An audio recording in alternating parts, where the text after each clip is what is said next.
Currently, S&P 500 actually poised to open higher, though we're still a little bit removed from the pre-market highs on the SPY here. Take a look at the NASDAQ as well this morning. NASDAQ looking pretty similar. So SPY and NASDAQ, which again, lately they haven't always been doing this, they're certainly moving in tandem this morning. Take a look at the Dow as well. Dow also, much lighter volume, of course, but poised to open higher. And USO is going to be in focus because there are some reports that the U.S. is willing to say to Iran, hey, we'll stop the siege, we'll ease up on the sanctions, but as long as you reopen the Strait of Hormuz, which again, we'll talk about this later, but also kind of begs the question, is the Strait open, given that the U.S. has repeatedly said that they are controlling it? So I think there'll be a lot to discuss in terms of oil this morning, that is for sure. Now, in terms of events today, we're not supposed to get any comments from President Trump. We do have comments from Feds Barkin coming out right now at 8 a.m. So if he says anything of note, I will certainly keep you guys posted. 9 a.m. we're going to get some housing data. 10 a.m. CB consumer confidence, and at 1 p.m. the 2-year note auction. So that's really what we're expecting here today when it comes to some of this economic data. And again, we are going to have oil, of course, in focus. President Trump has been very active on Truth Social, also posting about Canada. So the Canada-U.S. trade agreement very much remains on watch. Nvidia could be breaking its 7-day losing streak, the longest losing streak for the stock since 2022. That's something that we're going to be keeping an eye on. Also, of course, Bitcoin and gold, this whole debasement trade in focus as Bitcoin very briefly broke above 80,000. But with a lot to discuss, Sia, what's on your mind today? There is a lot on my mind, just like today, where there's a lot going on in the news. We have Bitcoin definitely that broke the $80,000 mark at 9 p.m. around yesterday, and it carried, then it dumped, and it's still around 79,000 right now. There's oil, like you mentioned. There's a lot going on in the market. We're also going to be discussing the SEC's probe into certain Wall Street lenders and how Citadel ties into that as well. We have the PCE and GDP numbers coming in tomorrow. Stay with us. A lot to discuss over here. So I guess, guys, we have the market gapping up right now. We're poised to open higher. I'm curious as to what you guys think would be the number one catalyst in each of your minds that could threaten this rally. Threaten the rally? Well, yields probably going to be in focus. And anytime you have, look, Bessent's mentor, Druckenmiller, basically came out and said, he didn't say he was drunk for his idea to support long-term yields, but he essentially said he had it wrong. And if you just kick the can down the road, eventually you're going to get hurt. Like, the real concern is that rates continue to go higher, and I don't care how strong Nvidia's earnings are, but if you do have yields continue to go, then that could be a big time pressure. Like, yep. and ultimately, Bessent, he seems pretty set in his ways here that they can manipulate the long end of the yield curve, and he seems to think that it's not that big of a deal, but his mentor, I don't know. I'm pretty skeptical that this is the right move for the Treasury myself, so it makes you a little bit bearish. But that said, the market is up today on that 3% gap down in USO, so I don't want to seem overly bearish because it is a good start overall of thinking there could be progress when it comes to Iran. But my mind just can't get off through the 30-year. Yeah, I don't think you're alone in that either. Sean, what do you think is the biggest thing that could threaten this rally today? Today, I'd like to see Nvidia continue its move on unit. Okay, I'd like to see Nvidia continue its move actually higher and stop that 7-day losing streak, because right now we're ahead of earnings coming out tomorrow night, and I'd really like to see Nvidia continue to kick just a little bit, keep this rally in Bitcoin, right? Let's not see this sort of die down. And I think that right now today we're looking to sort of buck the trend a little bit, get a little higher.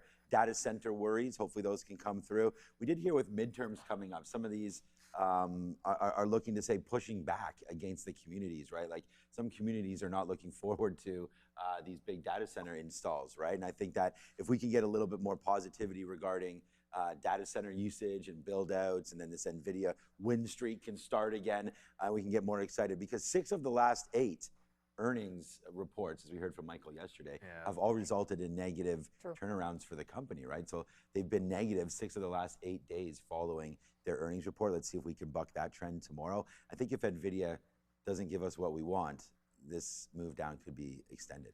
Yeah, and I think it's worth noting too, doesn't give us what we want is specifically in terms of the actual move, because with NVDA, they almost always beat and raise. And they have record numbers. So it'll always be for them. It's going to be about, how does the market react? So that'll be interesting to see. But I think also I like that midterms were mentioned, because I think midterms could come into play for another area that we're looking at in the market, and that is going to be crypto. Because, of course, we do have, the Clarity Act in focus. You're going to want to see some pro-crypto.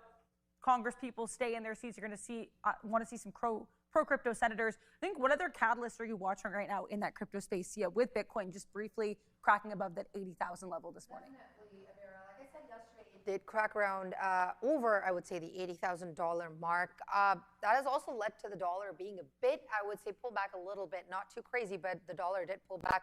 Overall, cryptocurrencies have been getting a boost since last week. We've been seeing that rally carry around. There's the confusion that we've been seeing also around the Clarity Act and what is going to be happening with that. But last week we also had Tom Lee saying that we're encouraged to see the ETH/BTC ratio at 0.02994 and rising. He also commented and said that the easing financial conditions will also be a tailwind for crypto. So I'm excited to see how that ties into crypto as someone who is not too into crypto, but is getting interested into the trades and how it looks like. I'm really interested to see where this goes with that tailwind.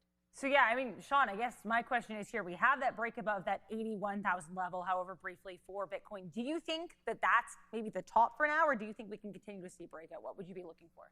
Yeah, I mean, we are looking for it to break out, of course, right? I mean, I think that more positive talk from a Tom Lee type of guy would definitely help this. But it's just more about the SEC moving forward and not having this sort of deadlock in Congress, right? We had some, this guy, SEC Chair Paul Atkins, introducing some new regulatory aspects here, I think can help us with what crypto needs, and that is sort of an influx of buys, right? A lot of this move forward is a lot of heavy ETF inflows. Yeah. So I think that that's going to be a really good reason here to keep this move higher. I mean, here's the chart of Bitcoin.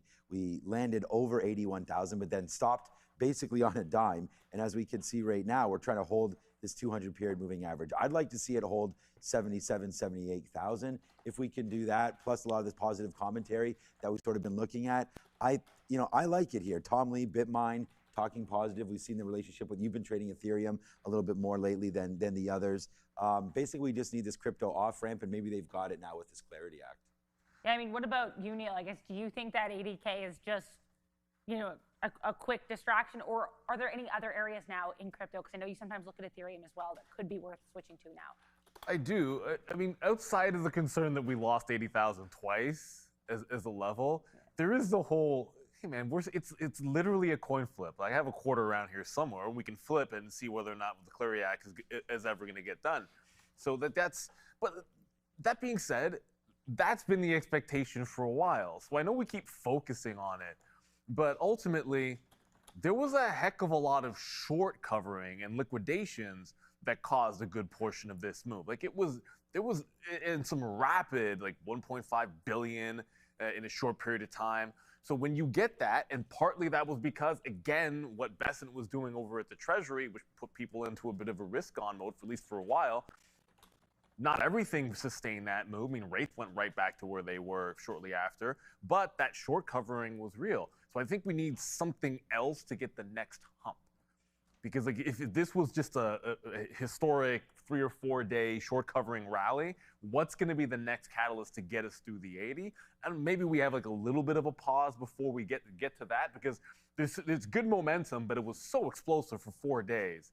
And short covering rallies tend to do that, and they usually want to settle down a little bit before the next leg. Yeah, well, you always talk here about the bear rallies, or the rallies in a bear market sometimes being even better than the rallies in a bull market. So that could always be something potentially here with crypto as well. I think maybe another thing that could help crypto in this whole market is you've got oil pulling back right here, guys, right? So you've got yesterday's sanctions announcement coming from Scott Bessent. So they're targeting a few areas first for sanctions of roughly 60 different entities, et cetera. It's going to be like, missiles for now, but they said digital assets, Sia, could be kind of the next frontier when it comes to these sanctions. Absolutely. I'm going to let you elaborate on that as well. But we also had Treasury Secretary Scott Bessent saying that we find the best way to engage with countries that are now supporting and also will be continuing doing business with Iran, that quiet diplomacy is the best way to deal with that. And we are level setting with every country to let them know our expectations as well. So let's take a brief look at the countries that are involved here and what's going on. So according to the US government,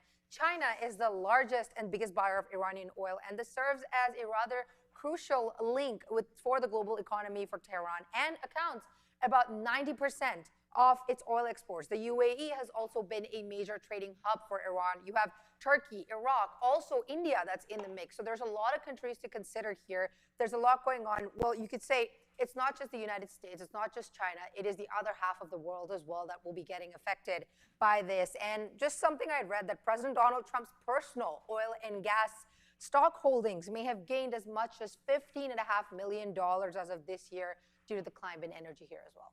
Yeah, and I think too, guys, what you have going on as well is the fact that Bessent hinted there could be a major financial institution getting some kind of sanctions. They didn't specify who. That could happen this week, so maybe something to be aware of. Now, I'll start with you, Neil, here. I'm kind of curious as to what you think about oil as a trading vehicle, because we've talked a lot about how now we'll get these news in oil and oil almost doesn't react. This is a big gap. Do you think this changes things for oil as a trading vehicle or as a way to look at the market as a trade? It's almost like it's a breaking trend because this economic D-Day, maybe we don't believe it's going to be as necessary. It'll be necessary, and that Iran might capitulate over this. All they have to do is say that they could threaten China, because let's be real, like all the real money is coming from China for Iran, because that's oil. And if there's even the smallest hint of a crackdown in the fight on the banks, which is who facilitates this, and it's not to say that the U.S. would do it, but that little bit of a hint, that's probably going to be enough to put some serious pressure. Like, it's a legitimate threat, and ultimately China is going to want to make sure that they still have access to USD and they can still get their oil. So I can see this as a very viable threat, but from just a pure technical standpoint, it doesn't really matter whether this is the straw that breaks the camel's back. I think it's at least a little bit of a bearish pullback, and the last time we had a bit of a turn, we dropped 15-20% in a matter of days. I'd like to think that you could see the 120 on USO later this week. The problem with that is you're always headline driven. All it takes is like one strike here. This is all assuming that there's no actual military escalation, and it just sort of stays in talk. But if there is an escalation, that goes out the window, and we still have to be listening to the headlines. When you talk about the UAE, like, one of the reasons why they're thrust into it is because, I mean, ultimately you've literally had like 3 fronts to this conflict, and once they were in it, it's just like, okay, now we have another problem to deal with. So all it takes is one person, I guess, reacting the wrong way to a bomb thrown or whatever it might be, and then that downtrend that I think we're in, because I think it's a viable threat. I think it makes a heck of a lot of sense for them to do this, choke the money, and that's probably the strongest message that you can send. But if someone lobs the wrong bomb somewhere, it doesn't really matter. Well, I like that you mentioned being headline driven, because I know we've talked about sometimes maybe there being less of a reaction as of late to these headlines. So Sean, I guess the next time you hear an oil or Middle East related headline, are you going to be looking first at oil or at the market? That's an interesting question, actually, because we do trade USO. We like to see the moves, and it's a dramatic move overnight. You know what I was actually looking forward to was the inventories number coming tomorrow. Because I really do think that a lot of what we're talking about now is in relationship to, all the geopolitical noise that's happening, right? But what about actual supply? Like, when you mentioned, Sia mentioned there, all these countries that are in huge demand, China, India, even here in North America, is there enough oil out there right now at current prices to drive proper supply and demand points, right? And I think down 3% here today obviously is helping, and it's great.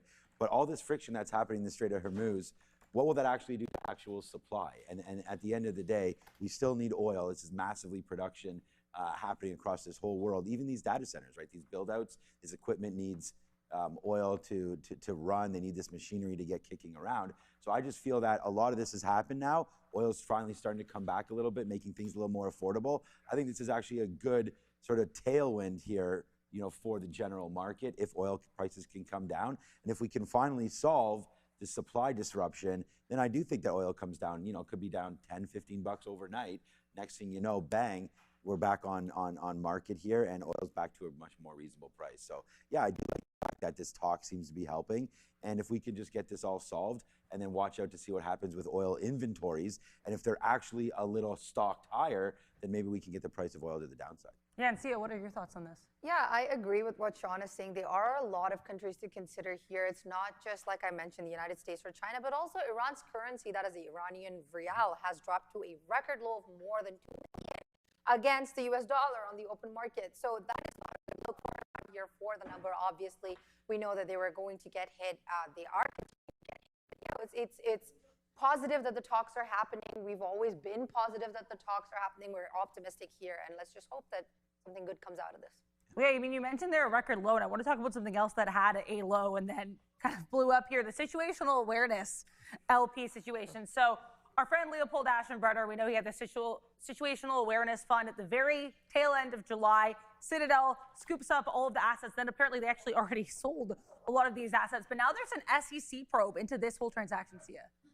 Absolutely, you're right about that. So the SEC is probing the timing of trades that have triggered these margin calls and also communications with the hedge fund's top lenders. So that does include Goldman Sachs, you have JPM, Citigroup, Bank of America, and its use of leverage for trade. So something to note is that such a regulatory inquiry does not really necessarily result in rather enforcement action. The only thing that it's doing as of now is rather requesting information, and that alone, Adara, does not imply that any of the firms are targeted for a certain investigation, but it is an inquiry. That is a word that you want to hold on to here.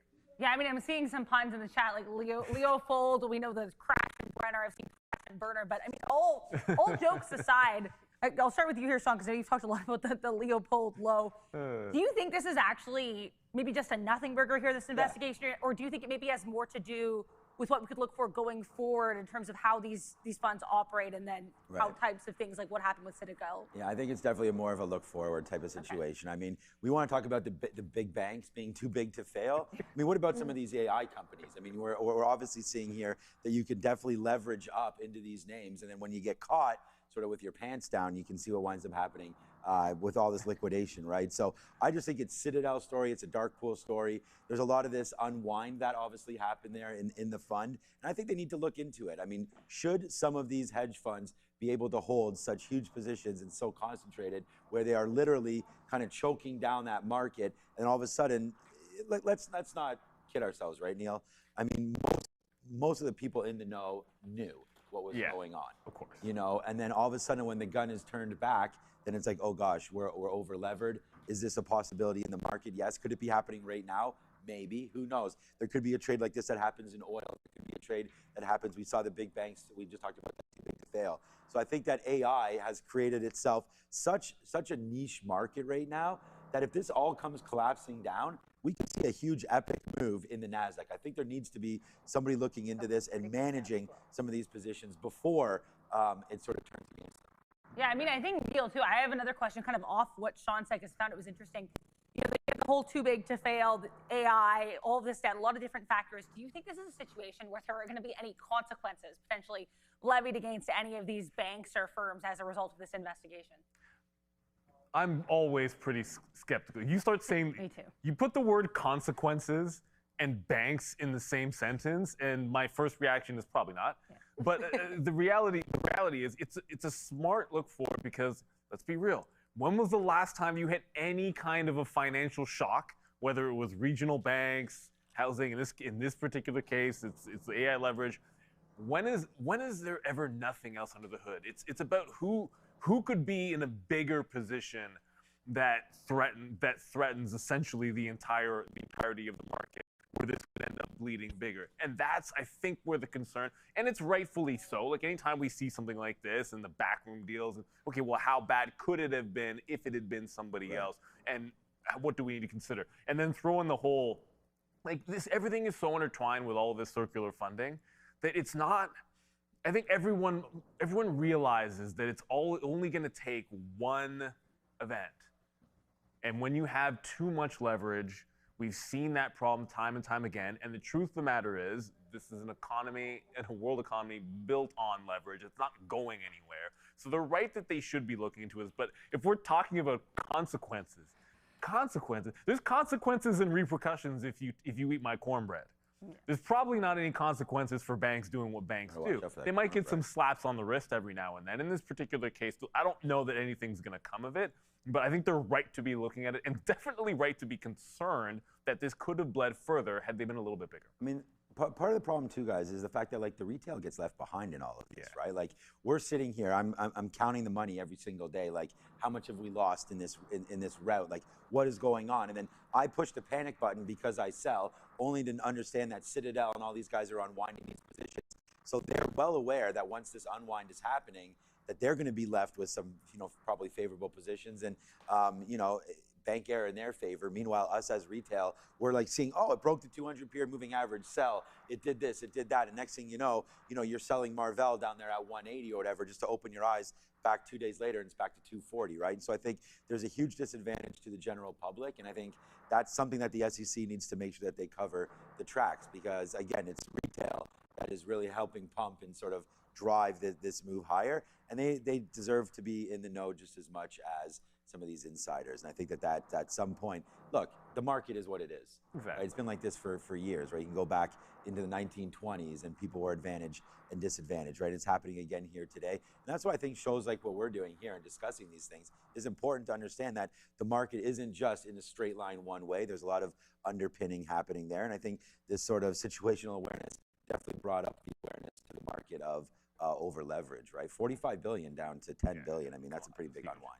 Very, very true. So I want to talk as well here about something, impacting retail traders, impacting everybody, and that's going to be that PCE print that we're going to get coming through tomorrow morning, along with GDP. We're right now just under 24 hours away from this number. So, I mean, as you guys can see, I made this infographic, posted this over the weekend.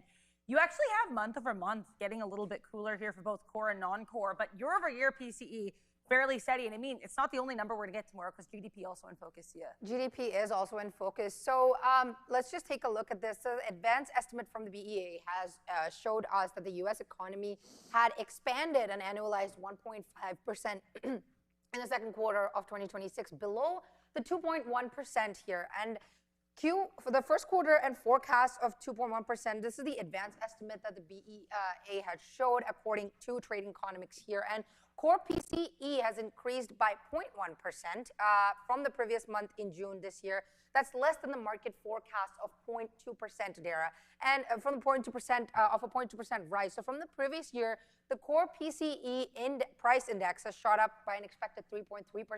That is well above, as we do know, with the Fed's target of 2%.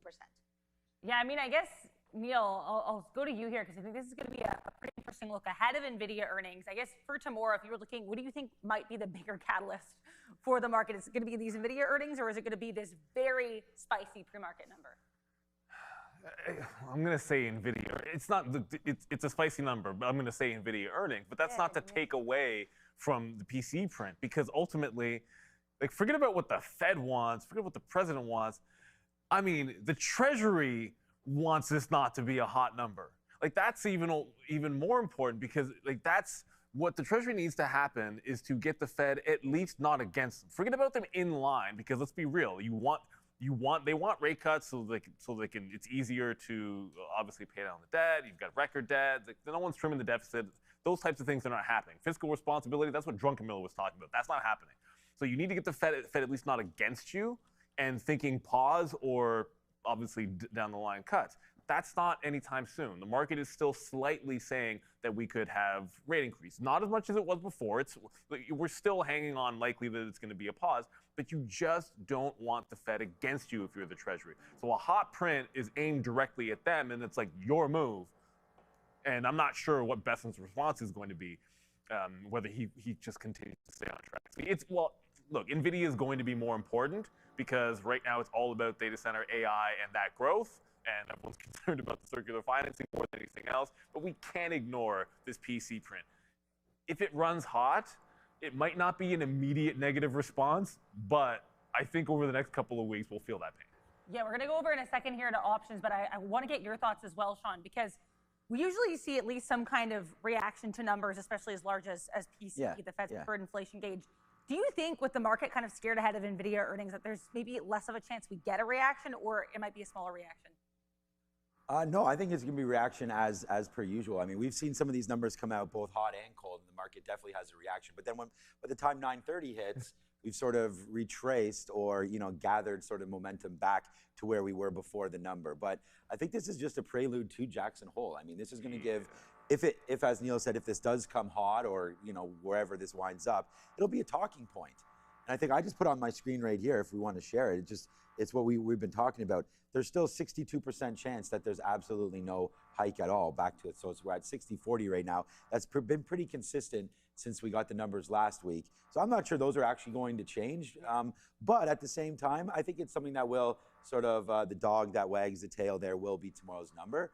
And remember, Nvidia's after hours, right? Jackson Hole is what, Thursday? That'll be Friday morning is when you get the speech. Yeah, so we still get a little bit of time before the speeches. And again, it's gonna have to be reacting to something. The rate cut aspect is definitely not in, right? I mean, unless this comes super, super cool, maybe we cut rates. But I think this is gonna stand pat 60-40. Well, as Neil said, where's that quarter? Let's flip a coin into the next interest rate decision on September the 16th. And yeah, Dara, I do think that this PCE number will have an effect. I mean, look, the Fed, Neil, as we all know, and as everybody on this desk knows and everyone watching, is supposed to be data dependent. So let's see where this data comes out, and hopefully this, officially will give us an idea. And we'll check these numbers tomorrow after the PCE and see if there's sort of offsides, but I still think it's going to be a 60-40 type of thing. And look, haven't the last couple of the CPI and PPI, they all came in roughly in line? More or less. So maybe AI and all this kind of stuff is helping us create more accurate numbers. And if that's the case, then tomorrow will come in as expected, and we'll move forward with that. Yeah, I mean, that was a market-wide look. Let's take a look at some individual stocks and options over here with Joe. All right, guys, good morning and welcome back. We're going to take a look at some of the options activity from yesterday. So some key resistance and support zones, guys. We're going to kick things off with some put contracts here on Nvidia leading into the earnings report tomorrow after the bell. 4:20 sharp, guys. Make sure you stay tuned. Now, what we are going to be looking at is considering we had a 7-day falling streak, a 7-day red streak here on Nvidia. Where is the bottom?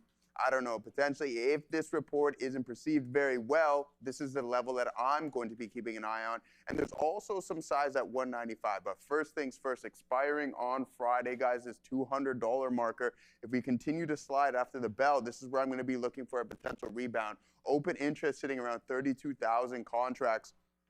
And volume at 27,000, opened and closed on yesterday's session. And now you can see we're sitting on a $4 spread, ladies and gentlemen. How do we tell this is a put contract? Simple. There's a dash in front of this. Your delta is always going to be negative when you are looking at puts. So we're sitting at 27 cents there and 2 cents at your gamma levels. And then your vega also sitting around 7 cents, ladies and gentlemen. Don't forget, multiplied by 100 is his options contract. Now, here it is. This is the specific put contract, the $200 strike price.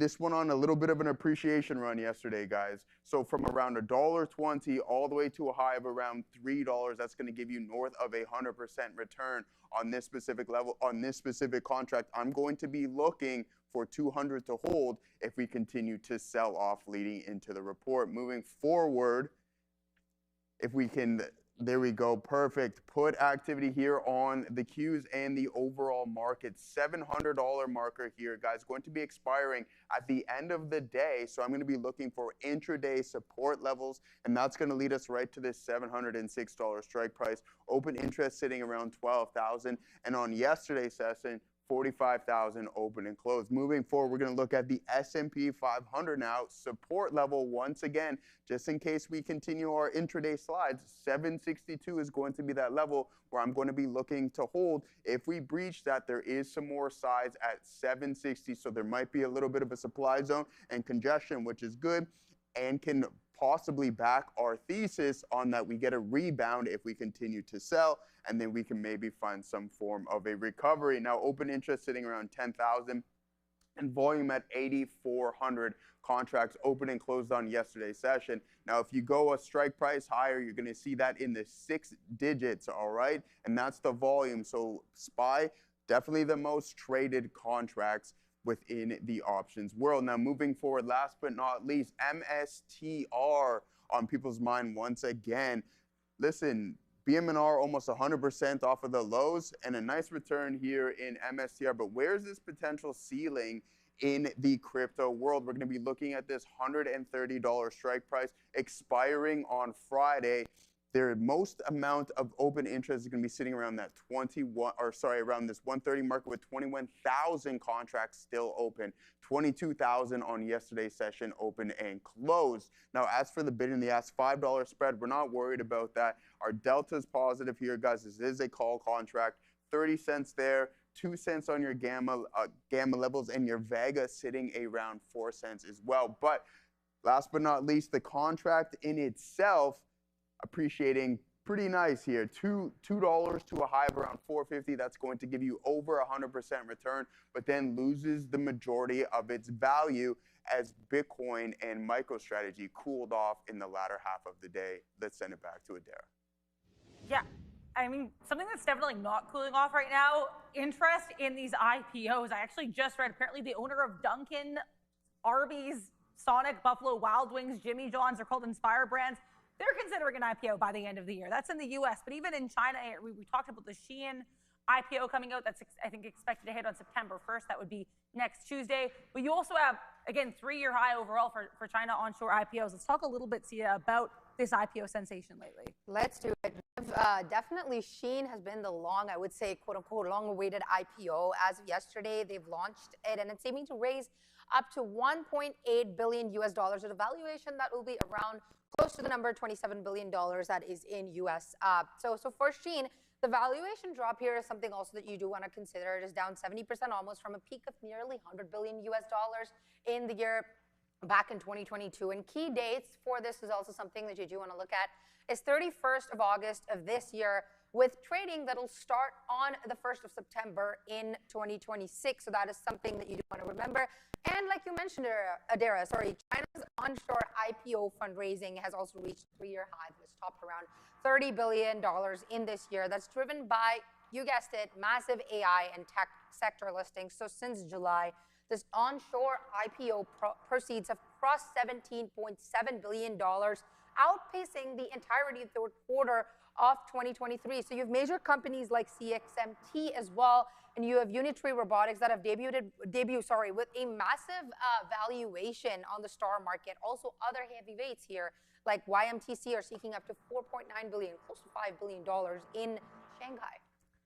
Sean, it's interesting. We know what we talked about last year. Every time we think we have IPO season with the CoreWeave, Circle, Figma, it kind of starts petering out a little bit later. With so many high-profile IPOs, even in the US, with Anthropic expected to come later this year, maybe even OpenAI, do you think we're going to, is this going to be like boom or bust, I think, for IPO season right now? I mean, I think when we're talking about China a little bit there with Shein, I think that, the Chinese market, I have it up right here. I mean, the China 50 has been doing quite well right now. And I think what it goes to show is there's so much money globally out there, even just sitting on the sidelines, looking to invest in some of these good businesses, especially new ones, right?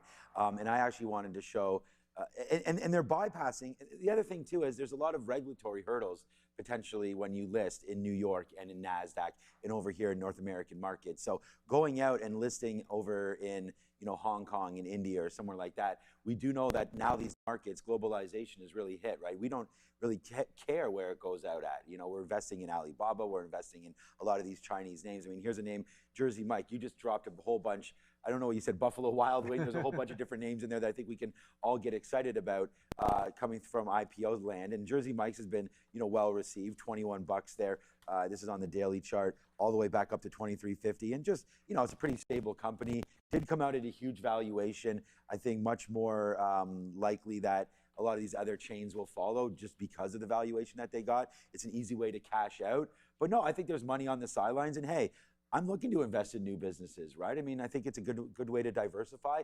And no, I don't think the IPO market's drying up. I mean, Anthropic's going to come out at a bigger valuation than SpaceX. So where's the money for all of that? There must be money out there. So yeah, I think that what will wind up happening is as Anthropic comes to market, we saw this with SpaceX. They started selling some of the Rocket Labs of the world and AST Mobile and all that. So I think as we get ready for Anthropic to come out, maybe you'll see some pressure on some of the the mega cap names. including the Googles and the Amazons and whatnot, just in case that IPO doesn't go well. But I think we've seen with SpaceX right now hovering around that 135 mark. Hey, man, I mean, that's the price that everybody got in early. Did it hold some of the high marks? No, it didn't. But I think, yeah, knock on wood, let's see how bad this goes. But think about it. We're supporting SpaceX that really doesn't have any revenues. Right. This is going to be, 10, 20 years down the line type of story. So what about Anthropic? They're being talked about right now, and they're a hype company. So I think Anthropic will go out without any problems. And I like the fact that we're raising money outside of the United States. Yeah, I mean, I know, Neil, you've talked about taking these opening prints and some of these IPOs as practice. I think it's certainly really good advice. I guess what I'm wondering is, what are you going to start looking for in some of these IPOs, again, leading up to your Anthropics and your OpenAIs, that would make you maybe nervous about some of these opening prints? What would be the change in the tide in IPO season for you personally? For that trade on the first day, if it's big enough, there's enough interest. It almost doesn't matter what I think about Anthropic. Going to go for the long, I think, off that open. And one thing that you can shift, if you think it might be a little bit weaker than normal, you could size down. You could anticipate that maybe it will initially try to shake people out and then get the long after that. But it's actually something else that's a little bit more interesting from a trading aspect. And that's what we saw happen with SpaceX and then Rocket Lab and some of the just everything else in the space trade. Like you're gonna get as we get other IPOs out there, because Duncan's parent is going to be IPOing as well. Aura is going to be IPOing. That's a bit of a crowded market. I could look at a name like Garmin, let's just say, when Aura comes out. And maybe that can be a short-term top for them. And then all of a sudden you can have another trade on top of that where you're not thinking about Aura specifically or alone. Well, there might be an opportunity for you to fade Garmin as the hype goes into it, right? And this is nothing against any, I don't want to just throw Kava out there or whatever, but when the Duncan parrot comes to IPO, you might start thinking about, okay, what other fade style trades can you take as the euphoria, because IPOs can signal a top. Why are you raising money? Because you think this is a great time for you to extract value. And oftentimes it can signal a top in a given sector. And that's the other side of the trade that maybe we don't pay attention to because, hey, just taking the opening print is so good that that's all we focus on. Well, pull up a chart on SpaceX Day. And it was just as easy to have, you could have shorted the Destiny 100 was probably the easiest short I have ever seen in my entire life. Now, don't get me wrong, SpaceX was a great trade. No one's complaining about the SpaceX trade, but it was arguably easier to just short DXYZ the second that IPO came out. It was unbelievable. And remember, with Anthropic is now 19% of DXYZ. No, so that's something that we should pay. Yeah, 19, almost, I think it's 19.2, something along those lines. And what that did, I mean, it's not funny if you were holding on to it, but it's kind of comical how crazy it dropped. It's been on a bit of a run. When Anthropic comes out, let's be real, there's less of a reason for anyone to have this. Yeah. And so we could see, I don't think it'll be as big because obviously SpaceX was a bigger portion of DXYZ at the time, but it still, I think, will be a pretty big shock here. And I think that's the trade that, it's not that we've ignored it, because I think we're focusing on the right spot. The big IPO that day is what you should be focused on, but there is another aspect that you can take advantage of. I think DXYZ for Anthropic. I mean, with Aura, you could look at a Garmin. Maybe that one's not big enough, but I think the sympathy trade where you're selling some of these other names deserves some attention. I think that's a really good point to make there, Neil, as well. Now, in terms of sympathy, another way we look at sympathy sometimes is with earnings. You've got earnings just across the gamut throughout this whole week. It's not just Nvidia, guys. You've got Thursday night, pretty massive one as well, with a lot of these retail favorites like IREN and AFRM reporting. What names are standing out to you for this earnings calendar, Sia? I would say IREN is standing out for me, Adira, and I do want to talk about the sentiment that you do want to consider here. So investors, and I have been looking at IREN myself for some time since we've made the stock picks. So investors are, I would say, and will be focused on monitoring the transition of IREN's AI cloud services revenue. Also, that has been bolstered by, I would say, these multi-year contracts like the Microsoft data center deployment that you saw. Also against the fluctuating Bitcoin mining hardware revenues. But for AFRM also, let's take a look. That analysts are expecting a revenue of approximately $1.11 billion. And that is up 26% roughly, I would say, year over year. Earnings per share EPS estimate of 33 cents to the range of 82 cents. That depends on the specific consensus mode, I would say here. But yeah, you have AFRM, IRN also reporting. You have Zoom that is also supposed to be reporting as of today. Yeah, lots of names here. So I'll start with you, Neil, but I'm going to ask you guys both the same question because I'm very curious. We talk a lot about NVIDIA earnings. We'll talk about it again in the rundown. I kind of want to leave NVIDIA to the wayside a bit here. You've got a whole bunch of other sectors, right? You've got these SaaS names reporting, some of the cybersecurity reporting. You've got dollar stores reporting. I mean, retail trading favorites. Of all of these sectors, again, excluding NVIDIA for a moment, which of these sectors are you most interested in seeing earnings for in the back half of this week?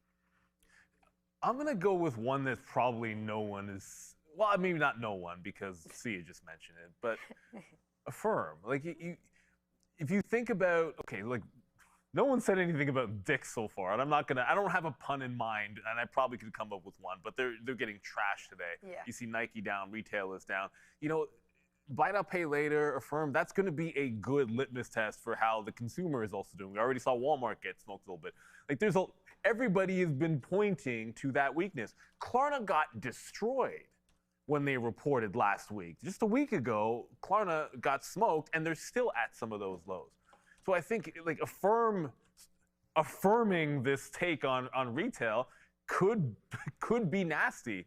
Maybe not just for them. They've been a much better chart and they've been performing much better than Klarna. So maybe it won't be as bad. But I think that could show us that there's even more weakness in the consumer when it comes to discretionary spending. We're already seeing a few retail names that are just on the precipice of death. Like look at Nike's chart and probably make you want to throw up in your mouth a little bit. And I think that's the kind of thing that could be the straw that broke the camel's back. And remember, from a trading aspect, if you're looking for also the things that are going to move the most, well, I don't know how many people were saying Klarna was going to be the biggest mover, and then all of a sudden it was when we came in that morning. I feel like a firm could end up doing the same thing, where it could be one of the most volatile names this week.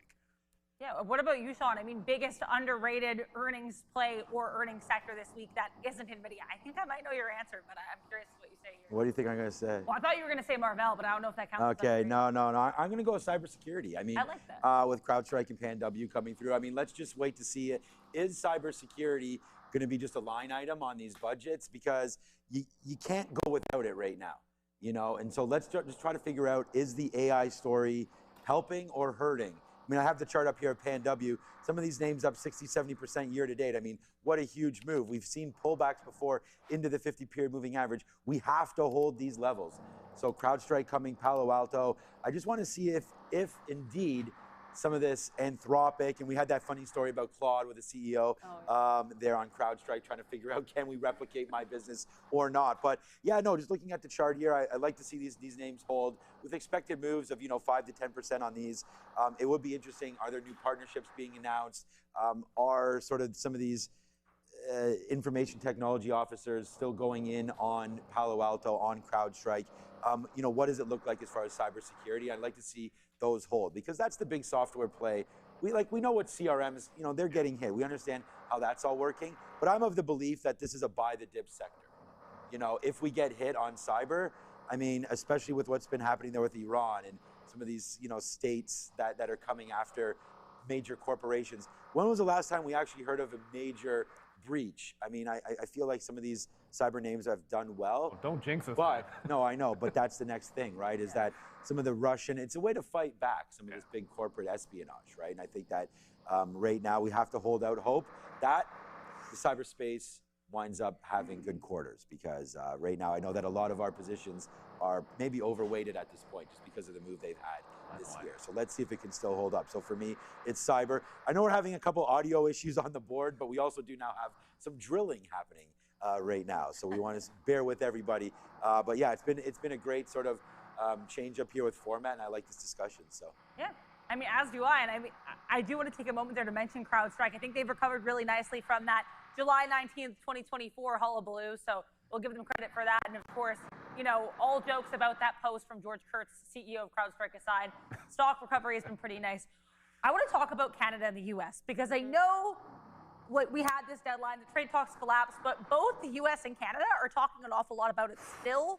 So I think it is worth mentioning here from a market and overall awareness perspective. President Trump shared this post at 6:58 this morning, saying that the U.S. is, quote, giving serious consideration to changing the name of Lake Ontario to Lake America, and that we don't expect to doing much business with Ontario any longer. Bit of a typo there. Then I also got comments a couple minutes ago while we were having this conversation about cybersecurity and about earnings. We've got Trade Minister LeBlanc of Canada saying that the Canadian government intends to announce retaliatory tariffs today. What other aspects of this Canada-U.S. trade story do you think people should be aware of right now, Sia? I feel like there are a lot of things that you do want to be aware of. As of today, we will have Ottawa that will be announcing countermeasures, also new support as well for Canadian workers and businesses. Finance Minister will be also there at the meeting around 11 a.m., I would say, for today. So the products that are subject to counter tariffs will be diverse and also have readily available Canadian alternatives already. U.S. President Donald Trump, as you do know it, Adara, you did say, on the other hand, had continued yesterday's heated rhetoric and also said that the U.S. will be thinking of renaming Lake Ontario to Lake America. We also have that. There was also a lot of political debate happening. We had Ontario Premier Doug Ford also step in. We had Alberta's Premier Daniel Smith also step in. There was a lot going on. Prime Minister of Canada, Mark Carney, had also said that Canada may need to move away from dollar retaliatory tariffs and also start using more, I would say, targeted countermeasures that are aimed at primarily protecting Canadian businesses and workers. So we do have a lot of things to consider here. He's also said that it's not a surprise that the U.S. is pursuing these unjustified tariffs. I mean, how do you feel, Neil, about, I accidentally rhymed there, how do you feel about this tariff story? Do you think it's kind of a nothing burger, and what sectors would you be looking out for? Should we get these retaliatory tariffs later? Well, before we talk about this ridiculous story, it's not a ridiculous story. We see it in the chat, everybody, and we are working on some audio issues for sure, but that's not the only thing that we see in the chat, Adara. We see traders with the right read and the right setup, but the wrong trading size. And the truth is, you have the skills, everybody. Your account's just too small. Trade Funder is changing that with 100K for stocks, 25K for options, and that's today. You keep 80% as a payout, and you're paid every Friday without risking your own money. It's $9.99 to start, and you're refunded on your first qualifying payout. You can start within 1 hour. There's no evaluation or background checks, just you and the trading size that you have been missing. Scan the QR code you see on screen in front of you. That's tradefunder.com, and you can choose stock or options. Okay, if we're going back to this story, I mean, how seriously do we want to take the Lake Ontario, Lake America thing? No. I'm not. It doesn't matter. It's the name of it. What about the Gulf of America? It doesn't. But here's the thing. That doesn't even matter to. Like, who does it matter to? Gulf of America. Call it whatever you want. I call it one thing. You call it another. What difference does it end up making? It actually doesn't make a difference. However, if you're concerned about autos and manufacturing and steel, well, this is a bit of a big deal. It's the uncertainty that goes out. Like, people are starting to think about 2027 budgets. You don't know what your revenues are going to be on our side of the border. You might not know what your input costs are going to be for manufacturers in the U.S. It's a very niche thing, and I get it. It's probably not threatening the bigger aspects of the economy that we're usually talking about when we trade, but it does certainly. It's going to suck for a lot of Canadian businesses if this drags on. There's no question about that. And there's going to be a few manufacturers in the U.S. that I think that hurt's the wrong word, but are going to feel a little bit of uncertainty. I don't think it's going to have a large overall market impact. That's just the truth. I know we are a big trade partner, but outside of a couple of key sectors, it's a little bit of a, I hate to call it a nothing burger because it's a really big deal here where we sit. But for most of the market that we're looking at, it's not really going to move the needle too much. Is it from here? So I have a question for you, Sean, kind of off of what you said, Neil. I like that you specifically mentioned, these budgets, and then you got to thinking about what happened to the market on February 20th when, the trade courts didn't side with the Trump tariffs, the market had that big move. I guess if you get any kind of retraction of these tariffs, do you think the market will still get super excited, or a little bit of a boy that cried wolf situation? I'm not even sure the market's really reacting at all, even right now, and we're kind of like at the peak of all of this here, Adara. So, I mean, you can look at names like Ford, Stellantis, Magna, as 50% tariffs on some of these auto parts is huge. There's actually a stat that there's over 7 times back and forth over the border to actually assemble a car. It's crazy. And so all these tariffs are definitely hitting the bottom line. So what you're talking about, I think there's going to be certain impact on, you know, individual stocks. I just don't like all the like, oh, we're going to cut off your power and it's all this tit for tat, right? Because eventually, you know, what's going to wind up getting hurt is the end consumer, right? You're going to be paying more for electricity. You're going to be paying more for your oil and gas. It's just, things are going to start to get a little too expensive.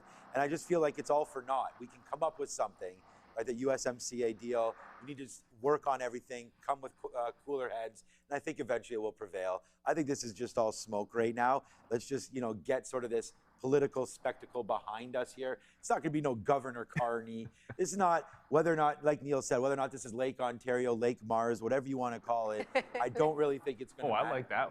Lake Mars. Yeah, Lake Mars might may stretch a little too far there. But at the end of the day, let's just get past this all. We've seen stocks like Ford getting hit. I mean, we could show the charts. Yeah, I mean, we'll show it right now if you want.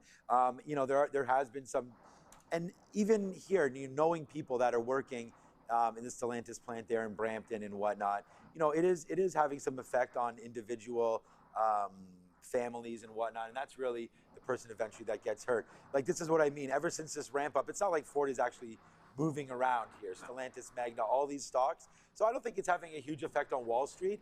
I just think it eventually siphons down, you know, to the common person, and we don't want to see that happen. So let's think about getting some sort of a solution here. And I don't know if we're any closer than we were yesterday, but hopefully we could do something. But anyways, Adara, that's sort of the talk there. I think we're getting ready for Joe. Yeah, we have some upgrades and downgrades here with Joe over at the green screen. All right, guys, welcome back. Let's take a look at some of the analyst actions here this morning. We're going to kick things off, as we typically do, with some downgrades. Down 1 1/4. We have Five Below going from a buy to a hold at Loop Capital, but with a $250 firm price target. But the firm also cites valuation for the downgrade, as opposed to more a bearish view of the company's fundamentals. The firm also awaits a more attractive entry point to, again, recommend the shares. So it's a valuation thing, not necessarily a fundamental downgrade, guys. Moving forward, let's take a look at Klarna, a name that we were talking about not too long ago, down 1/3%, but going from an outperform to a peer perform here at Wolf Research. No specific target, but the firm views the company as a show me story following the Q2 report. Investors may remain on the sidelines near term, as the materially reduced gross merchandise outlook left more questions surrounding the company. Moving forward, let's take a look at some more positive things here, ladies and gentlemen. Moderna at the top, one of our top of the list here on the upgrades, up 1 3/4, going from an outperform to a peer perform, but no specific target here, ladies and gentlemen. Wolf Research giving them the nod, but now the firm cites we see a much clearer regulatory path forward for Moderna and Merck, the reason for the upgrade. Last but not least, we have AMD. Don't forget, I'm sure we'll mention it multiple times, Nvidia after the bell. You might see some form of sympathy play here within AMD, up 2% here this morning, a little bit more than that. Outperformed to a strong buy at Raymond James. No specific target here, ladies and gentlemen, but the firm forecasts AMD's CPU revenue to be growing at a 44% annual rate to $201 billion into 2030. Raymond James also believes that AMD offers the strongest combination of direct earnings leverage, reasoning for the upgrade here today. The data center, everything with the AI build out, Raymond James giving AMD the nod. Let's send it back to Adara. Some interesting upgrades and downgrades here. I can already promise you guys we'll talk some more AMD on that upgrade during the rundown. So don't go anywhere if you're looking for more trading thoughts in AMD. But I'll start with you here, Sean. Of those upgrades, sorry about that. So of these upgrades and downgrades, which of these I think has you the most excited, or which one would you just totally stay with? I don't understand why they're downgrading Five Below. I mean, I think that this, we talked about this before. It's, you know, the consumer, when you get this inflation, you know, they're not stopping to shop. They're just trading down. And I think that Five Below, literally, I mean, especially going back to school, every time we're in the States, we talked about this, I like going into Five Below. My kids like going into Five Below. It's pretty unique. It's a little bit higher than a dollar store, and I think they do solve a lot of the back to school, you know, issues with shopping. And I think you can, you know, trade up to Five Below. It just broke out with earnings coming on September 2nd. I think maybe you could wait for that. But you know, any sort of a downgrade on this name as long as earnings come through on the 2nd, I think we'll be fine with 5 below. So for me, this is an interesting look there. And again, no one stops shopping. Like this is not an issue. It's like you might not want to spend the $7 for a latte at Starbucks, but you'll definitely go to 5 below. So I like the stock. I like the stores. I think 5 below continues to work. Yeah, what about you, Neil? Any upgrades or downgrades that really stood out here? It's still Moderna. I mean, ultimately, it's just, it feels like it's the first inning of something that could be bigger. It's the short float that's going to be there. Obviously, you're not going to see Moderna move the way that it did on day one, when obviously there was a lot of short covering in shorts that got pummeled a little bit. But I'm still of the mind that the new shorts that came in are feeling pretty good about themselves, right? Like that second day, you failed at about 165, 170. It's been a lower high. It's been successive lower highs after that. But you know what? If you've timed it well and been patient enough, there have been some breakout longs. It was a breakout long on Friday. Yesterday, it did a great bottom tail candle off the low and then was a long. It was my second best stock. And really, like I said, it's been putting in lower highs. So you'd think this is a short. But my brain is, where is the next squeeze? Every time there's a bottom tail, I want to try to get involved to the long side. Unfortunately, there hasn't really been a key breakout just yet, but 146 stands out today, that 150. Again, you get complacent thinking, oh, it stopped moving. But if you stop moving after holding that higher low and you're just going sideways, that can be dangerous for the shorts. And not to take anything away from Merck. I think Merck has been fantastic on the year. Every single time people would ask us about Pfizer, my answer was always, why don't you look at Merck? There's a better pipeline, better performance, everything about it's been better. It turned first, it continued. It doesn't just sit at the same price forever, and that stock's breaking out. But it's not as exciting as Moderna, because I think there's new shorts that are just waiting to get squeezed. So with that in mind, I have a question. I mean, I've been trading this a little bit, mostly last week, and that 130 is like a rock. So I'm going to ask both you and Sean. I'll start with you, Neil. What breaks first, 130 or 160 on Moderna? Oh, that's a good one. I can't go with what I want to happen. Okay. What I want to happen is the 160 to break. But we're sitting at 141, and we've been putting, like I said, we've been putting in lower highs over and over again. And 130, every time it's gotten down there, 130 has broken. Like, it's not bouncing in front of 130, it's bouncing. It bounced 128 something before, and then yesterday, I think we saw like maybe just barely at that price. So I would suspect that you could get a test underneath and a bottom tail. That's why I'm looking for the bottom tail reversal, because I do think you're trending toward the low end breaking first, but I don't think that's the end of the story. The buyers seem to want to come back in and not break down under that level. Like, we're not falling apart when we get through 130. That's the key thing. Yeah, what about you, Sean? 130, 160? I could take the other way. I just think I think 130. If you look at the chart here, as Neil said, we have, it's been pretty close. You could break it today, but this is a relatively new story. I still feel like I don't know what kind of stats are going to come out tomorrow. What's going to come out in the middle of the day here for Moderna. So I actually like the bull case. I think it's, we could support it around here. This is just what it looks like since the move higher, just to show everybody that we did have some excitement, obviously, in day one and day two pullback.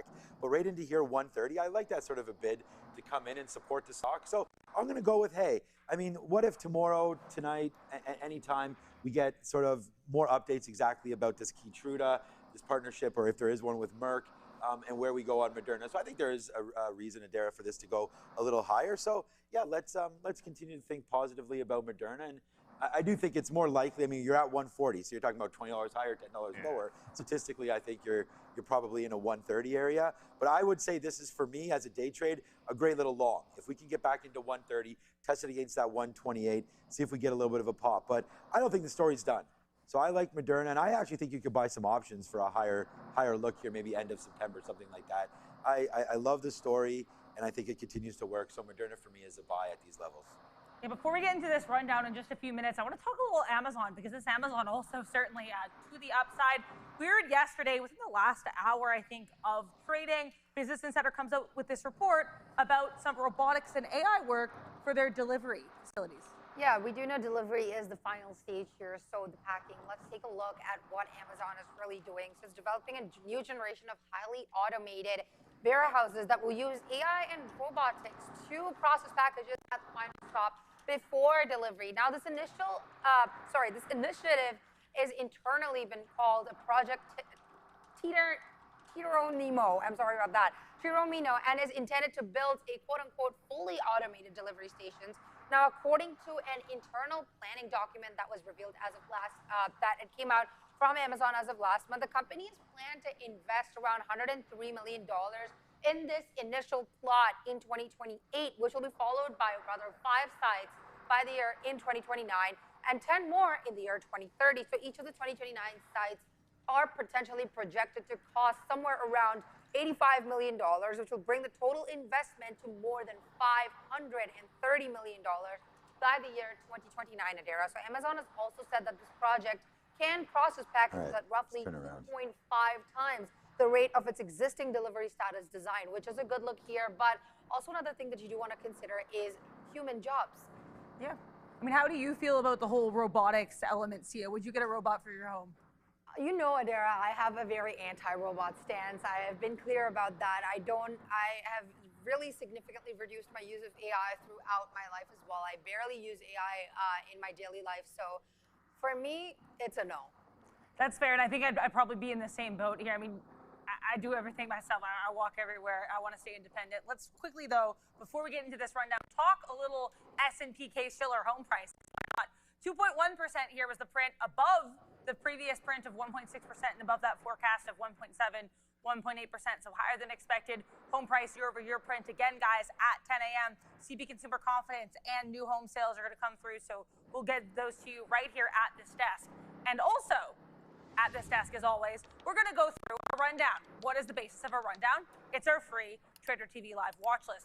This watch list has earnings and events in focus. It has the biggest movers to the upside and to the downside. It has anything you could need to know to tackle this market. Because sometimes you don't even know what the big move is going to be. Just have to wait and find out. We'll talk here today starting up with crypto, because we talked about earlier today during our whole discussion about this quick little break of that 80,000. We have yet to see if this is a false break, but there are still a lot of catalysts surrounding led to and contributed to this rally that we had over the last week. As of last night, crypto has hit a 3-month high, and it did break the $80,000 mark around the 9 p.m. mark. And we did talk about this earlier when we were all discussing at, I would say, the roundtable. So last week, U.S. President Donald Trump had also called on the Congress to pass a bill to rather clarify the and ever since BTC has been rallying, well, that has not been the only reason that has been happening. You have other names like you have Bitcoin, you have Ethereum, Solana, XRP, that was the winner that I kept repeating as of last week. Rallied among these crypto names, and cryptocurrencies overall have been getting a boost since last week when U.S. Treasury also unveiled plans to buy back more long-dated bonds that can help gap up these gains between long end yields. But that also led to dollar being a little weaker. Not too weaker, but a little weaker. That is something you do want to consider. Cryptocurrency was lifted up. Dollar cent a little bit weak. But last week we also had Tom Lee saying that, quote unquote, we are encouraged to see the ETH BTC ratio that at 0.02994 and rising. He also commented the fact that the tailwind for this for crypto could be the easing financial conditions as well.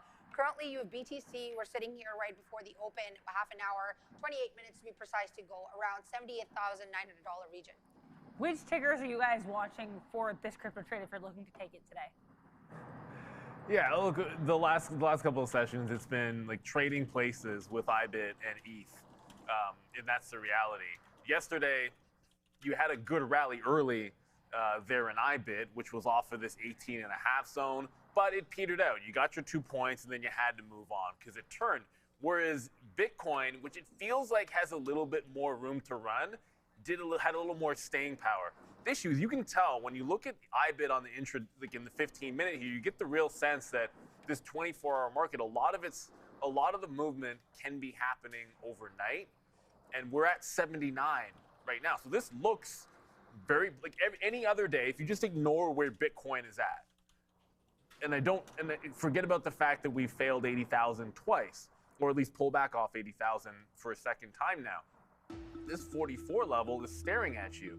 You have Friday resistance into Monday support, And so it looks like it's a drop and go. In the back of my mind, I have to remind myself that, okay, we're underneath the 80,000 level. So if you get the bounce off 44, temper the expectations when we get to that 80,000 mark, and just remember you've got that top looming. So it's 44 on IBIT, and at this point, I'm just going to be tracking both and willing to flip to the one that looks stronger. You're already at effectively support on ETH. So if we get any kind of a pullback, well, ETH is already testing it. So I think Bitcoin's a stronger one today, and I'll be looking at that over ETH.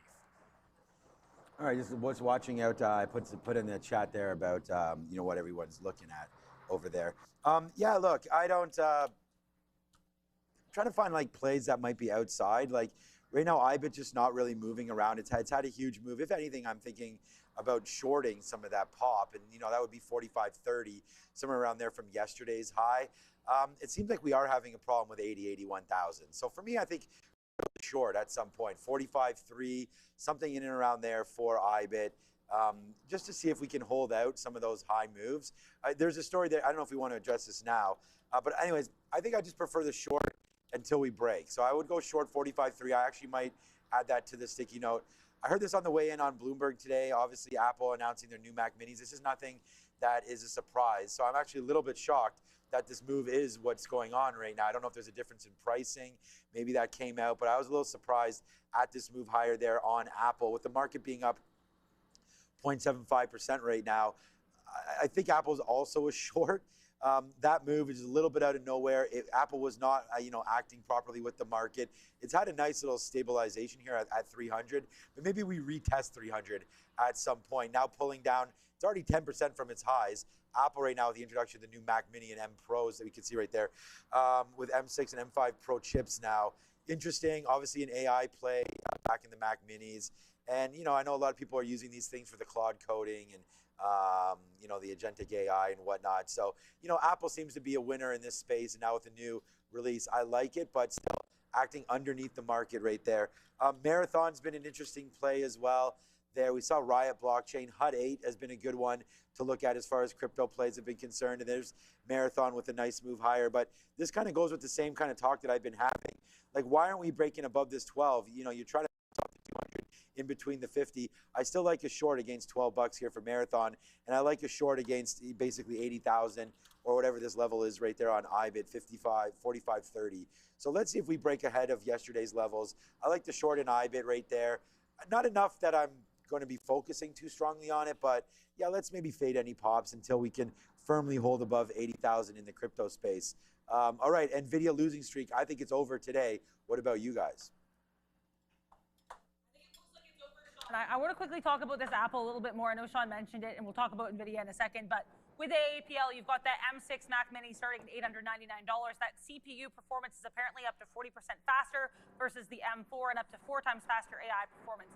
Then the M5 Pro Mac Mini starting at $1,700, up to 64 CPU and up to 64 gig unified memory. So a little bit stronger, a little bit more expensive here. Double the price almost here for the M6 Mac Mini. That's going to be the more powerful M5. So let's take a look here at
You have to be in Nvidia. I'm not going to sell my position, you know, and then do you want to be short heading into the print when it's down 10%?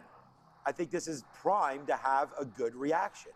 So for me, I'm going to go long today. I mean, you're going to ask a question about that. I'm going to say this 215, right there, or sorry, 211.50. I kind of just found that level. It's not like it was anything overly special. It's just kind of breaking whatever the pre-market high is, right? And so for right now, it looks like it's 211.35. I'm just going to go on the even cent. So 211.50, as long as these imbalances come out somewhat controlled. I like the long break of 211.50. I might take it immediately. And what I've written down here, unfortunately, I didn't get the sticky note done before 8 o'clock there. I'm going to try to get that done tomorrow because it's a little difficult to do it with our sort of our new format there. But I have 211.50 long and then using VWAP.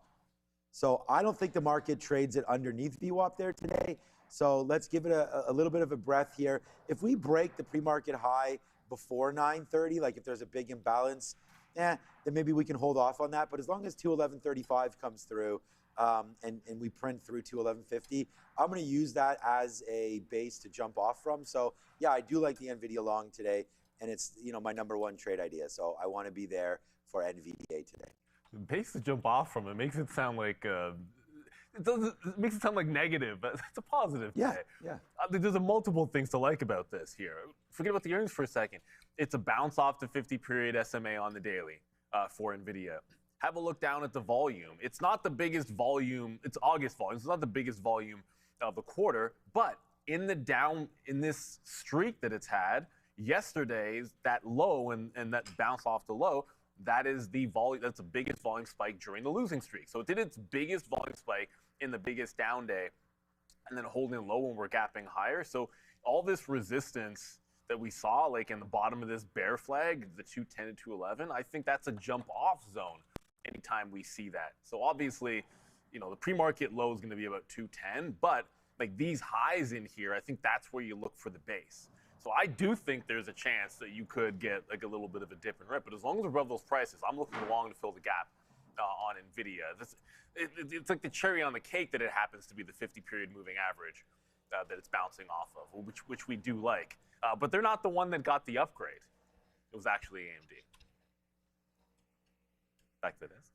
A transition there, Neil. I like that one. Yeah, AMD with a very bullish note coming through here from Raymond James. $641 price target. It's crazy to think this stock is at $470 right now. So not even that big of a leap here, I guess, with a strong buy rating. So in a note to investors, Raymond James had said that AMD, quote unquote, the strongest combination of direct earnings leverage data center positioning, also market share gains with server CPU revenue that is projected to grow 44% CAGR through the year 2030. Now, it is upgraded AMD stock strong buy from Outperform, and like you said, Adira, raised the price target to $641 from just $565. So from yesterday's close of about $456, this price target is implying a potential upside of about 40%. Yeah, and I've been hearing some headlines as well, quickly just about the U.S. and Iran. Tasnim reporting that Pakistan, which as we know is the mediator between the U.S. and Iran, is apparently conveying Iran's condition and positions to the U.S. So I guess they're trying to get negotiations back started up here. Apparently one of Iran's conditions is a return to the MOU, including conditions regarding the Strait of Hormuz. Let's go to AMD though, guys. How do you feel about this one? It's hard to look. I kind of prefer Nvidia, obviously, but if you look at AMD, it does have some similarities in terms of bouncing off of like a multi-day low, but it's not the 50-period moving average. It didn't have as big of a wipeout bottom on volume. The rest of the chart looks the same. But if we're looking at the upgrade and talking about the CPUs, well, that also benefits another name, which is interesting today, and that's Intel. Because all those same things that get said, I think can apply to an Intel, which has probably a much cleaner look because of that $90 level that we saw from Friday. Like this sucker closed like effectively just holding 90 for 2 days. We then have the massive drop off.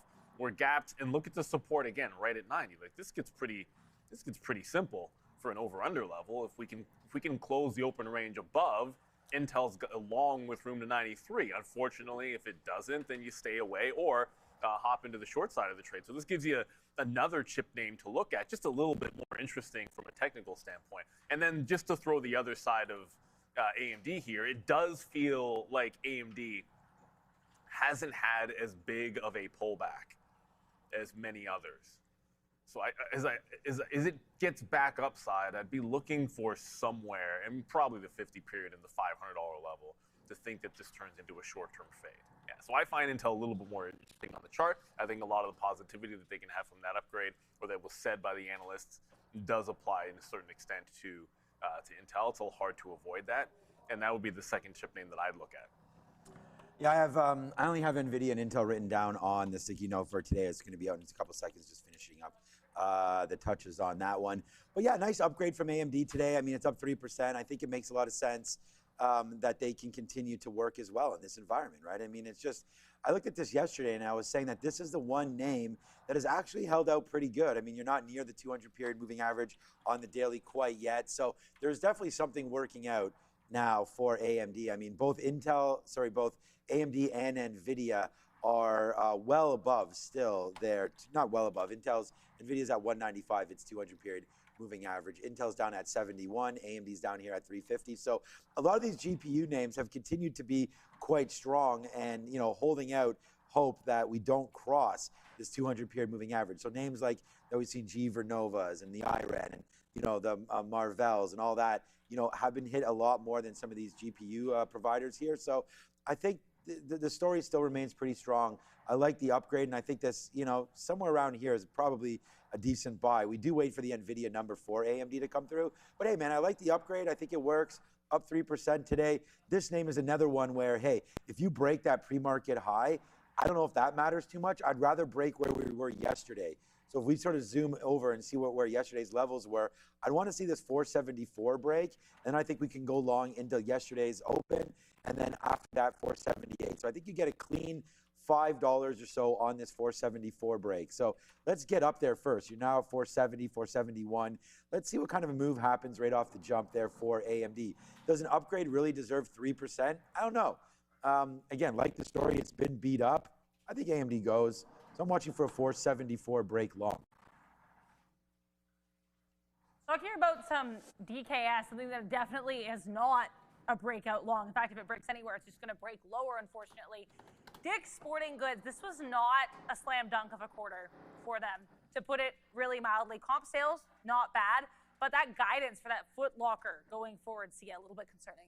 It is definitely concerning, Adira. Now, like I was just speaking to you off camera, 2024 did see pretty good sales. We saw good numbers in 2024, but 2025 GAAP net income had declined around 27%.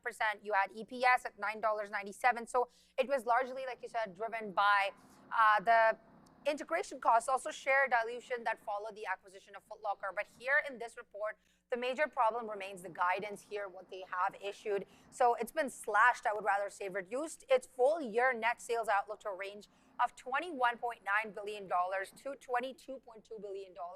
And this number is something that you do want to look out for, Adira, as well, is that it's down from the range of $22.1 to $22.4 billion and adjusted profit expectations of $11 to $12 per share. But let's just look at the numbers just really briefly and real quick. Adjusted EPS is $3.53 per share, missed. You have revenue at $5.59 billion, again, missed below the expectations of 5.64. Net income, $315.5 million, again, down from the prior year. Comparable store sales, however, have increased 2.1% overall. Are you a Foot Locker customer, Sia?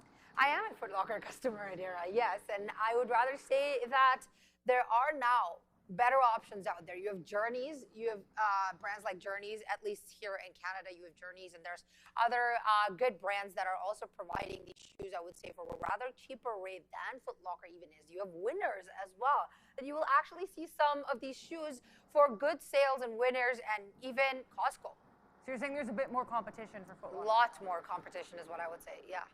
Are you guys looking to compete with the buyers and sellers to trade some DKS today? Like, I was trying to come up with a good pun for it. It's so bad, though. It's just like I don't even want to kick them while they're down. Like, you can make flat stitches. You can do whatever you want to do. But when you pull out a monthly chart here, it's nasty because we're trading down at 140. You effectively have taken the bull flag that it was in on the monthly chart and squashed the entire breakout range to going back to like the 2023 tops, 2021 and 2023 highs that it broke out from a couple of years ago. Yeah, we're right back at those levels at a 140. So is it at a zone where you could think about some kind of a bounce? Sure, the 140 on a monthly chart shows you that. But what good is a level on a monthly chart on day one?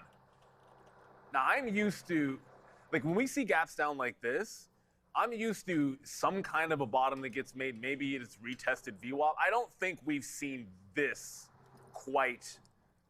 I can't remember the last time we saw this kind of a move in the pre-market where it gapped down this far and it was just continuation selling. So I think that's not the knife you want to, the sword you want to die on. However, it is worth mentioning that Nike, which with that Foot Locker aspect here you would expect to be weak, and it is weak. It's down 3%.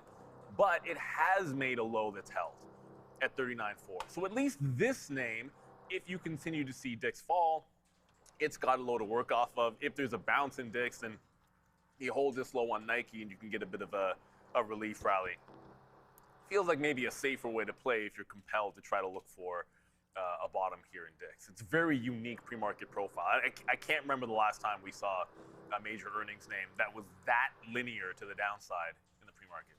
I think they may wind up regretting buying Foot Locker, but we'll wait to see how that all goes down. I just don't think the kids are into that. I mean, we had SneakerCon on here back in COVID when it was super popular. People, trading shoes, looking for those unique outliers and whatnot. Now I just don't think the market is there for it, but I mean, I still like it. I think there's still fun to sort of collect shoes and see what's going on there. But remember, like the whole Yeezy craze and everything like that.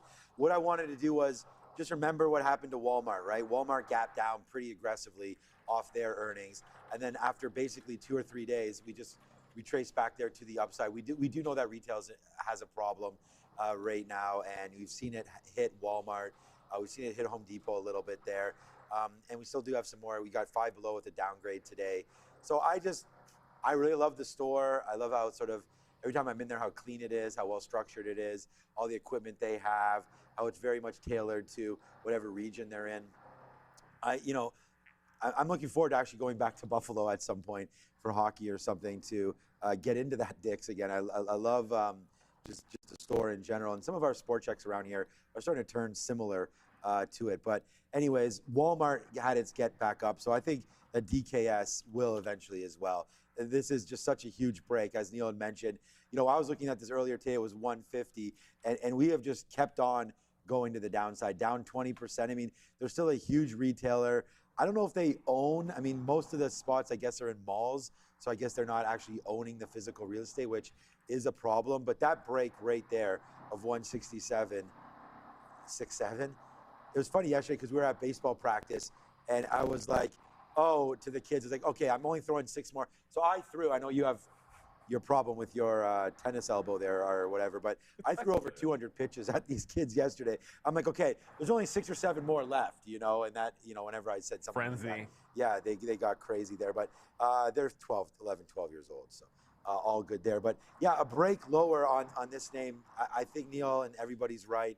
You got to let this name settle down. This for sure is a classic 3-day rule. I think you buy it, but you got to let it base out because we don't know where that bottom is now that we've broken back below. So I want to buy some of this name. I think I actually will. This is down 20%. Probably it's an overshoot, but hey, their numbers weren't great. DKS continues to be a negative story here today. I actually really, I like the short into the open, but I think 3 days, we've got to let it settle down a bit. Last but not least, let's talk about Tesla, TSLA, and specifically their Cybertruck. So as you guys can see, here it is on the screen. I think this is the Cyber Beast model, which actually isn't impacted by the story I'm about to get into. But Sia, we know that according to what one individual by the name of Sawyer Merritt pointed out on X, you've got the US on their website here, the Tesla US, raising the price targets for price levels rather, for two of the company's Cybertruck trims.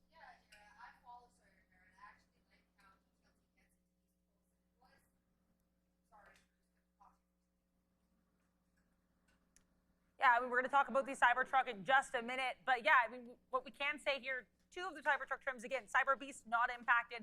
One of these trims, the dual motor all-wheel drive, that's going to be up by 7.1%, that price increase here to $74,990. Premium AWD going up here to 6.3% to $84,900. Yeah, I mean, I know you're into cars, Sia. How do you feel about the Cybertruck? Do you think this price increase is actually a wheel mover here? So there are a lot of things that you do want to consider. Now, I am into cars. I'm not into Cybertrucks, and I've made this clear that vehicle also, particularly the Cybertruck, has faced multiple recall and quality control issues. So as we've been seeing with a lot of Tesla cars, we saw on news yesterday as well that eight companies happened in China, but Tesla was the strongest and the largest by almost 3 million recalls for vehicles as of yesterday. So Tesla has repeatedly also revised prices. It happened back in 2025 as well, when it's raised the price of the top end Cybertruck by almost $15,000 to $114,990 in August of last year. So this is exactly, it's like a trend now. It's exactly next year. It's August 2026. Tesla's hiked up the prices again. And yeah, it's increased the price of the dual motor Cybertruck to $74,990 from $69,990. And the all-wheel drive version now costs $84,990. This is all listed on their website. Yeah, I mean, Sean, I know you are a very proud Tesla owner. Would you hop into a Cybertruck? No, I don't really like the Cybertruck either. I'm kind of with Sia on that one. I don't. For me, I think they misstepped. I mean, I think they should have done a SUV, like just a traditional kind of SUV, and I think it would have been a little more supported. I don't know if the Cybertruck is great for.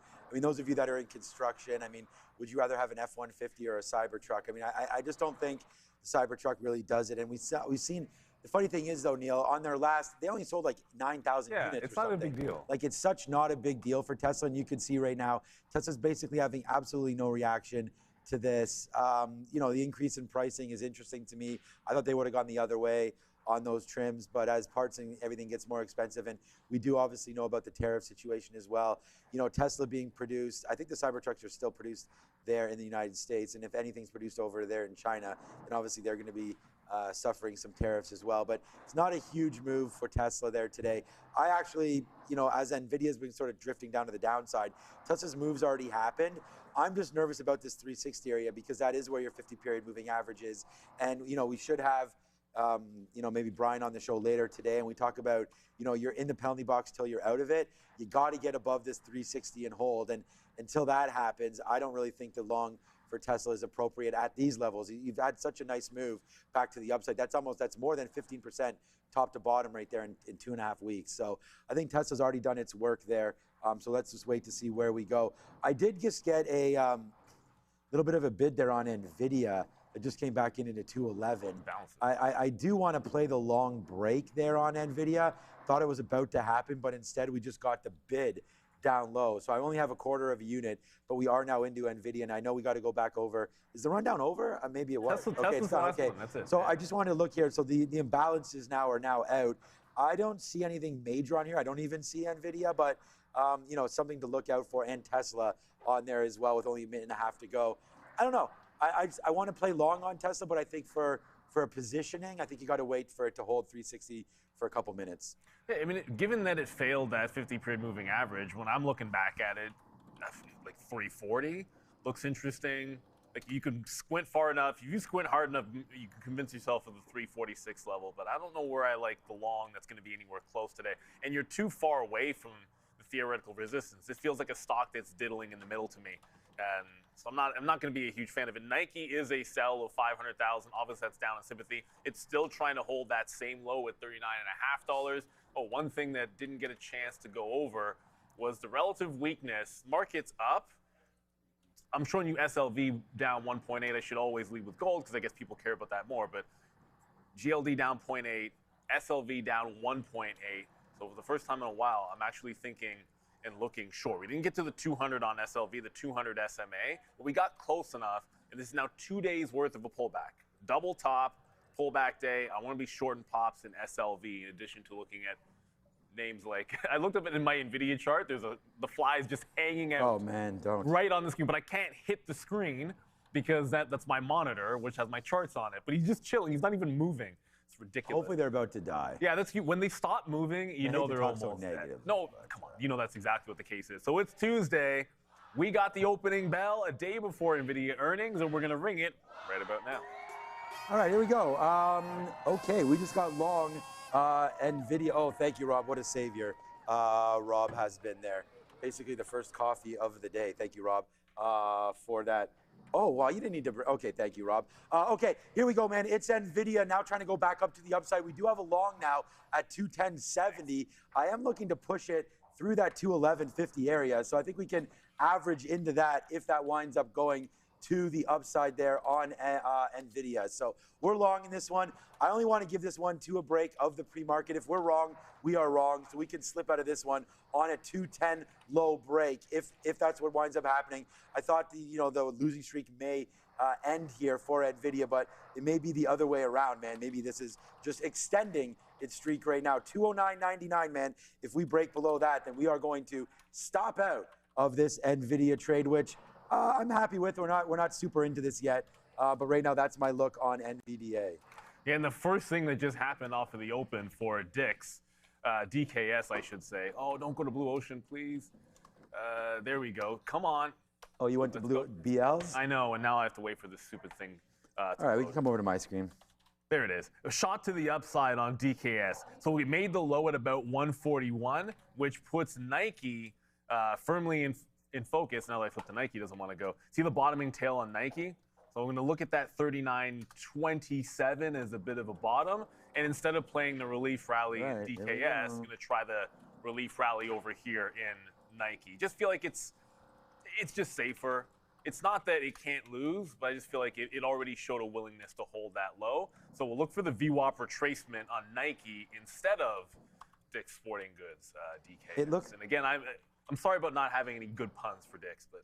No, I think you keep saying that, but I think you'll come up with something, I'm sure, at some point, because it is definitely a well-traded name this morning.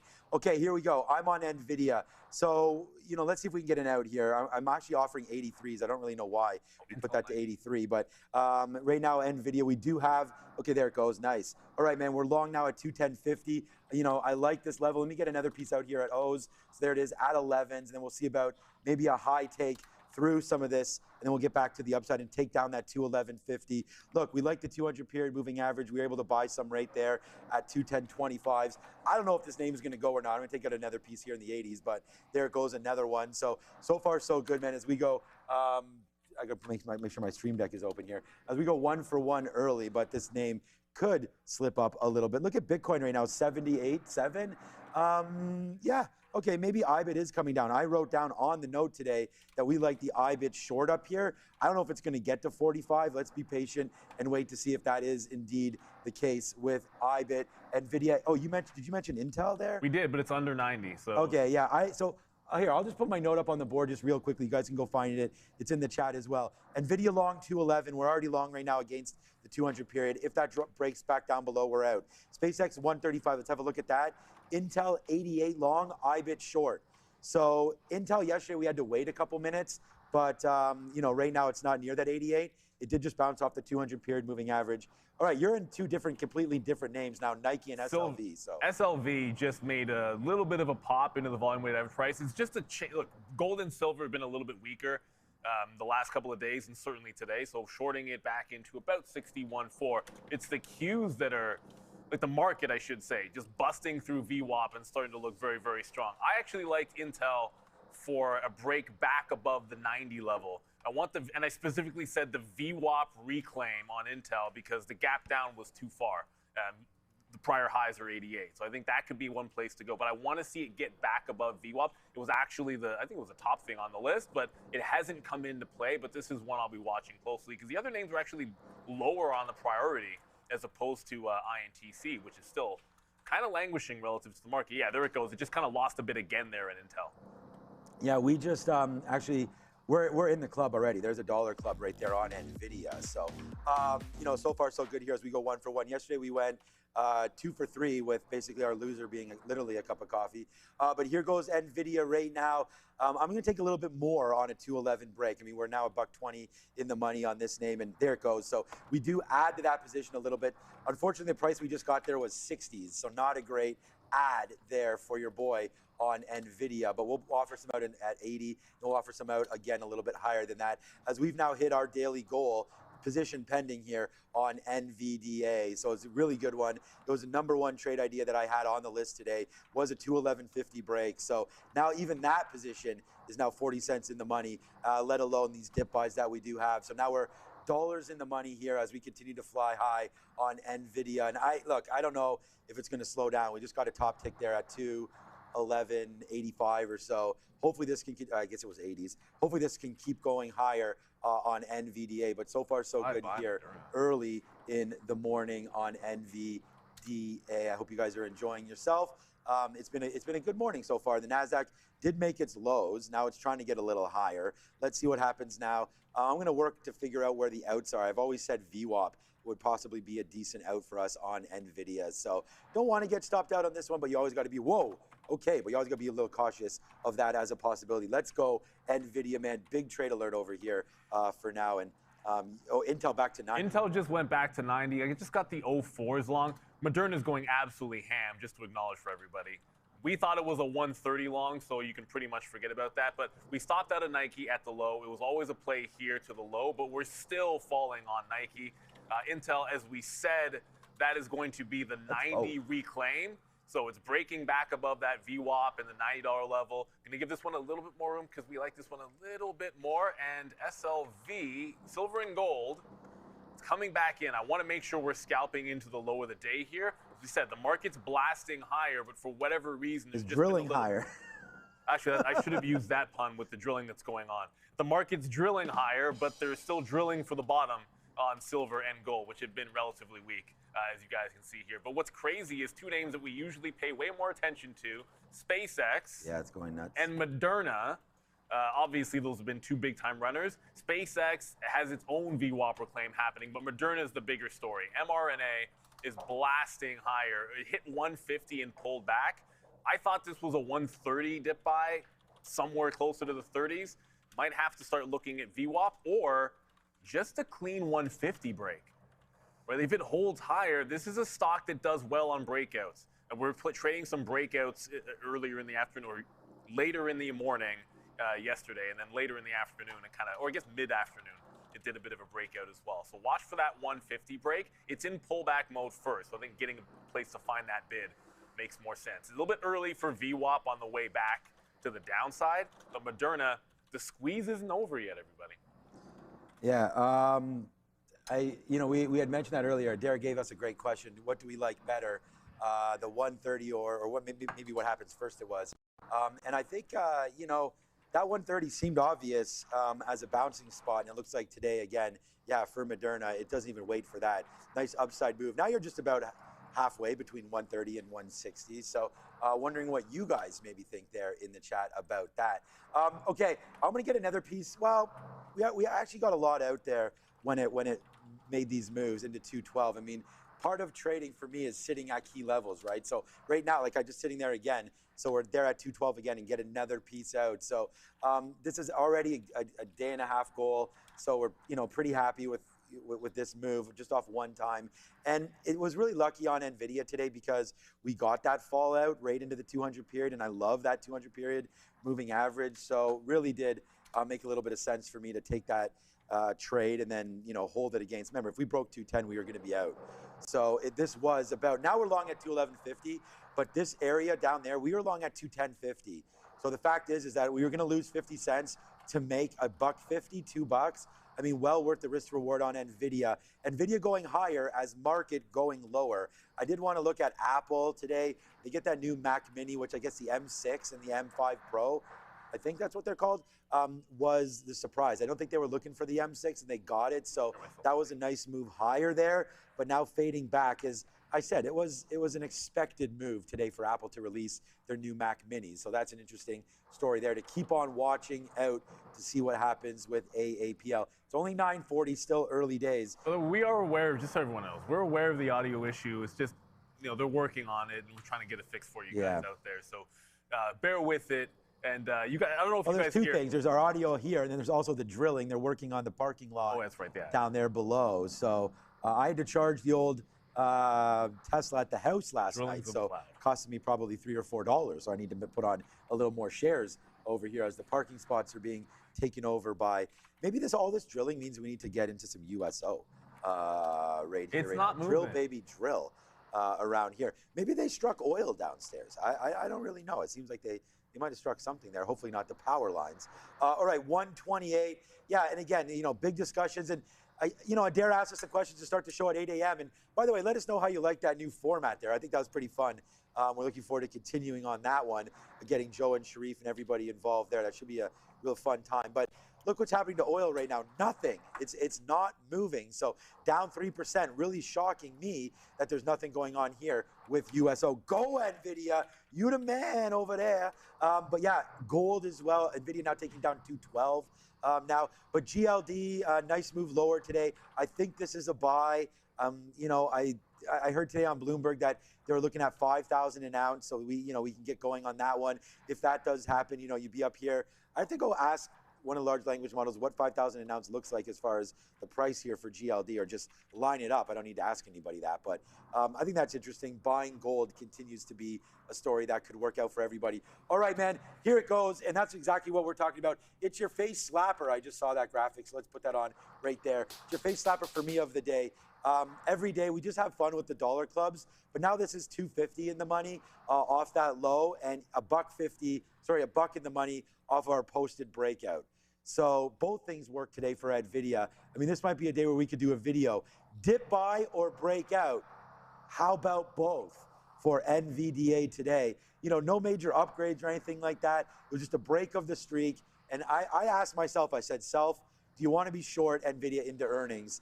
And right now, the answer to that appears to be no, market-wide. So there it goes, man. Nvidia is still cooking with gas as we go to the upside right now. Yeah, that's the trade for me. Intel, SLV, Moderna.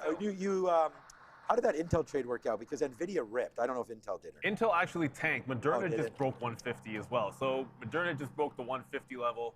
Oh, I didn't get filled on the breaks. I had to put an individual order in there. I'll go over to Moderna first. I'm so surprised about Intel there. I thought it was going to go higher. So Moderna just broke the 150. Where's my? I had an 05 fill that didn't actually fill in there. Let's see if we can get the quick little scalp trade off the 150 level. But Intel lost the bid completely. So we took the retake of the $90 level, giving it to the low that wicked out, went all the way to 89. But it is on the comeback trail. So it's trying to come back, but if it can't close above VWAP, we got to stay away from that.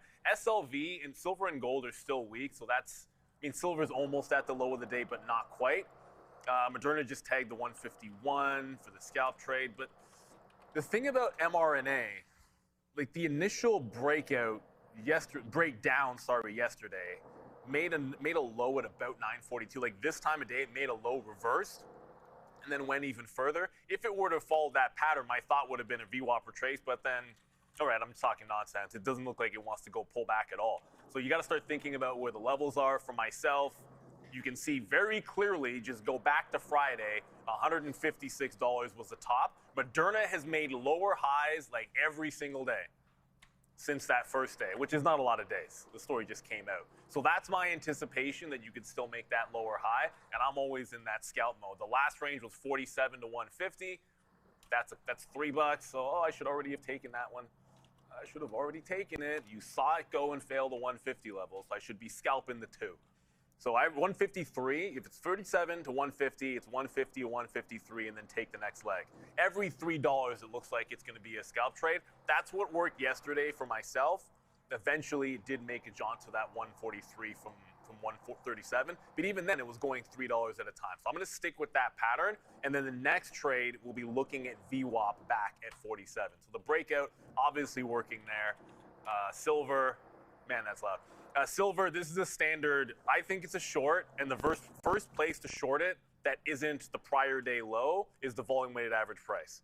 So stop me if you've heard it before. It pops, you short the volume weighted average price and what you think is going to be a downtrend. You play it to the low, you hold some for, I don't want to say the inevitable move down, but when I look at the key price levels, now that we're through 61.17, I'm looking down at 60, 60, about 60, 65 on SLV. Just go back to near the end of last week, and that'll be the next level to the downside. The market's still very much inside day-ish, so you just have to find the things that are explosive.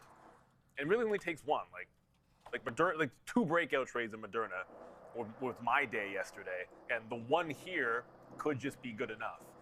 We'll see. It's obviously we're not going to get to that 130 first, like I was saying.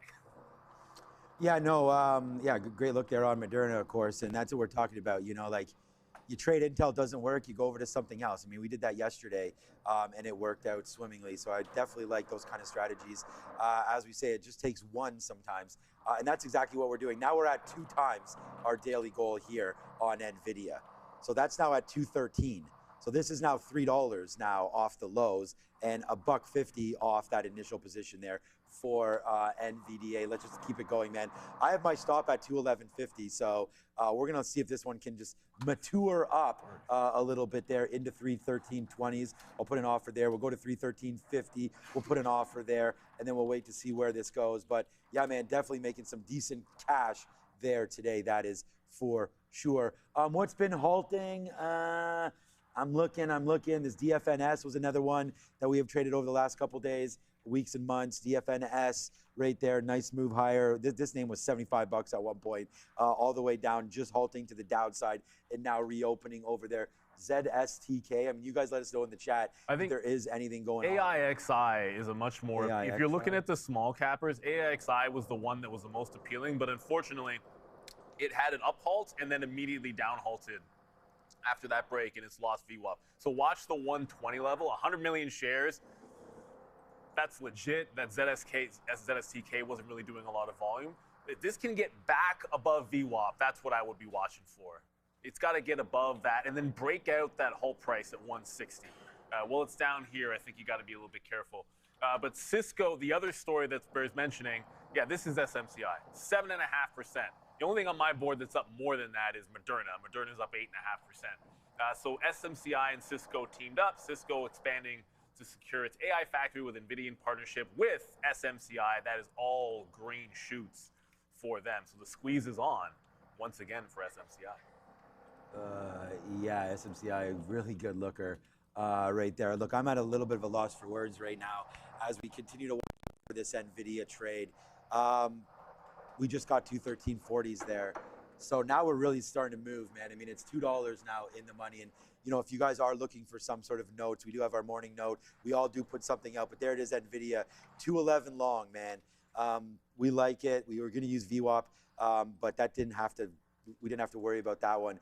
This has just been just a huge mover now to the upside as we continue to go. Yeah, VW, I saw that one, WVVVIP. This one halted, so shout out to you guys there in the chat. We want to say a big thank you to everybody that's with us right now. And in fact, let's do like a little bit of a quick little roll call right here if we can get that locked and loaded here, because I want to say a thank you to everybody for watching us one more time and sort of helping us with this sound and putting out with that. You know, we do have some audio problems. We're working on them. As soon as we can get that fixed, we will. But here we go, man. Let's just say hi to everybody, including everybody. If you're on TikTok, say hi. I'm going to shout you out right now. Yo, Chef Joe, what's going on, my good friend? Hope you are all right. What's up to Vault Builder? What's up to D. Westermeyer right there? Good friend of the show. Mike P. DeRider, somebody named that, I don't know. Ray President, Commodity King. Hey, another one. Kelvin Kling, Solar Tech is here as well. Georgia, Snowmeister, okay. Not too snowy here, but sometimes it's getting a little cold. Byron, Bravo. Yeah, what's up? There's Tisha Perkins. Hope you're doing well as well. Lyndon Meyer. This guy's picked the bottom of SpaceX. What's up to Lyndon Meyer? There goes Joey talking about that AAOI. And AO is in the chat as well. Saying AO to us is Mike. What's up to Shane B. Two Boots, Swizzler, Sniper, and 1320. Wolf, and the wolf be howling today, baby, because there goes Nvidia to the high side again. Just took down 214.15s right there as your high of the day. We'll sit there at 12 and we will take that one. It is a money trade. It is a 50-cent kind of a morning right there, because here we go, man. It's happening all over again. We did it again, everybody. We did it again. The banger trade right there for me on Nvidia. We go 1 for 1 now. $4 in the money from the lows, $2.50 in the money from our breakout spot. It's Nvidia's world, and today we're all living in it. But look at the NASDAQ as that continues to go. Look at Neil had Moderna. That's continuing to go. That's 154 right now for Moderna. We like it. We like it a lot, and we love that we have you guys joining with us. Hit the like, hit the boy a follow. We're on one today.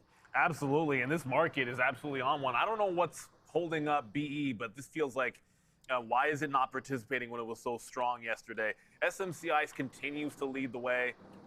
It's program buying on SMCI, so anytime I see this, I flip into the mode of the second the program buying stops. We saw this with SoFi the other day. I'm going to look for a reversion. I'll try to show you the chart if I can, because SoFi was so incredibly distinct. It was absurd the other day at the open. Yeah, which is crazy program buy. The second the program turned off, that was the top. And you could find it across multiple names, but SoFi felt like it was the strongest one. So that's where I'm at with SMCI. The market may be blasting, but there's two places that are weak. One of them is gold and silver. The other is crypto.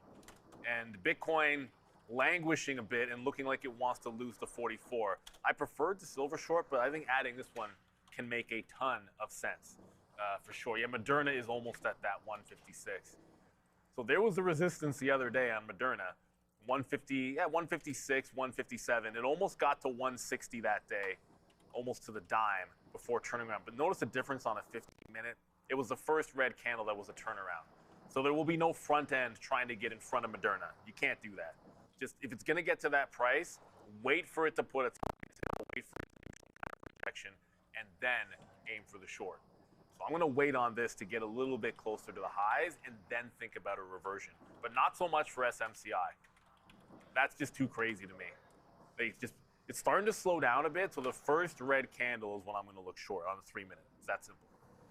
Adara had the question of the day when she asked about Moderna, 130 or 160 right there. We were favoring the 160 for good news. We both talked about we had hoped that it got. Well, I wanted the long. I just wanted the long at the dip. Yeah, we thought that the 130 was going to be good support. I didn't think 140 meant anything, but apparently today, the good news, and I was talking about it even, I said, this is an optionable trade. You could buy options on Moderna. I thought there was a good opportunity for it to go higher. Now, the premium on that probably ridiculous. Man, if you can't tell, we're in a great mood right now. We're done for the day, man. We were done for the day at 9:40, let alone what's happening right now. As now Nvidia is just 215. Like, what world are we even in right now? As this just continues to climb higher and higher and higher. Obviously, wish we had held out for the whole kit and caboodle to the upside, but we still do have a piece left, just under 10% right now left for Moderna, for Nvidia. DFNS, man, nice move, halting around $13. It's really the only halter right now. MRAX opening up, CMCT, nothing really going on in these markets, so we're going to pass on that one. I know Neil looked at Intel earlier, but this is another idea that we had today. I don't Nvidia, but Intel today, really nothing, a nothing burger so far, trying to figure itself out. AMD did catch an upgrade, so we did want to have a quick look at AMD today, and that makes sense that it's kind of stair-stepping a little bit higher. Bouncing off VWAP was obviously a decent trade right there for AMD, but so far, kind of just cruising around and not doing a whole heck of a lot today is AMD. We did want to take a look at SpaceX, because I do think yesterday we had a big short right here at 138. And that's exactly what happened again there on SpaceX. So definitely worth a look here if we get back up into that 138 level for SPCX.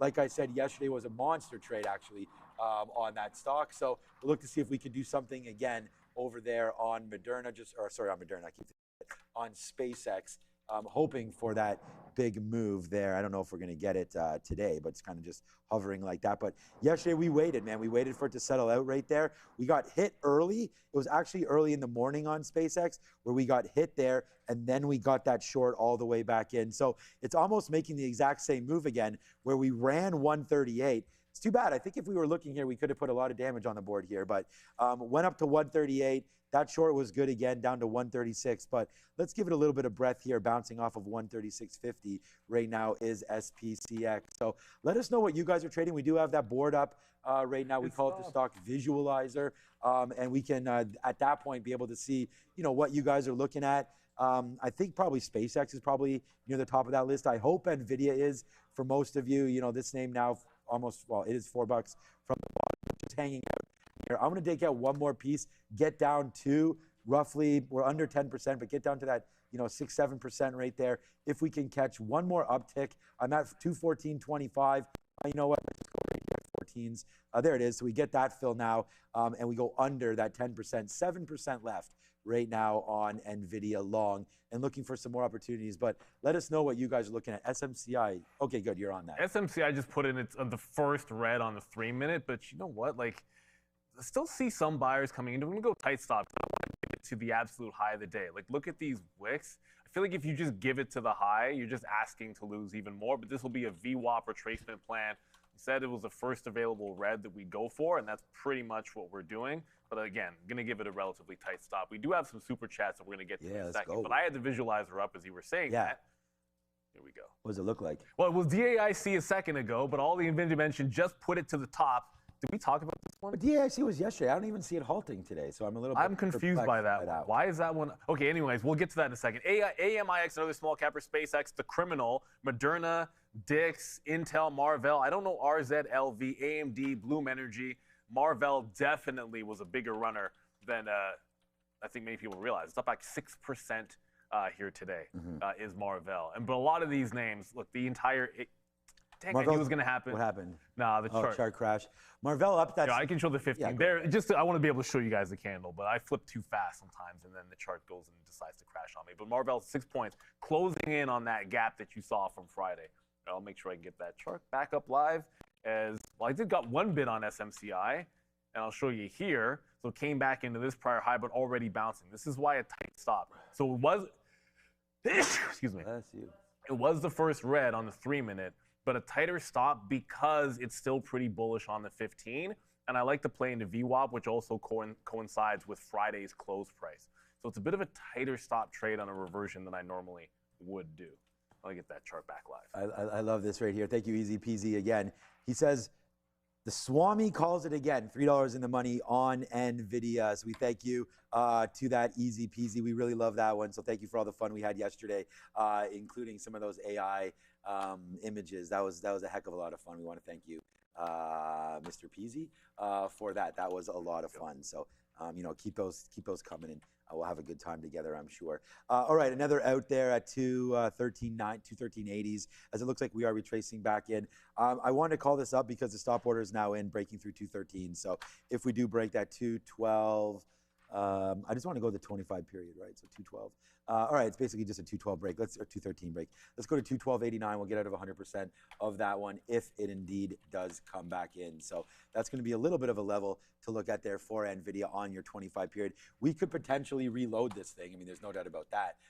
If those levels do come in one more time. And of course, what the levels I'm talking about there would be VWAP, so around 212. If that's a level, then we'll take it and give ourselves a little bit of a chance at that trade for NVDA, the 212 coming in. Look, I said you said about Affirm and some of the fintech. I've been not liking the fintech space for a while, but it doesn't mean anything. Affirm has been okay. It's been hovering around here.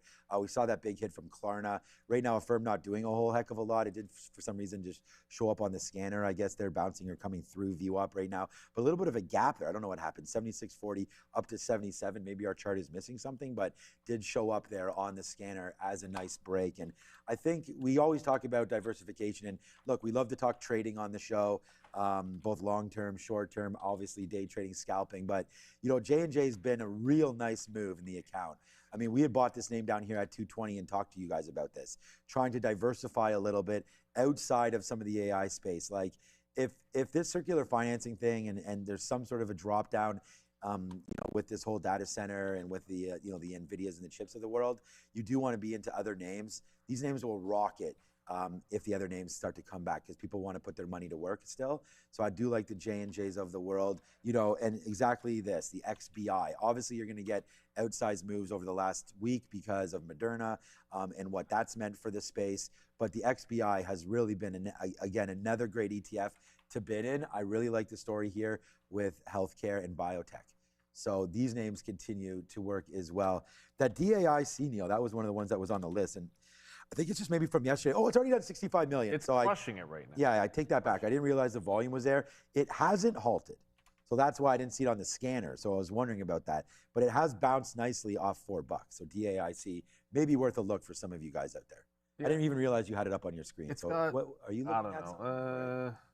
There was delisting risk. They got like a delisting risk. I don't know. That was the story I saw. Like more delisting risk. We have numbers coming in and happening now. But before we get to that, just very, very quickly, I said it makes more sense to go with a tight stop on SMCI, just not let it drift all the way to the high. So we did get out. I'd rather have a flat trade than try to hold this one too far against. So we got in where the only red has come into the game, but this one looks like it's still heading to the upside. We'll allow it to make a lower high, but we got to get to the desk because we got a number.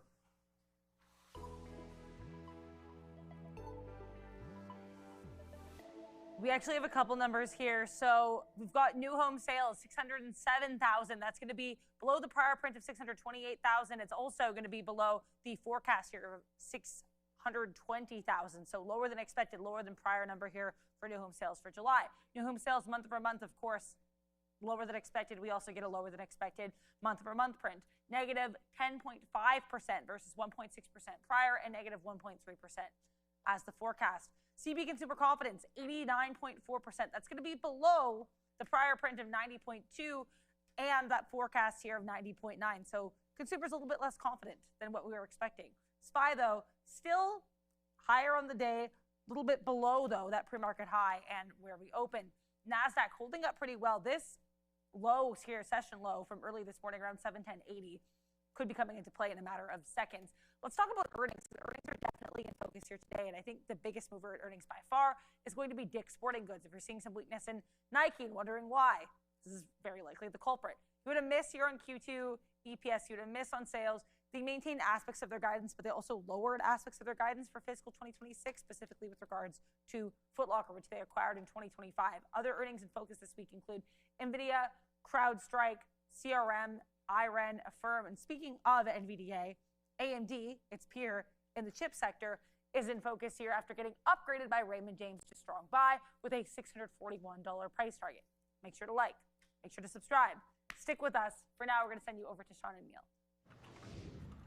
Yeah, definitely make sure you do hit that like and subscribe, and also pay attention to this offer. Here's a trader offer that you cannot refuse. These markets have been extremely active lately, and that, of course, creates big momentum, which in turn creates big opportunity. But to take advantage of these conditions, of course, you need to be sized properly, and you need discipline and access to capital, and that's where Trade the Pool comes in. Instead of being limited by the size of your own account, traders can access firm capital and use their strategies to manage their own risk. No more fear of blowing up your personal account. No more moving your stop loss too early because you're worried about your savings. This is what we call limited risk trading. So if you want to take advantage of volatility in today's markets, make sure you do that without risking your own capital. And please visit tradethepool.com for more information regarding their offerings. So we want to say a big shout out to Trade the Pool and their continued support here of Trader TV Live. Yeah, guys, that move down there in on the market and with that housing drop was enough to break through 213 on Nvidia. So that exits that trade, and it was a banger and a chicken dinner winner. So we're really happy with the way that trade wound up basing out for us. So let's just keep the momentum moving now, and hopefully to the high side of this trade as well for Nvidia. If you guys are still in this, I still like the trade. It's just not really sure where we're going to go from here. I would still like VWAP. We'll see if it does catch that bid in his SpaceX. moving to new highs now as well. Just touched 138 again. So, leaving this one for now. SpaceX a little choppy early, but watching out for that 138.50 top. Maybe that top is now in for SpaceX. Let's give it a shot there, as I need to take a sip of water. Yeah, I feel like there was just obviously there was a bit of a reverse, I guess, in the market. Market came down a little bit, and so silver went to the upside. We did get out just above the break even, so it broke the VWAP. Not going to get back in here because when the market was going higher, this was working to the short side. Obviously, it was a nice short back into the low. But now that the market seems like we're breaking down, it might change the litmus. If the metals are going to be weak and the market is going to lose that, so strong, and then the market's going to lose that bit of a bid. So I was expecting that we'd see a little more strength in the NASDAQ today. And now that we're not getting it, let's wait for it to get back to the prior high. I think IBIT could at least be a play. It was a bit of a choice between which short did I prefer. I lent to silver just because how strong crypto had been, but it would have made sense. Either one of them would have made sense. And even this is getting to VWAP. Maybe allow it to fail the volume weighted average price first, and that would be a better play. Moderna never got close to that 160 level. I mean, 155 is pretty close, but no real press into 160 to look like some kind of a short. So I don't know if Moderna is going to be the next. So now I'm like kind of, we're hunting. Like the breakout trade of Moderna was a good scalp at this point, but I don't really see anything that's setting up in the moment. I do want to note that I still can't remember the last time I saw an earnings name that the chart looked like this. We've seen down 25% a million times. It happens all the time. When was the last time you saw selling in this? Like you draw a line of best fit, and it's just really easy to do. Like it's crazy on Dick's Sporting Goods. They're not even trying to find a bid on it. It's unreal how bad this is dropping. 25%. You're at 134. I think I still have the monthly chart up on this. Like there's nothing in here. I mean, on the monthly until you get to about $100. I suppose if I put a weekly chart up, maybe you could find some levels. But this is almost like the second that the behavior changes, you feel like a real bid could come into this. The weekly looks just as nasty. Like there's nothing to rest your hat on until maybe 100. You can squint hard and say 118 to 120 could be a level. But this is program selling on Dick's. It's just Dumpsville. A trend break on this will be, I think, could be epic. The problem is it's epic because of how far it's falling, and in too early is going to be trouble. I need to find some kind of an entry where the risk to reward looks really good and I can have a very tight stop to get a good gain, like on SMCI, so that if it doesn't work, if it works halfway or even a little bit, I want to be able to be flat. And if it doesn't work, I don't want to get destroyed. So we're going to have to be really patient with Dick's Sporting Goods. They are getting smoked right now. Yeah, that's kind of crazy. Oh, I disconnected from my. I know it was bad, but all right, is that bad? Yeah, I don't know. I thought that.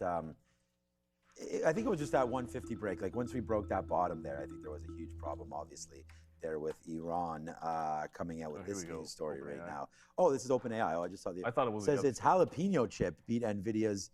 OpenAI says its jalapeno chip beat Nvidia GB300s. Okay, those are a little bit old in inference tests. So okay, that's nice. I mean, there's going to be some more people. We talked about what Nvidia's beating an old chip. Yeah, main cases, right? Is the fact that what kind of studies they have moving forward as far as the the quality of their chips as opposed to what everybody else is making. So, if you want to get involved in that, OpenAI, I mean, huge investors with Microsoft.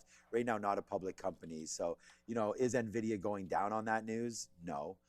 They only fell during that, if you come to the chart here, they only fell during that housing sort of number there. But, obviously it's had a nice day for Nvidia. So not an immediate impact there. We can have a quick look to see if Microsoft is doing anything right now. What an investment Microsoft made into OpenAI, right?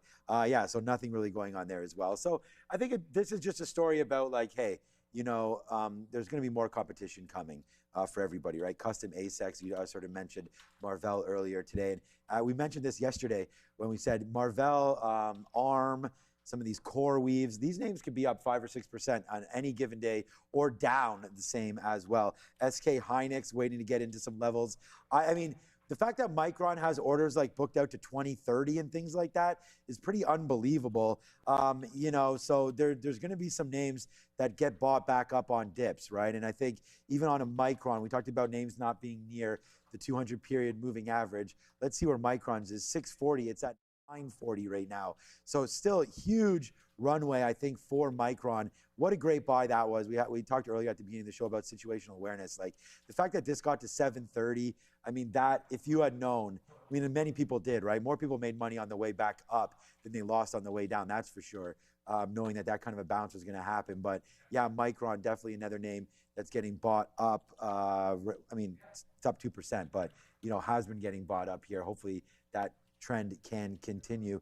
Eli Lilly having a hard time near all-time highs, but hey, I still love that word, all-time highs, that phrase, and that's really nice. When if you're still saying it, it's all good. Yeah, when you own stock like that, it's real nice. And I actually think this is right now going to be like that next play again for me to get more Eli Lilly. And it kind of sounds crazy that you'll buy more near the highs, but it's just right now. It already took down this 1250. It's now trying to hold it. I wrote down this at 1240 just to match. But at the end of the day, this name consolidating above highs, Neil, above this breakout level, looks like the long is kind of gearing up again for Eli Lilly. My only thing with that space is I would think that after the Moderna news, there's some kind of a pullback. Yeah. Right? It's anything that big in the sector, it's like the next pullback is what you want to buy. So it's a matter of how, like, when that's going to, because to me, it hasn't happened. Like, it's off nothing off the top. And if that's the only pullback it gives, I'd be a little bit surprised. So like all those, that looks good. I think if you get one on like CRISPR, could be interesting if you get one. As while Bitcoin is weak and the market's weak, this is a great sign. Look what's going. SoFi is going up in a weak NASDAQ and a nothing crypto market. Robinhood is going up, maybe not doing much more than anything than giving back getting back some of the prior gains. But hey, you're finding some real strength here. And Pure Ecstasy says Pfizer is going. Yeah, that's nice. You do your thing, Pfizer. Go from 26 to 30. Fail. And then remind everybody why you like it. Oh, sorry. It doesn't even get to 30 on these moves. 26 to 29. And maybe this is the time that Pfizer decides to join the party. We crap on this stock enough. It could be. But Merck has just been better. Look at how sideways. Look at that. Some people like to call it accumulation. I call it accumulation when I like the stock, and then I call it trash when I don't like the stock. But I guess in reality, this actually does look like good accumulation. Maybe I'm not paying enough attention to Pfizer. I haven't touched this stock since COVID, because for obvious reasons, it was a good long during COVID. No, this looks really interesting. No, this does look good on Pfizer. I've crapped on it a lot, but this does look pretty solid. Look at how long it's held, higher lows. It's not a rounded bottom, but it's back above both moving averages. They flatten out. The 200 period's actually upward sloping on Pfizer. It really isn't that bad. The more I look at this, maybe it's time to at least consider this stock. But I still believe it's a heck of a lot easier, and this is always true. It's so much easier to buy the dip on a strong stock as a pattern than trying to find the low on one that you think, oh, I'm going to get the bottom and it's going to be fantastic. Or Exhibit A. You could have just, after breakout, you could have just bought any dip on Merck and been absolutely laughing. It's just a much easier way to play the markets. Yeah. All right. Coach wanted me to, what's up to everybody in the chat here? Coach says, hit the, be like water. But above that, he said, hit the hot dog cannon. I said, for what trade? He hasn't necessarily got back to me yet, but there's the hot dog cannon for anybody's trading today or just amusement right there. It's too bad. Like, Nvidia, look, we got out to 14.50. It's been a good trade there, but I want to move on. Intel, we wrote down 88, man. It got to 88.35. I'm bidding 88.20. Almost got it. I still want to try out some Intel down here near $88. It was another name that we wrote down on our watch list today. On the sticky note, 88 bucks was written down there. So we definitely like that level. And if we can get something in and around there, we will do it on Intel. So that's going to be a quick little Intel on that stock. Hopefully it does make some moves. You already covered some SoFi over there. All right, what's moving around?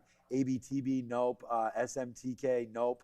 Well, there's a super chat. Halting right there. That's not bad. Yeah, let's go over anything over there. The only 4.0. raining VIX, yeah. I guess you could say it's raining DKS. It sure is. Yes. There today. What is I'm this? not- What is this? A WNBA game over here? They're throwing those things on the court. I don't know what's up with that. Apparently, it's been a thing for a Has it? while. Okay, because my kid asked Which me. is crazy. They must have saw something on TikTok or something. Like you're there. wilding out for that one if they're doing that nonsense. Yeah. So. No, yeah. I don't know what to tell you outside of the fact that, look, they missed. You miss in the top. You miss the top and bottom, and they can find anything when it comes to growth. And the Foot Locker actually. Anybody was thinking 25%. Our program monitor just died.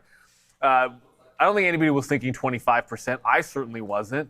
But anybody that bought the open thinking you were getting a relief rally, it was just so quickly dead. It's trying to break this trend. There's no key level down here, but there's at least a little something trying to happen. Now, this is how you know Fabian has showed up. The audio is now fixed. Let's go. There we go. We say thank you to Fabian for all of that one. Everyone is loving everyone's like the that. audio Okay, now. good. So there we go. We told you guys that we would have a fix in there. Fabian was working his magic last night, improving many different aspects, and I guess the audio now flicked over. So we want to say thank you to everybody for all of your patience. We told you we'd get that done. Fabian, not only donating the hair, but fixing everyone's audio issues there today. There you go. Fabian's your hero. So yeah, now it's time to donate, man. That was literally Fabian. So thank you for doing that. And I knew it was fixed the minute I saw the chat and everyone telling us that they can hear again. You know, the C's have once again I can parted, hear clearly now. There's how you can help support, not the show, but kids. Well, I mean, look, obviously you can support the show by just hitting the like and subscribe, sending positive thoughts in the chat. But more importantly, hey, we're at 90% of the new goal, which is 6K. But I'm going to tell you, when it comes to this Angel Hair for Kids, the key thing is every $2,500 raised is another wig. Yeah. Right, so we're at 2 because we've hit the 5,000 mark. Fabian's cutting off 28 inches of his hair on Friday. This Friday, we'd like to at least get to that 75K mark so that we can get a third one in this. So thank you guys so much for contributing. Yeah, new trade alert. We're short SpaceX. It's 30 cents in the money. We didn't take it. It just went down to 137.40s right here on SPCX. So new trade alert happening. If you want to come over to the screen, there it is. Give me that bid. Oh, we just missed us again. We're bidding 46s. At some point, the camera's, DKS, one more screen over. But doesn't matter anyways. We are short. Yeah, that's still Neil's screen. That's okay. My screen not participating right now, but it's okay. It doesn't matter. We are long. There it is. We get that fill right there on SpaceX as the short is now hopefully coming in.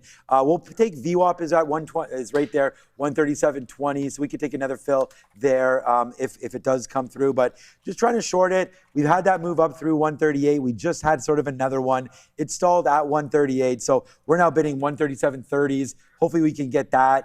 And then there it is. Yes, sir. Let's go, man. 2 for 2 on the bangers right there so far today. Let's see how low SpaceX can go. I mean, I still want to stop out if we take out the high of the day. We'll take something here if it comes back up into 20s, but the stop remains where it is, man, 138.60. So we do want to make sure to capture. Let's take some more profit down here in the teens. Let's put another bid right in front of O's, and then we can see if we can hold the rest of this one right there. But here it comes back in. We did this yesterday. We put on a big trade up near 138, and we just put it on again. So not as big this time as yesterday, but, trying to see if we can, start stack up a little bit. Our Nvidia trade was the one for me. We're already, we made the money there today on this, but we are going to try to put a little bit more in our pocket now as we're bidding 137.01s. I don't really know why we're doing that, and when it just bounced off of us. So let's maybe bid outside a little bit now and take something a little bit more aggressive than the 01s. But there it goes to the downside. SpaceX, we got it here. I'll just put it right there. We'll see if we could take that and 16s on SpaceX, and then we'll work off of that. But so far, so good there for SpaceX. Here, I didn't even put it out. Let's bid. There it is. We get 13. So a nice little smooth 70 cents right now on SPCX. And it just goes with, trade for me, trade the names that are pretty active. So that's why we're on SMCI. That kind of came out of nowhere. SpaceX, definitely love the stock and love how it's trading right now. Short side there on SpaceX. We'll go 2 for 2 to start with. But hey, man, it's still early. It's only 10:17. Absolutely. And SMCI did have a news story. It wasn't necessarily I don't think it made the rundown. No. But it did have a story. There was the Cisco team up with SMCI. I believe it was Sarda in the chat. obviously knows how I think. We had a bit front end, but it was more of a trend.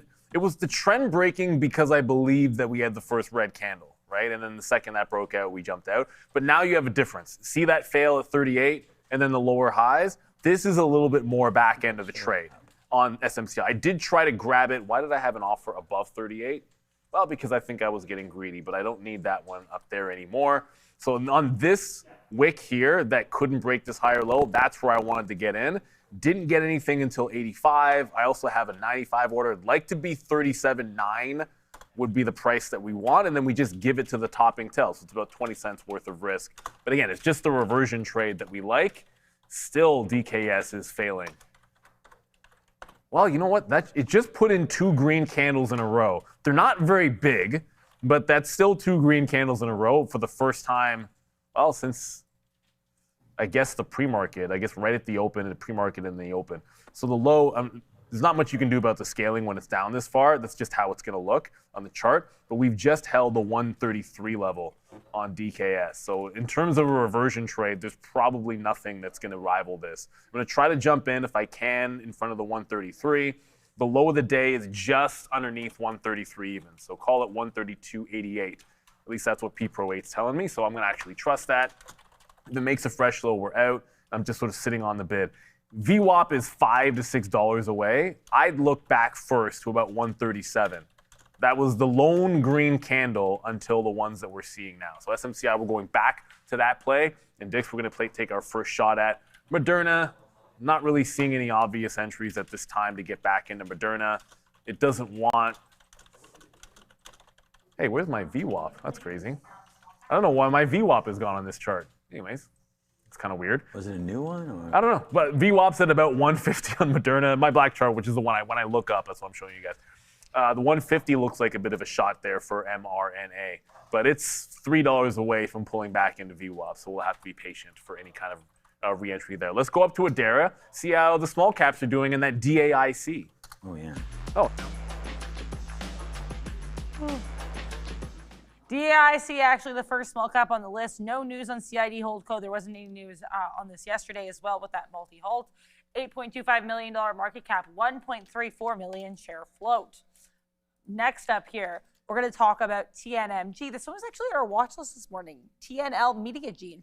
They were granted continued NASDAQ listing, but it was subject to conditions. So they have to get their house in order, so to speak, for NASDAQ compliance. I think there's 2 different metrics they have to meet as of, I think, September and October of 2026 to stay on the NASDAQ. They're good for now, though, with a $1.79 million market cap, 2.27 million share float, and a 12.3% short float. Last but not least, Net Capital. NCPL, this name to the upside, actually nearing these pre-market highs again now here. No news on this for today, but going back to August 12th, they actually had some bad news. The SEC filed a civil complaint against them. So about 2 weeks ago, you get that SEC civil complaint. No news that I'm seeing since, but you do have a $2.37 million market cap and a 4.38 million share float. Back to you. Okay, thanks, Adair there. Yeah, some small cap names definitely moving around there today. I mean, it's not, for me, it's not really a small cap world type today. The one trade that I wanted to, first of all, we're just gonna I'm bidding 136.75. Hopefully that can come through on SpaceX. Pretty choppy this morning. I mean, not much going on. So we're just gonna bid down there. If it hits, it hits, man. I'm out of exactly half now. I have a theory about this DCIC. Oh, DAIC.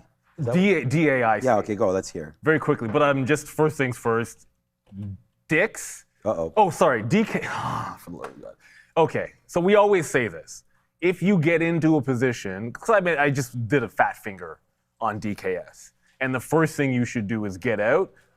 I got very lucky with the fat finger in that when I placed the bid and filled the order, I think the market just was like, oh, there's a buyer here after getting too many shares. So therefore, someone else was like, oh, I'm going to follow that buyer. The second I saw someone follow the entry in, I use them for exit liquidity, basically.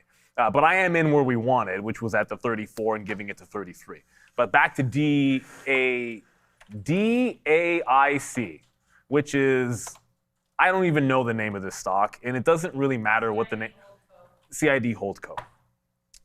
So we've seen this story before. Like, look at how much this is riding the volume weighted average price in an almost unprecedented. Like, look how clean this is off of VWAP. right? There's no new story. We've already seen it go once yesterday where it's like a halt fest.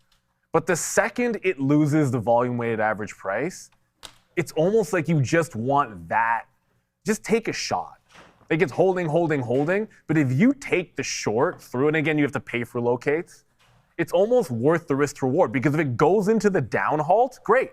You're in it. Otherwise, you could be short through a $4 break with a 4.20 to 4.30 stops. You risk 20 to 30 cents. If it works, you're halting down.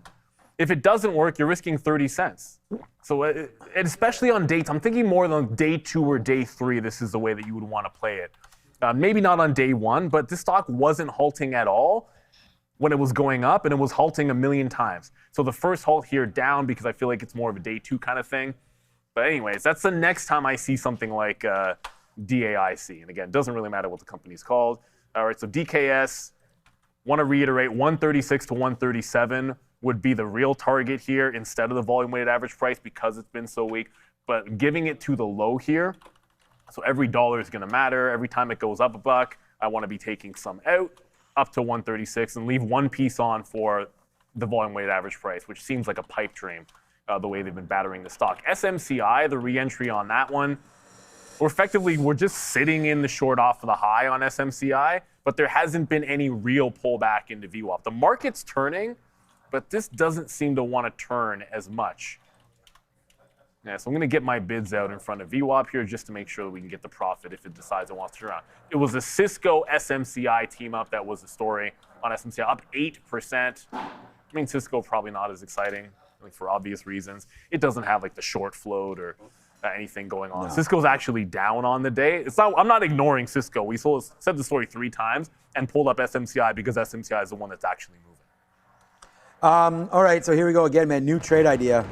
And it's not new if you've been following me. If you're on the sticky note right there, hopefully you're long 88 bucks. I mean, this is the trade for Intel that we wanted. It came right in to 88.20. We talked about sitting there. It just filled us, and there it goes to the upside. Man, oh man, are we having ourselves a day here? I don't know what else to tell everybody, but this is a day today. Now it's starting to go to the downside or upside on Intel as that continues to work out for us. So yeah, let's take another offer here at 55 if we can get it.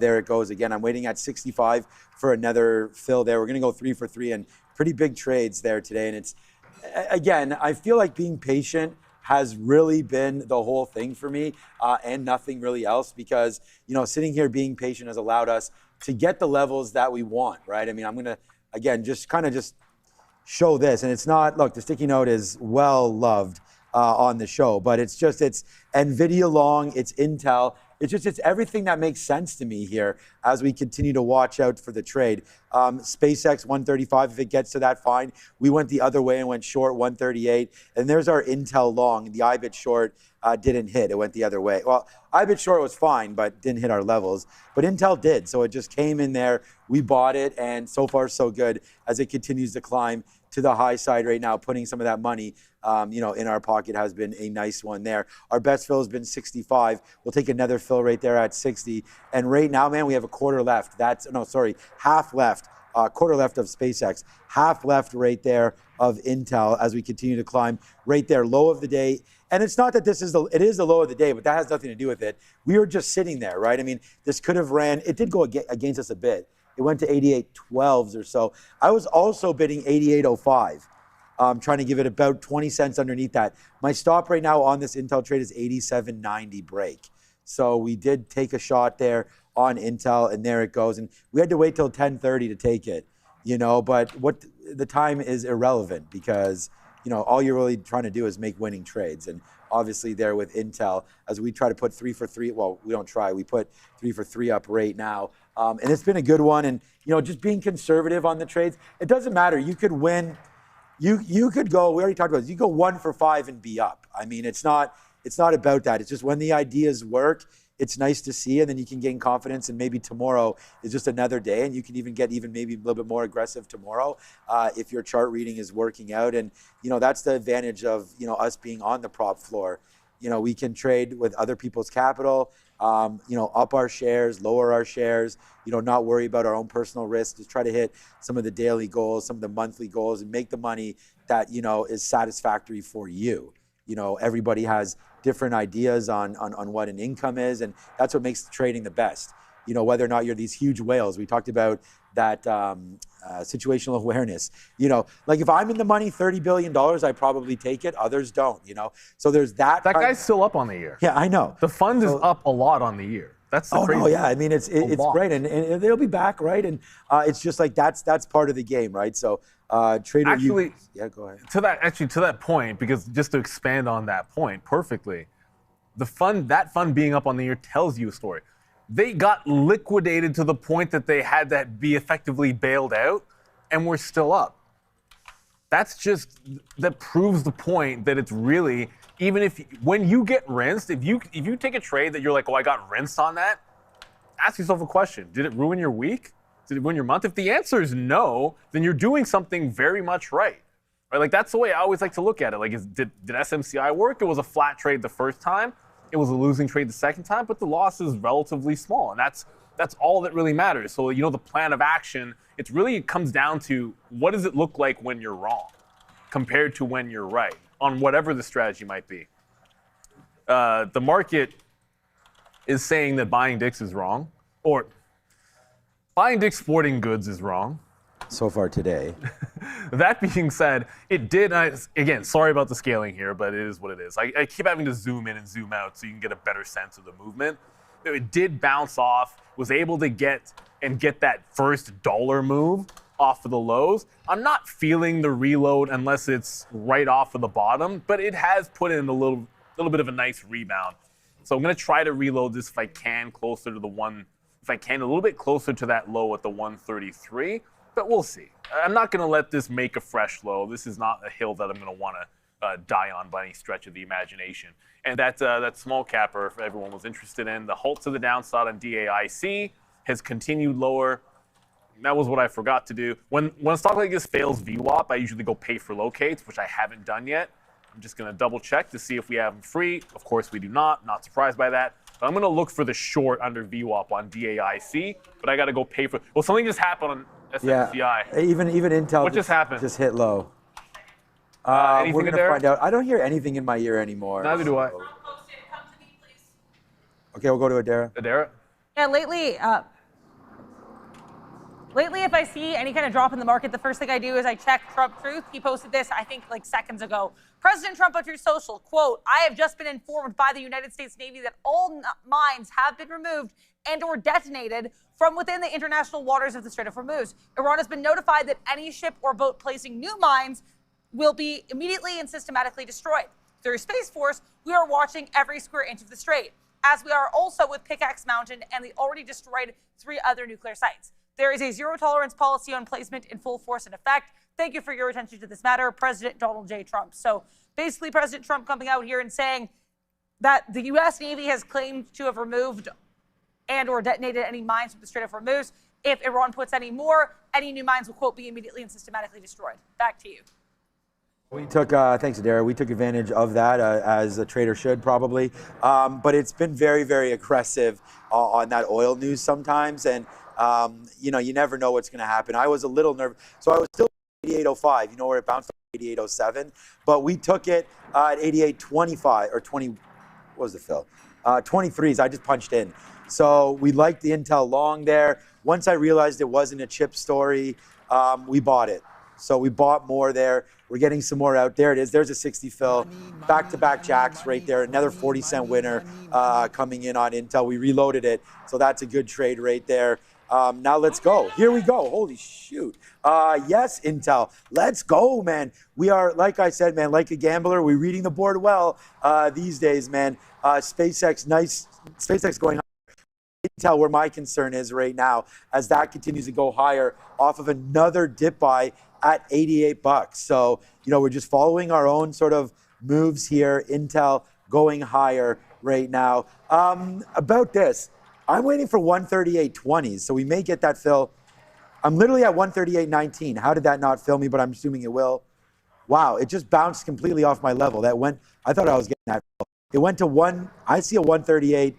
I guess 19 is the high. That's where we're sitting. Let's see if we get that. Again, stop out upside there around 130. Wow. That's too bad. Around 136, 138.60 would be the stop. Man, that's really too bad because we could have just had that trade there and we missed it. So SpaceX, literally bouncing off of us. I was sitting there at 138.20s, 138.19s, and that's the high right there. Wow. Okay, sometimes we get those fills, sometimes we don't. There we do not. That would have been real sweet to have grabbed that. But yeah, so far so good. People saying Nvidia gave everything back. Yes, it did. This is why we're not in it, man, right now. That's not why, but it hit our goals. We had a nice high move. But yeah, Nvidia and the market really flushing downside right now. Good area to buy, the 200 period moving average. I'm going to let this market settle down a bit. But wow, that SpaceX, what a miss. We were just right there, and we missed that top side. But hey, man, we're at almost 3 times the goal here today. It's been a good one on good trading. So looks like the NASDAQ trying to bounce off that. Look at that flush right there, 29,138. Now all the way back to where we were and more off of that move. Good move there by the market.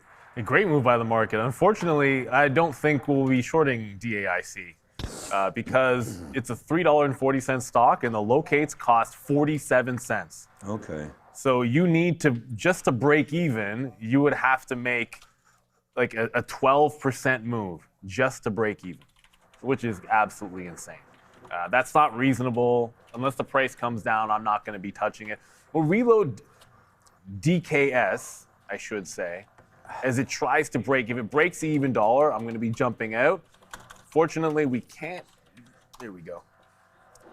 Fortunately, with this, the initial move up gave us a couple of scalp trades for the win. I can't do anything about the scaling. Again, I'm sick and tired of zooming in and zooming out on the stock. But if it breaks to 132, I'm going to jump out of this trade. It doesn't look like this one wants VWAP, unfortunately. So I'm going to shift the attentions, if we lose 32, back over to potentially Moderna. Moderna didn't get to VWAP. Got close, but that wick, which was actually on that post by the president, it looks like that's when we got the wick back into 151.5. Could have thought that could take you into VWAP, but it didn't, so nothing looming there. But there is at least something new happening. Well, that's Bitcoin coming back. That's a V-shaped move on Bitcoin. We're back through the high, so instead of looking bearish, I gotta think reversal. It's in an upward trend on the overall trade, and we have VWAP potential here for us in there. So I like any dip into the volume-weighted average price, and we'll mosey on over to Bitcoin.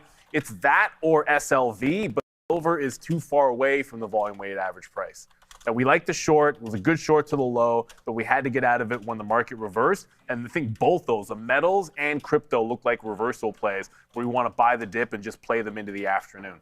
So always willing to flip it around when it does this because I like that volume-weighted average price for an over-under. And then let us know what else you guys are watching. Because realistically, like we pulled up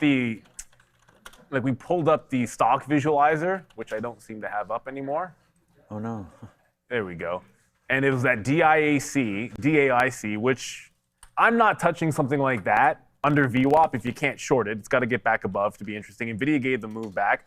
Dix is trying to hold this low. It's given one bounce. I'm playing the second one. AMIX we haven't looked at. SpaceX Sean's looking at. CRML. Critical metals. What's up with critical metals today? Yeah, he came out earlier. Remember you called it criminal there. So Yeah, the criminal's up 17%. okay. We like the criminal. This is Sharif's name for the stock. I actually, outside of it just being CRML, it's nothing bad. I think he just likes to call it that because of the ticker. It's been a very good stock. I'm just wanting MP to do something. This one's been worse, though. Much worse than MP. I see Adira singing over there. Yeah, what's that? Some smooth criminal. All right, we have some action. What's up, Mohammed? Right there. You're on today. Yeah, this is a name from yesterday. This is that hyper liquid fire something. Again, another move higher. And this was talk from the president as well, I believe.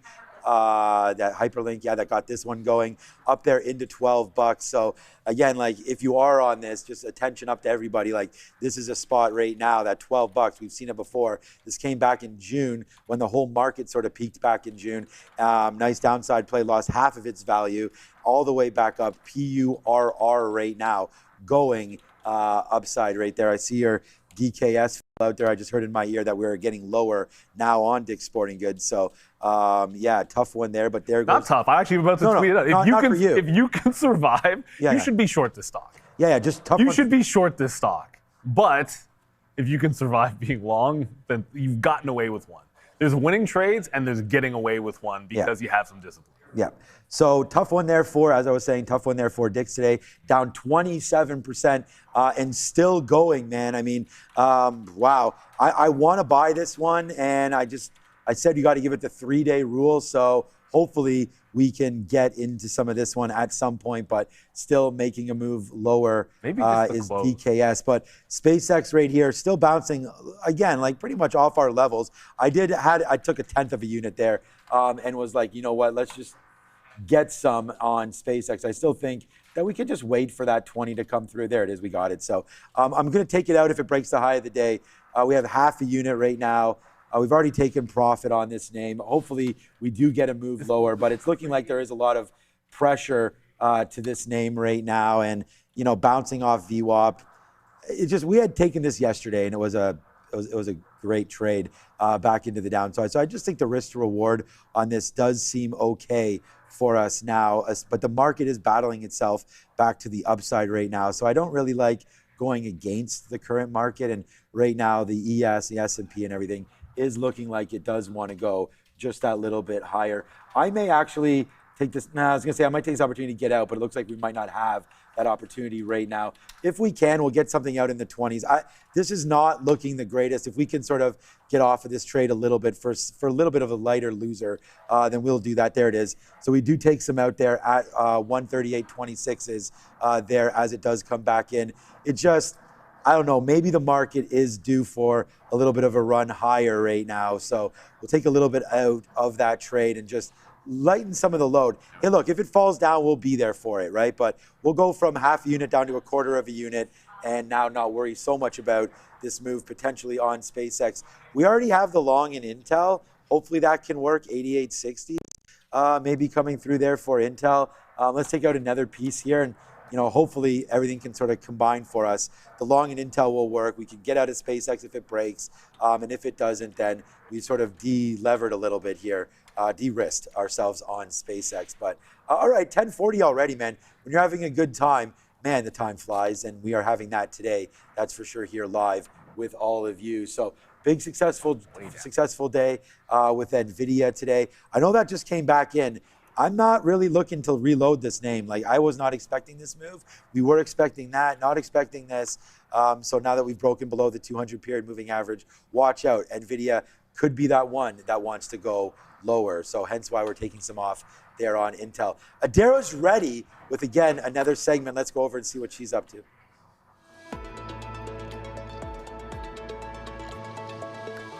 Yeah, as we all wait to see if Dick's Sporting Goods can break 130, we'll take a moment to look at what's breaking in this sector board.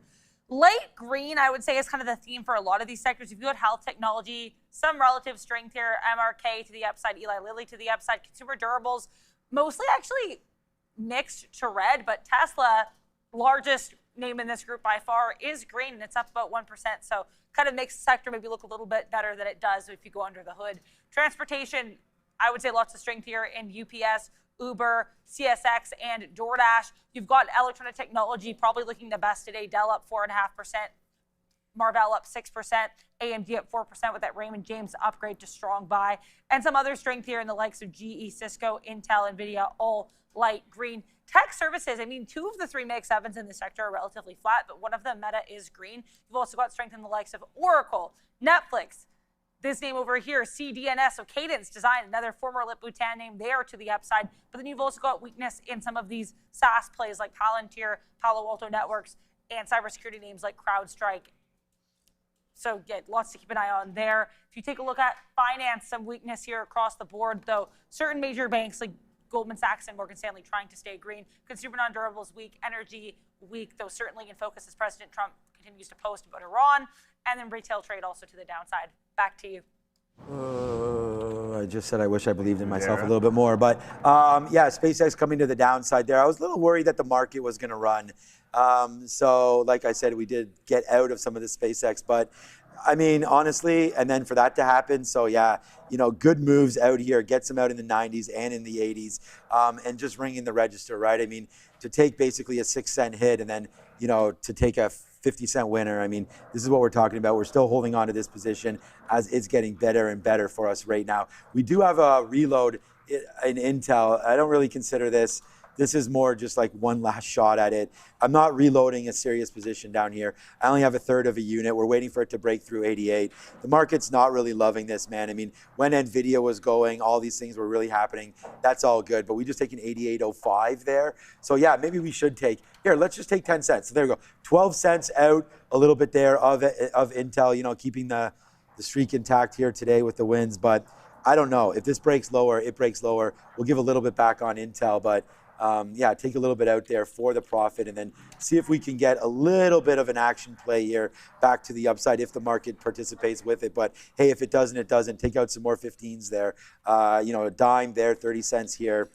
Just kind of topping it up. It's only 10:43. There's still a lot more left in this day, including trading with both Obi and Joe coming on the midday. Yeah, and we'll see what the. I have a sneaky suspicion I might know what Obi's been looking at, but that's just a blind guess because there's been a couple. Well, I'll tell you, he's traded DKS only today. Well, that's what I was getting at. Yeah, and it was not positive, but he'll talk. Well, again, like, well, I mean, if you're a reversion trade, if your style of trade is to look for an outsized move and look to play it in like a bounce on a stock going down or a reversion on a stock going up, then it's hard to imagine that DICS wouldn't be on your radar today. I don't see any way around it. Silver is on my radar, and the market's putting in a bit of a bottoming tail candle. Here, I'll show you.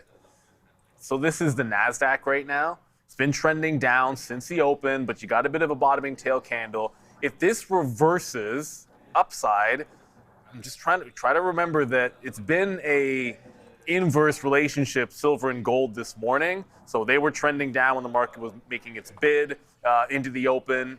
And if we make that bounce play, I think you get a trend back in here in SLV. It's double topped. It's gotten all the way before it hit VWAP. I mean, it technically hit VWAP for the bounce play there. You're talking about going into prior day lows and double top in the pre-market. So a trend break here has the top to work with. It's also got that prior support level that we're going to like for sure. But let's be real. You know, the market has to show that it wants some sign of that curl. One place that I can't believe we've gone this long without talking about memory. And we haven't. Whether it's Micron, SanDisk, you know, SK Hynix, which we never seem to look at anymore, they're all pretty weak today. Just a series of lower highs. And I see a pure trend here on DRAM, which you can always play in either direction. It can break the trend and get above VWAP, and then it's a VWAP reclaim trend break long, or we can wick this top, fail the volume weighted average price, and then short the sucker. But either way, DRAM, I just paid for locates so we can, they're like fractions of a cent, unlike that DAIC, which I'm going to check to see if it comes down. I can't imagine that stock staying at 47 cents per share for locates. That price is going to come down. It's way too liquid. Oh, yeah. Yeah, once people start to figure that one out, that'll come right back in there again. Yeah, guys, look, I mean, we've changed up our trading style quite dramatically over the years, and especially recently, where we are very focused on individual trades, a little longer, trying to, you know, definitely play the risk to reward, trying to up the share size, and all of that. So, you know, today's been just a great day for that. We all talked about the different styles there. I mean, that's been a great one here, just to wait for the bigger moves. And we would keep on reading that, you know, thing about the market. It's been pretty slow the last couple of days with the ranges, but definitely not slow with individual names.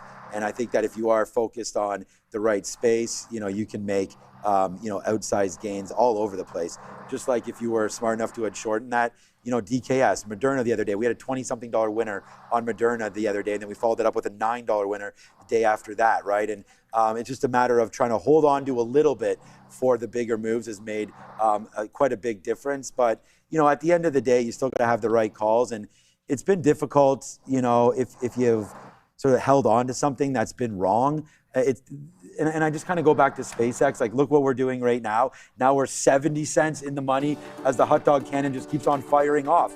But we did, you know, get a little bit less. We were a little nervous about it when I thought the futures were trying to run there. So in order to capture some of the, you know, day's profit and make sure it was staying in our pocket, we did get out. But then when it dips down like that, there we go. So take a 6-cent hit or whatever it was, and then, you know, make about $1 on the other end of it on the way back down. You know, that's for me, that's been sort of part of the story. And even yesterday, when we had SpaceX on this move right there, we got stopped out initially, but then took this, like we got stopped out for 50 cents or whatever it was, and then the thing dropped down $5.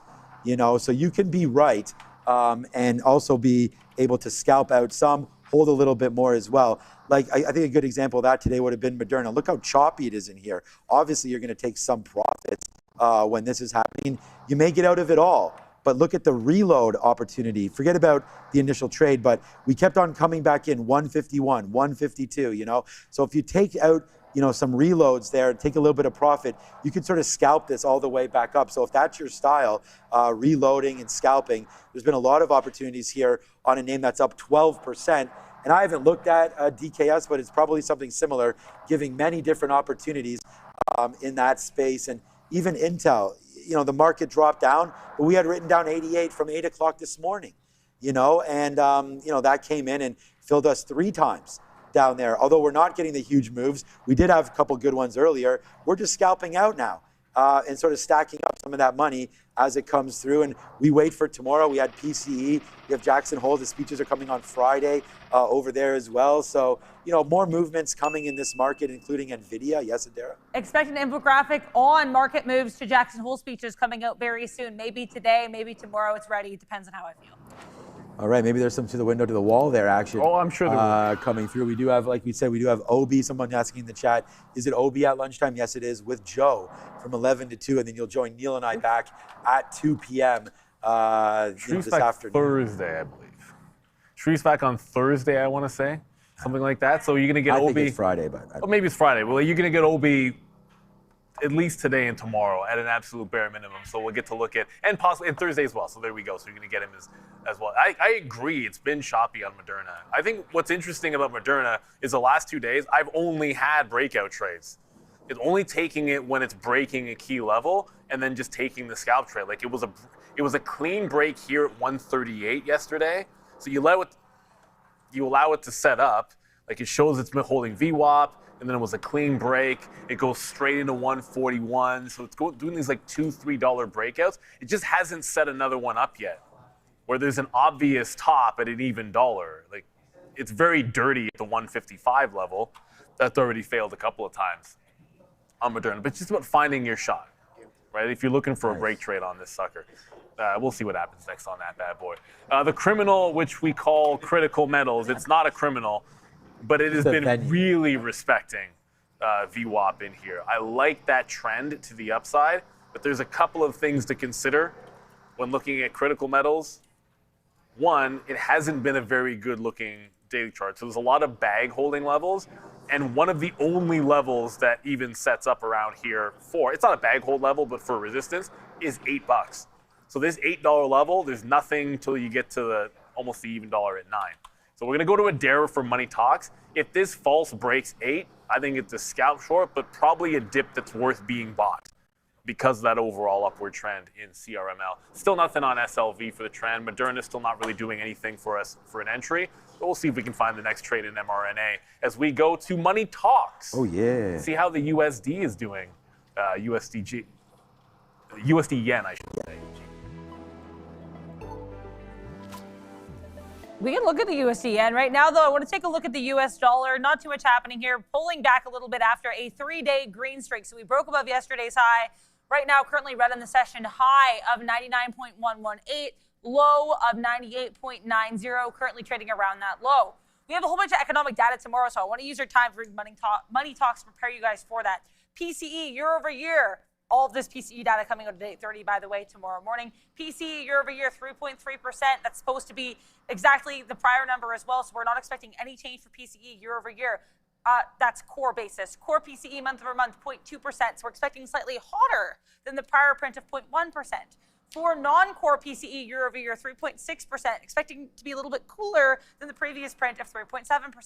PCE month over month, 0.1%, expected to be hotter than the prior print of negative 0.1%. So you're getting cooler to in line here when it comes to year over year numbers, but we're expecting hotter for both core and non-core month over month. That could be significant. As far as GDP goes, 1.5% is the forecast, 1.5% is the prior for that second estimate for GDP for Q2. Also, you're going to get consumer spending, durable goods, lots of data coming down the pipeline tomorrow at 8:30 a.m. And that could change the CME FedWatch tool we see here, depending on what we get.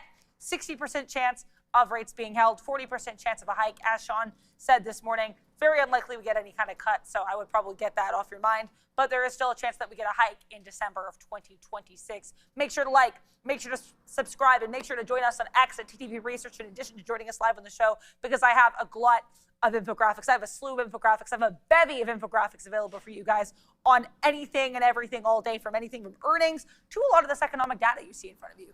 Back to you. U of T. Yeah, so this is right here. This is right beside our office. This is at U of T. This is the captain of the U of T varsity Blues girls hockey team. And my daughter's in here somewhere. And they're doing laps around right now. This is the exact same stadium that my son did his football in, but now they're in the training camp right now, running laps and a few fun pictures, stretching and whatnot, doing their best.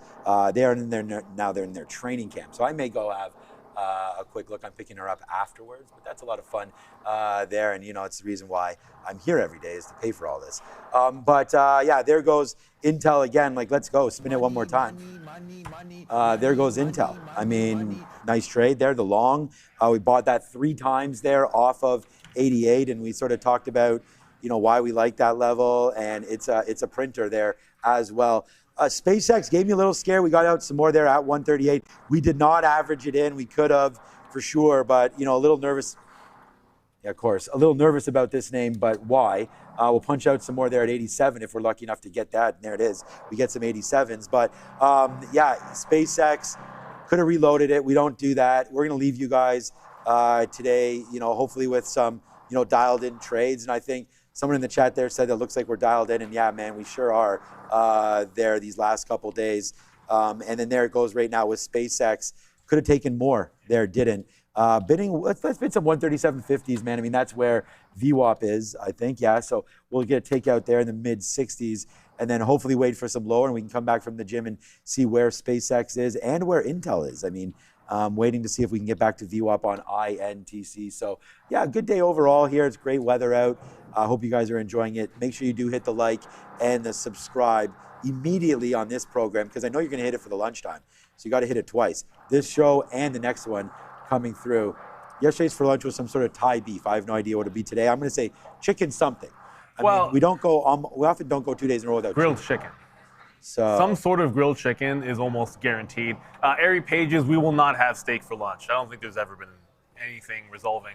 Oh, they did like a Salisbury steak one time, the old caterer, which nobody liked. Yeah. Because the Salisbury steak is always not that much fun.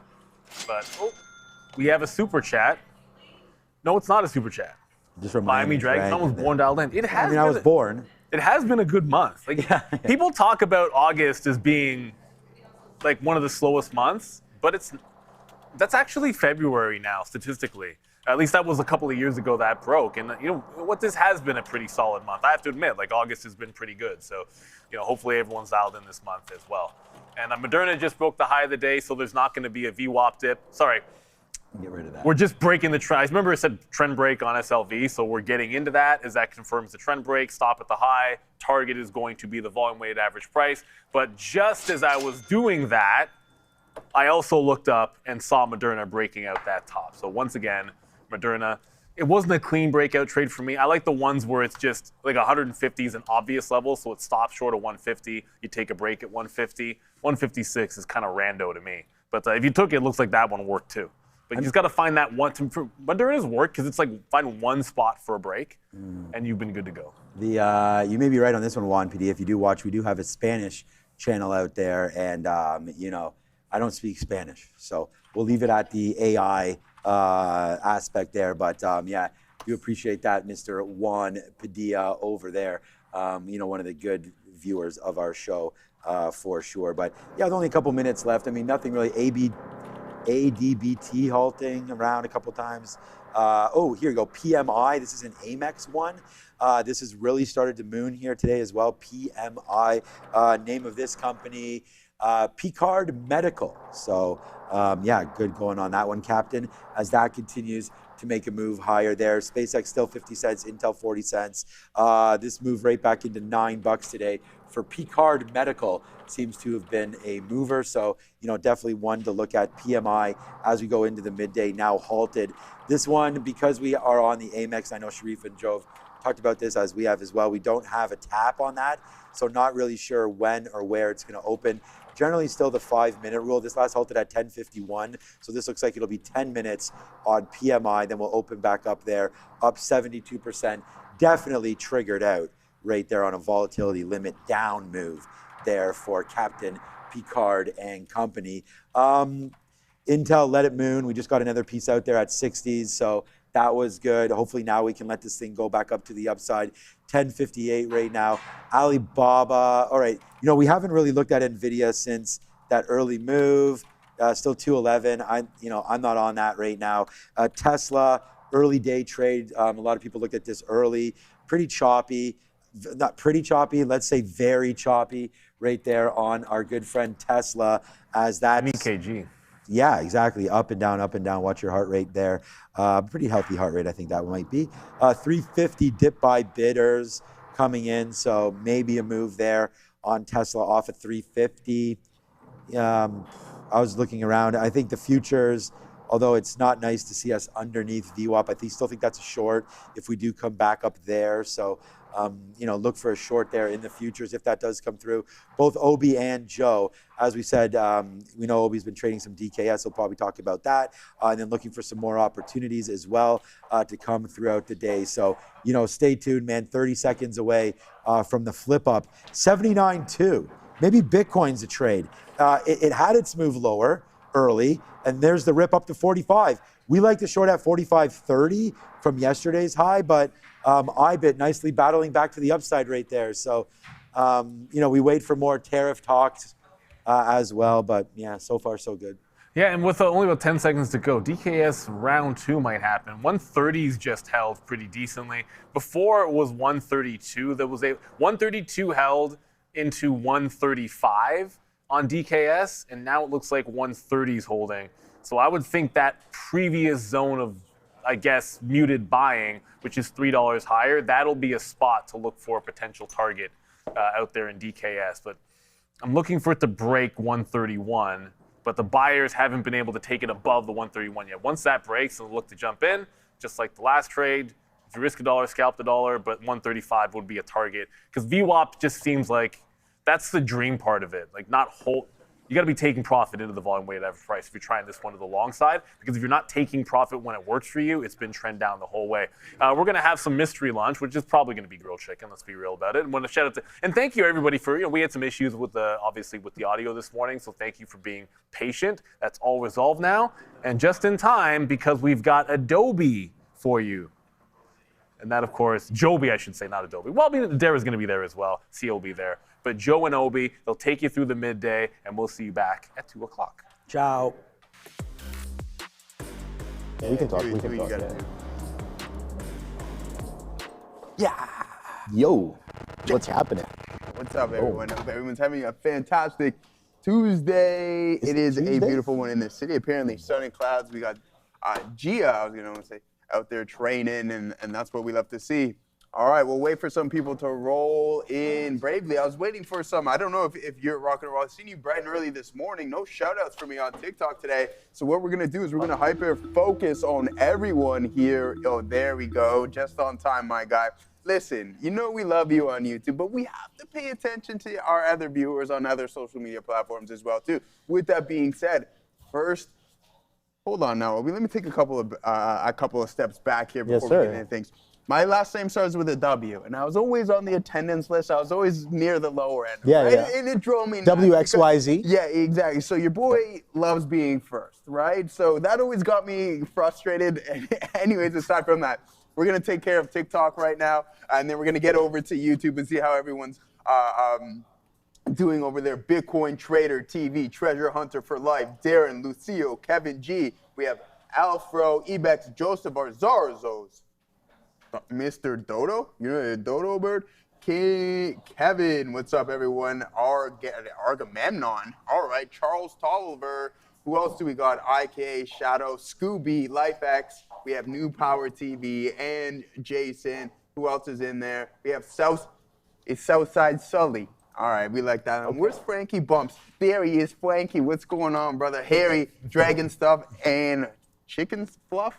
Whatever. Anyways, on everyone on YouTube, what's going on, everybody? Mr. Scientific, we know who's in there. C. Jason Do, my boy Juan, Vault Builder. We have Muffins. All right, what's going on, Muffins? And who else do we got? Where's Jesse? Where's Blicky? Where's Gorev? A Day Trading, what's going on? Yes, sir. You're going to connect with Sharif later on, man. Oh, that'll be absolutely wicked. Make sure you guys send some photos so I can show everyone there in the chat. Luis, fantastic stuff. Los Pollos Hermanos, Hangry Wife, Joe Lopez, and the whole gang is here. You know what? Over the past couple of days, Electric Passions, what's going on, Jesse? Bro, I'm moving forward. That's enough with the shout-outs here today. Let's get right into the markets. First and foremost, Obi. Yes, sir. How's everything going on? What do you got going on here? We'll talk some trades here. Yeah, no, for sure. I fumbled the ball a little bit today. Sporting was the name of the game, and I wasn't that good at it. So, DKS was what I traded.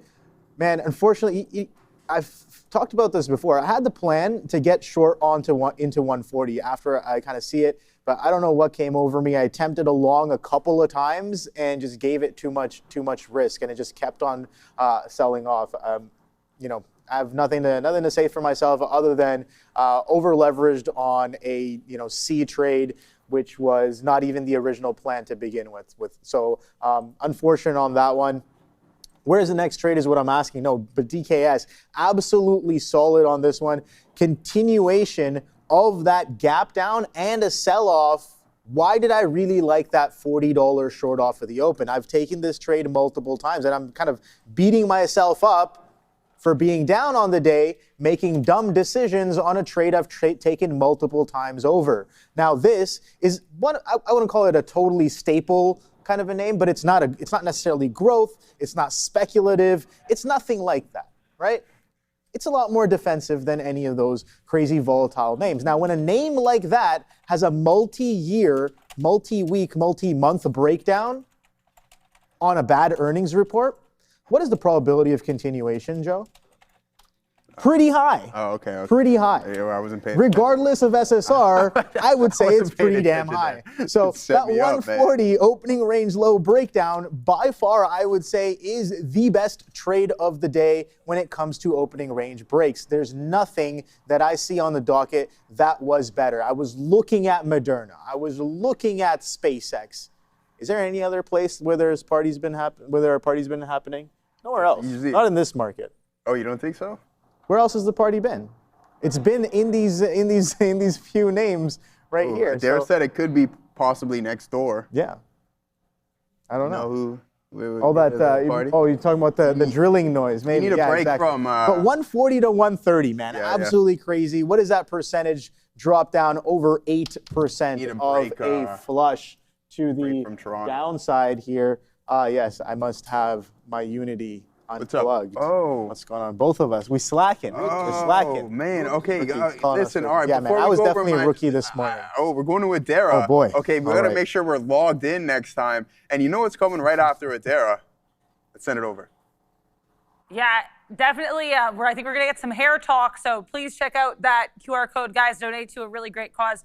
Let's talk here about a couple different things. I want to start here with Canada announcing the counter tariffs on roughly $20 billion of U.S. products. I put the headline on the screen. I think it's worth addressing, though, out loud as well. So as of September 8th, 2026, roughly 700 products will be targeted here with retaliatory tariffs, U.S. products targeted by Canada at rates of 15%, 20%, or 50%. Ottawa, so that's the capital city of Canada, also introducing a $75 billion Canadian dollar package here to support businesses and workers who are hit by the U.S. tariffs. So retaliatory tariffs out of Canada. Another story here coming out of Nvidia. NVDA in focus here. Nvidia unveiling their Jetson Aura Nano 2. That's a new entry-level edge AI computer for robots, delivery, and inspection drones and vision systems. So nice look there for Nvidia. Even nicer look up there at the midday with Joby. Perfect. All right, guys. VinFast reported strong Q2 momentum, delivering more than 70,000 EVs globally, up 96% year over year. First half deliveries reached nearly 129,000 vehicles, up 78%, reinforcing the company's growth trajectory across its expanding EV portfolio. By mid-year, VinFast had already achieved approximately 43% of both its 2026 4W and 2W delivery targets, putting the company firmly on track across both growth engines. BFS ticker on the NASDAQ, ladies and gentlemen. Go and check that one. All right, enough is enough. Let's get rocking and rolling because, man, oh man, did we have a party? Well, I'm not going to say it was a party, but we were getting ready. This might have been the pregame there, Obi, in the NASDAQ. So we were just absolute scalp city, reading through the tape. Now, right out of the gate, we sell off initially, but then we start to form an indecision print. And this is what I'm looking for. I'm like, uh-oh, okay, we're ready to get rolling here momentarily. So as I punch, I'm like, all right, let's see what we got going on. And I scalp into this resistance zone, all right? It may not seem like much. I'm like, oh, okay, well, I didn't perform very well on that one. Let's wait for this pullback. So what I'm looking for here is that we have a resistance zone, right? And I'm looking for this resistance zone to act as some form of support. And that's exactly what happened after momentarily. So this is a little scalp, nothing, pennies on the dollar, right? I'm like, okay, all right, let's regroup. We missed that run that we were initially looking for, but let's stay composed because the probability of a pullback happening is relatively large. So what happened was I'm like, let me post a little bit below this zone in the middle of this range here with the exact same amount of size, but a tighter stop going to improve my risk to reward. So what happened is, boom, we take some off right there. So we're in at 70s. We take some off at 80s, comes back, we get stopped out, break even. I'm like, oh, okay, so we're doing this today, right? This is how we're feeling? No problem, because I can play this game too. So what happened? It initially sells off, moves higher, and then comes back down within the same minute. Prints an indecision print. And I'm like, okay, beautiful. This is exactly what I'm looking for. I post up once again, exact same size. And as we curl around and punch through the volume weighted average price, we piece them out, comes back close to our break even. Reading the tape, I'm like, uh-oh, we might sell off again. So let's get out of this one, reassess the situation to see. I got my eyes on Nvidia this whole time as well, too, to see what's going on with that. And we're rallying. So I'm like, okay, maybe we're going to be lagging somewhat in the SPY. It's my job to go through the Mag 7 and the heavier weighted names to see how the NASDAQ is going to perform. And I'm like, what's weighing us down at this point? I couldn't find anything. We weren't capitulating. We weren't breaking down aggressively in many of the names at this time. So I'm like, you know what? Let's do this one more time. And sure enough, we take it right here. I'm like, uh-oh. Tape started to flip, but I'm like, oh, okay, let's just take a small bit off. Boom, boom, boom. We take some off, and then we get all out at 70, 90s with only a couple of cents worth of risk. Before we send it over to Adair, I got one more. So at this point, the boy is 444, just small scalps, playing the ranges within this drop. And then I allow this market to sell off, and I take one more attempt right here from 70.40s to a high of 70.50s. And then at this point, we're just waiting for the market to find some form of a bottom. I thought we would have some continuation in NVDA, but that's not necessarily the case right now. We're going to have to be patient and wait to see if they're going to find any form of a rebound, or it's just going to be a go with the flow, no extreme retracements at this given point. Let's send it off to Adara. Let's take a look here at Resolve. I know some people are asking about Resolve AI. What's the deal? Why is it moving? I thought I would answer these questions here because I see a lot of them in the chat. Google selecting Resolve AI's proprietary distributed database platform. This is as of 8 a.m. this morning, so sometimes I know these catalysts that come out right at 8, they get a little lost in the sauce, so I did just want to address that with a $1.2 billion market cap. RZLV has a float of just over 233 million shares. 16.6% of those shares are sold short. Back to you. Thank you. Yeah, no, it's going. And don't worry, guys, man. You guys are all freaking out in the chat. The lineup ain't in the budget, ladies and gentlemen. We gotta wait here and get this shaved down a little bit. You know what I mean? What's going on with the? No, they're asking me what's going on with the head top here today. I'm like, man, the lettuce is not performing. Let's get a haircut, man. Don't worry about that. What's up, marketing page? Gotta grow it all out and then do the do the man bun. Doesn't it's? I mean, you saw my head yesterday. Yeah. Who has more hair, you or me? I think. Well, you do, but like, let's not who has more strands of hair left? You got the patch up here. Oh yeah, sure. I got it's bad too. I was born and then they gave me that update patch 2.0 after I turned, was it 25, 26 or something like that. Started coming in with the new update. So on the head top there? Yeah. You know, Man, like it's get crazy. it like a patch. Yeah. Patch 2.0. We already established this, man. Guys, If you got a full head of alright. hair, like you're not pushing enough size, my boy. That's Yeah, exactly, right. That's Like it. like That's all what we've been saying. most, if not all, yeah. the best traders I know Yeah.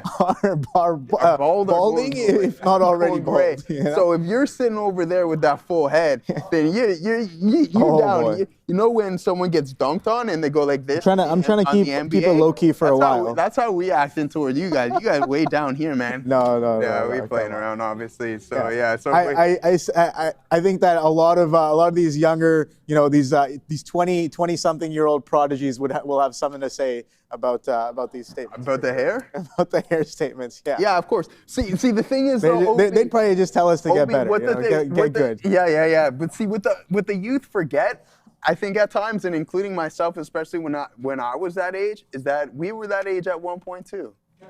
You know what I mean? Yeah. So it's just like, all right. I was 5 years old once. Well, I mean, I was thinking about more or less the 20s. Oh, yeah, that too, I guess. He's that hammer candle we look for. Yeah, let's find something else, man. Let's get right into these markets because we're not finding any form of a turnaround in the NASDAQ just yet. So Yeah. we'll have to be a little bit more patient. And I know a lot of you guys were asking me about my rapid story. One hair transplant down. I don't get it, but thanks for the super chat, man. Make sure you donate that. What do you even? Down? Hey, Are- man, I'm Are waiting you- for mine. I'm definitely going. You're going? Yeah. All right, man. I don't think I keep getting ads for these clinics in Turkey now. Oh, I think really? my phone has heard me say hair transplant a couple of times, Yeah. and boom, that algo's on point, and it's just you know, Yeah, man. long upgrade meta the hairline, and man. Oh, you know, that's what crazy. else? See, do I yeah, use? it's I guess just only meta. patchy up there, man. Oh well. What can you do but live in a shoe, as my great grandmother used to say. I've never heard that one before. Yeah. It's the first time I'm hearing it. Yeah, well, my great. What would you do? What would you do? What can you do? What can you do but live in a shoe? Yeah, I don't know what it means, man. We respect our elders around here, Obi, and that's the saying that she used to go with. So that's what we're rocking and rolling with. All right, guys, let's get right into this market and see what we got going on. A lot of people raving about Robinhood this morning. So let's see what we got cooking up to a high of $111. So not too bad of a look there, ladies and gentlemen. This is going to be a key pivot. $120. I know a couple of analysts last week, and I know Los Pollos Hermanos was mentioning this morning that Robinhood actually received an additional upgrade, but I see a couple of days, or yesterday, Yeah. Needham raised his target to 123 from 120. So other than that, you said Goldman Sachs. I haven't seen Goldman Sachs give a price target increase on Robinhood just yet. Maybe we'll have to look a little bit more into that later on. But at this point, I'm going to stick with one thing, and that's the NASDAQ. The NASDAQ has been working for us, and we want to continuously rock and roll. I wish I had as much hair as you two. Now, see, listen, we need No, I am 150 thankful. more. There's always going to be We need someone who has 150. less. Yeah, exactly. We always need gonna be 150 somebody. more people just like you there, am Matt thankful, but- M318.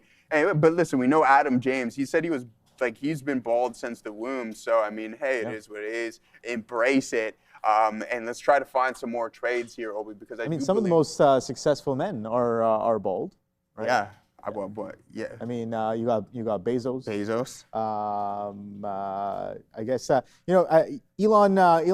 He as was well, that- but but he he got got a it- transplant. he We all got it- know he got that he it got a done. transplant. You know, everybody makes the joke that like just like Elon, if you're balding, if you've ever seen his picture from PayPal days, all you got to do is make enough money that it just comes right back, right? I think that's Yeah, Mr. that's, Clean. That's the joke. Yeah, Mr. Clean. Yeah. There you go. Dr. Evil. Right? Dr. Evil. What else? What else is the chat? Pitbull. saying? Like, come on, Pitbull, man. yeah, Like, Mr. Worldwide, Yeah. for sure. What Yeah, no, I think it's- some people are saying no shortage. There's no shortage of Michael the- Jordan. Jordan. Come on, Come on, guys. how could you forget about Michael Jordan? some people are saying Shaq. Yes, for sure. You know, wasn't Kobe bald as well too? For Johnny quite some Sin. time? Yeah, okay, yeah, definitely that guy for sure. Yeah, you don't wanna- I mean, he's an It actor. is, Come yeah, on. with He's a lot of- one. He's in. Yeah, he's in. Yeah, exactly. He's a man of many trades. He's All an right, guys. What we're astronaut, gonna he's a do here spaceman, is he's post a up at 69.80s here on the Nasdaq. We're going to go about 30% of the original size that we were rocking and roll with this morning. Steve Jobs as well, too. So, yeah, let's see if we can catch this fill. Ladies and gentlemen, wow, you're still booting up over there. Yeah, I don't know what's happening. That's all right. Here, but, you know, if you really want, you can pull up a chart and I can just, I can see the chat. All right, guys, just to kind of keep you guys in. Yeah. He's resetting his computer. For some reason, my PC is kind of buggy. I'm restarting it. It's updating, so I can't even give it a cold shutdown because it'll mess up the update and, you know, mess other things up. But, you know, I'm here, chilling, waiting, looking for the next trade. Like I mentioned earlier, I only had trades on DKS.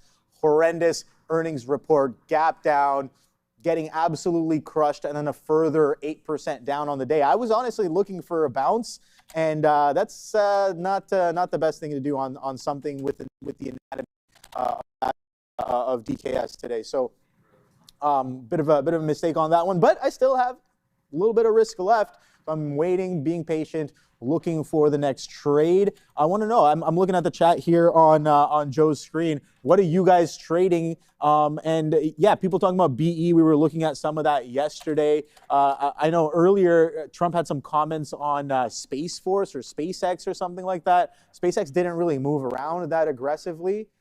So you know, waiting for that to potentially have some sort of effect. It's funny. We heard a lot about Space Force during his last term, but we barely hear much about it this time around, which is interesting. So I think they might have found the aliens last time, and they're keeping it a little hush-hush this time around by the looks of things. But you know, I'm not too sure on that one. We'll have to wait to see what he tweets next. I'll switch the board up. All right, so I got my PC up and running. Finally rolling over there. Finally, let's go. Do what you got to do over there, Obi. Listen, again, this is just a small starter here, just to switch up the position board for everyone back home. This is where we want our order placed, right? At 69.80, as I was mentioning before. If it cracks the lower end of the range, like, look at my risk. So what I have here is 69.80s. If we're fortunate enough to catch this fill, then we're out at 70s, right? Like 67, 69, 67 at worst case. But then also, if we're in here, look where we have a potential reward to, and that's going to be putting us 20 cents. So a 2-to-1 there, and if it breaks north of that level, then we'll head to that next stage, which is around 70.10, and then best case scenarios that we get up into 734s, giving us approximately a 5-to-1 risk to reward ratio. Shreve stories are straight or farming. Yeah. But Shreve's not here. Oh, I guess you got him on Instagram there, maybe. I don't even have Instagram, so yeah, shout out to him. He's rocking and rolling over there. We're going to meet up with Luis Barbados relatively soon. Yeah, I just got one more piece on Nvidia at the lows. Yeah, I'm not seeing anything that says we're going to turn around immediately, and that's the issue. I started really small right here, but obviously I would like to have some more size, considering I only had a fraction of what I was looking for. Just wanted to switch up the position board for you guys, and then if that order were to come in here and we get that bounce, man, oh man, would it be a completely different story. But hey, other than that, I can't complain. We've had some pretty good scalps bright and early, and I've just been focusing on this one name. Bitcoin performing pretty well as considering, right? I thought that, hey, pre-market downtrend, we would get some form of continuation and pullback. No, that's not the narrative right now, and we're holding up. Let's pull up our options chain, and this was a level that I was slightly worried about. Here it is, IBIT. At this $45 marker. Why? Because we did have the most amount of open interest. Like you can see during this expiration cycle, this is where we're seeing the most amount of size, and we're having a hard time breaking through it. So look at any indecision in case there's a turnaround. But hey, you'd be going against the grain at this point, considering how strong it's been over the past 2 weeks. All right. Oh no, what a pop up here. Would have loved to have a little bit more size, but hey, we'll take it for what it is. Heading up into that next zone, we'll still keep our order out there just in case we do get aggressive pullback in some of the other names. But other than that, Juan, you're in NVDA. Gorev, what are you looking at? Los Polios, I know you've been trading Robinhood, I believe, this morning as well, too. Guys, put a couple more names in the chat. We'll take a look at some of the small cap names as well, just to see if there's those momentum style plays. I think someone mentioned one, but what do we got here? NCPL. Oh, how come I haven't heard any booms at this 50-cent break on NCPL? Net Capital Inc. Looking pretty good. See if you get a pullback in this prior resistance zone, can act as support. So keep an eye out on that. AIXI, a name that's been traded before. TNMG, ooh, watch out for these ones. DAIC below the volume weighted average price. As soon as I see that something's below VWAP, it's like next. What are we looking at here? OFAL. All right. PRZO. So I don't really see anything. I don't know why like my scanner switched up. Like NVDA shouldn't be on this scanner. IBIT, INTC, and all of these smaller names. But the volume here on NCPL. Who's in NCPL? Because I think that's definitely been one of the better movers bright and early this morning. Thanks, Oran there.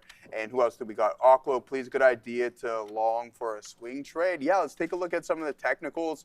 Yeah, okay, 2 Oklos. And then I'm in Netflix again off of the volume weighted average price. So we got a couple of names here as OB sets up. Then we'll let him ramble on there for a little bit like myself. But other than that, boom, OKLO. Let's see what we got.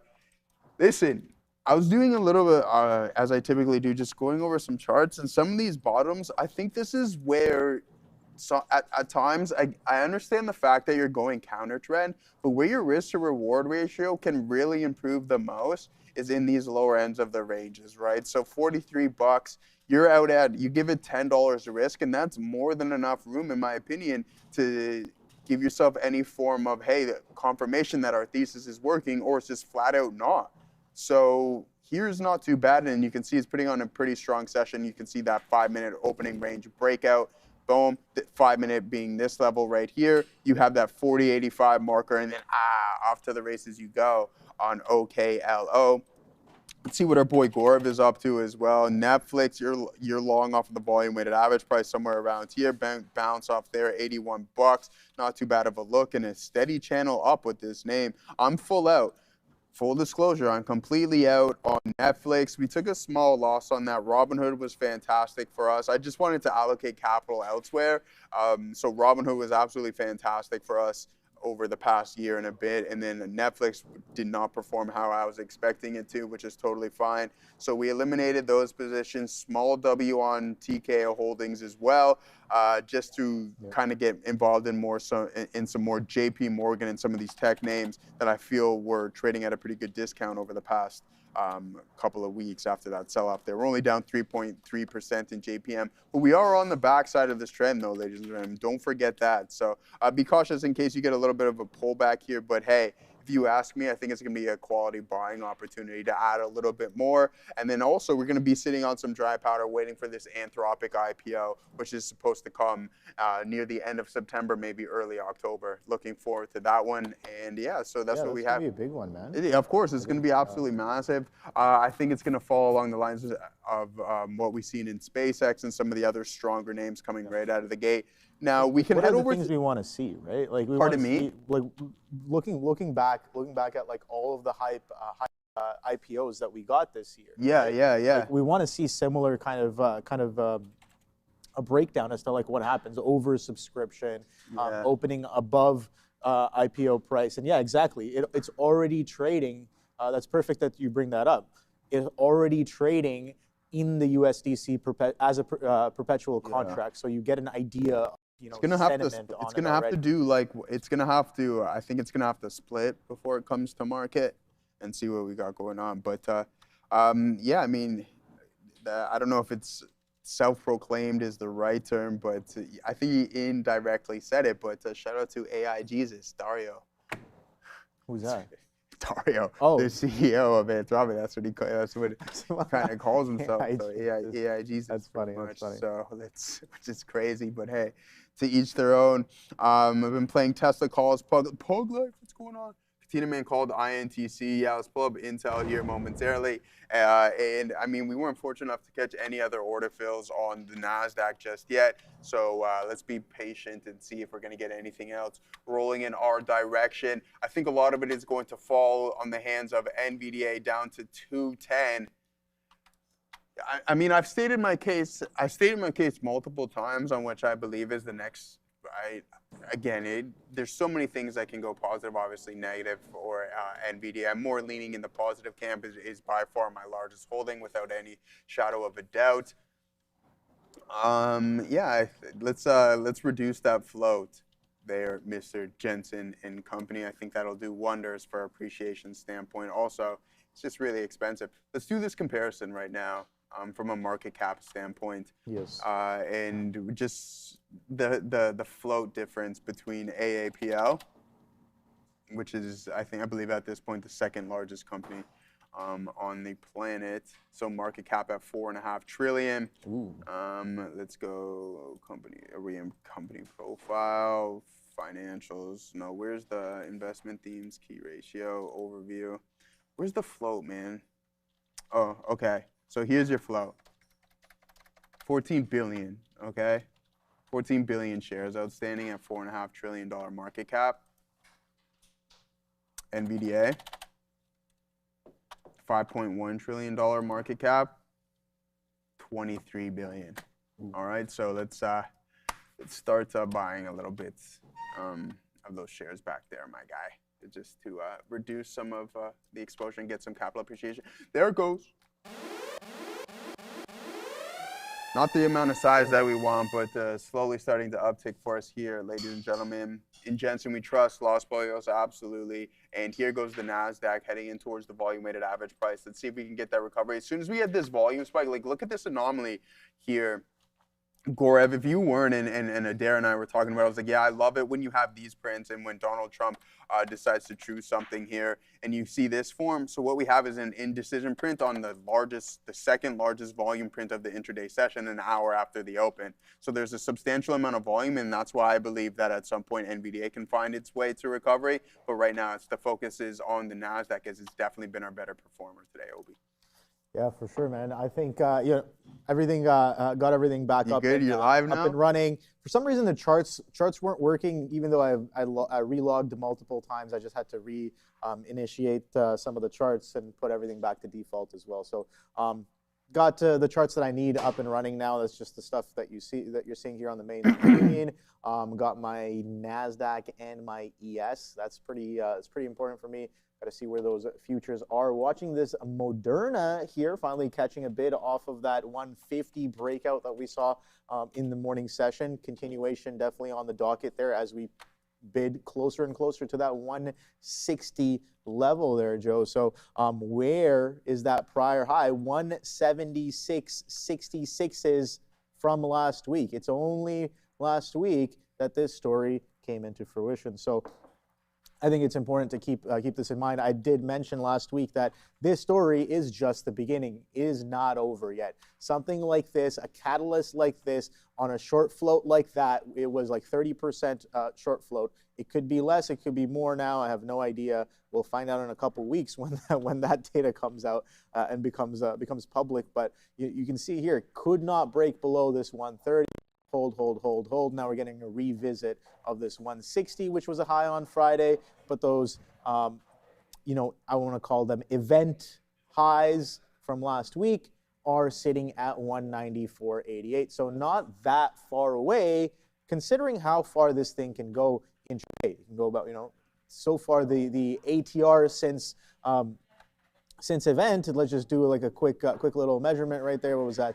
About 56 points on day one. What is that? 19%, almost $30 points on day two.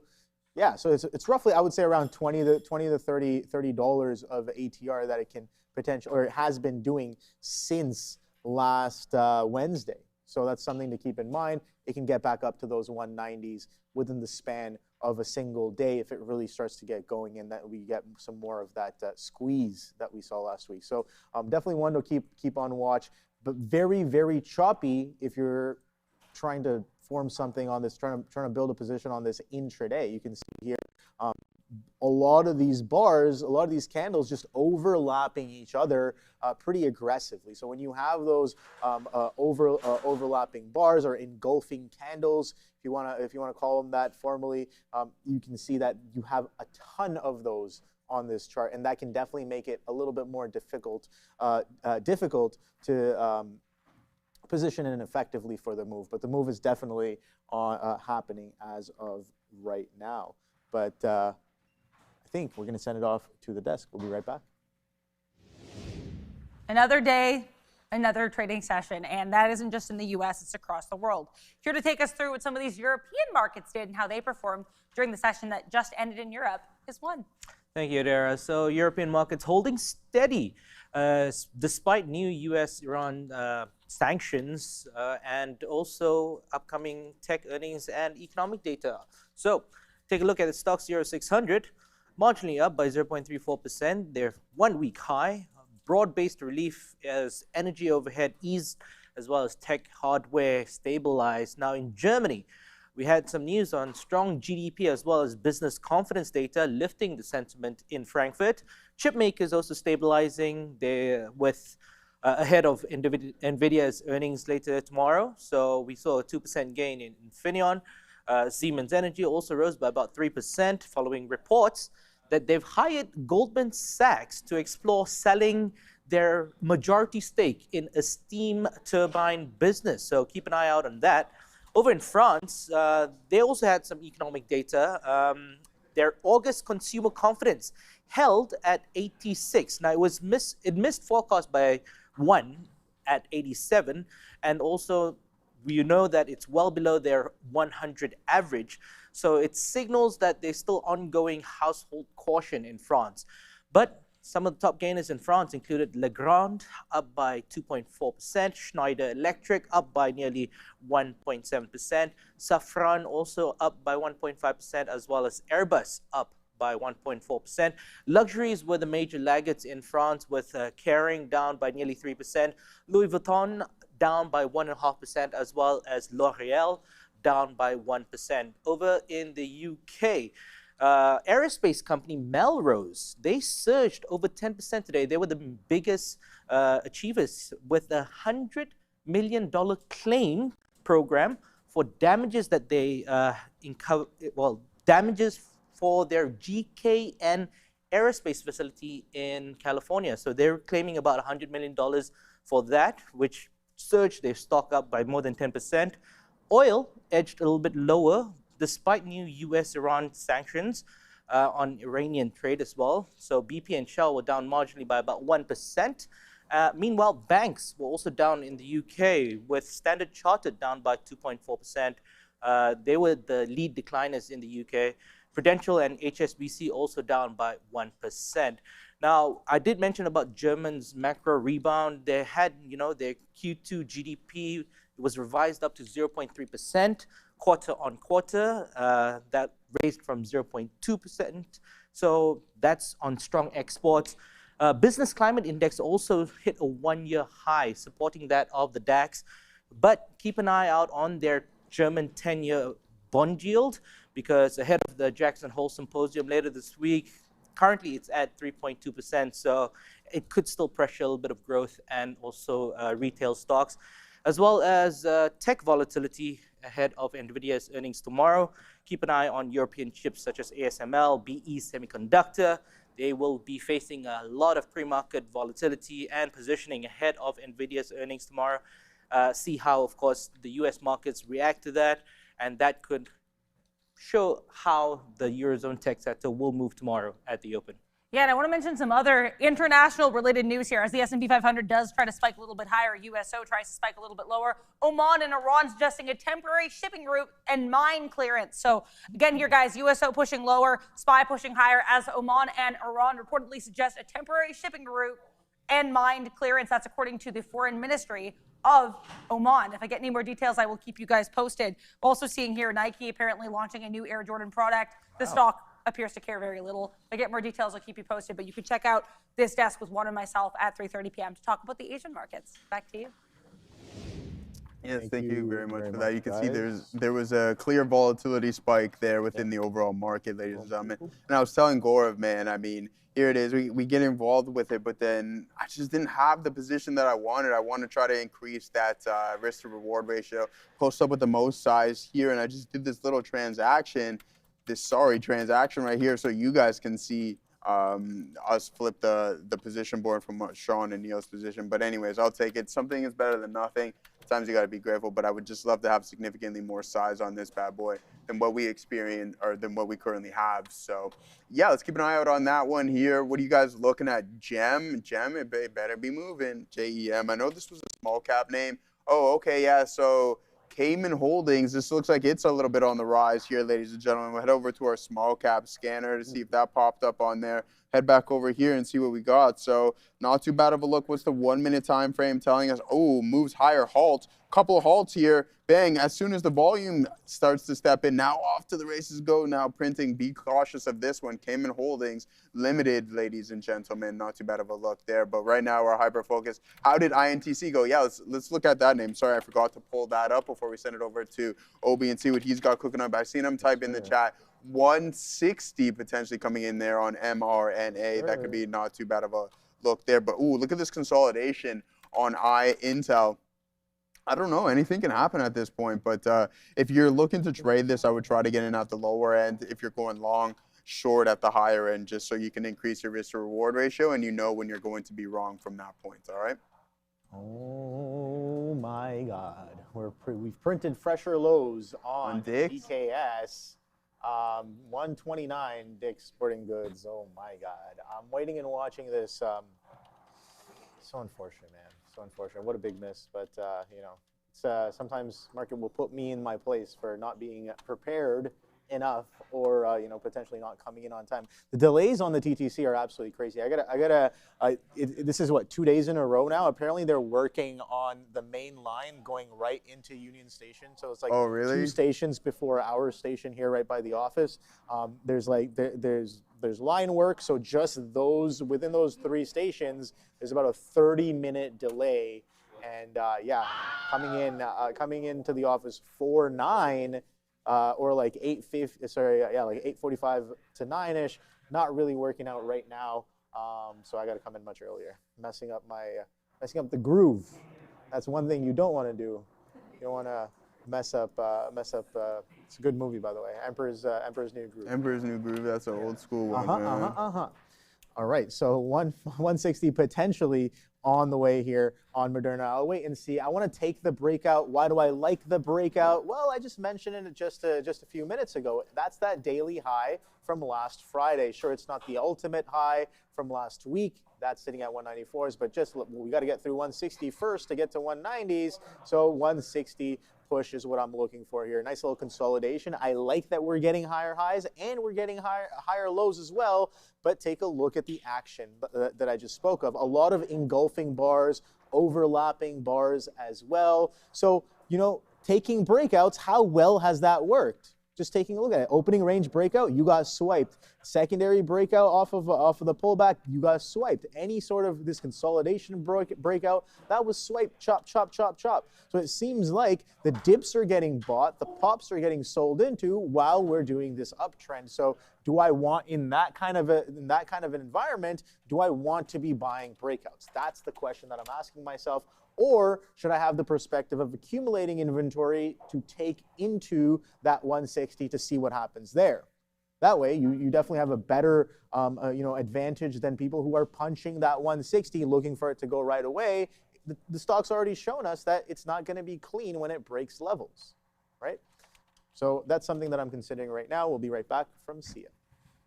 Yeah, keep an eye out on USO here, falling quite, not too significantly, but it did have a pretty huge downtick here. So Oman and Iranian foreign ministers are making statements. They're talking about a step-by-step plan to enable safe navigation in the Strait of Hormuz. There's a joint statement. They're saying further things as well. So they're also planning to create a temporary shipping lane through the Strait of Hormuz and will work together on a project to remove mines from the strait. And they will keep talking to establish a permanent shipping lane and future plans for the strait. This is all coming from a joint statement from Oman and Iran. All right, thank you very much.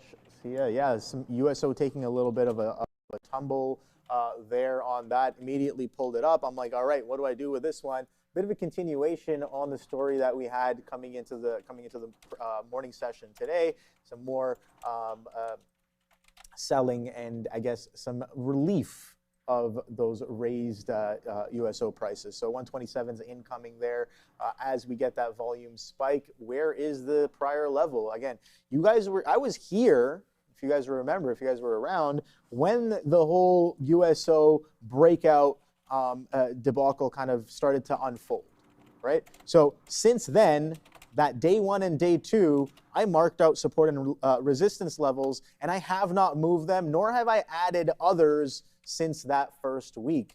So let's see what we've been doing. We've pretty much been consolidating within that range of the first week or so, first couple of weeks since March, right? And something that I really kind of I'm keeping in mind, bigger picture. I know a lot of people are looking for, you know, the resolution to the conflict there, and oil prices to potentially pull back in. But take a look at this, Joe. We were winding up since 2022. We're coming off of the 2020 bottom. Take a look at this consolidation for over 1,490 days. That's quite some time. That's a few years.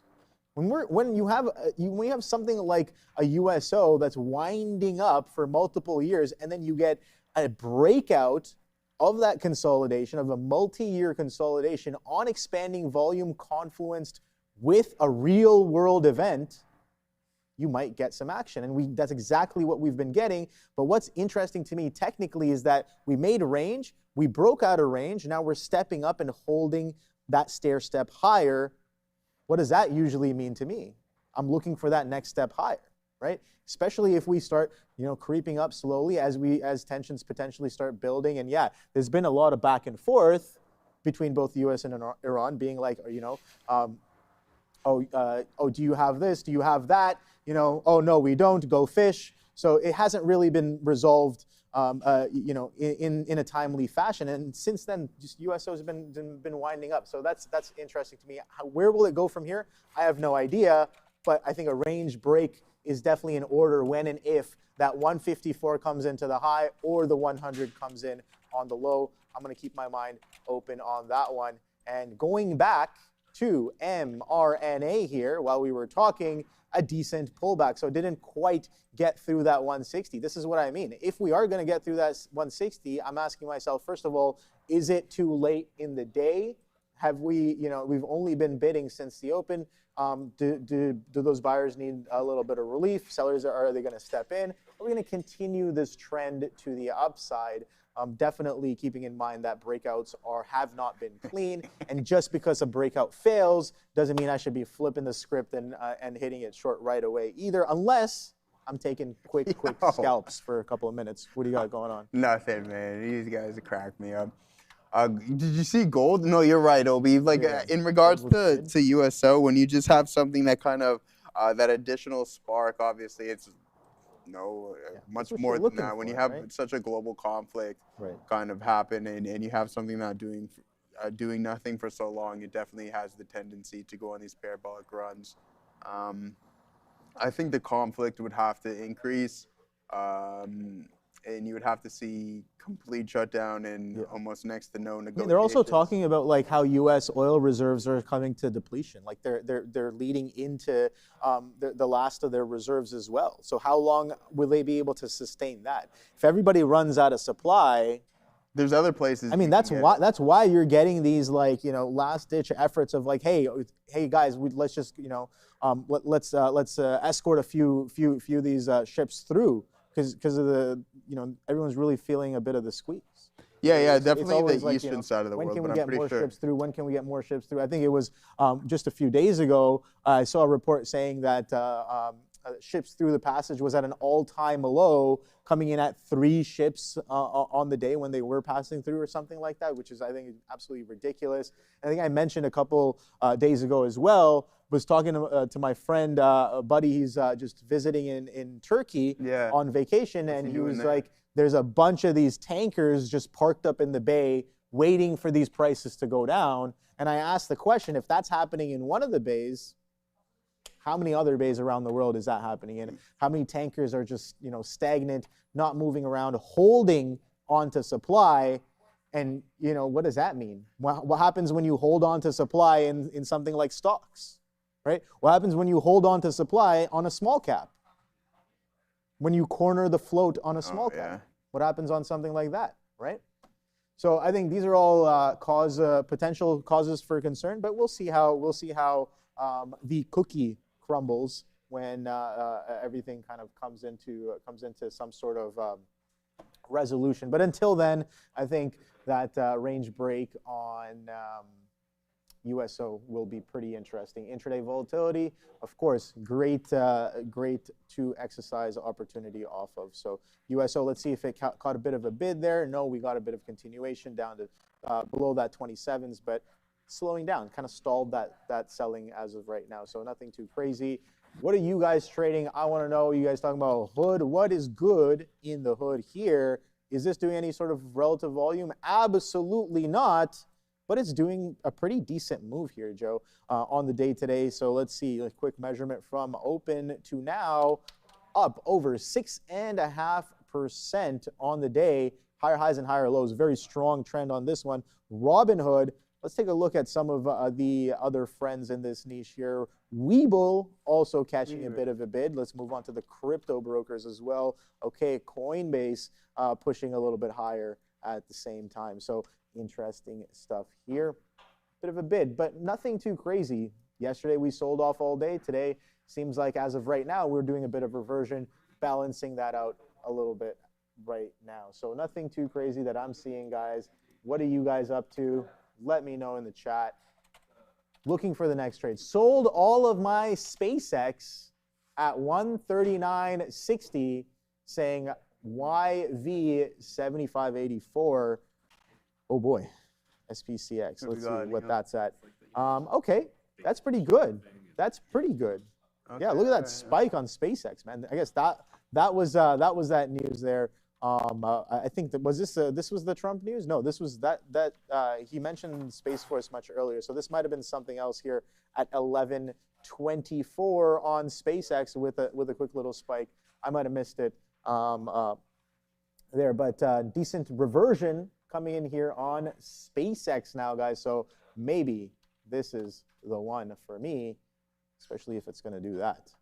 All right, there. Oh, well. Yeah, so this is what I was talking about not too long ago here, Gorb. Yeah, this trade's looking out, panning out really nice here. We get all out of our TQs break even. Now I'm looking at Bitcoin. We are slowly starting to curl over. So if I can catch the lower end of the range, then we can get out at the volume weighted average price. But I think it's important to detail what the daily's looking like. And I don't know if we're necessarily in a breakout range, right? So that definitely has to be taken into consideration and implemented into our kind of intraday analysis. What is the daily in the higher time frames telling us? Is it going to break down, or are we going to find some form of continuation within the strength? Now I can start really small and then place a larger order at 44.80 here on IBIT. Man, listen, we used to trade this quite often. Liquidity really dried up, and then sure enough, we're starting to step back in. We're rocking and rolling. You can see the smile on my face when it comes to that. See, good thing we got out of this TQ's remainder position as we come back right into our entry. CAN, yeah, pretty much vol builder. If you didn't know that, then hey man, I don't know what to say. But yeah, no, seriously, let's get involved with a little bit. We can mess around. Man, Frex is so expensive. I gotta stop punching on this thing. It's just like, man, watching the fees go up and I'm always gonna laugh when you say that, bro. Why? Because it's not expensive. Yeah, it is, dude. Just make the gross. It's not expensive. It's mad expensive, dude. So yeah, of course. So that's what we're here to do. I bought IBIT September 14 put spread. Yeah, I remember that. You were saying that you were short around 70s or something, 77, I believe it was, Don. Correct me if I was wrong. But other than that, guys, so this is just a starter, small feeler to see if we're either going to break down and trend with the overall market, or we kind of go oppo taco right now and hold the volume weighted average price and do a little bit of a breakout, which I think has the ability to happen. We were talking about the open interest when it comes to the size on IBIT. That's probably going to be our last underlying here on our options chain. You can see this $45 marker. See, I'm kind of buying into this supply zone. That's not too good, not good at all. Now, let's head over to this. Reporting tomorrow after the bell. I think it's really important for us to note that, hey, we may go on a little bit of a run or we may not, and we can really determine and kind of put probability in our favor here in regards to which direction we might head via the options chain. Because, listen, I think that this is a great comparison to what Bookmap has to offer, except for it's significantly cheaper. It's identical. Why? Because look at this. You have all of the orders at a specific price placed into one format. I personally think it's as good, but again, I think it's slightly subjective. Anyways, never mind that. $220, this might be an issue, guys. You can see that we have had the inability, and then the 78,000 contracts leading into the report tomorrow is definitely going to be an issue, especially with this congestion here through 20s all the way up to 230s. That is probably going to pose a big-time resistance zone in this name specifically. Now, we've gone over the expected move, which we can do again.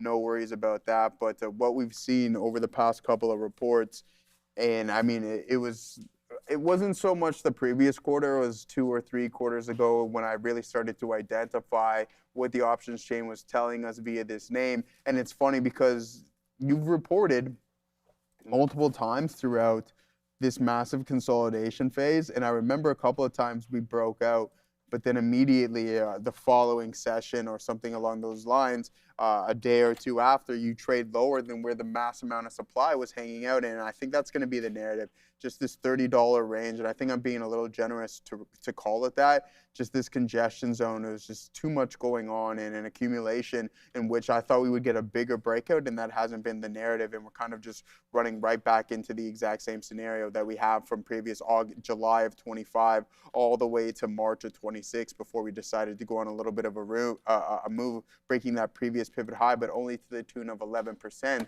Now, I mean, I understand that this is a $5.1 trillion company. It takes a lot more capital to move it, but that's why I say let's condense that flow, Obi.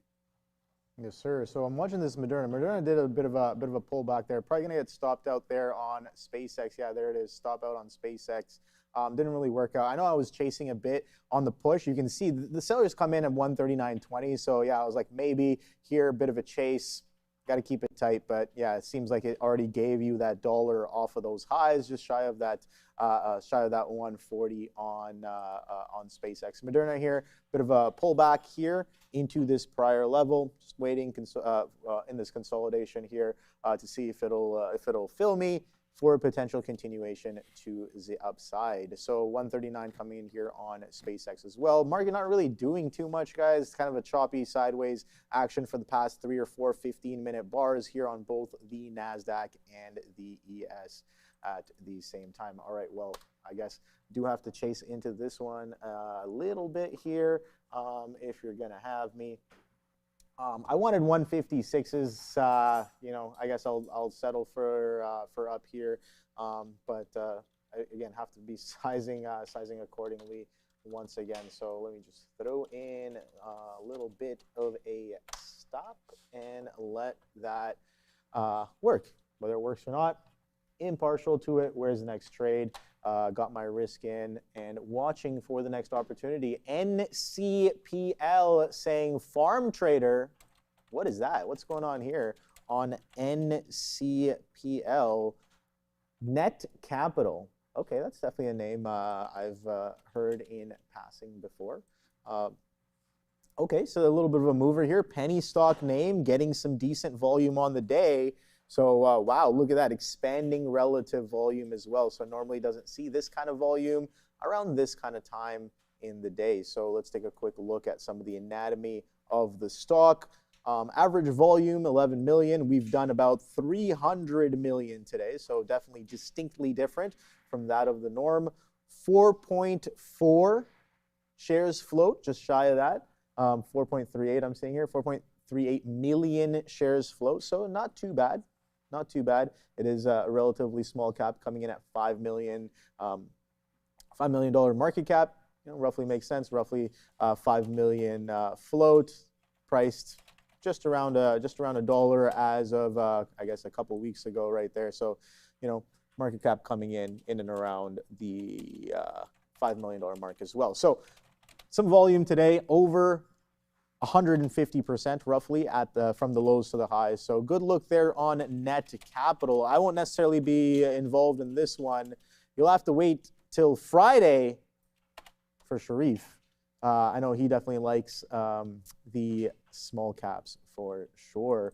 I wonder how he's doing. Did he meet up with Luis yet, or he's no? going to, I think, today. Today, yeah, or something okay, along those all lines. right. Luis mentioned it. All right. Not too long ago, but yeah, he's been the Sharif World Tour, man. He's been in London. He's going all over Europe, the European tour. So yeah, I hope he's having a good time. People saying he's posted on his Instagram story as well too, which I would have no idea about or anything along those lines. So yeah, I'm sure he sent me a couple of photos here and there, but I'm sure he's having a pretty good time. So yeah, man. Actually, recently took Insta. I uninstalled Insta. Oh yeah. I looked at my hours being used on Instagram on my phone, and I was like, I can be doing so much more with my time instead of spending hours on the social media. Yeah. So yeah. So I was just like, yeah, I don't need this in my life. Boom, get rid of it. Every now and then, like I do feel like, because I message some old friends through the Instagram Messenger. Okay. Yeah, no, I'm just like, yeah, they'll be fine. They know where to find me if they need me. So. They'll survive. Yeah. Yeah, exactly. So yeah, it's just not me. I never had. I had actually I shouldn't say never, because I remember during COVID, my cousin was having his baby shower, and he was doing it via Instagram Live. So I had to make an account, and I didn't do anything with it just so I could watch the baby, the gender reveal, I guess I should say, via the live. But other than that, that was in 2020, and I haven't. I was on it for about an hour and a half, and then that was it. Here it goes, IBIT. Haven't hit that today there, OB. I thought we would get a somewhat lower end of the range, but right now we're heading into the supply zone of 45 bucks, guys. We were talking about this not too long ago via the options chain. Can we break through? I mean, if we have an immense amount of volume step in, maybe we'll have some more individuals who are on the opposite side of things start to cover their shorts. Don, listen, I think you should sell, again, obviously you've been doing what you've been doing, but I think selling some puts, if you really want to make some money off of with the crypto, is I think the put game is pretty strong right now, especially within BMNR and ETHA. I forget what ticker you said. Again, we have so much going on, but ETHA, writing some puts on these bad boys. You said you're a month out, so we'll go September 18th or whatever it may be. We'll be generous, 25. I guess that's exactly a month out here now, 31 days approximately. And if you just sell these 15s, you're not collecting very much, man. I don't love this here, especially considering your 31 days. Unless you're selling a boatload of these contracts, 36 bucks. Yeah, I don't even know if that's worth it, but hey, anything can happen. Where's 1650 on the actual chart itself as Bitcoin is now breaking through that $45 marker? Man, Obi, it's always the ones where you don't have the right amount of size that decide to go on these nice little runs without you. But that's all right. We'll live with it. I'm trying to push against that as much as possible, man. What is that? Whenever something gets into the money, I'm trying to be more uncomfortable in terms of like getting into more, places where I'm like, oh, I should be getting not I should be getting out, but more like, oh, it's up a lot. I feel like I want to take some off here. Whenever I feel that way, I start looking for another place to add instead, unless and until I get to a point where it's like, no, I gotta get out of here, right? Like that moment, unless that moment comes in, I'm doing a little bit better. Again, a work in progress. But we were talking about how using emotions to your advantage can be, can be done. That's definitely one of the ways. Hard to let your runners run. Yeah. Well, I mean, I'm sure that's called the disposition effect. But anyways, let's send it over to the desk.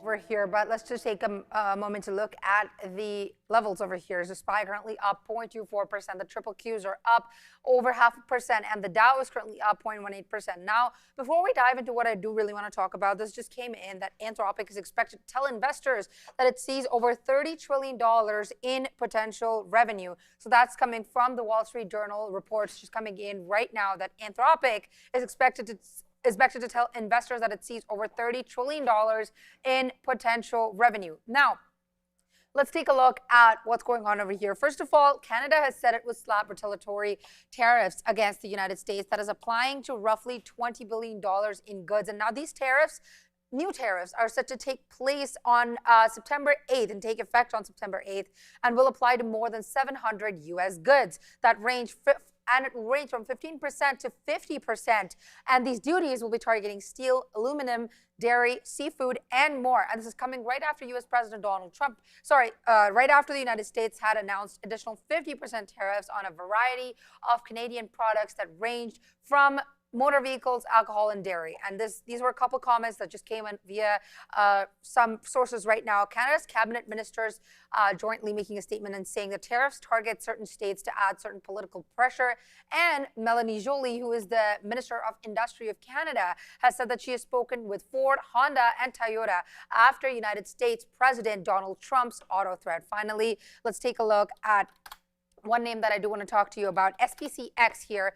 JP Morgan analysts are confident in SpaceX's AI work, and they have noted that it's a quote-unquote increasingly positive note on Grok in a note as of today. They've also noted that SpaceX's acquisition of Cursor this month will help the company strengthen its AI capabilities. SpaceX is currently up close to the 3% mark. And now we pause because before we go to the midday show, we're going to send it to you, to Neil, for his lesson of the day. Thank you, Sia. I've got two of them, and one of them is just because I just saw in the chat, and there's a lot of discussion. Sports and Stonk says not letting runners run is called paper hands. I heard Obi and Joe talking about as I fight a sneeze. That you want to try to let your runners run, but more important than that, at least from my experience, is that for some traders, like that notion of letting a runner run, they don't even define what that means relative to the trade. Let me use an example here. Nvidia, when it broke this trend and in and out to VWAP, is that letting the runner run, or should we be letting it go to the high? Or maybe letting it go to 213? It's an open-ended question, but the only thing it's relative to is to, like, what was your out going to be? Because if I say to you what it was, which was, there's the trend break. Well, I mean, it's not the best drawn trend line, but I kind of mucked it up a little bit. But it broke the trend, and if my $0.50 is the out, and I'm in at 75, and that's effectively with slippage, 30 cents worth of risk, and then our first profit take is almost 50 pennies in the money, and then we're taking $1. And so if our average out is effectively 80 to 90 pennies, that's almost a 3-to-1 trade. Is that letting the runner run?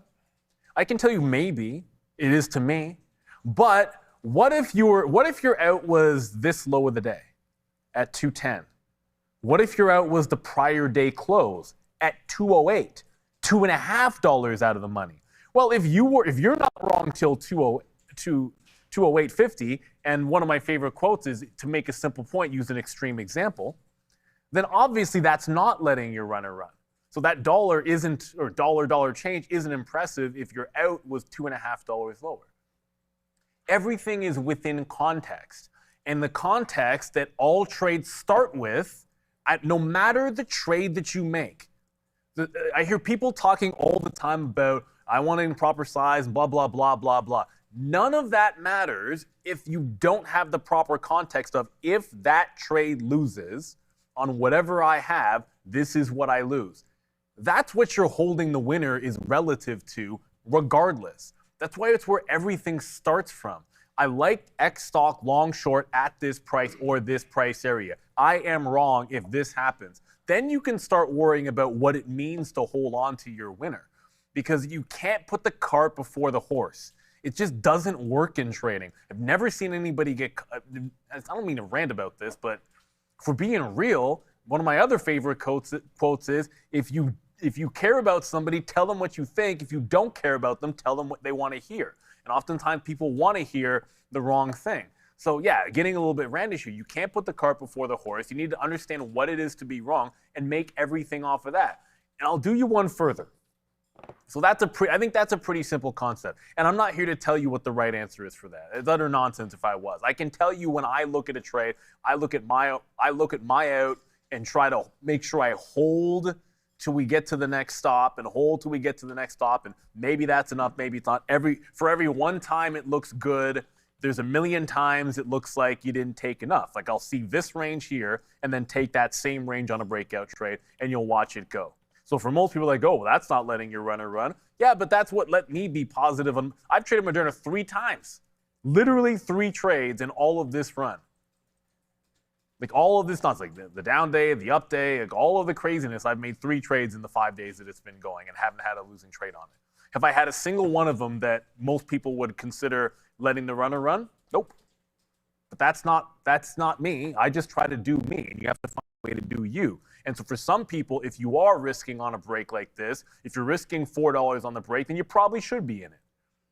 If you're effectively risking like 50 cents or something on the trade, so almost nothing, then yeah, it's different when you're taking that profit. It's all relative to what you're losing on that trade, not versus a bunch of other unrelated trades. What were you risking on that trade? And then you can talk about how far you're trying to hold it or what that even means. And the other lesson, which this is what I was going to talk about because I think it's an important one.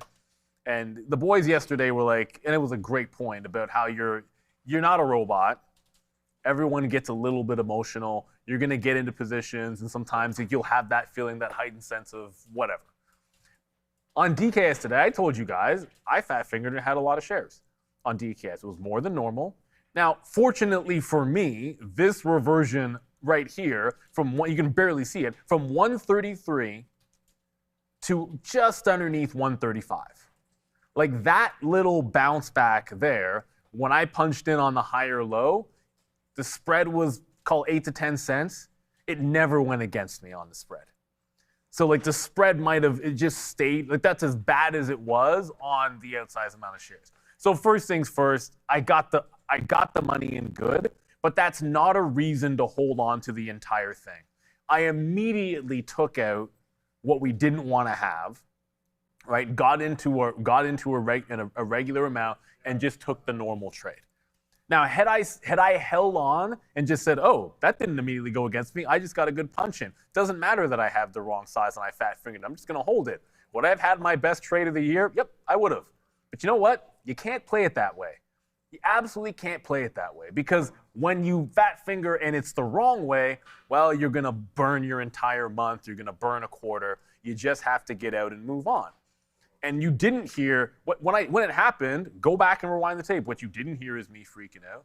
You didn't hear me, oh, look at that. I got the win and it was on more shares than I wanted. You didn't see me ridiculously excited about it because you've got work to do. I had work to do to make sure that it wasn't cascading against me and get out and trim the position. I had work to do to determine maybe there's another re-entry. You know, the shares that I do have, where am I going to take profit on them because it's a downtrend? Where am I going to make sure that I make money on this trade even though I'm in the downtrend? All sorts of things that I have to figure out in real time that don't care about what happened a second ago or the fact that you might have fat fingered. The market doesn't give two you-know-whats about that. They don't care. You've just got to get down to business and do the work. And what I've always found is that I think when those moments come, that whole like, oh my goodness, that you're gonna get when you fat finger, or when you see big size at a level, or when a stock approaches a key price, or I know Obi will probably get it when he sees a big reversion. You want that to sharpen you, right? Like you want to get more focused in that moment. For some people, that actually means getting more calm. That's how I respond, but everyone responds differently. Whatever that is to you, to get hyper focused in that moment, that's what you've got to do. For some people, it is getting excited. If that gets you, like I see it with athletes all the time. Like some respond to the big moment by getting all hyped. Others respond to the moment by getting ice cold, right? Like just going Mamba mentality, and you can't shake them. To each their own. You've got to find out what works for you is my point. And so it doesn't mean being a robot. It doesn't mean being crazy and yelling. It's whatever works for you to get focused in that moment where the risk is on or the moment is on. So twofold. Yeah. Obviously, that's a good psychological story. And again, like I said, if I just sat there and said, oops, fat finger, but I got it in good at the price that I wanted and it's going in the money, I could have said, let's just hold on to it. But you have to make sure in that situation you're doing the same thing every time, which is trim the amount that you don't want because that wasn't what you meant to take. And I'm not trying to risk that much on the trade, so you don't do it. But the second part of it is, whenever I hear somebody say, paper hand this or paper hand that, or diamond hand this or diamond hand that, most of the time you're cocking apples to oranges. Everybody has their own entry, different time frames, different exits. And if it's not within a frame of reference to what your exit plan is on the trade, then none of it really matters. Like, you can only grade this trade. Like, I can only grade this trade on Nvidia, not to what I did on Nvidia yesterday, or what I did. It's not even. That's apples to oranges. What was it relative to itself? If it lost, what were you losing? And if you can't figure that out, or that doesn't make sense to you, then I'm not sure you had a complete plan in the first place. Anyways, that's the lesson of the day. I'm going to show you guys lunch, because remember we said it was going to be grilled chicken? It's like this big hunk of grilled chicken, which is a lot of protein, good amount. Potatoes, got little vegetables. I don't really like cauliflower, so I'll give the vegetables like a C, because I'm not a cauliflower guy. But Dara, what do you think about the lunch? Did you find the chicken spicy? Spicy? Oh, okay, so I'm crazy. It is? Oh, word? My tongue was like doing multiple dances that I didn't want it to do. It was a whole moment. I did not enjoy it. In your defense, we had our fantasy draft this weekend, and I had to eat like 5 Armageddon wings. John had one for fun. One guy had to do like 8 of them. I don't know what's up with Duff's here in Toronto. They used to have, like, this wing was one of the hottest wings I've ever had in my whole life. But they're slipping. Because I ate 5 of those bad boys in like 3 minutes, and I was like, huh, this is it? And I'm not doing that to flex, but either my tolerance has gone up, or Duff's is seriously slipping. Or both. No, I don't think it's the latter, because that's not what happens as you age. Like, you don't get more tolerance for spicy food as you age, I don't think.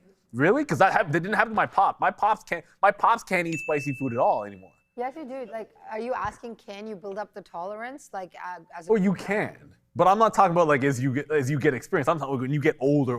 Usually it's like that goes away. My grandma, for example, like, she could not eat spice before, but she exposed herself to spice a little bit more over time, and now she can handle spice. Well, maybe that's what it was, because I'm either Duff's, and I actually think Duff's is slipping, and I love their wings; they're absolutely delicious. But man, we were all eating them. I'm like, I don't know, man. I was dying the last time. You know, you feel it, like I didn't have any of that stuff happen, and this is supposed to be a wing that's close to 1 million units on the Scoville scale. Like, you should, like, I don't care who you are or how tolerant you are, you're reacting to that if it's close to 1 million units. That's trash. To me, they just skimped on the wing. Anyways, we're gonna throw it back to the midday. The lunch is a solid one. I didn't think it was that spicy, Adara, but it's definitely tasty. I'll give it that. It's tasty, maybe not that spicy. All right, guys, a quick reminder to you guys. VinFast reported strong Q2 momentum, delivering more than 70,000 EVs globally, up 96% year over year.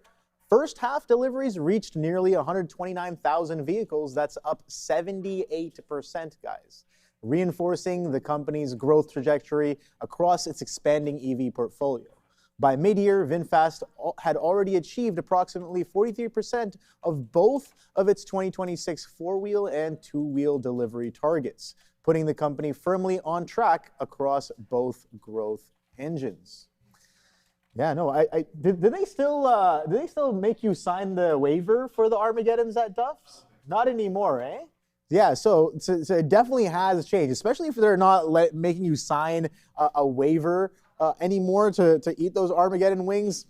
Yeah, come on, the times have definitely changed for sure. But great lesson from Neil there. Great lesson of the day.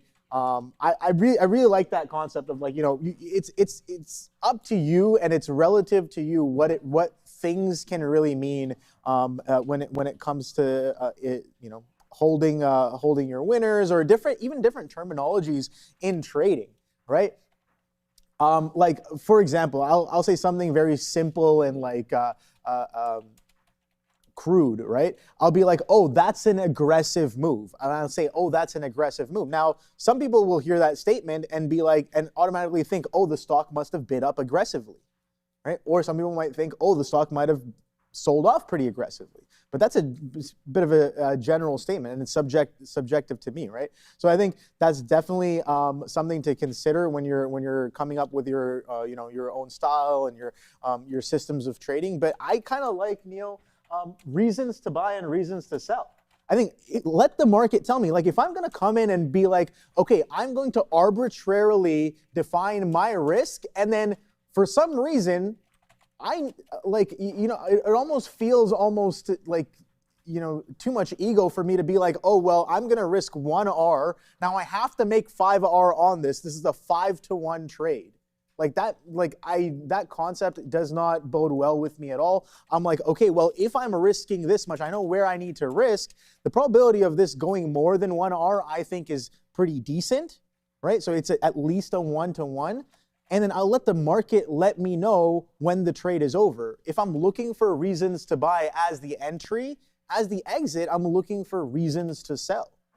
And sometimes you can stick around in a trade a lot longer than you would have normally, you could have arbitrarily taken pieces off, being like, okay, well, I should probably take some. Maybe you look over at your blotter and you're like, well, I'm up X amount on this, so I should probably take some. That's so arbitrary. It has everything to do with you and nothing to do with the market itself, right? Now, if you let the market tell you that, hey, this trade is over, now we're selling, or now we're buying, then it's like, okay, now we're really playing the game. And now I'm not really, enforcing my kind of perspective and opinions on the market and really anchoring myself to a given risk to reward to begin with, right?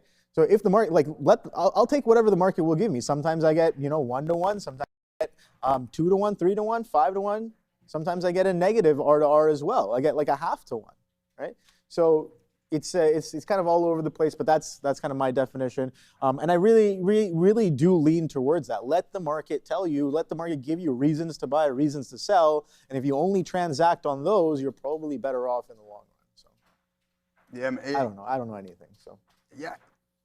I mean, I think I honestly, to be honest with you, I just try to perform the best that I can. Yeah. I think there's so many variables that come into trading that to say that there's one specific right way, I don't know. Anyways, aside from that, we tried this IBIT long here, 45.07. There's multiple ways to fillet a fish, I guess we'll keep that one. But is it that? I don't know. Anyways, $45, guys. It started to come back in. Now we came right back into the lower end of this range, 44.83s. Now it looks like we were going to break down, but this could be a liquidity grab and a beautiful recovery here on Nvidia. We're not going to complain about this one, Obi. I seen this signal and I'm like, oh no. Why? Because it was correlating with some of the news events as well. And you can see with the NASDAQ, it's just been a nice, steady, slow grind, channel up, higher lows here. That's exactly what you want to see. So we'll take one more attempt. Maybe we'll add some more size on this IBIT trade at the lower end of the range. We'll post up and see if we're fortunate enough to get it. But it was a small scalp. Once this trend line broke, I gave it a little bit more room, but this is nothing to write home about whatsoever. But as soon as we came back in, again, it's no coincidence that you start to reject that $45 marker. Those hedge funds starting to step in, push price lower, the short covering, selling shorts, I guess I should say. And then sure enough, you run into that 44.85 right at the lower end of the zone for that bad boy. The NASDAQ was definitely our breadwinner for the day. Did you ever read that series back in, because I know you're the same age as me, did you ever read the Breadwinner series back in elementary school? Breadwinner series? Yeah. What is that? It's, anyways, it's about this little girl in the Middle East and during the conflict in the early 90s or whatever it was, and she ends up having to be the breadwinner for her family. But yeah, very, very good. Let me know if anyone in the chat has read that. But here it is. The TQs, guys, this has been a good one. We do get stopped out, but again, we didn't have that much size here on this position, and it was actually the best performing one, which is unfortunate. And yeah, no, shout out to nice recovery on Nvidia. But yeah, other than that, let's head over to our watch list, guys, and see what we got going on and run through some of the bigger names and see how they've been performing here today. Gold was actually on a little bit of a run, now turning negative, about 0.25% here to be exact, but this is a nice breakout. I was thinking about buying some gold, but now you're up 20% off of those lows. Meta up 1%. Just still stuck in this range, and I think this is going to be the narrative for the foreseeable future. I don't see this changing anytime soon here with Meta until all of these legal issues get cleared up. And then I think that, listen, again, this might be a hot take, and this is my personal opinion, so completely subjective. Once it could take for however long it takes for all of their current legal troubles, antitrust, and everything going on, watch out for this name to go on an absolute monstrous run. like watch out because it's already cheap. And that's just my opinion, but I do believe because these guys have open models, they have their Muse Spark, which is performing relatively well. There's just so many things that I think Zuck, even though we know from prior issues that he's had issues, he's had problems with max amounts of spending and then no real return on the other side of things. I don't know if that's going to be the case in this scenario. I really like what Zuck's got going on. And finally, something that I was pounding the table about for quite some time is that I just didn't understand why he wasn't selling his extra compute, and then sure enough, a couple of months ago, we found out that he was going to do that. So yeah, watch out for Meta, in my opinion. NFA, not financial advice, but I think that this name can do some serious damage in the future. And same thing with Nvidia and some of these other hyperscalers. Like Google's still off of those highs, not selling overly aggressive, but I still like the chance of it's coming back in a little bit more here. Something gets ugly, then sure enough, I'd be rocking in a roll. And we're not in anything right now as the NASDAQ is still completely recovering. We're heading back towards the high of the day on Nvidia, AOB, and Bitcoin's still at the lower end of the range. So let's see what we got going on. For sure. Yeah, no, just talking to a couple pod members about why DKS was potentially, one of the best opportunities of the week, maybe, potentially, so far. I mean, it's only a Tuesday, but definitely a great opportunity there. There goes some SpaceX finally coming in here, breaking below that 138. Got a little short on that Palantir as well, just rejecting that VWAP. So a little bit of a dabble there as well on that one. SPCX, take a look at that one. Wow, slamming right back into VWAP there. Like I said before, I know I was a little too early. And guess what? I got back in. It stopped me out on my initial try. I got back in, working this time around. So let's see if we can come back into. Do I not have VWAP on this chart? Oh boy! All right. So I gotta put that VWAP on there. Like I said earlier, some of the charts weren't working for me, so I had to reset and restart, recalibrate some of those. So SpaceX, nice little bounce off of VWAP right now. I'm looking for a continuation lower, but I should be short this thing from 139s and some change, not where I am short from 138 40s. Not the best. Sized accordingly, of course. So looking for the next trade here. Let's see what you guys are talking about in the chat. Yeah, some of the Mag 7s. I see someone said Nvidia. Nvidia, not anything too crazy today. You can see here on NVDA, the opening drive was quite nice on the push, and so was the reversion, and I guess the reversion of the reversion as well. But I didn't really pay much attention to this stock. Unfortunately, not really doing too much relative volume. I did notice we had some aggressive selling into the imbalances yesterday. So nothing too crazy other than that. I'm not really seeing too much. You guys let me know what you guys are seeing, and we can take a quick look at that. But right now, let's go check out what's happening in the small cap world with Sia.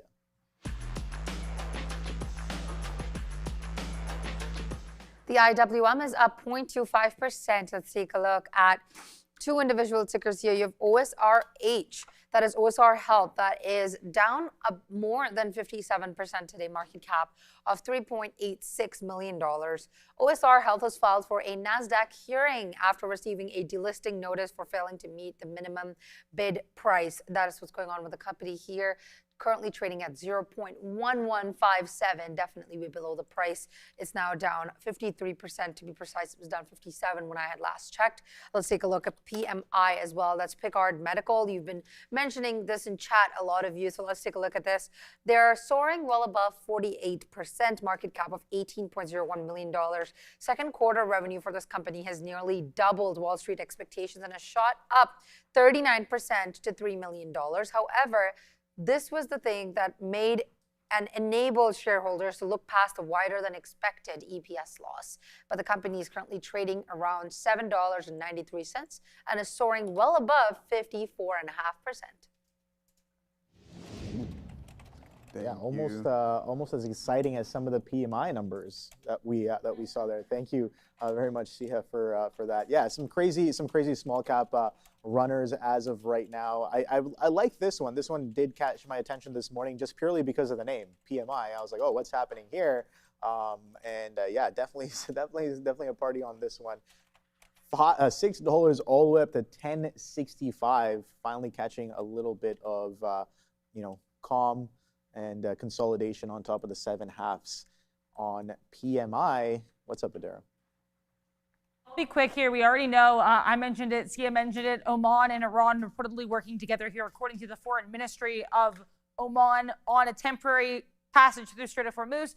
Now we're getting comments from the Omani foreign minister, who is just echoing this, saying, quote, "I am hopeful we will soon announce a temporary corridor for the Strait of Hormuz and practical arrangements to restore safe navigation." So nothing shocking, but just aware. We're getting comments from the Omani foreign minister right now on that temporary passage through the strait. All right, thank you very much. So some potential more moves on USO off of that. So yeah, that bounce off of VWAP on SpaceX, I guess that was the place to be for a potential long there. SPCX, not the other way around. Right there, boom, comes into VWAP on that hard flush, bounces right away. So yeah, we're not really working as of right now. But interesting that we're just doing more of the same, right? Just kind of chop, chop sideways. I'm not really seeing anything too crazy, and nor have you guys left anything in the chat. I asked you guys, throw up some stocks in the chat, and we can take a look at it right away. I mean, I see not really a ghost. Oh. Isn't that what a not really ghost would say? Anyways, Dash, they're saying Dash. Dash, I know Uber was on the docket a couple days ago, so haven't really been watching Dash that closely, but it seems like, yeah, decent trend to the upside pretty much every day, closing a little bit higher. Let's go look at the daily chart here, and maybe we'll see a lot more green. There's a headline that came yesterday as well. Was it? To OB. Yeah, okay. I mean, I don't know how much weight I would necessarily hold on to this. Yeah, I mean, it's been running for the past few months, so yeah, it's already been had a bit. So DoorDash Inc. So there also might be some selling as well here. We'll get into that, but I think this is one of the interesting ones. I'll pull up some of the other headlines momentarily, but I mean, this is I'm not going to say this is a hot take, but we know how popular food delivery is. Oh, yeah. It's absolutely crazy, especially in the city, which I now believe electric scooters are banned, so you're not allowed rocking those, and so. Really? Yeah. In Toronto? Yeah, in Toronto. I still see them around. When did that happen? You're not supposed to. As of when? As of today? Yeah, I think it was last week or something. Like they're slowly starting to be around. I see people. Yeah. Yeah, but if the cops see, fast. Yeah, if you get them, you can get them tweaked, and then you can you can really have them. But anyway, shares of online food delivery related companies are trading higher after reports suggest that the sector will prove to be immune to any consumer slowdown caused by persistently high interest rates and energy prices. Now, I mean, listen, I'm not like gung ho or go crazy about ordering online, but in my opinion, people gotta eat. People do have to eat, but I think people will realize that when you're going to eat, Obi, and you go to the checkout and there's an extra $8 in fees, would you rather just get up and go and get it yourself and kind of, because it adds up, $8 to $8, right? Sure. Whatever it may be. If a place is nearby, like it's either if it's like a 5-minute walk or even like a less than a 10-minute drive, then yeah, I'm definitely looking to go grab it if I'm not already busy, right? If I'm not already doing something, sometimes I haven't had. What happens is like a lot of times I'm finding maybe if I haven't had dinner or anything like that, I'll just order something before Blue Ocean. Yeah. Because I just don't want to, spend time doing any prep or making the meal or anything like that. But yeah, no, even then, just still ordering through the apps, they still make some money when you order through their apps and go pick it up yourself, right? They still have their fees. There are less That's a very fees, valid point. But there's definitely still fees. And I think the fact that majority of restaurants have now adopted either a Skip, a Dash, or an Uber for their takeout versus remember like back in the day when you would actually call the restaurant up and order takeout. So like for pizza, you'd call the pizza place and be like, hey, I mean, I still do that every now and then. I still call the places because I noticed that certain listings on Uber and Dash for the same kind of food, they'll have like $1 or $1.50 premium on top for the same burger. Absolutely. Whereas I call it in, I'm gonna go pick it up anyways, right? So, what's up, Sia? Even like if you're going to pick up a pizza, it's just like pickup is so good. Like you call the pizza shop, they get it ready, and you walk 10 minutes, and you come back with pizza in your hand. Like I would do that all my childhood with my dad. Yeah. That was fun. Yeah, no, for sure. It's part of that experience. You know, just getting out, going to grab your food as well. But yeah, no, I think these apps definitely correct. Not really going anywhere. Not slowing down. Think about it, like all. when Uber Eats came to the city, it took it by storm, right? Like everybody was hopping on it, and it's slowly the hustle and bustle of kind of the industry itself. Which, listen, I give the utmost respect to those individuals because they're out there. It's raining, it's snowing, and they're doing everything. Meanwhile, you just get to sit back and relax and wait for your food to be delivered. Like when it was pouring the other day, and I seen those guys just standing out there delivering food.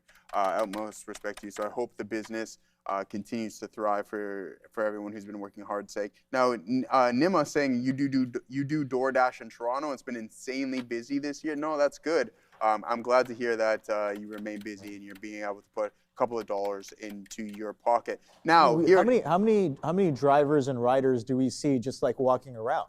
Yeah, literally within the span of a 5-minute walk, I will guarantee you a minimum of at least 5 delivery drivers, whether they're on bicycles, whether on, I guess you see the Uber cars there, but you see a lot of the bicycles and the scooters a lot the e-bikes. Here. Yeah, man. E-bikes. For sure. Yeah, I agree on that one. All right, guys, we're posted up here at 4480s on iBid. It started to go without us once again. Like, what the heck? Came right into our level, and then sure enough, what a strong bounce. So, I mean, what was once resistance clearly acting as a strong support system. So maybe this is enough liquidity to be absorbed for us to break through this $45 marker here on IBIT.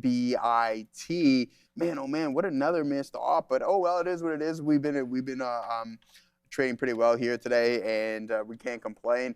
But hey, when you're swinging, you gotta just when the shots are dropping, Obi, I think you got to keep on shooting, and I think that's what we're going to be looking at here. I added some more size just in case we do get some form of a pullback, but a steady grind higher. And some of these names that got hit pretty heavy. Nvidia went on a nice run bright and early this morning, then gave back the majority of that. Now we're holding up these levels, same channel up here on the NASDAQ. So let's see if we can get this pullback and then once again get rocking and rolling. We went over some of the names, and I gave my spiel in my bull case in regards to Meta. Now, worst case scenario is that there's just a glut of compute and nobody needs it. And I think that's the issue for a lot of these hyperscalers at this moment, but currently not the issue.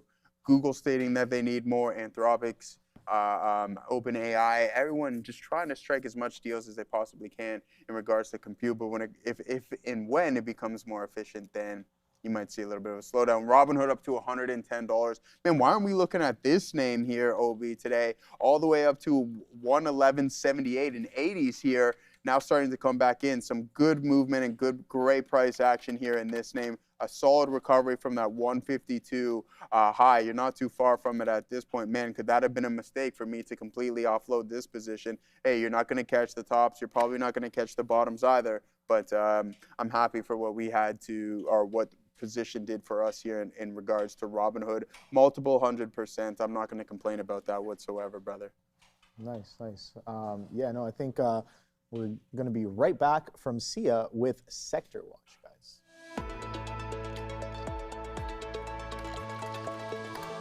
The SPY is currently down 0.29%.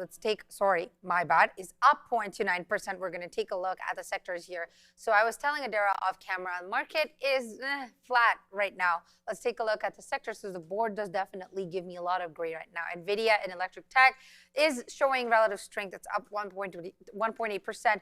But you've Broadcom and Apple flat. You have TXN also flat on RTX. However, MU, AMD, that is up 4.6%. INTC, Cisco, GE, SNDK, nothing too crazy. It's just under the 1% mark. You have Marvell, that's up 5.5%, and Dell, that's up 4%. STX, that is up 3%. Qualcomm, up 1.7%.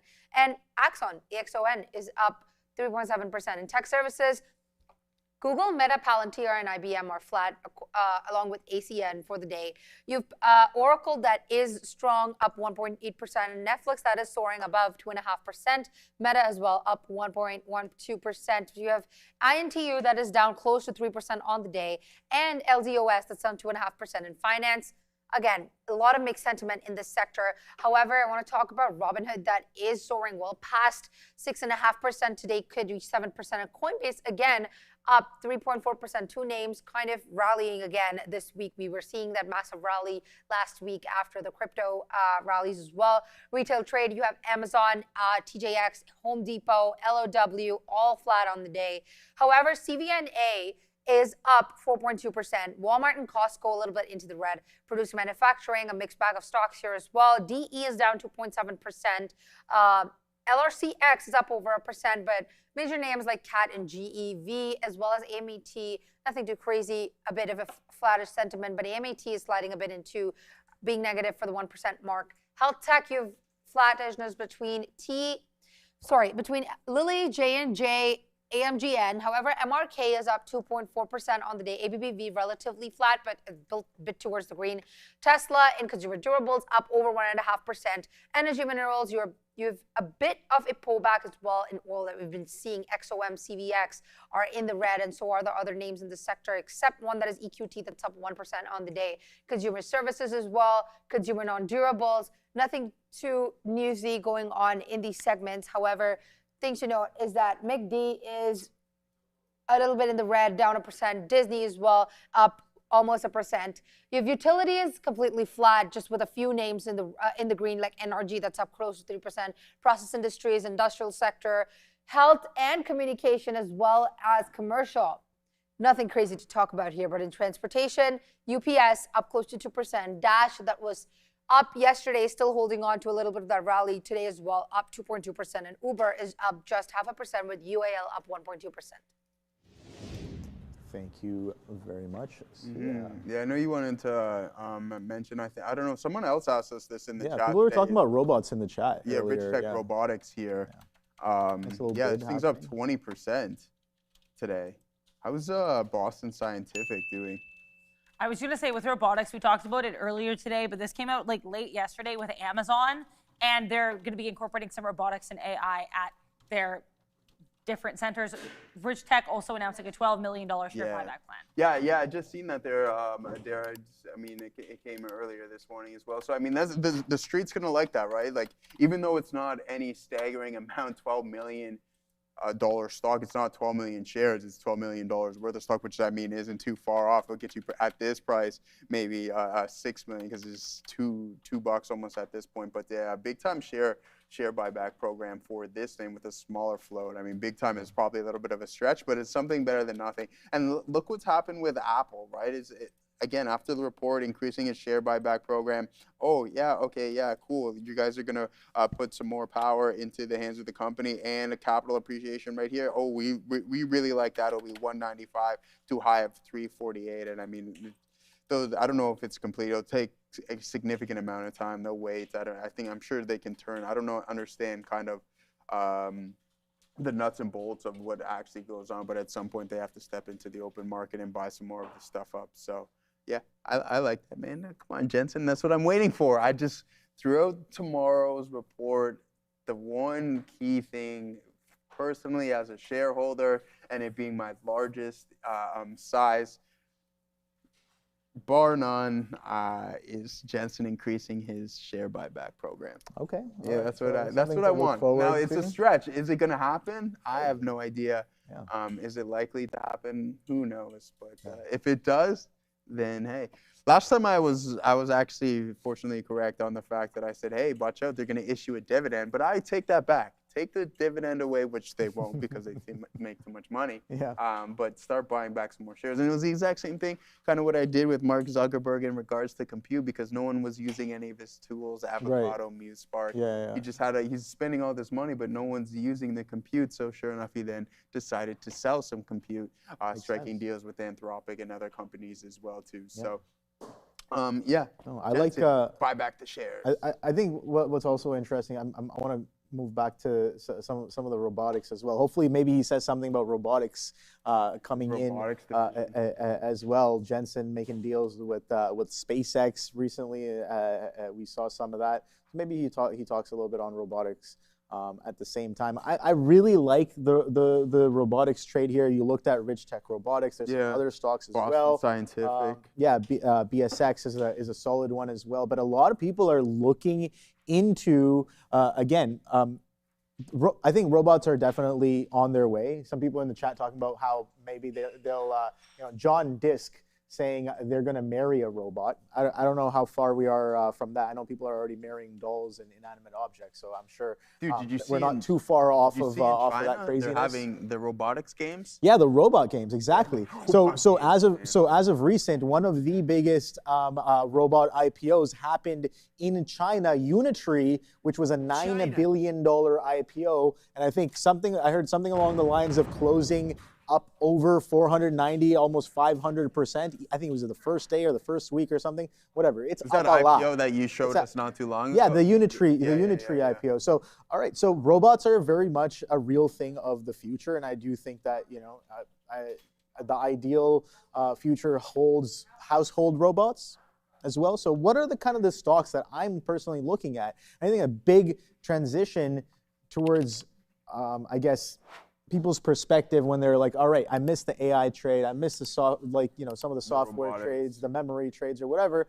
What are we going to do about robotics? Because we know they're very much on their way. So I think magnets are huge. A lot of people talking about magnets and gearboxes and actuators and a lot of the fine, precise machinery that goes into some of these humanoid robots. So what's interesting to me right away is going to be MP Materials. And funny enough, I have this data point here where recently the MP Materials CEO said, hypothetically, 30 to 40 million humanoid robots per year could consume the equivalent of today's entire global rare earth magnet production. Now, of course, that's a very long ways in the future, but 20 to 40 million humanoid robots, I don't think is out of the question. By when? Right? I don't know by when, but that's a statement that he made, right? He's saying that if we were to have that many robots, that all of today's production would, probably be not enough for that kind of supply worth of robots. So, I mean, of course, we don't have 50 million yet, but I'm saying that's the potential of what we're seeing, and a lot of people talking about this industry becoming a multi-trillion-dollar industry when it comes to robotics. We know that Elon's definitely poised for some sort of a solid release by the end of the year, 2026. Yeah, the Gen 1 Optimus. The Optimus. So he's really pushing that. 1 million of those. Yeah. Now, listen, I said this before. I think that it's going to be the Cybertruck 2.0 when it comes to the first generation of these humanoid robots, or Optimus, I should say. So if he's looking at 1 million of these, I know that's a little bit of a stretch, and the timeline is probably going to be extremely off. But when it comes to this, like the Cybertruck, not the best-selling vehicle after its release. It was really nice. It was a great idea, I think, in my opinion. Optimus Gen 1.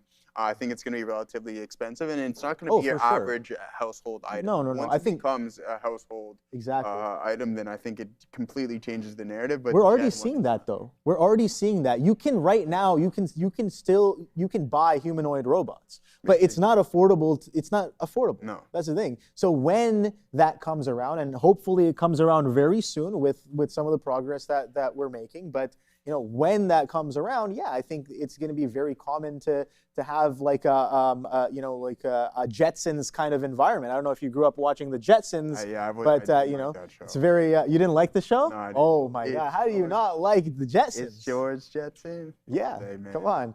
I think we are moving closer and closer to that kind of environment, and I think it'll be good. MP Materials.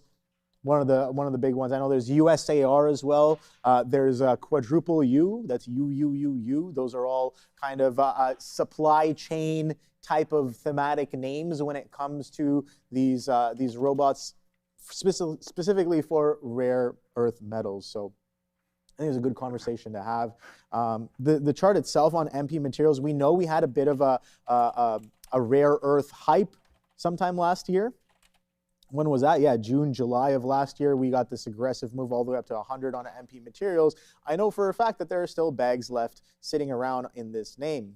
I think rightfully so. We haven't really broke down back to where we came from. We've gapped up and pretty much sustained some of those levels for the majority of the year. Sure, we got a bit of a pullback in the 40s, pulling back up. Sure, we're making lower highs as well, but really want to see a shift in sentiment, maybe some expanding volume as well coming into this as we progress with robots and really see this trade potentially come into fruition. Now, some may argue that the trade already started to happen and this was that trade, and that trade might be over.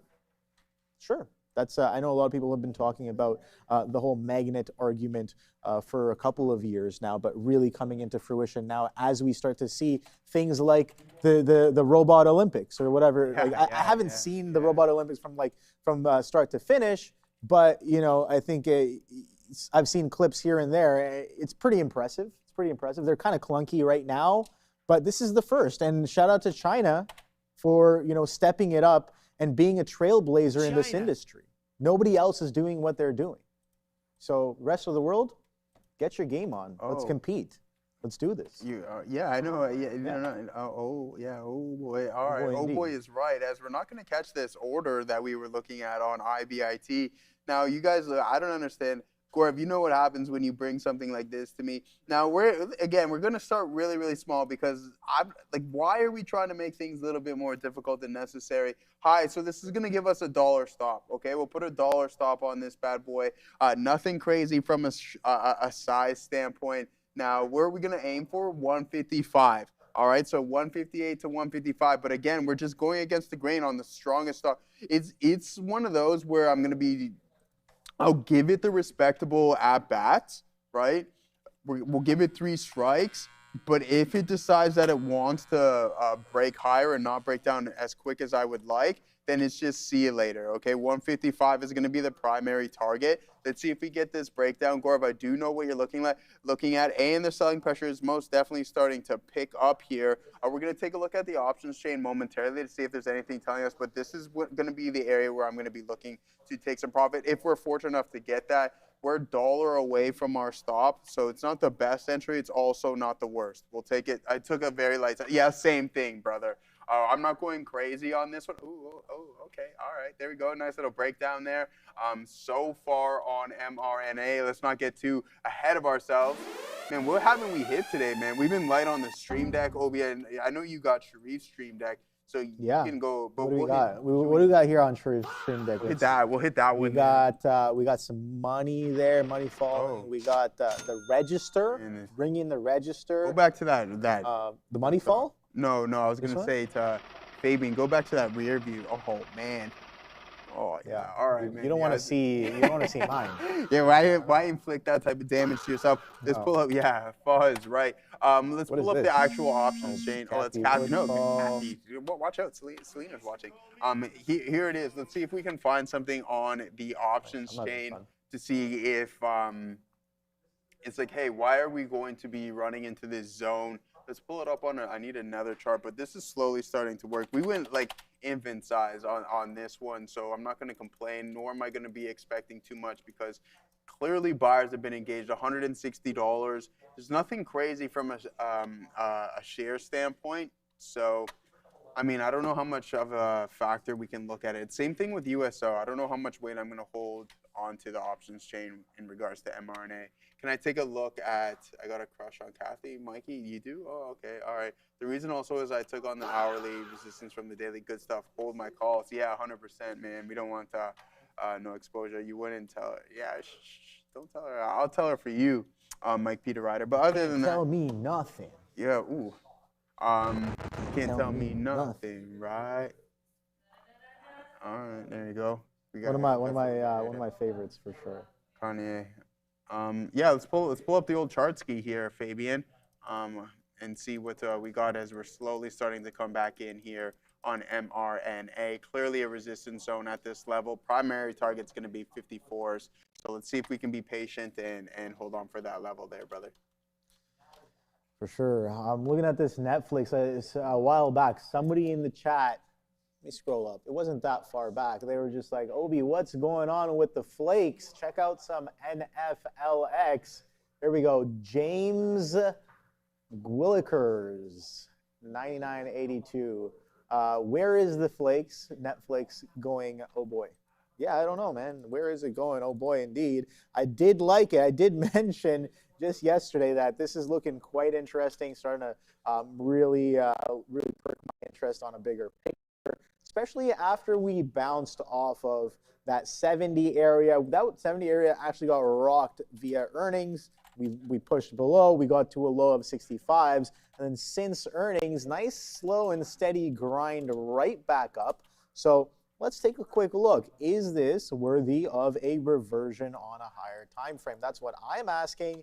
And guess what? That period might have already came a little while back. But I'll have to wait and see. This is a 70 bounce. I was watching it here as well, 75. I think that was definitely worth a little bit of a try. But if you're holding on, looking for much higher, it goes to 100, 110, and then comes right back in. Price stops you out through the lows right there, and then boom, grinding right back up. So where is Flakes with respect to the bigger picture? I think what biggest thing I'm seeing there is the bounce off of 70. I think that's prior resistance, prior all-time highs where we really did break out of. This is where buying really got aggressive for the continuation from the downside. But I think that a bounce where you have that resistance now turn into support speaks to me a little bit more. And Netflix bouncing off of that. Now I'm not saying that's why that's been happening, but Netflix catching a bit off of a prior support level for the past, let's see, 6 weeks now, guys. 6 weeks. Straight bids on Netflix. So to the upside, for sure. I don't know. And that was post-earnings, too. It capitulated basically on earnings. Earnings flush, breakdown, boom, back up. Let's see what you guys are talking about here on the, what are we calling this? The leaderboard for stocks, the stock visualizer. Let's visualize what you guys are talking about. So Nvidia, SpaceX, and DIX, DAIC, PMI. We've kind of gone through a good chunk of these. AMIX. That thing's still running around, guys. That thing is still running around. Really? Really? Yeah. No thanks. I guess it was doing stuff prior day here. So that's probably why people have it on watch. That is a pretty aggressive move from Autonomics Medical. What is that? $6 all the way up to $16.40. So great look there, but sideways chop. Not really doing too much right now, guys. Let's continue down this. We've been looking at Hood. We looked at Moderna, Tesla, Intel. Sure, we can take a look at it. They're not really doing anything too crazy. Caramel. Let's see. Oh, right. Nice. Muscle memory. I type in C, immediately go to Circle, CRCL, CRML is what we're looking for. Wow, what an opening drive on this one. Doing some relative volume as well. So it begs the question whether or not this had some news on the day today on CRML, Critical Metals Group. Here's the thing. We're already seeing a bid on the robotics, on some of the like MP metals and stuff like that. Is it a sympathy bid? That's the question. What's up? So I do have news here. This came out at 12:45 p.m. So the timing is a little bit off because it's been about 9 minutes ago. But apparently there is this, they're calling it Equity Insider News Commentary. It's like a press release out of North Carolina. Basically, apparently, Greenland Rare Earth Project is booking its first indicated resource. So CRML involved in that. That's really the deal here, guys. All right, thank you. Thank you very much. Yeah, so some catalysts definitely coming out recently as well. But you said that came out after the open, right? Yeah, it came out at 12:45. It looks, if anything, just kind of like a little press blurb. So it's unclear what the actual timing is. But we know that whole Greenland and CRML thing has been it's been a thing for a few days. It's not new. Thank you very much. All right, so it's been doing some relative volume. You can see here over the past few days. So a bigger picture story happening here on this name. Seems like we're getting a bit of continuation along with the rest of the sector on CRML. So yeah, good look there, guys. This is a 3-bar setup, right? 3-bar setup. Look at that. Day one coming in on Friday. Strong leg up all the way to $7. Monday, yesterday, nothing too crazy. Kind of sideways chop consolidation. Yeah, we sell off, but we kind of bid right back up into the close as well, reclaiming some of those opening range lows, and then coming in off of the open today. Oh boy, boom, second leg, and now sustaining some of those highs here, Joe. So it seems like it's coming in quite nicely here on CRML. Something else that's coming in quite nicely, guys, is that Palantir short that I got involved in not too long ago. Unfortunately, it didn't quite get as aggressive as I should be. We talk about adding into our winners as best as possible. PLTR here, a little bit of a rejection off of that VWAP right there. And I kind of mentioned this to you guys here. I was like, yeah, Palantir looks pretty decent, poised for a bit of selling. Strong bid off of the open, 180, can't really follow through. Some supply in this zone from yesterday. Guess what? Bid back up to VWAP. Starts to struggle a little bit and starts to curl over. Not only is Palantir curling over at this point around 12:30, the market is also starting to curl over as well. You can see here, not really curl, but sideways chop consolidation. And then, you know, Palantir is like, market's not really going anywhere, and we're sell heavy. Buyers off the docket, and then sell pressure steps right back in off of VWAP, it seems like. So low a day coming in at 173.18, currently trading at 173.93. So let's see if we can get there a little bit further down, and we'll check on our other position here, SpaceX. Ooh, SpaceX. All right, so well, it did get the flush, man. It did get the flush. We got the dip down into that VWAP here, SPCX. So we did get the dip into VWAP, and now it's pretty much back at my entry price, give or take 15, 20 pennies. So I'm just like, dude, like, come on.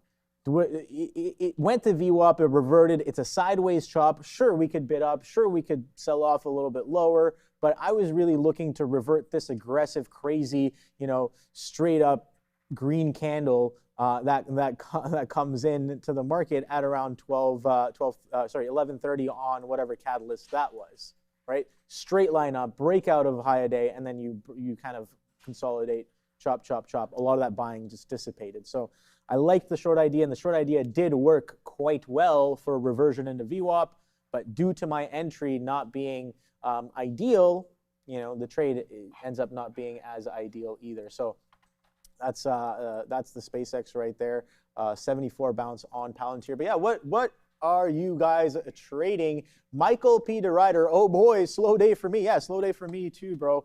Just chilling, just kind of waiting for the opportunity. It's not every day that you can have crazy, exciting, aggressive moves. Even when the market's in a little bit of a lull, we do our best to keep the excitement and keep you know, the trading flow going. But like you know, on, sometimes you just gotta chill. like you on just gotta relax. NCPL. Right, like on what? Like on MCPL? Yeah, it looks like it's curling over here. We're still short this. I have an order at 48. What is this? 80s. This is Net Capital. Manoj Ceramic Limited. Yeah, I have Net I got the Capital. wrong. Oh, NCPL. Yeah, and I thought you said MCPL. Yeah. I was like, I don't know this Manoj, but right, NCPL. Nikki, that is. Anyway, 60 cents. Yeah, it did take a little bit of a breakup, but we want to see the volume start to step in. AIXI is another name. I feel that so many of these names are below the volume weighted average price. I know Casey definitely, she's like, oh, where's Sharif? Where's Sharif's on vacation? Bobbin, I don't know where you've been at as well, too, not pointing out any of these small cap names. Let's see if we can get and Adam James as well. So let me know if you guys see any of these small cap names. What's up, Kevin? Rocking and rolling this morning, but let's see if this mRNA short is going to work. So we had to move all the way down to 157.17s roughly as we're short 158. Looking for a little bit more. We told you 55s is the ideal target on that one, OB, and then we're getting really close to this order that I left out here on IBIT for a potential bounce, 44.80s, and I'm not expecting a breakout. What I want is the support levels to hold and then skyrocket, or I shouldn't say skyrocket, but at least a move within this range, which you can see we're trading within a 16-cent range. Let's see if we can try to take the advantage of that. Reloading INTC or done. I personally don't own any Intel. I don't plan on owning any Intel either. Thank you, Joe. I was wondering where he was at. Yeah, he's on vacation, man. You can't be here every single day. You got to take a little break here once in a while, step away from the computer and enjoy what's actually surrounding you and be outside in this beautiful world. Exactly. Intel, I mean, look at it from a daily, right? Like, do you think that the selling is over It could be, but I think if some more of a base would be formed, there's a little bit of a higher low right here. But I wouldn't be surprised if at some point, and I'm not saying it's going to happen today, tomorrow, or anytime soon, I wouldn't be surprised if some of this gap starts to get filled on Intel. It's just a name that I personally, I mean, shout out to Lip Bhutan and everything that he's done over there. It's just something that I'm personally not looking to get involved with. Even though I'm not saying it's a bad company or anything along those lines, or if it's along your wheelhouse, then so be it. I think it will, considering the government's involved with it, have the ability to find its recovery from where it's currently trading at, being down 40% or so, 38.5% from its highs.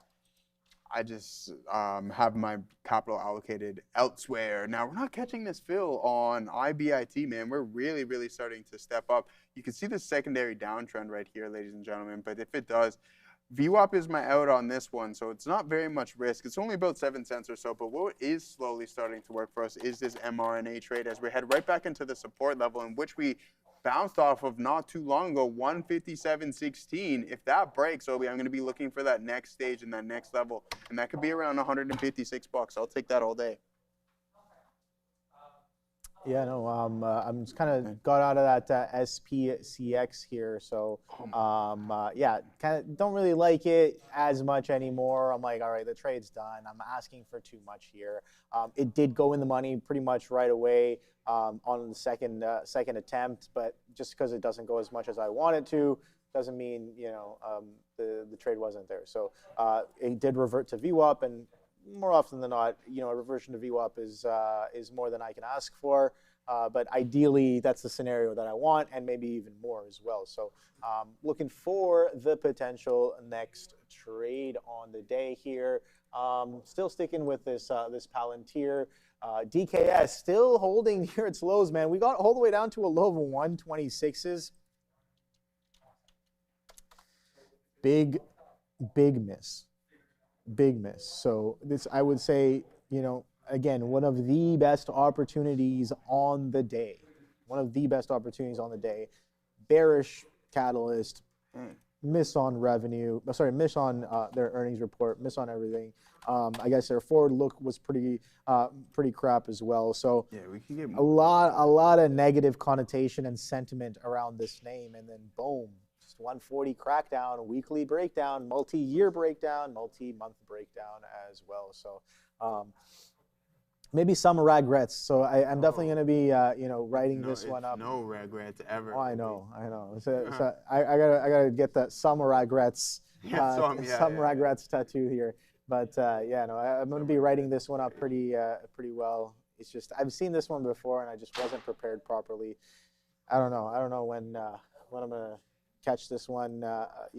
It's that multi-year gap down continuation trade kind of. So they don't usually set up as good as this one, but they have happened in the past. I think one of the ones was one of the airlines. But I mean, like, correctly, I was on the show as well. Names have been getting destroyed, man.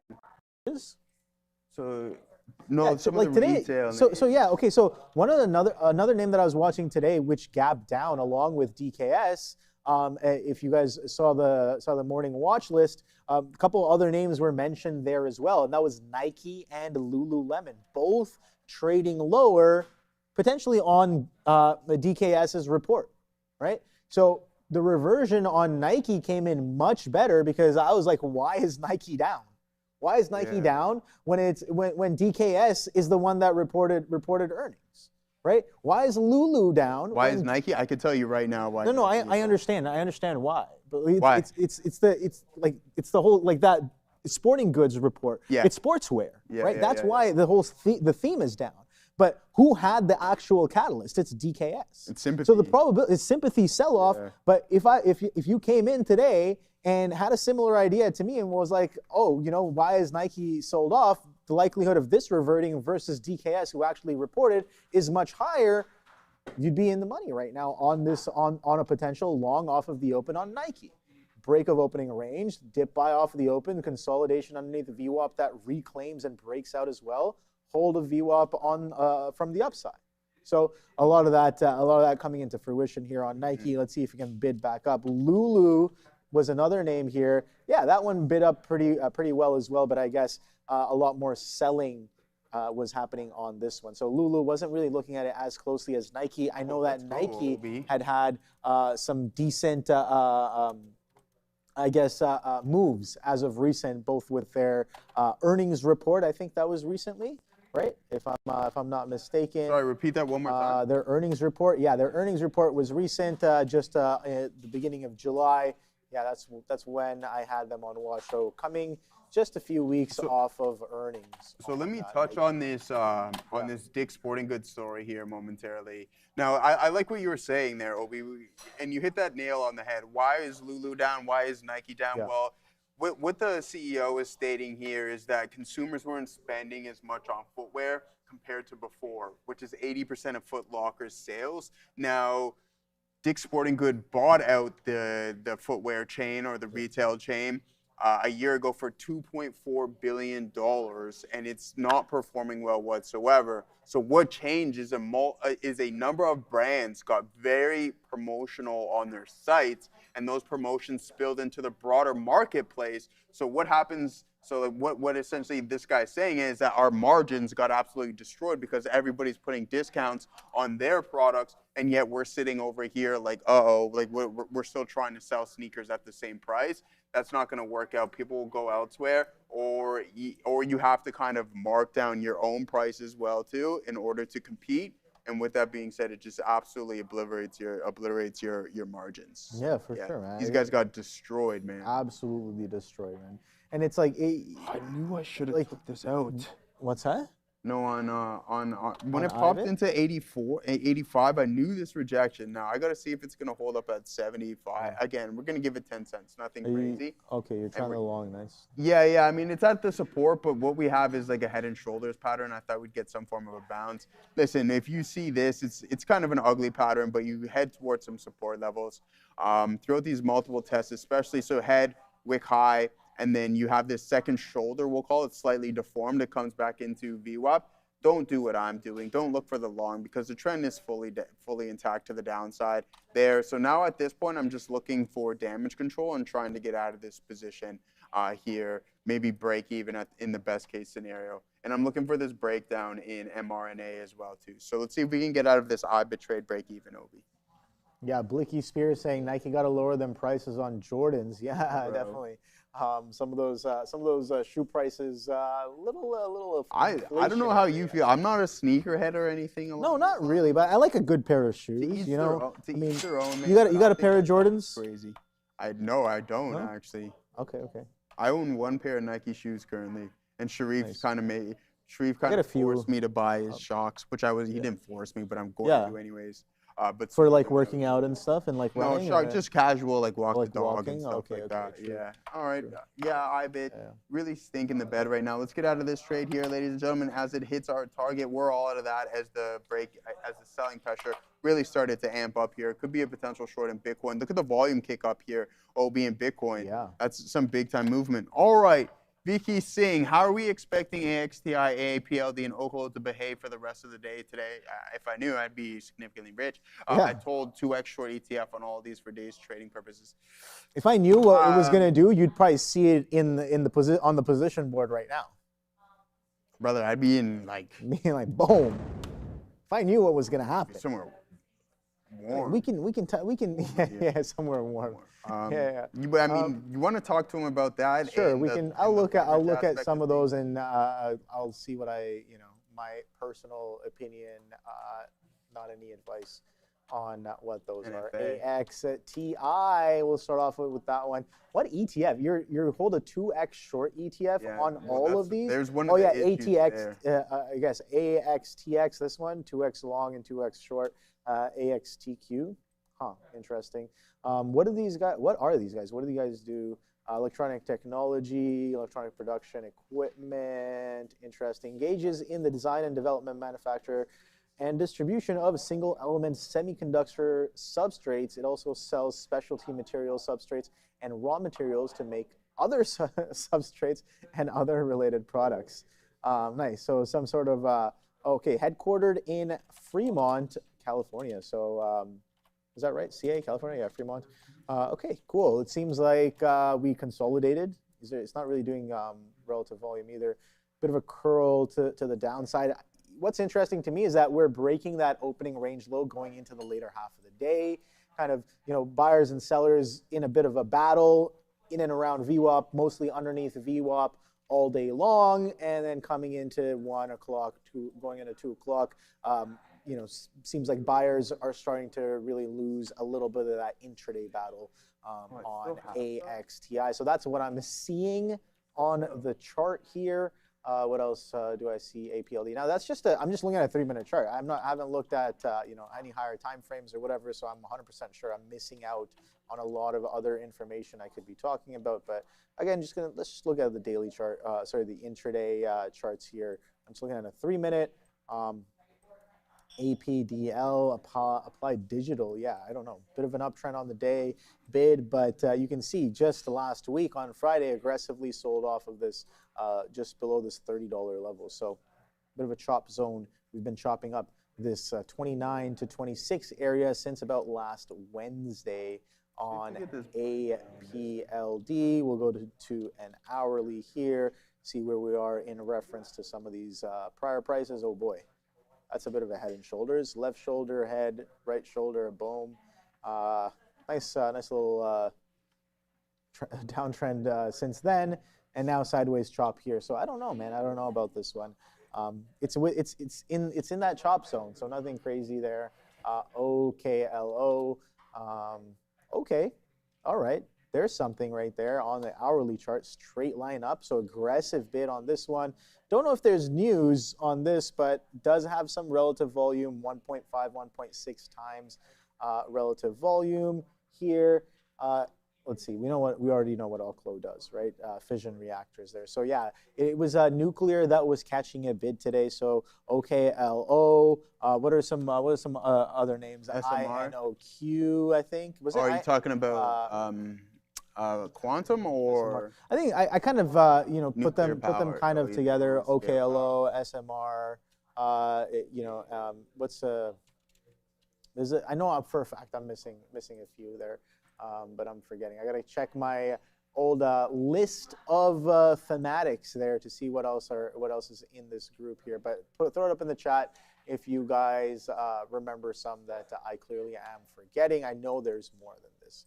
So there was SMR, OKLO. I'm waiting for you guys to put it in the chat, but I can't remember anything else. But it's more of a thematic bid, a sector bid here on some of these nuclear names. You see SMR, similar story to that of OKLO. CCJ Grunfield, thank you very much. Yeah, that was one of the Cameco. That was one of the leaders, I think, for this Cameco CCO now on the TSX. I guess, yeah, the CCJ on NASDAQ. Dude, what is happening here? Where's the NASDAQ name? NYSE, there we go, CCJ. All right. Yeah, strong bid on this one as well. Wow, look at that. Up over 5% on the day here.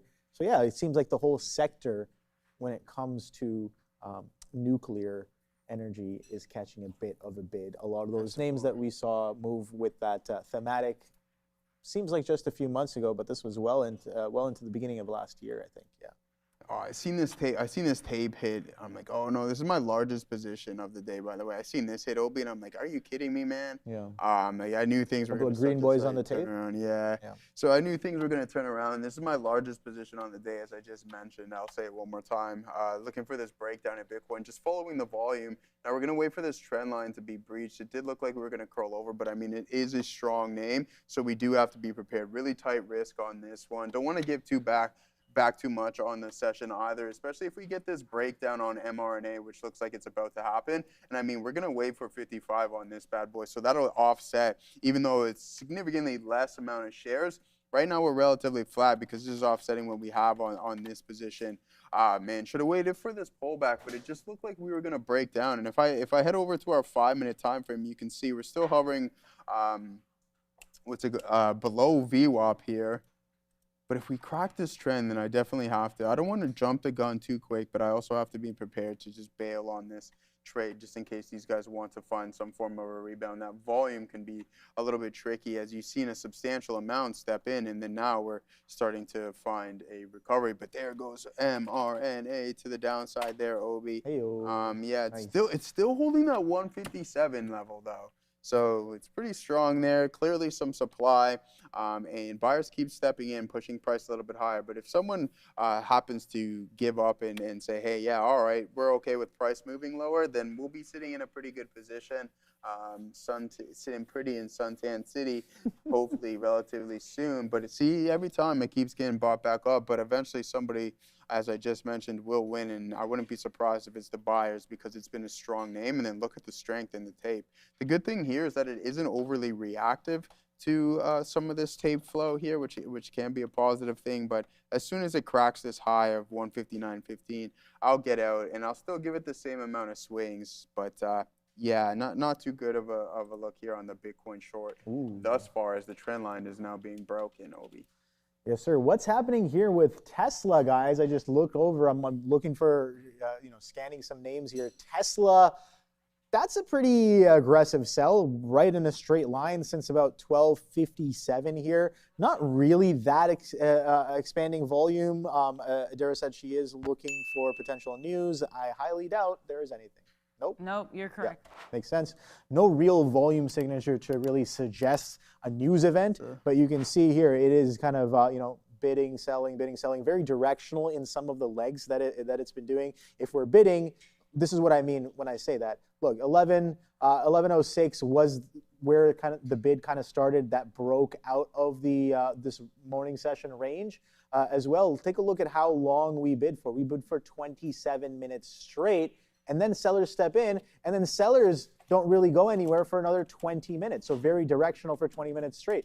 And then buyers step in pretty aggressively, and then buyers don't go anywhere for another hour and 10 minutes on something like Tesla, which is absolutely wild. And if you have an hour worth of a sustained bid on Tesla, best believe some of that relief, some of that reversion is going to come in real nice. And within 18 minutes, we drop back down for another 1.4% reversion from the highs all the way back down into what seems like VWAP. Yes, that is exactly right. Seems like VWAP. So last time we were at VWAP, it was bid. The time before that we were at VWAP, it was also bid. And before that, VWAP was just a chop fest. Nothing really happening here. Not really as significant. Let's see if VWAP bids once again the third time around here on Tesla. But oh boy, what a miss from me. Again, not the most ideal kind of reversion. Good luck sniping something like this. No news, no catalyst, not really technical, not really a technical level. I don't think so. Maybe-ish. One of the lower highs from yesterday, where sellers did step in pretty decently going into the later half of the day. That's where selling came in here. This is what I mean. Sellers stepped in pretty aggressively, 356s prior day, and that's where we had a strong sell into the close of over 2%. And this is where sellers stepped in, it seems like once again today, for another strong sell into VWAP now for over 1% as well. So good look there on Tesla for whoever called that one out. But yeah, don't really know what to do with it here. If I'm watching it, kind of attempting to break out and start to break trend here, maybe I'm getting involved here. Maybe I'm even giving it the benefit of a bit of a chase here at 355s for a pullback in for a quick 1-to-1 into VWAP. But way too late for me to do anything much on this one as of right now. Let's take a look at our friend Palantir here, still holding near the lows. So still hasn't really broken below this 174 area as of right now. I'm looking for that 173. That's not that far away. 173 and some change printing as we speak. So we'll see if that one will come into fruition. I want to see it hold below this 74.5 as well. So unfortunately didn't really add on to this one. Tried it, this one, oh no, it was SpaceX that I tried twice. This one I already tried once, and it seemed to have worked out pretty nicely. So where is the next trade? That's what I'm asking. PMI, I hate you saying, Anadrug. All right. Let's see what our friend PMI is up to. I know a few of you are all over this name today. Health Technology, Picard Medical.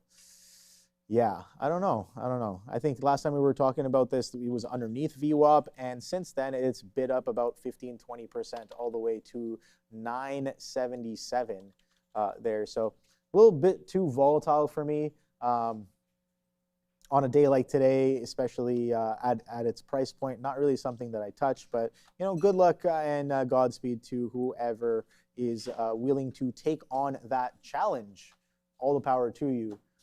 Oklo short is burning me. A few of you talking about that Oklo short. Man, didn't we just say that Oklo is trending to the upside along with the rest of its sector and the whole theme? Yeah, that short is definitely hurting, especially if you got involved around 43s. I mean, maybe you see this sideways start to slow down, the bids start to slow down sideways, and you get involved, and you're getting squeezed a little bit as well. But bigger picture, yeah, this thing is catching a bit of a bid through prior levels, 43s, this prior high as well on the daily, 44s as of right now. So we'll see. We'll wait and see if there's a continued bid. Only today did we start really seeing some relative volume step into some of these names. Oklo's been doing it here and there, but if you look at something like an SMR, and we looked at some other names as well, a little bit more relative volume here on the day, 1.3 on this name. Some people were looking at, I guess, some metal names as well, Energy Fuels, Quadruple U, not as much relative volume. Don't forget, it's an Amex ARCA stock, so maybe they move a little bit differently, I'd say. But yeah, where is the next trade? It seems like Palantir is finally starting to do it, guys. So yeah, good little trade there. Unfortunately, did not add anything at 75s or 75 halves. Maybe looking to add on a bit of a pop after we get through, if we get through that 173-day low. Market does now finally seem like it's catching a stronger curl. We have another red bar to the downside on the 15-minute chart on the right side of my screen, as you guys can see right here and here, both the ES and the NASDAQ respectively. So yeah, some confluence there to add to some selling pressure for the Palantir, which holds a pretty decent beta, I would say. Follows the market pretty well every now and then. Yeah, I agree. I agree on that wholeheartedly there, Obi. All right, let's see, man. Finally, we're kind of, the way that I'm seeing this on the 5-minute time frame here is that, like, okay, give us a candle. We're not asking, I know I say it all the time, I'm not asking for this complete breakdown to where you head towards the low of the day, but give us a little bit of an extension, maybe into 44.60s. That'll be absolutely good for us. And this is what's keeping, there we go. Finally, it'll be cracking that 70s marker, printing 68s on the tape. That's what I'm talking about. This might be my green light to get out there on this trend line. So we'll take a small scalp W on this bad boy. There we go, printing 65s on IBIT. I told you guys not too long ago, this is the largest position of the day. Ooh, that's what I'm talking about. Sean, I meant to get out. Now printing 63s. I was like, uh-oh, if this long wasn't going to work for us, let's kind of flip this game. And then sure enough, see if we can get a nice little bit of a move down. But we got to be cautious. I will remove a little bit more at the same level. Now we're sitting on approximately 50% of our position, but a nice little top up to get back to where we were and most definitely eliminate this loss that we went through on IBIT not too long ago. If it prints 60s, it's a completely different story. You know what? I might take a little bit more off because that was the extension that I was looking for, Obi, and I'm not seeing any continuation within the time and sales. So that could be my green light to say, hey, Joe, you got that move that you're looking for. Leave a little bit of a runner, nothing crazy, and then now, sure enough, we're hovering around this area. So, I mean, we went for that long initially, got out of it, Obi, as I was like, what am I doing trying to buy the support level kind of on that third leg over? And then I'm like, all right, bang, we get out. We triple up the size there and then go to 44.63s there. And if it prints 60s, then it's absolutely cash. But, yeah, not too bad. I'm not going to complain about it whatsoever. And what is mRNA up to? Look at the daily. This is why I was like, okay, we'll give it a shot just due to where we were sitting at from an intraday standpoint. I'm like, oh, but from a daily, this is a pretty bullish. Like, you open up on the top end of the range. Picture this being in an intraday pattern. Let's actually go to just like a higher time frame, and maybe we can see it a little bit clearer. No, that's not what I was looking to do. But anyways, from a daily, we might have to hop out of this as it comes back. It's going to retest 44.70s here on IBIT, I believe, and that's where we're going to want to see what happens from that point. But just look where this opens up on a daily. That's strong, and I wouldn't be surprised at this pace if we go and test this 180 marker once again. If we get the month, I think Adara will probably have some more information. But Donald Trump made 1,000 trades last month. That's Obi. That's probably more than. I saw his whole list. Yeah. Yeah, like this guy was trading more that's actively. why MasterCard Visa caught a bid. Yeah, He yeah. bought 500K worth of both of them. Yeah, exactly, and he bought some mRNA as well too. So guys up there in the top ranks of trading for the month of I'm July. pretty sure he's not the one making those decisions himself. No, he's probably not, and I don't think he's definitely not writing out his own truths as well too. No. But anyways, here it is. Nice little move to the short side after flipping. We had to be patient with this one, but as soon as we got that breakdown, Obi, then Citrini initiates a circle. Was that long position. or short? I'm gonna say Baron long has his position. password. Long position on the circle. Hello. Okay. CRCL. I think this freshly just came out, so nothing too crazy right now. I guess we've already had a bit of shake and bake off of the open. Nice little bid and then sell off there within a $2, $3 range, just shy of that $90 level. But I do like the look here where you break out and you start to consolidate for the past 2 or 3 hours here on top of 90. Definitely okay there on that one there. There it goes. Palantir, another leg to the downside, honing in to that day low, guys. Almost at that day low. Can we accelerate? We're there. 173s, a little bit of excitement coming in to the last 30, 40 minutes of the day. Oh boy, indeed. 173. Let's see what we do in and around here. Let's pull up the bigger picture chart and see what we are dealing with here on Palantir. Can we tell the future on this one? I don't know, but definitely took a lucky call for sure with that VWAP short. So, oh boy. All right. So, Joe, you see something here that I definitely see. He's kind of yelling out at me. Yeah, that's a little bit of a support right there. And we're cracking some of this support on Palantir multiple days, almost all of last week. We have a Thursday wick down here into 172s. Friday, wick down into 172s and change. Yesterday, wick down into 171s and some change. It seems like there may or may not be some buyers around here. So, hey, is that a good reason to buy? Absolutely, especially if, the stock is telling me that, hey, there's been buyers here, boom, boom, boom, boom. That's cool, I'm going to be patient.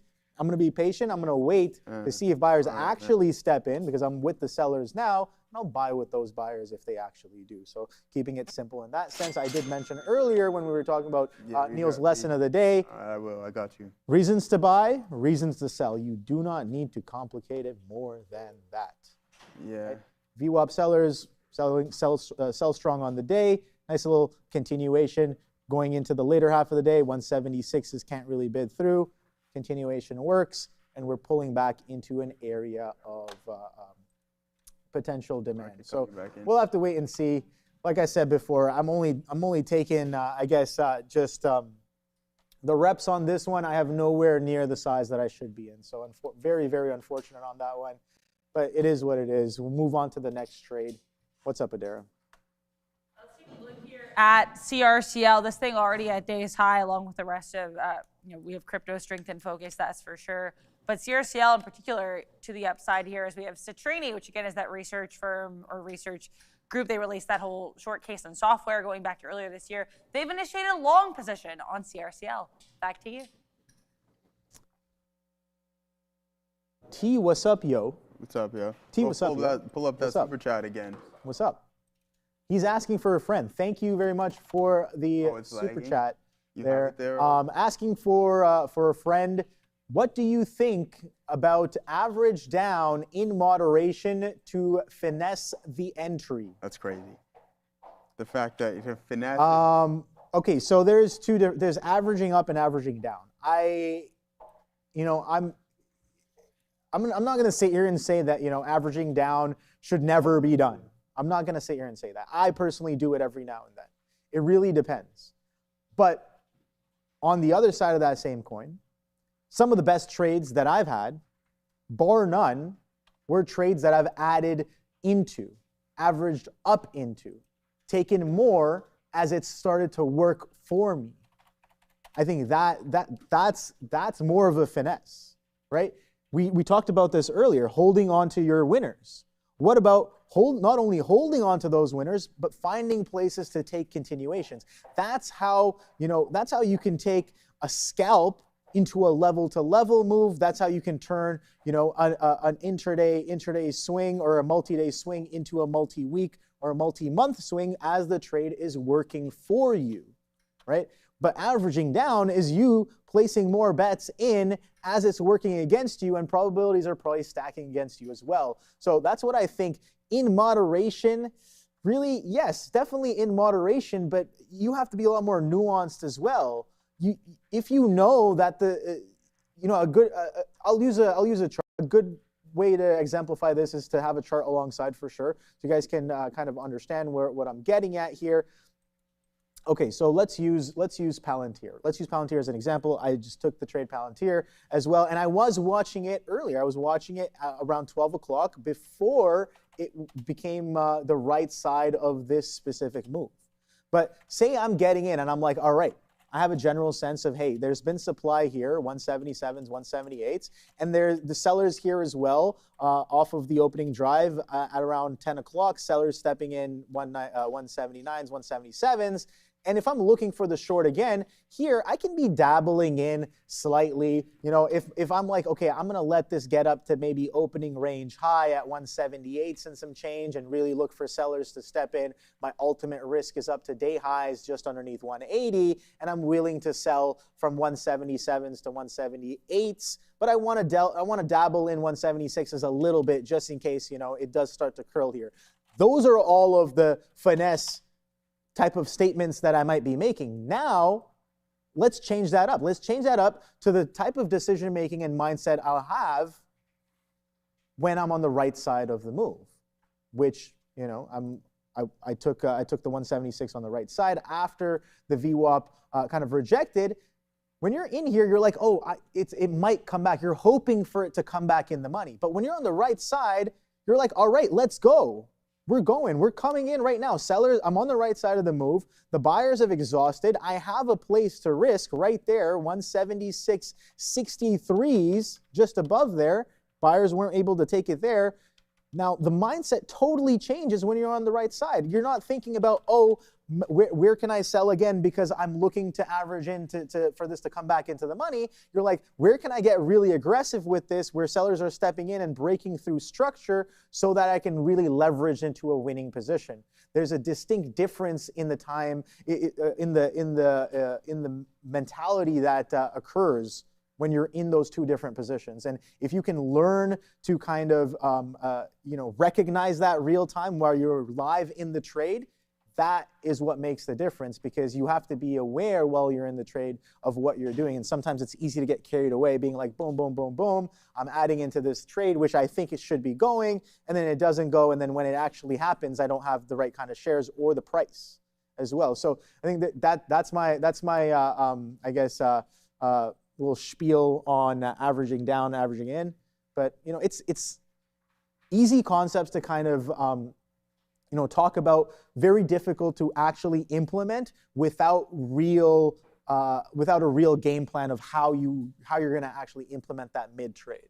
I agree. Yeah, I agree with you there, man. Like it all depends on your timeline as well too, and what the stock is. Because if you've been consistently averaging down into CRM or some of these quantum names over the past X amount of time, it's not doing well. You have to give yourself a broader horizon and make sure that you've done enough due diligence within the actual underlying asset itself that you're willing to do that. And I mean, if you're looking to allocate 10 grand or whatever, we'll use that as an example, and your first tranche was 2,000, and then you have an additional 4 tranches after the initial one of buying that more, then I can get behind it. But if you're just DCAing because you're out of the money in a position and you don't truly believe the thesis or the company, the fundamentals behind the company, then I would suggest that you don't do it. And if you think PPJ, that you're right?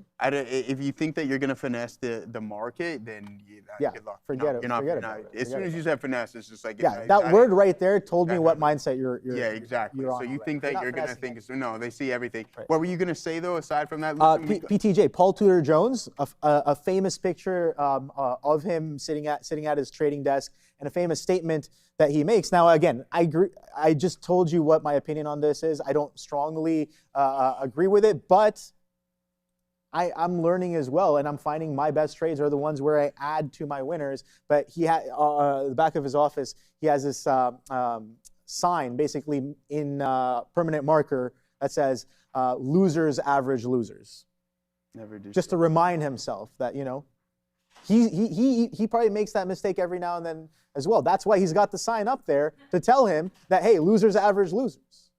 So you got to remember, even the best of the best have to remind themselves that, hey, these are important rules to follow and maintain to make sure you sustain longevity in the game.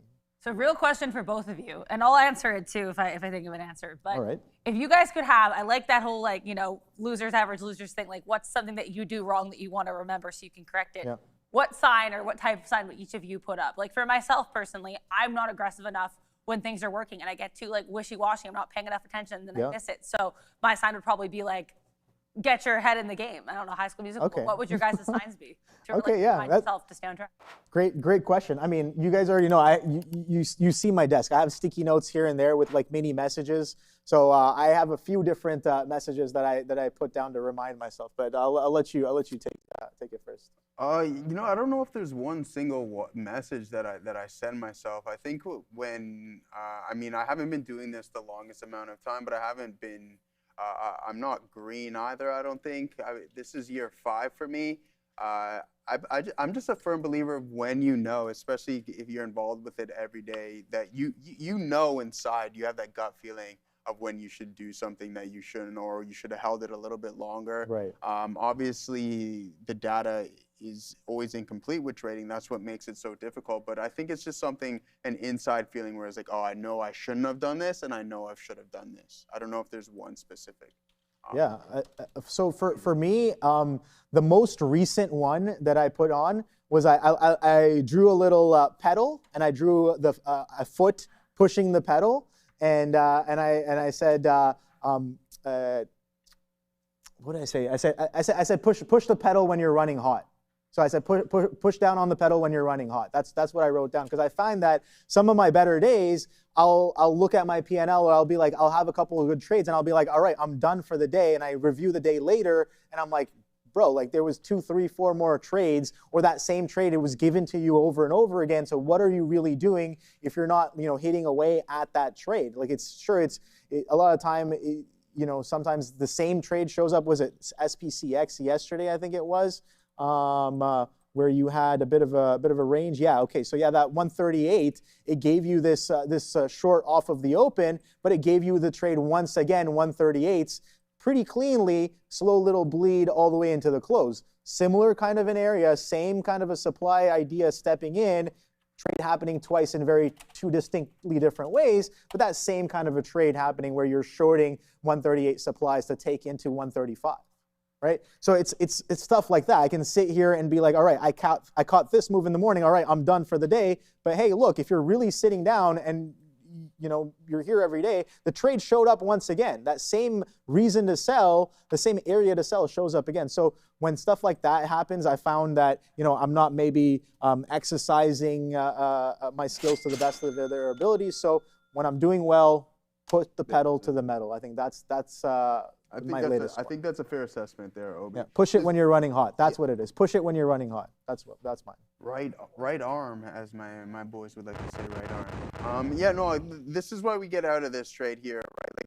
At some point I thought we were gonna break 157. Look at the volume step in right here, Obi. I know I was out a couple of minutes earlier, but now we're really starting to climb. So this wedge that was forming, good out as well too, Gore. But so hopefully that was a positive trade for you. I mean, it was only a couple of pennies, but it's better than a loser. Trend line breaks, volume starts to step in, bullish pattern on the daily. Green light to get out, and same thing here with this trade here on IBIT. Looking for that breakdown. It did take some time, but then after that clean flush, I'm like, you know what? Let's not get greedy and get ahead of ourselves. And let's just take the majority of this off, because if we do have an additional leg lower, we'll be able to identify that through the volume. That hasn't been the case whatsoever. It bounces right off of this 4460 level, and then a nice strong engulfing print supported by not very much volume, but just the way that I was looking at the tape, I'm like, let's get out of dodge on this one. Uh-oh, what's going on here with mRNA? We might have to get involved with this for a little scalp city to the long side, because the volume is really stepping in. Why not here? What's happening? 160, we might get that breakout. Yeah, it might. I'm going to play this for the high of the day break. What else are we here for, Katina, man? I know you like this small size on this bad boy. Trend line break. We can take it for a small scalp right now and get out, but I do believe that at this pace, we are going to head towards the HOD. So let's try to Diamond Hands Deontay Wilder this into that break of, or that move into 160. The tape is there. The volume, look how large this volume is compared to what we've seen since around 12:30. Oh, wow. Okay, that was a clean flush to the downside. Some bamboozlement going on here. They knew they were waiting for me to enter into the trade. They were waiting for me to push in. Yeah. And then boom. Was that you? Oh, no, man. As soon as you hopped in at as soon as I hopped in, it just flushed down. I was looking for that 160s. Yeah, I'm in at 43s. But that flush was not good. Man, oh, man. Not pretty whatsoever. Let's see if we can get some continuation through this high of the day. But the way we reacted at that level, you know what? I lost a little confidence in that, but only time will tell at this point. Yeah, I mean, I did mention earlier, hey, look, I like the long, but guess what? Breakouts aren't really working cleanly. They've seen you enter. And, yeah, I know. As soon as I enter, boom, insta flush to the downside. So, you know, we're both long. What do you mean we're taking opposite trades? Why? We're both long. But I'm about to hop out on this because what we've seen on that was that rejection of that level, not good. Yeah, dude. I think, look, I even mentioned earlier, I was long here at 157s. I'm like, this thing, the breakouts are not working. You have to kind of, you know, be a little bit more nuanced and catch some of the dips for the push higher. And yeah, I guess that was it right there. You had to catch some of the dips. 157 comes in a little bit later right there. But yeah, instantly $1 down off of that 160. But that's the kind of volatility that Moderna, you know, tends to have. $1 down, $1 up. Pretty aggressive in some of those shake and bakes, but yeah, some nice expanding volume with that little grab of that 157 for a push into 160. I do still like that. I know I don't have a good price. I do not have a good price at all, but you know, a bit of a chase. I understand what I did there. But is it Jover? Oh boy. Oh boy. Oh boy. Oh boy. Indeed. Yeah, it's Jover, man. Yeah, I don't even really know what to say. As soon as you see a reaction like that, it typically isn't the best for your thesis. I mean, it would have been nice. As soon as I seen that trend line break, that would have been a good green light to engage. And then most definitely the volume stepping in. But we hope that this isn't just stopping volume. And I mean, the issue with being OB is that the largest volume print here is a doji candle that has been established. So yeah, what does it even mean? What does that even mean? What are we even doing? 159.92. Let's see if we can break this little minor downtrend, ladies and gentlemen, and continue. Oh man, that break. All right, let's see. They seen you punch OB, and then they're they were just like, nope. Yeah. You're not getting that. Yeah, whatever. On that one, so. But hey, it is what it is. If you have a specific out, I think 158.50. We look to get out of this position here. Nice. All right, so we got a little bit of a super chat here. Franchise here. GORO. Let's get nuts. Okay, well, I don't know what's going on with GORO. But let's take a quick look at that one here. GORO. I'll re-engage. Boom. Gold Group Mining. Yeah, I'm definitely looking to get a lot more on that 160 if it actually comes in. So GORO, not really doing too much, man. I think, you know, was this, TSX Ventures. Oh boy. All right. Let's see if there's any, there's an ARCA one. There is an ARCA one. Boom, NYSE ARCA. Okay, that looks much better. I was like, dude, what's that's doing no volume at all there. So nice little push there on the day. It was doing some relative volume there in the morning there. So decent look, nice little trend to the upside on the day. Gold Corp Mining. We know that gold has been catching a decent bid there over the past couple of weeks. So Yeah, good look. Maybe some of the miners catching some of that tailwind at the same time. Yeah, pulling right back to 150. Yeah, I'm out of that because at this point now I can if I want to re-engage, I can get a significantly better entry point. But just the rejection of this candle right here, I just had the hunch that it wasn't going to work out too well for us. So now we'll be patient to see if things are going to turn around. But as soon as you breach through this consolidation low, then it might be a bigger turnaround picture. This just an additional liquidity grab. But the volume was there, man. So a little bit of bamboozlement on that front. Someone mentioning CrowdStrike. Yeah, CrowdStrike putting in a day to the downside at this point. It will be now 229. We're approximately 20% off of the highs here on CrowdStrike, and it looks like we want to head towards this 177 marker. Don't forget, we're reporting after the bell. Or hold on, I don't want to. I'm pretty sure that it is. No, on Wednesday, Adara. Is it? Yeah, Wednesday after the bell, 4:05. 4:05 p.m. Yeah, 4:05. On the dot last quarter, 4:05 they reported. So we are expecting a very timely 4:05. Oh, otherwise you're gonna get in trouble here. But no, I do believe they will report on time. I agree with what were they late was last saying time, this or? morning. No, I don't think they're. Later They're on, maybe a couple of minutes. Oh no! What had happened? I think they leaked a release early. Was that the one? That's that one time in Nvidia. Yeah. So we can't confirm it was a leak, but I'm just telling you guys it was a leak because the numbers were exactly correct. I've read enough Nvidia earnings reports to know that the way it was written, it's exactly how Nvidia writes it. That came out right at 4:20. But Nvidia casually just let the actual earnings slip at 4:31, but not 4:31 on the dot, which tells me it was not a pre-planned release. It was leaked. They panicked. They waited 11 minutes. Oh, really? Hey, okay, that's interesting. All right, yeah, so let's see. We're going to wait for price action to turn around. But yeah, CrowdStrike not looking too good. I'm sure Dara has an infographic ready for you guys in regards to the expected moves. We can do that coming out tomorrow. Okay, so it's completed. Okay, so just before the release, you'll get the infographic from Madera. We can go over a couple of the names as well, too.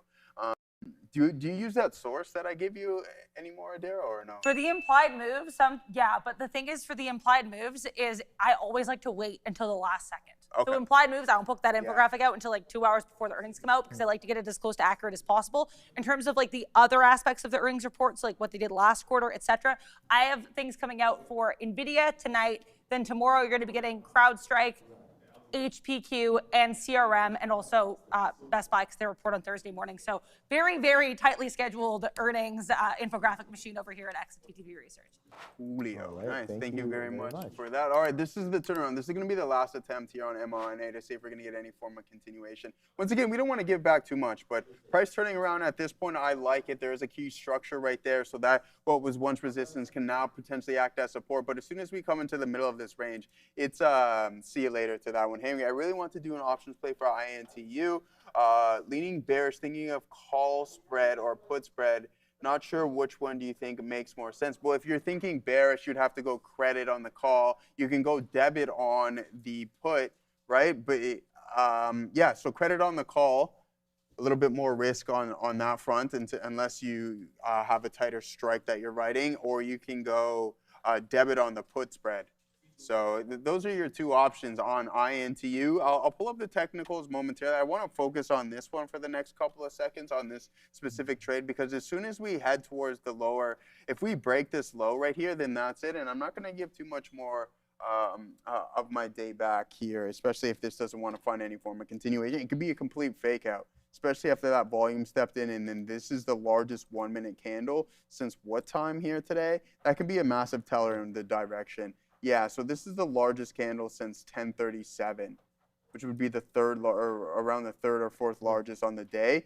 At those highs, that's just stopping volume for me at this point. So yeah, it's like it's either stopping volume of all the shorts that got blasted through the highs, or it's also volume for everybody who punched the long through the breakout as well, right? So a lot of different confluence of multiple kinds of participants there. But bigger picture, this thing's bidding, guys, and this thing is bidding pretty aggressively. I know, buddies in the position from like 130s, 140s, even adding into 150s this morning. Shout out to anybody and everybody who got involved with a little bit of that. And maybe I got some friends who I did mention getting short this thing on the swing as well. So some covered, some haven't. So, good luck to everybody in their trade ideas on this one. Right now, I'm just looking for a potential push towards 160 if it'll have me. But it is pretty choppy. It is pretty turbulent for sure, like we have seen. And yeah, cannot expect some of this action to be clean at all. You can almost expect it to be unclean at the same time. So, all right. So we got a super chat here by Ronald. All right, Ronald, what's up, guys? What's up? Ronald, TA Hood, please. I'm looking to short it. Oh.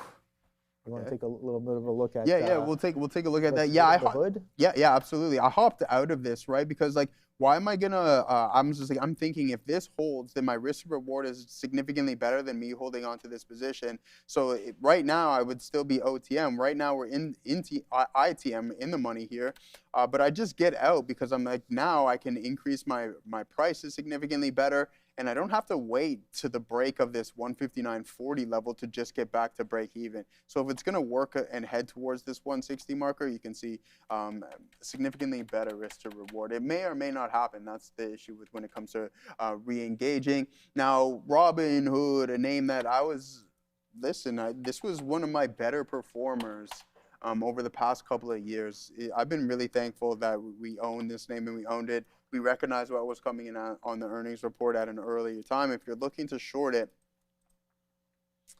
I don't know. Like, do you ask yourself, do you want to short a name? And again, this is a question that, like, as Sean would be like, self, do you want to short this one here at this 119 level? Maybe, do you want to short a name that has been consistently putting in higher lows? Right? I don't know. Ask yourself that. And if the answer is yes, I don't want to talk you out of your own trade idea. Make sure you just keep your risk measures intact. All right?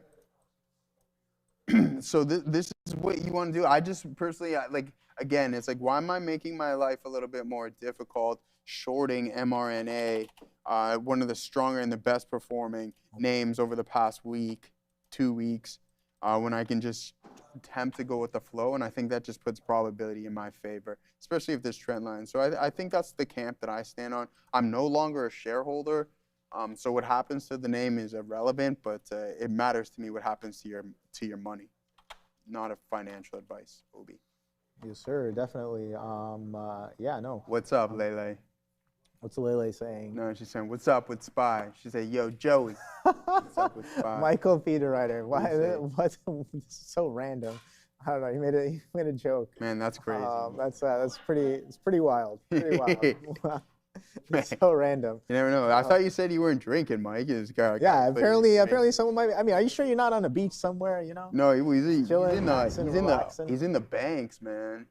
He's in the banks. Outer Banks. Outer Banks? Yeah. What do you like? He's at a bank? No, the Outer Banks, like the Carolinas. Oh. Okay. Yeah. I'm not too familiar with.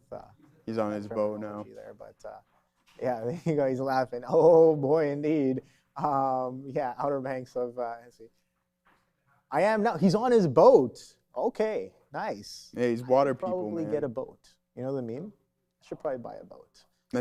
It's the cat reading the paper. No. And it's just like the statement is, I should probably buy a boat. You know that old Kodak Black meme? Let me drive the boat. Let me drive the boat? Yeah, that's what he said. No, I don't. Like, let me drive the boat. No, I don't think I've seen that. mRNA I gotta volume check that one diminishing. out. Yeah. Yes, it is. Yeah. No, that's. I'm thinking of banks. Me too, man. Thinking of banks? Jesse, you in the chat. Gaurav, we flipped on this one. We're not going to give too much back here on this mRNA trade if it doesn't want to work out. Lele, yo, what's up, yo? I have SPY option 766 expired today. Am I stuck? Well, not really. Premium paid. 766. I think this was a level that we were actually discussing today, to be honest with you, Lele, on SPY 766.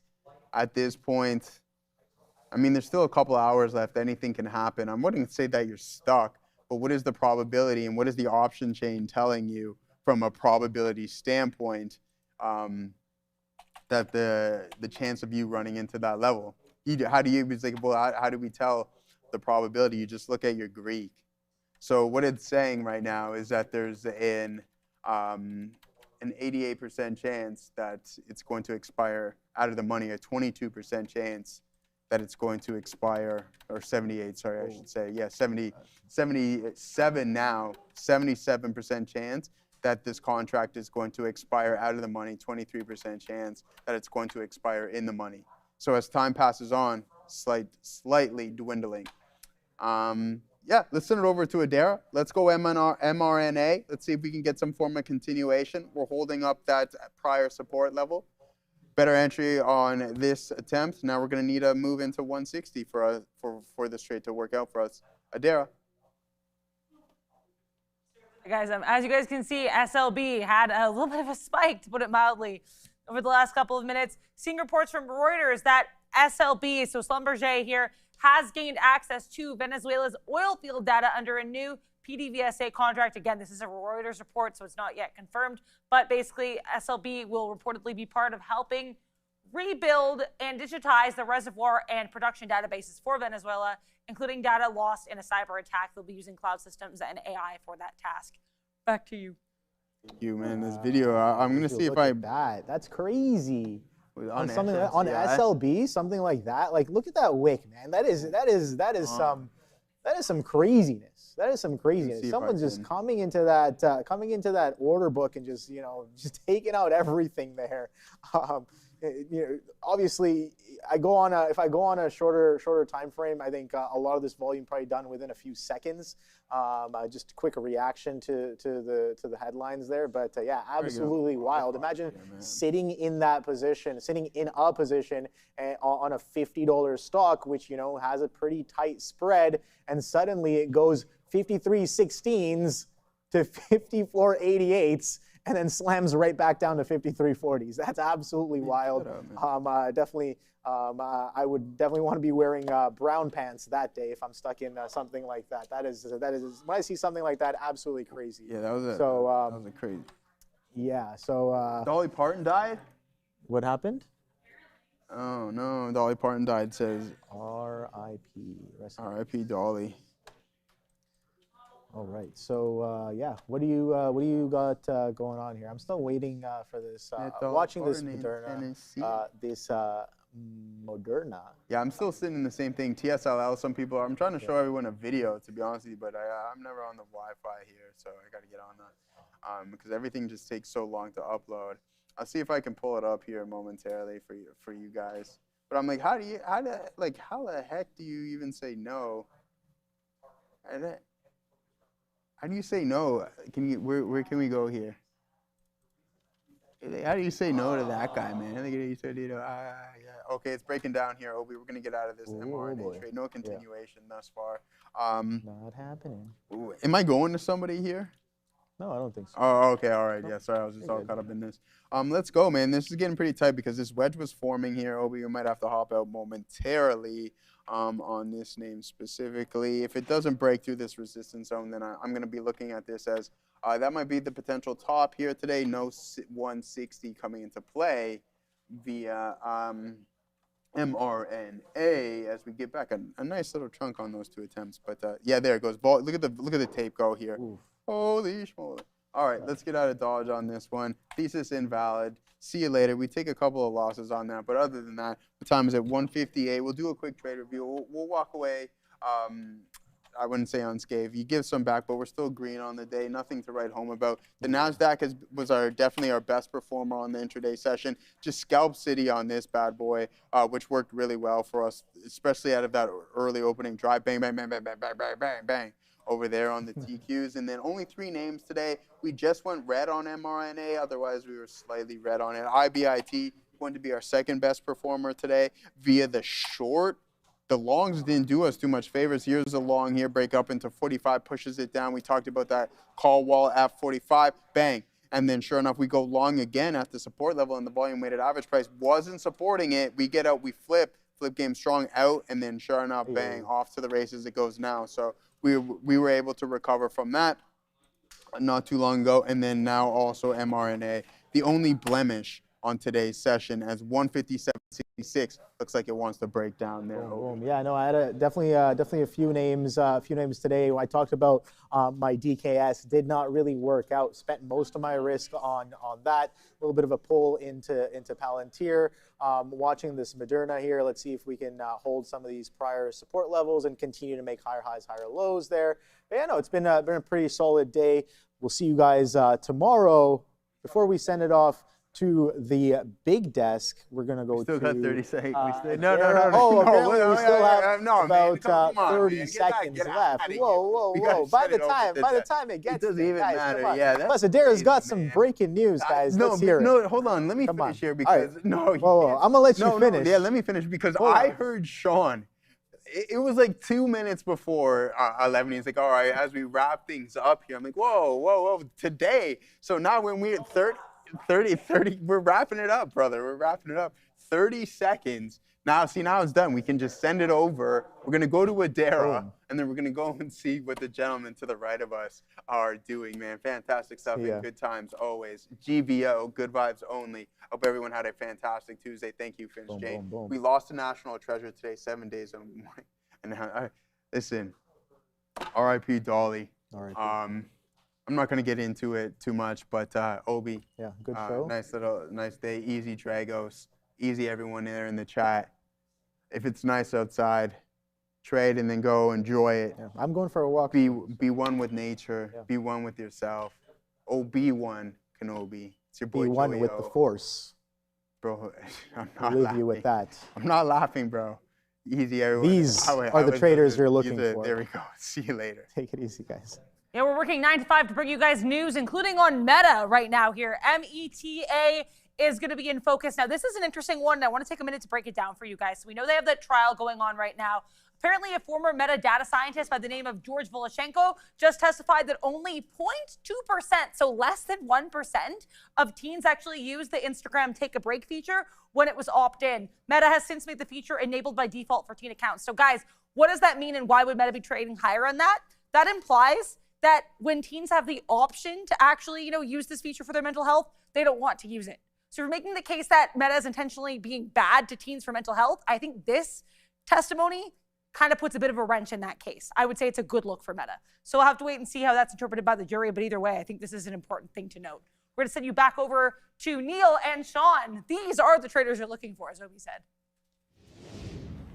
Yo, welcome back, everybody. We are the trade. Look, I just didn't want them to throw it over early. I didn't want to have any controversy with the contracts, with the payments, anything like that. Joe is very specific on everything. Yeah, you have to so time the throw right. We got to make sure. Like you can't just. It's not willy-nilly. Like sounded like a great midday show today. It did. Nice to hear Obi's opinion and see what's going on over there. Had some Moderna trading. I saw some Palantir trading going on there. Yeah, what's up with Palantir? I don't know. It was breaking lower. It's 173. Yeah, down 1.5%. It went exactly to 180 almost. Yeah. Wish we'd seen this one in the morning because something going on over there. Yeah, there's nothing to whatever. It's down 1.5%. I'm not saying it's crazy, but look at the 180 level on PLTR. Like that's sort of an obvious resistance spot on Palantir. But it wasn't not on the radar, probably because it didn't have a particular catalyst, but the chips do. And and we'll be paying attention to them. We still have just over 24 hours until you know who. And if you don't know who, then I'm talking about after the bell, then you should. That'll be Nvidia after the bell tomorrow. Should be a big one. Again, I'm sort of the mind, we were talking about this yesterday, that you might see a certain other name that's going to move more after the bell. And that would be, oh, goodness, that would be CrowdStrike. What the hell? Yeah, right? Right, Obi. Are you sure they didn't mix it up with DKS? So Obi's saying, are you sure they didn't mix this one up with DKS? Well, I mean, Dick's Sporting Goods is down over 25%. This would be only 4%, but it's been pretty bad. CrowdStrike, look, the cybersecurity names have been, and you were saying this yesterday, maybe the quietest drop recently that was not getting talked about too much. I think that's fair to say. Like they're off pretty significantly. Sorry, this one's not split adjusted. Let me just go to an actual daily chart where you can see this. They're off pretty decently at the highs. Like you're under the 50 period moving average. Like you just recently pulled back like 25% here, or 20% at least. So yeah, getting into bear territory at least CrowdStrike is, unfortunately. Wish it wasn't working. Yeah, exactly.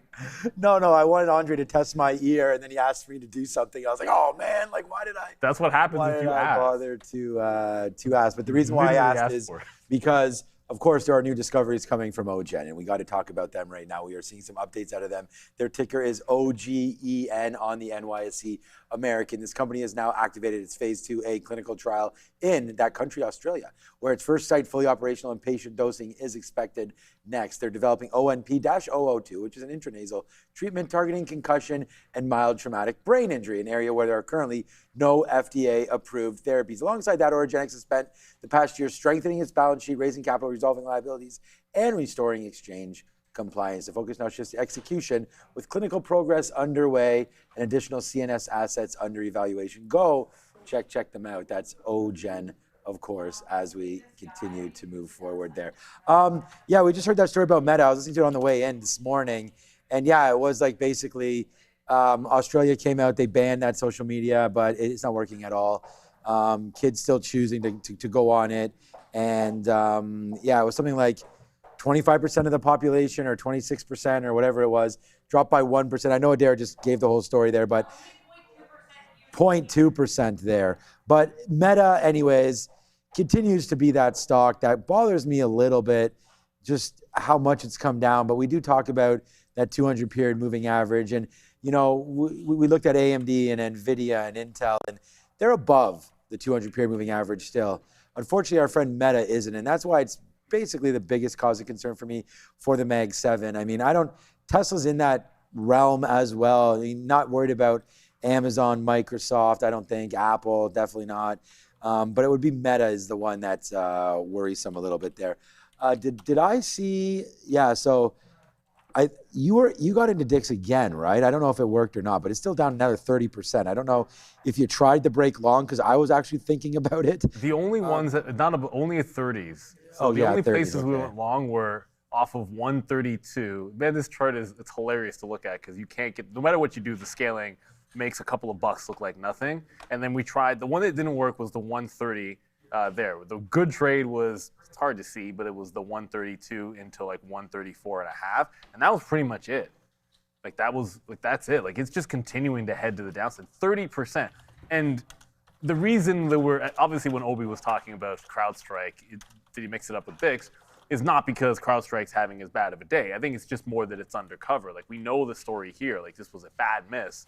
The miss top bottom, and the same store sales declining. They pick up Foot Locker, and it looks like that's really not going well, unfortunately, because that was like the worst segment. The idea when you make an acquisition is that you see a synergy or something that can be a boost, not a drag on the company. Like I don't think they thought that. But no, well, obviously they did. Yeah, I'm sure they didn't think that. No one actually thinks that, but that's what it's turned out to be so far. It's really not working out at all for Dix. What is, well, Moderna's working, but it can't break 160 bucks yet. And this is, I mean, it's asking for 160. It's literally asking for it. 160.00 is the high. Before that, it was a 159.9. It does feel like it wants to go. This could be an afternoon breakout trade on Moderna. It just hasn't been able to tick out that or take out that ultimate high. But it's moving, and we know it's August, or day before Nvidia earnings. Volumes aren't going to be through the roof. So you want to make sure you're trading things that are moving. I don't have anything going on the Halt scanner except for GEM. That's this 70. Yeah. You know what the company name is for GEM? 707 Cayman Holdings. So they're just like a holding company, basically. Like if there's a company name that just sounds iffy, 707 Cayman Holdings. This sucker that halted a. We have traded it before, Adara?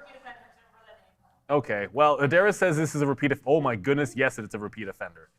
Yeah, reverse splits, dumps, pumps, dumps. It's got all of it going on. It kind of makes me think about it a different way. But it's it's got some volume, and it's picking back up and heading toward the volume weighted average price. It hasn't halted since the midday. And how much? You know what? That first halt. Weren't we just talking about this last week? You get a small capper, or it doesn't, small capper, gapper. This one makes the move yesterday in the afternoon and then holds on, doesn't really do much, but it's holding on to the gains, lulling you to sleep, and then it pops, volume spike at 11:20, the first halt up. That's all you need. The first halt up, you jump in there, you know where your risk is. How quick can you be? Because that's the reality is once the volume comes in, it's probably halting very quickly. So you need to have a super fast scanner or just already have it on your radar. You grab the first halt, takes them out, hold some for the dream. Let's see if he can get back above VWAP. I think that should be in play today. And yeah, MF Dangerous. Rest in peace to Ollie Parton. Legend. Oh yeah, that's right. Yeah, you Legend. mentioned that to 80 me years before. young. 80's not that old anymore, I think. 80? No, that's not. That's young. I mean, both Yeah. my parents still underneath, but I couldn't imagine losing them. pop's in 4 getting or 5 close to years. that, Yeah, I know. It does seem really young. does seem So young rest these in days. peace there. Did it say what was there? You know what? I Cancer. only saw like a few people mentioning on X, so I Uh-huh. didn't read an article that said how she had passed and Adair. All right. Well, rest in peace to one of the country music legends. I mean, I think we can all period. Music. period. Yeah, exactly. Dara. And she's funny. Yeah, you ever yeah. heard- you ever- I don't know that much about her. I don't know.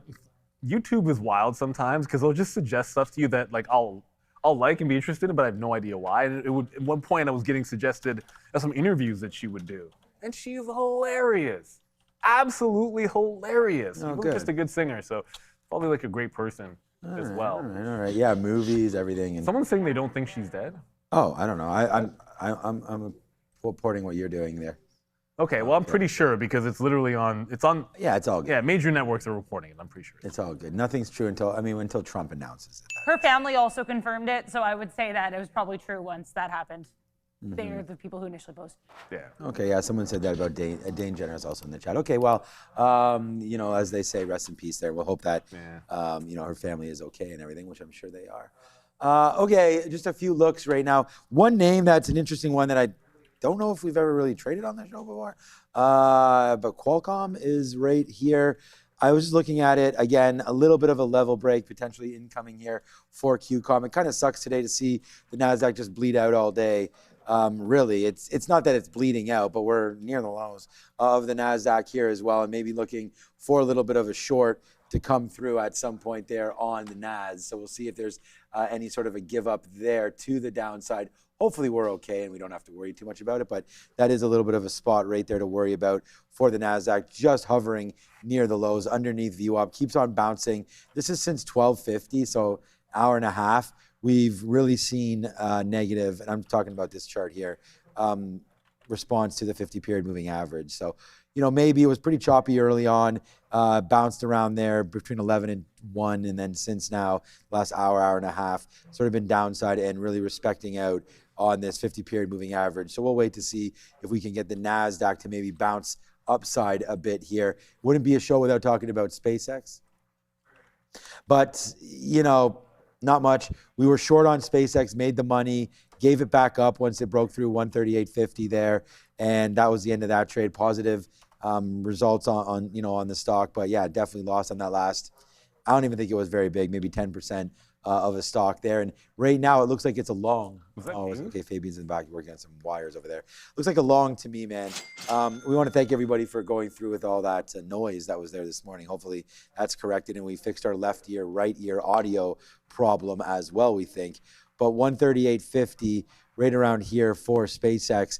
It's bounced a bunch of times. I don't know if we want to go long yet, but this is looking like it's not a horrible idea there for SpaceX.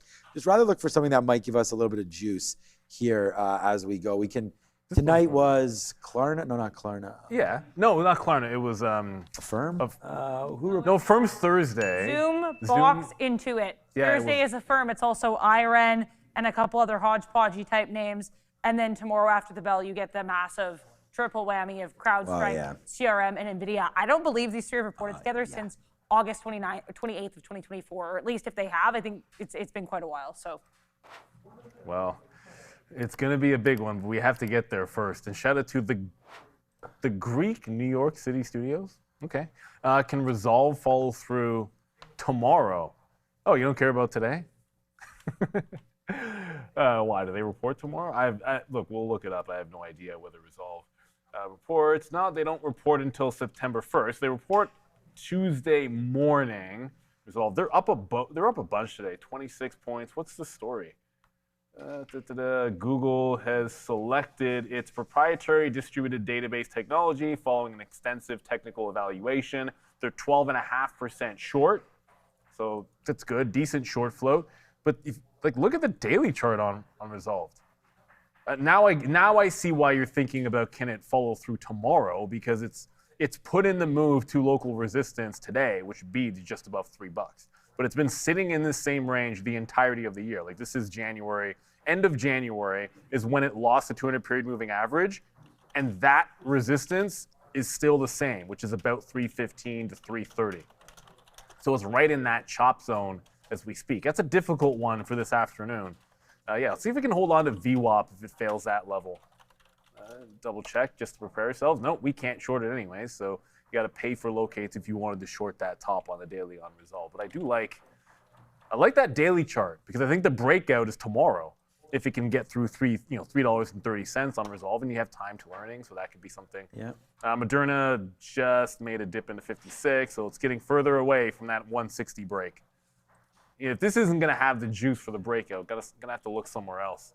The Resolve wasn't. I don't know if I like that level on Resolve. We'll find a mover for sure. Gem was at least a little bit interesting.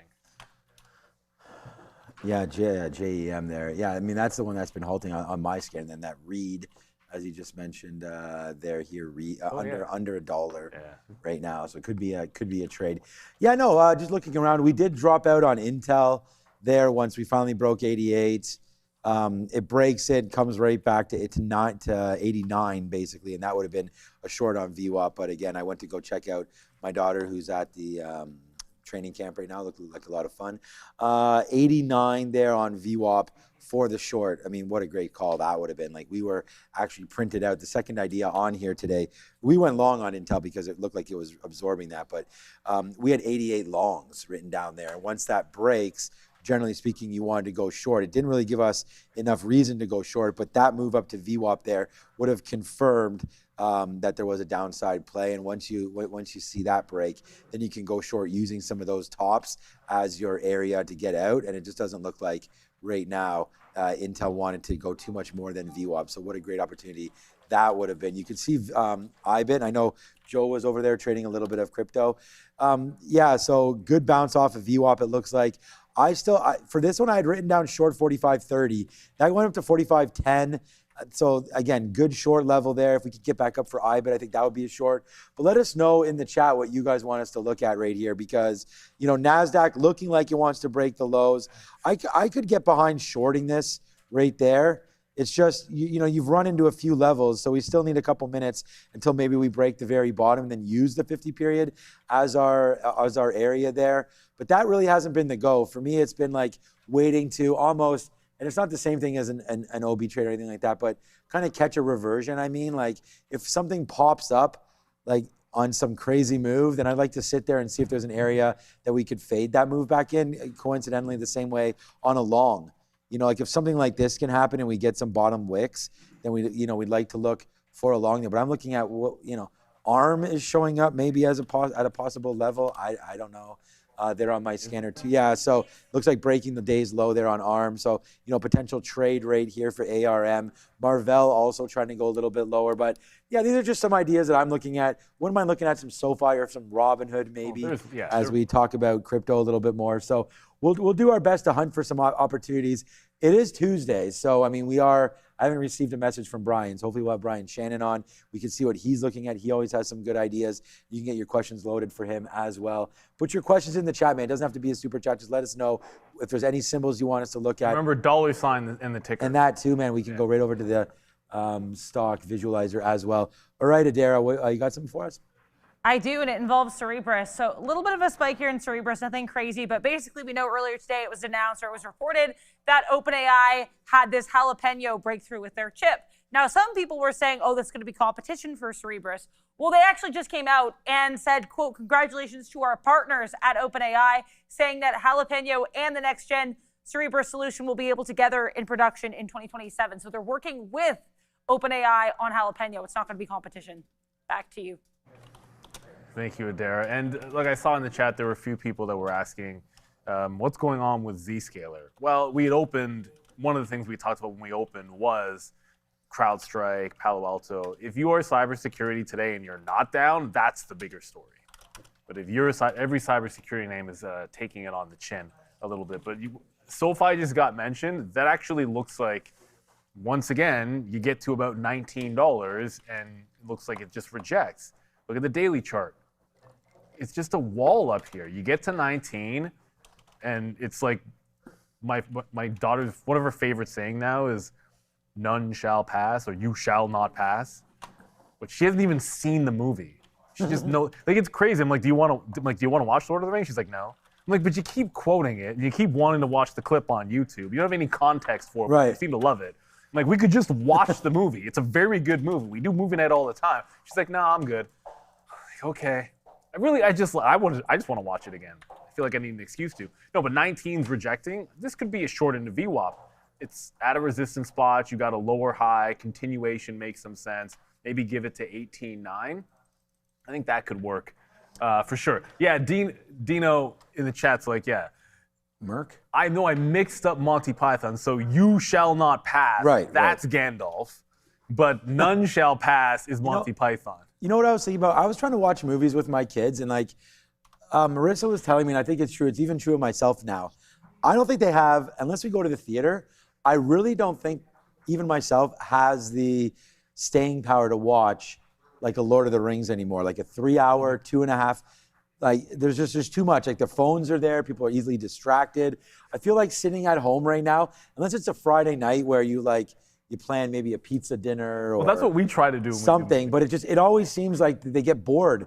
Like if we go to the theater, they can sit there and watch. It's a different story.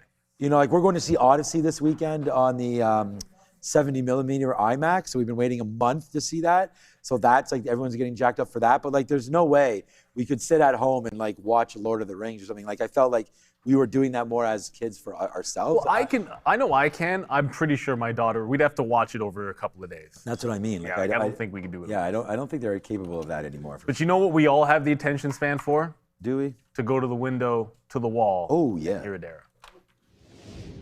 Hello, everybody. It's another segment of To the Window, to the Wall, where I pull up an infographic window and we talk about it on the wall. Now, this one is very timely. This is actually just posted on X at TTV Research, so you can follow along there on social media. But basically, the Jackson Hole Symposium, while we don't have the speech until Friday at 10 a.m., you actually get the start of the symposium tomorrow. So with that in mind, I already have an infographic that's just Jerome Powell and his speeches in the SPY and Q's performance, but I thought, why not go a little deeper? I went back to the start of the millennium, that's right, 2000, with Alan Greenspan, and I tracked how the market performed on the days of these speeches here at the Jackson Hole Symposium for Alan Greenspan, Ben Bernanke, Janet Yellen, and Jerome Powell. Now, there are two things that I just want to, actually, it's one thing, but there's two aspects to it. So there are actually 2 years within this 2000 to 2025 span where we actually did not have speeches. Now, in 2013, Ben Bernanke, for some reason, opted not to speak because I guess his logic was, well, I'm going to be done in January of 2014 anyway. Kind of weird. But anyway, so there was no speech in 2013. There was a speech in 2015, but there are a couple caveats. For one, Janet Yellen did not deliver it. It was then Vice Chair of the Fed, Stanley Fischer, and he didn't deliver it on a Friday. He delivered it on a Saturday, so we didn't have a market performance to track. So that's why if you're like, hey, why is there no 2013 or 2015? Because there weren't any speeches to track at that point. Now, in terms of the market performance, it was generally, like, we did pretty well here, I would say, on average, during Bernanke's tenure in particular. You did have, some weakness here in 2012, but generally, I mean, if you look at this 2011, it was a great look here for the SPY and the NASDAQ on that Jackson Hole Symposium speech day. Yellen, pretty straightforward. There's not too much to say here. It was relatively flat. Let's talk about our friend Jerome Powell. Because I know that he wore the purple tie to be neutral, but there's nothing neutral about how the market would react to his speeches. This is like all the way down here in 2019. You've got decent reactions here. I guess this is 2020, 2021. Then the infamous inflation is not transitory speech in 2022. Massive drop here. NASDAQ down about 4% in this day. And then we had really strong showings in 2023, 2024, and 2025. Now, what will Kevin Warsh bring us for his first speech as Fed chair? On August 28th, 2026, this Friday at 10 a.m. We'll have to wait and see, but what I can tell you for sure is I'll update this infographic to include that speech. You can find this visual again on X at TTV Research. It's already out. With that, that's today's segment of To the Window, To the Wall. Make sure to like, make sure to subscribe, and we'll send you back over to the guys at the desk. Yeah, we were just talking about, we remember some of those. In defense of that 4% down day, and I'll read the quote because Jerome Powell did say the Fed would use that day, quote, forceful and rapid steps to curb inflation. And that was like the post-COVID inflation. So it was kind of a unique situation. You don't want to hold it all against him. Like, it's not his fault that COVID happened and everyone started printing money. Like, look, I mean, don't get me wrong. Like, we're always printing money, but you're printing money at unprecedented levels, which you knew would obviously cause inflation. Apparently not everybody understood that concept, but it did happen anyway. So it's not, you can't put it all on him. Poor dude. I feel like he gets that bum rap, but he definitely knew how to pivot in the post. The fadeaway game, I don't know if that was, I don't have that key right, hit it right now. I don't have it either. I have the phone call. Yeah, that's the one I have, the Jerome, which we need a Warsh one, by the way, because if we're going to do the whole phone call, I only have the Jerome. Except he wouldn't call you, Neil, because he doesn't like to tell us what he's thinking, so he'll never call. If you're calling him, and then he's leaving you on red. That's what's happening if you try to call Warsh. They called me. Oh, call Warsh. Yeah, well, there might be a task force. Task force. He might be a task force. Wouldn't mind being on a task force. That out there. There's Fabian working in behind. And remember to stay late with us tomorrow, man. Yeah. We're going to be here talking everything Nvidia earnings. That is for sure. So get ready for that one as we continue to, talk about some interesting opportunities there today. Thank you, Brian. I do see you there in the chat. Brian Shannon from Alpha Trends will not be attending with us today. So that's sad, but that's okay. We'll get some ideas from him next week. And thank you for stepping into the chat and letting us know about that one. ARM is kind of an interesting one too. Like I was just saying, I wonder if we are going to try to bounce off this 41 level right there. The 200 period moving average coming into play there for ARM. It's had a nice move down. You're still up on the day here, up 1.26%. If this market is eventually going to find its way back to VWAP, which I'm not sure it will, although we still have an hour and a half. Like Nvidia is going to be my number one stock today, and it was great. To trade early. I wonder what it means now, with now a day away, like this time tomorrow, I don't expect anything happening with Nvidia. So I'm really not sure we're going to have too much going on right now with this name. So, just looking for a potential trade here seems futile. So I feel like we do have to look somewhere else. And if anything, this break of Intel back down below 88 is getting me a little excited. Thinking about we could maybe short if it does come back up near that 88. Okay, here's a question right now. So something that we can finally talk about. Sure. The IGV has been something else to talk about, right? Because the IGV hasn't necessarily, it's been good. This is the software ETF. So I feel like Microsoft and Palantir, those are actually, I think they are, which is why this has come up to my mind. I think they're the two largest holdings in the IGV, Microsoft and Palantir. So as a percentage-wise, yeah. I believe that's the case. So you've had a nice rebound there. You are seeing a little bit of a top-end trade potentially. You do have CRM is involved in this, so is Adobe. But to talk about the name individually, I could talk about Palantir for sure. I still own a boatload of this, but I am getting a little nervous. We did get some out, remember when it broke through 160, and we have gotten some out in this area as well, in the 170s. But to me, it's now having a little bit of a problem as we try to break through this 180 marker. The next level higher are all-time highs. And I just don't know if there's enough good talk about Palantir right now to actually create it, to get back into these highs. Now, this bump up was an earnings bump, so to be expected sometimes. But I'm a little nervous about this shelf break right there on Palantir, and that is around 170. So watching out for that kind of a break. You're definitely a gathering spot right there. And whenever this happens, you look for a break one way or the other. I'm more nervous about the market here on a bearish side than I am a bullish side, right, Randy? So for me, I'm a little nervous that Palantir doesn't have the juice to break above 180, but can easily retrace back down into the 200 period moving average. So for me, nervous hands on Palantir. Which is? Oh, the printer. Okay, thank you. What do you need the printer for? Well, I need to print a waiver form for Gia. Apparently. okay. Yeah, so I need to get It's that. so weird. Like we don't print stuff anymore. Like No. the last thing I printed was like our printer's no, not you even hooked printed up at something. home. You printed something for me the other day. Yeah, lineups. Oh, that's right. The lineup template to Yeah. make to make the lineups for baseball. Yeah. Like that's what I print. No one prints. But the other side of that question was Microsoft. I think, look, Microsoft, you're getting a lot with Softy, but it's made such a big rebound here, right? Like you've broken out back to the 50 and 200. I think you want to be constructive on software. It gives you fantastic growth with cloud, with Azure. So that's going to be a positive for them as well. What was that? But yeah, I just think you want to let it settle down. It's a sound thing, I think. I'm very confused. Testing What is sound? that? Yeah, he's testing the audio over there. Oh, that's Trying to yeah. get Okay, the I'm like, audio why am I figured out. Okay, anyways, I'm hearing myself. Lose my train of thought. No, I just think you're letting this one calm down after failing the 500 level. Like the question is, are we really in a consolidation here? Because it feels like there could still be another pullback. It's almost like you need to break the 500 or let it test back in. I think if you can get this pulling back into either moving average now that it's on the golden cross, that would be absolutely fantastic. We're about to go to Adara, but it mentioned SoFi at the $19 level.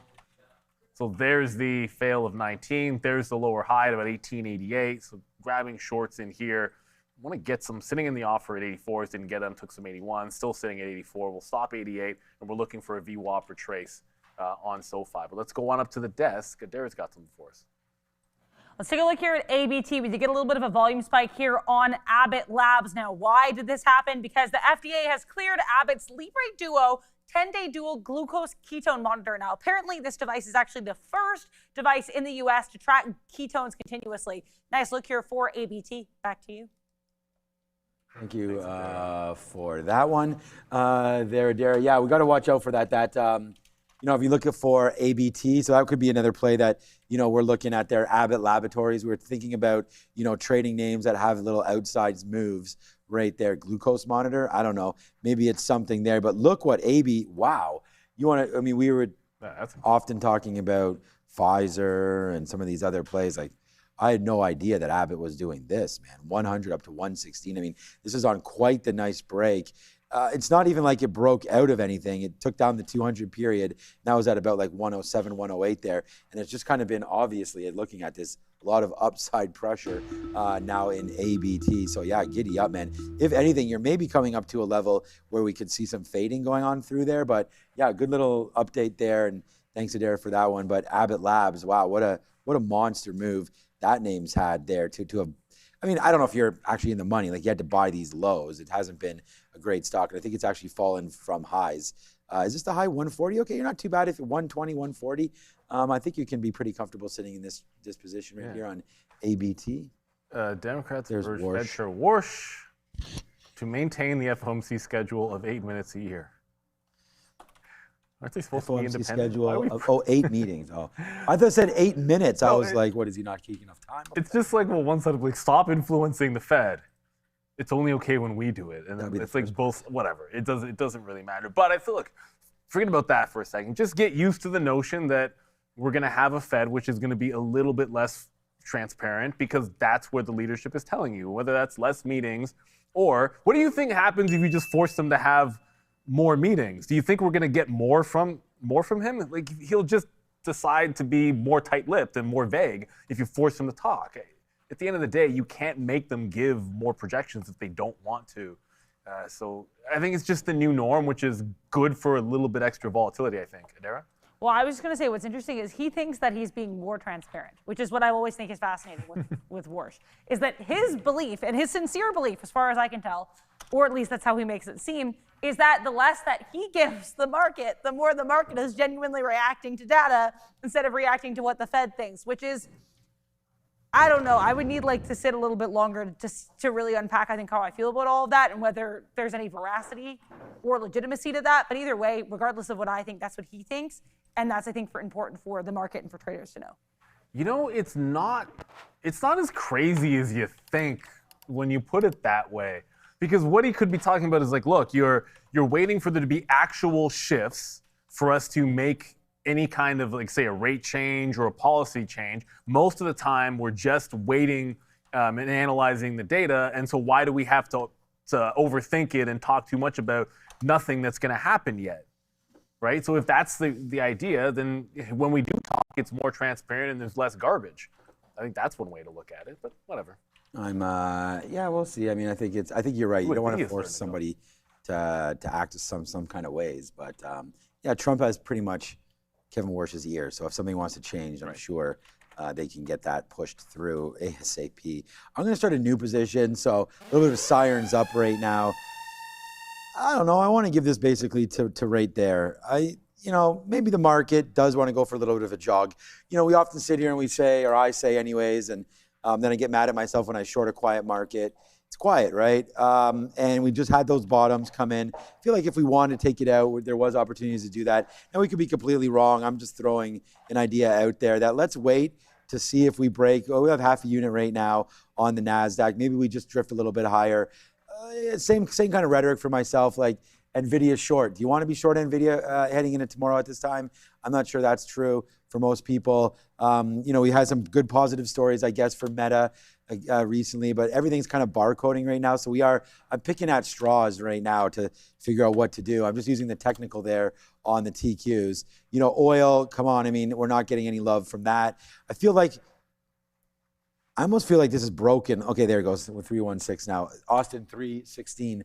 But what I was looking at, I'm pretty sure like when I looked at this morning, and obviously I can look and double check it, but this is the exact same price USO was at in the AM, right? We had a little bit of a dip down there at about 11:30, but USO kind of just hovering around. So we'll go over the TQs and just kind of say to ourselves, this could be a trade. There's your 200 period moving average on the 5-minute chart. It's holding that, so that looks pretty solid. I'm going to forget about this wick to the downside. We were trading when that happened. I mean, that got us out of SpaceX or Intel or something when that happened. But yeah, we're going to use basically 69.70. Let's see if we do want to test that. Again, economic, that was at the number, right? Yeah, it's at 10:30. Right, so when the number came out, it washed out. Okay, perfect. So, that was news.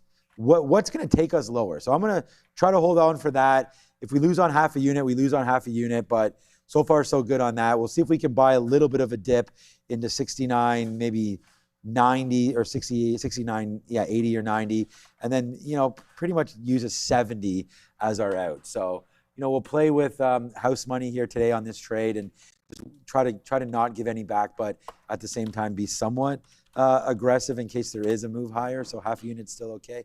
And then Walmart, I wanted to look there too, because there was another name where I feel like the bottom I know it's still down today. Obviously Dick's Sporting Goods setting the retail sector down. We can have a double check on Target. I haven't looked at that in a minute, but Walmart's right back to its highs, like right where we opened the day. So that was a great take down there at 104.50. Feel like if there is any kind of look at the 25, look at everything's starting to turn up. So I kind of like a bit if we can get it around, what is this, 105.50s, something around there, this 50 period moving average. Let's see if Walmart does fall back in. But right now we'll just sit in this. We're in the money, amazing 2 pennies. Let's see what winds up happening with the NASDAQ at this time. That JEM, the gem. Wait a second. I thought this recently halted. This hasn't halted since No. But it was moving. Yeah, so it was I brought it up. It wasn't that it was halted. It was just that it was a runner that was going. Mm-hmm. But it could be interesting because I wanted to at least look at that if it could have got through VWAP. But I mean, Nvidia is really starting to pick up here. It broke away from the volume weighted average price. It was a good long into VWAP earlier off that 210 low. But now I'm seeing a breakout with potential to 214. So I'm on the bid here in the 80s. Just want to pick it up to this prior high, which is just underneath 60s. So if I get 80s, that's about 25 cents worth of risk. I guess we can step up to 90 if we have to, take one fill there, and then take one fill at 80, and then your price is 85, which is what I was bidding anyway, so that'll probably work out. So I'm going to get long Nvidia. Again, just want to give it to this local high, which is basically 12.6, 212.6, and we're looking for a play into 213.5 to 214. What I was getting on about GEM was, when I'd mentioned it, I guess we jinxed the gem. Because when I mentioned it, it was running into VWAP for this 7 break. Look at it reject the volume weighted average price and come right back in. But there's a chance if volume picks up again, you could get this breakout above VWAP. That's what I was interested in. Like this little breakaway on JEM. It doesn't really look as good though. SoFi kind of pulled down halfway to the volume weighted average price and then getting a bit of a pop. I still have my offer in there for 84 to get the rest. We haven't got them yet. So just Nvidia, which we'll try to add at 80s if we can. And the headline, Northrop Grumman, CEO, we expect to have a decent share of Golden Dome. Okay, I wouldn't suspect necessarily that headline's going to give it much, but we did have a super chat, which we got to. The Logman, in memory of Dolly. Yeah. She never left her roots and helped to create over 23,000 jobs in her hometown, where she was born in a one-room cabin with 11 siblings, literally dirt poor, will always probably love you and miss you. I mean, that says it all right there. And she had a... What's the 20,000 job thing, I wonder? Was there, I wonder what... Yeah, it could be Dolly. Dolly World? Was that many? I guess, I mean, employing people back and forth, I guess. Yeah, That's pretty absolutely. impressive. She also had, what was the name of the foundation? She had like an imagination library. Oh, was it? For kids that are under the age of 5. Oh, really? 5 and under. Yeah, I mean, she was just an incredibly generous, and also well known for just being a good person, which you don't always hear about with celebrities. But she was apparently famously just a genuine. Yeah, it seems like well grounded, obviously, and everything. Exactly. So, which is so refreshing. Or definitely an American. Was so refreshing. That is for sure. Yeah. Shout out to Dolly Parton. Yeah. All right. I was looking at iBits, not really doing a whole heck of a lot. This did just so. By the way, you know, I was just noticing we just stopped at the 200 period. I don't like that, but okay. I also don't want to take, 8 cents, but I'll take out 15% or so if we do come up to 70.15. So if we can come up to that area, I'll take a little bit out just on that top, because that was the last time that we tried to break the 200, and it almost looks exactly like what just happened right there. So obviously I just mentioned that, I wouldn't mind not reloading, but getting a little bit more down here at 90, but that might be the turn right here that gets us into that 90. So maybe something coming for the Qs on a downside, but if we do pop up, that's a 200 period. Moving average is the green. So yeah, it hasn't been like that crazy of a moving average or anything. That VWAP has been hot right there. That was a good one. We also saw that on, was it Palantir or something, where it really bounced off of that one. So, coming into earnings, I mean, we could look at, I was looking at the account today, and yeah, I'm up almost 100%, more than 100% on CrowdStrike, but also Palo Alto. What a huge move that stock has been on recently as well. But, the recent talk, if we're going to talk about the last couple of weeks, is 1, 2, 3, 4, 5.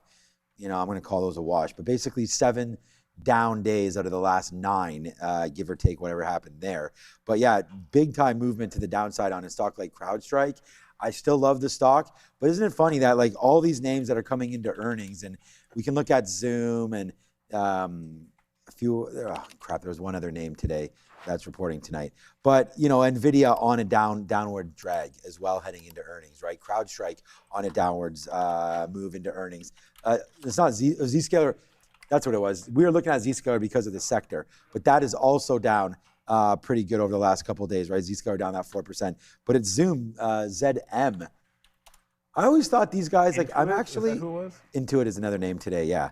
But, so that's not down that bad. I always thought Zoom was, honestly, once COVID was gone, and I was actually talking about this with Baxter the other day, like, what is really the purpose of Zoom anymore? Like, I really feel like nowadays everybody's like, oh, I'll send you a Teams invite, or we'll do, Google Chat, or I don't even know what they're called, but the live Google video feeds. But I guess Zoom the other day. I guess people, yeah, that's what I was gonna say. I guess there's just a mix of whatever you're used to, right? And if you've been using Zoom, maybe you still are.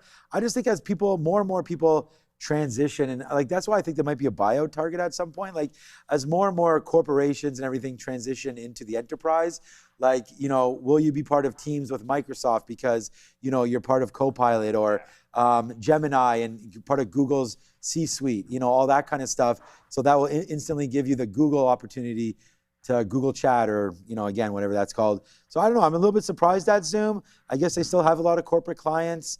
I don't know who exactly is using it, but Zoom right now, I think they're in a little bit of trouble coming into their reports, which means they're absolutely going to rip. So buy Zoom immediately. We're going to just go right now. We'll go nah, nah, nah, nah, nah.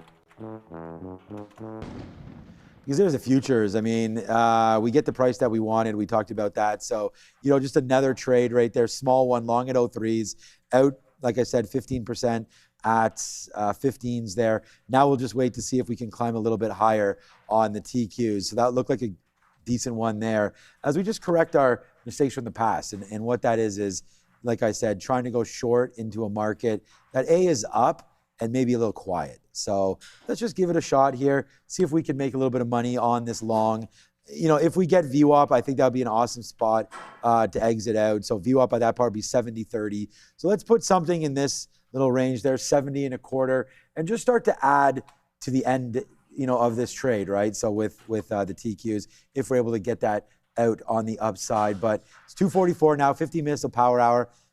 I don't want to say that power hour is going to be a nothing burger, but it's not. I don't know how much power up this hour is going to be, but we'll talk more about earnings and try to give you guys some more plays and continue to look at the chat, right? And thank you, Micron Millionaire. I wish I was as good as I seemed. Oh, also, great point in the chat about Zoom. They have a stake in Anthropic.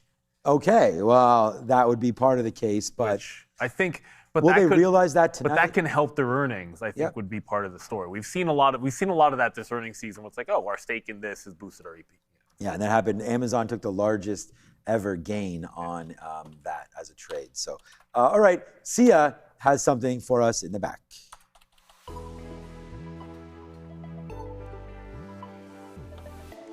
We're now very close to the close, so let's take a look at what is happening now here. The SPY is currently up 0.27%, the triple Q is up over 0.5%, and the Dow is up 0.26% as well. Now, two tickers that I do want to talk to you about right now is FOUR, F-O-U-R, that's Shift 4 Payments. Shares had rallied up to 4% after Wells Fargo had upgraded this ticker and this company from equal weight today, citing a quote-unquote improved setup after the second quarter, but the stock has, however, dumped all its gains and currently is flat.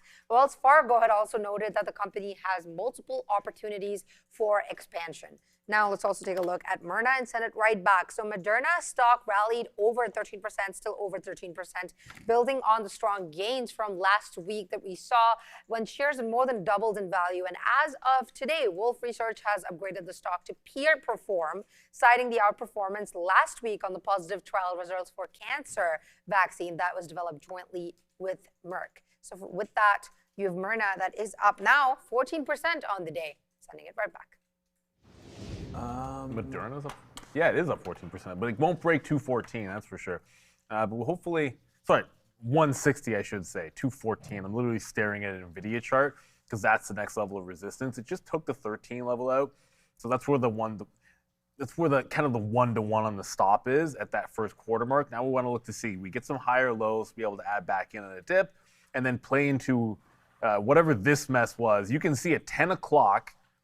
When this really fell apart, it was right into 213.5 with a top of just underneath 214. That'll be the ultimate target over on Nvidia.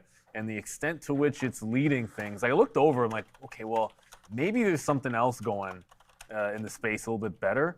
Like DRAM is moving, but I don't know that it's moving more. But it feels like the chips really want to try to rally here going into the afternoon. So it's not like this is Nvidia doing it by itself, but it's worth mentioning. Like Nvidia's trying to go. AMD just broke the high of the day at 480, 5%. So you want an outsized move, it's AMD. I have some skepticism about if we get into the 50 period tomorrow, or maybe we get there on the actual Nvidia earning, get some sympathy up to that level. Nice. But I have some sympathy on that for AMD. I'm not too sure that this one's going to have as much breakout power, just because it's gone so much further and hasn't had as big of a pullback. But yeah, we'll look to see if this gets into that 213 half zone. Got to watch out for SoFi. It gave me the reload, started dropping back in, but then when the market spiked, see that move up, so we're just starting to get filled in the bid again. The stop is right here. I'm at 84 with a stop at 88, but SoFi's an $18 stock. So, sometimes if you're going to take 4 or 5 cents, you're going to get out not wanting to lose 4 or 5 cents. So we keep that one a little bit tighter to the vest. I actually end up paying fees on. I paid fees on the outs too. I kind of set on a reverse model. That's how I got the best fill. So I'll be down fees on SoFi. But I like that setup at the 19. But what I'm going to like better, and stop me if you've heard us say this before, SoFi wants this 20 break. It really does. Look at the accumulation. I know for a day trade, you'll look at 19 and think shorts at that price. But look at the accumulation at the 50 period. It's had the earnings dump, which is what they do. They dump it at earnings, then they go. This one wants to go. And it's just a matter of time before we break out on SoFi at the $20 level. So let's see how far Nvidia can go. Looking to buy the dip again back into the, if I can get the 3/4 mark, like 212.75, we'll try to reload this on the way to this 213.5, 214 zone. HP Motor Cars, let's go Hood. Yeah, Hood and SoFi both are pretty good. I think you can be happy with both. I only now own both, but I have a lot more shares. I bought one time my entire life in Robinhood. I probably have 6 or 7 times the shares in SoFi that I do in Robinhood. But I haven't bought SoFi in a very, very long time. But I do want that 20 break, both as a day trade, but I'll probably add back into the long term if that breaks out. All right. It's a quiet 8%, man, for Hood.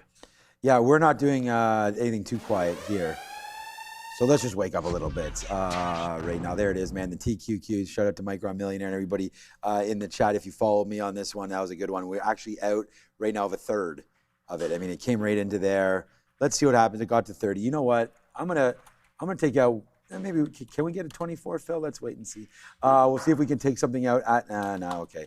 Oh man. See, sometimes not offering instead of bidding and punching out and all that can cost you. Neil just talked about some of those fees on SoFi, which is, being on a prop floor, you're sort of trained to watch out for those fees and understand that the, what the difference between the bid and the ask and how much expensive it is to punch versus add versus remove and all that kind of stuff. But you just saw me there. I could have got this out at 23, but instead I didn't want to pay for it.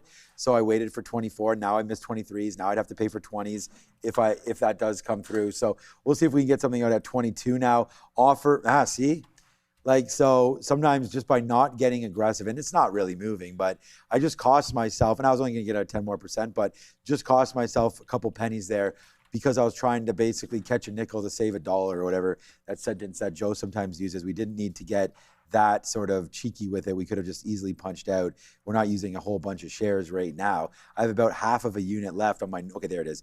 We just got out of 22, so it just came back up as I talk about it. So we were frugal there, and it paid off because we got 22s, but we could have had 23s, which still would have been a better trade net P&L wise. But okay, so that's what's happening right there on the TQQs, and we just want to take it. It was only my 4th trade of the day, right? So first trade of the day was here on Intel, buying those 88s. That worked out fine. Nvidia couldn't be, honestly, I felt like the king of the world making that trade because it came right in, then it broke, and it went. So we had the dip buy and the break long. I mean, that was double-barreled action on Nvidia, so that's going to be top stock. We actually made more on Intel yesterday because I took a little bit more shares.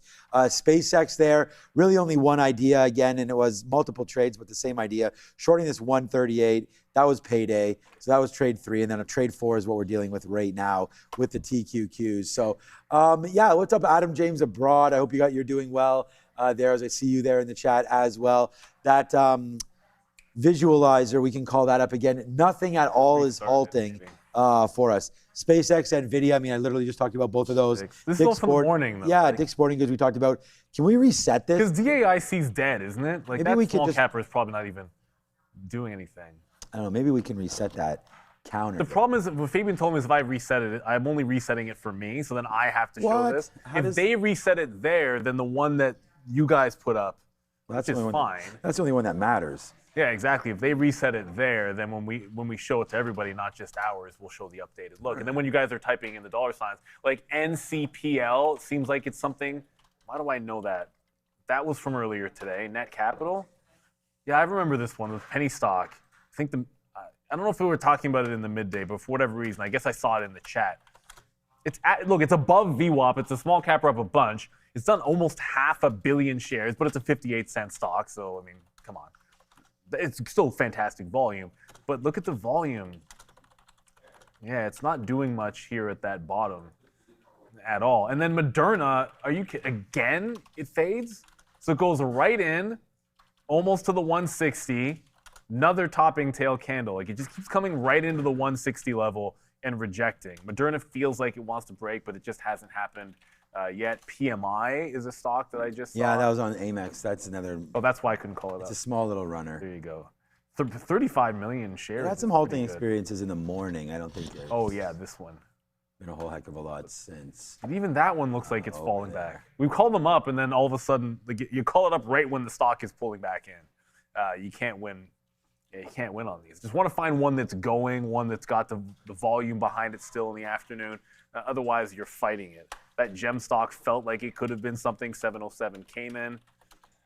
That's almost dead. Like that. This actually looks like it could be a shorted VWAP, but volume is completely gone. 10 cents spread on a $6 stock. Probably not worth even paying for locates on that. Snap. Okay, maybe. What's up, David Jones? So I'll just let you guys know, like, this is what we're doing, man. We're finding people in the chat. We could do a little bit of a roll call as well. And yo, what's up? See you later, Mike. Peter Ryder, as he's out of here right now. Yeah, and I mean, hopefully you guys can stick around. We'll wait to see if the market gets going. I still do think there is some opportunities to trade this afternoon. I mean, I'm in a trade right now. Someone is there. Roll call, says Andrew Chow. Yeah, video fun for all. You guys are here. MF Dane Generous. Yo, what's up? Thanks for all the communication there on Twitter as well. There's Mike Peter Ryder. See you later, my guy. AJ Easy says what's up as well. Blicky Spears is always here as well. I don't know if she had shares in Micron, man. Dolly Parton, maybe. Ruth, what's up? Raymond there. Mike Peter Ryder said that. Love to trade is here. Arun Warrior. What's going on, Arun Warrior? Arun Warrior is very concerned about my Micron position, or my QCOM and IRAN position. I'll address that in a minute. What's up to Hit F3? Oh, there it is. Yo, Yeti 360 is here. Shout out to Yeti. We've both got Yetis on the desk right now as we speak. So, and mine's not here either, so that's a lie, actually. All right, so what's up to Noon?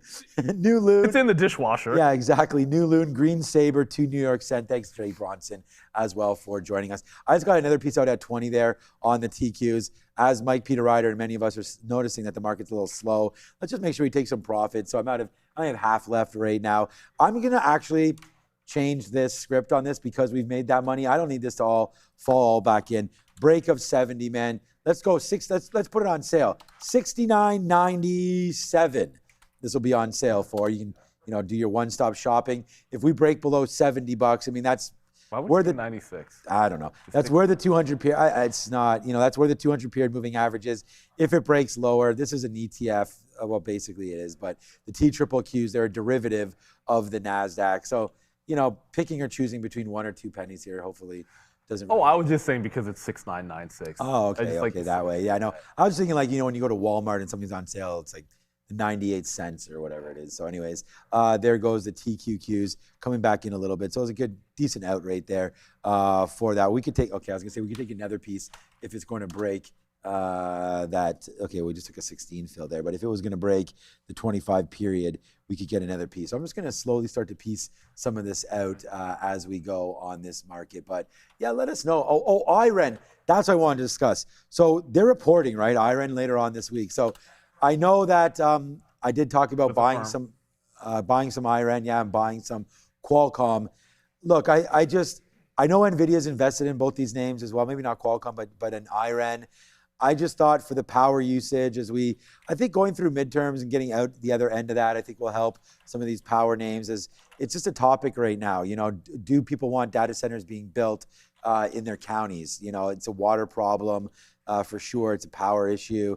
There as well. It's, does it create jobs? Yes. Is it creating jobs for the current community? Maybe no, as they bring, people in from the outside.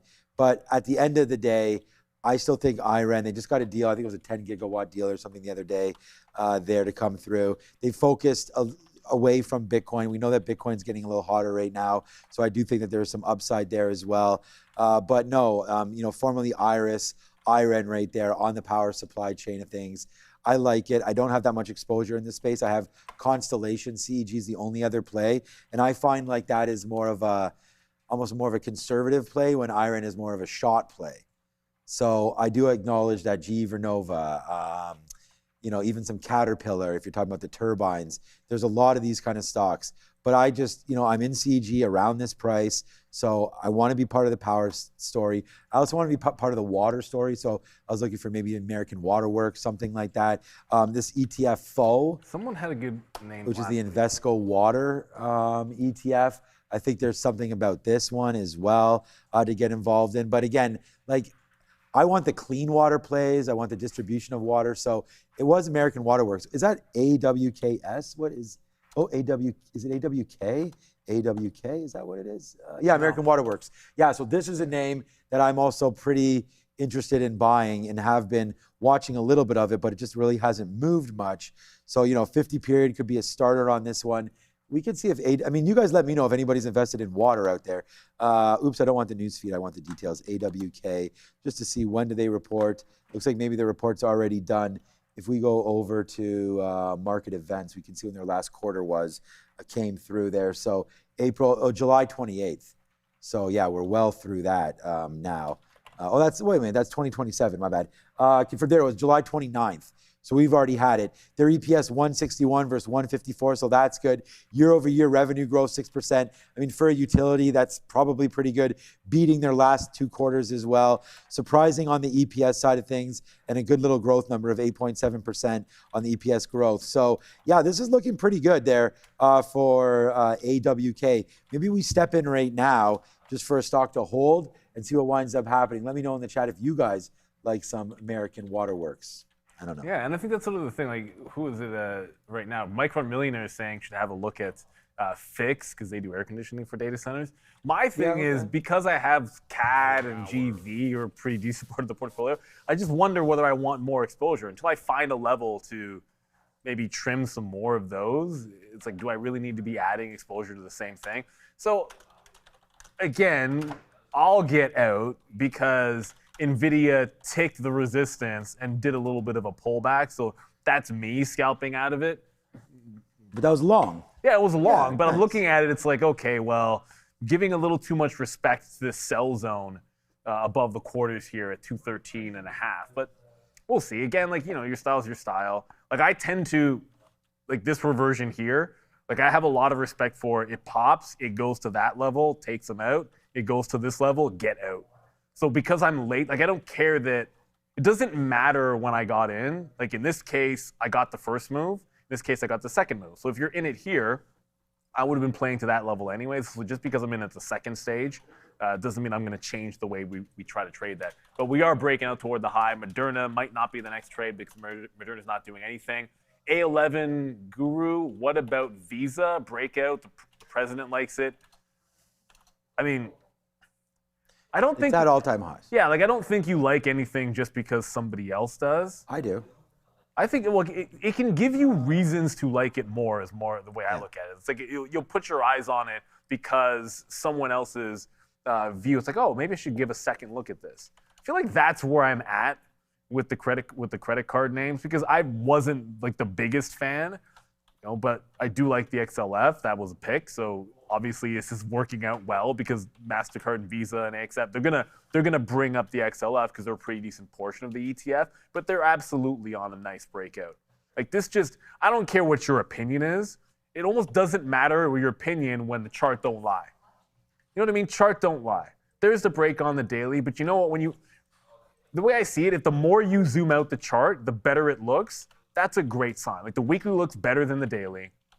And then you throw up the monthly chart, and the monthly chart looks better than the weekly. And as a general rule, when you have stocks in your portfolio, just every once in a while, take a look at them and zoom out each time frame. And ask yourself, does the view get better as I zoom out? And if the answer is no, then I'm usually asking myself, should I still be in this one? And when I find that that's true, sometimes you'll get yourself out of things that you don't love as much. Like this happened to me the other day. Like I literally, it was yesterday. What am I talking about? Today's Tuesday. Mm-hmm. It was the beginning of the month, and I was like, you go through, you're looking at all the symbols on. I'm like, I still have Procter & Gamble. Like, do I still like Procter & Gamble? I kept zooming. I looked at the monthly chart on Procter. I'm like, I don't love this one anymore. No. I wouldn't mind putting some cash into some other. So I'm like, just get out of Procter. I've owned this thing for years. Like that doesn't look as good on a monthly chart. Look at this. Reject the high, reject the lower high, reject the 50, consolidating under the 50 period. I don't know. It doesn't look as good. So why am I still in this thing when I probably owned it for over a decade? No, just sell it. Sell it and move on. But that's not what Visa and MasterCard look great. They're breaking out. That's just the other side of the equation. I believe we're supposed to go to Adara at the desk, but a great point. Oh, sorry. My bad. We're going to Sia at the desk. That's my apologies, Sia. But it's a high compliment that I will mix you two up.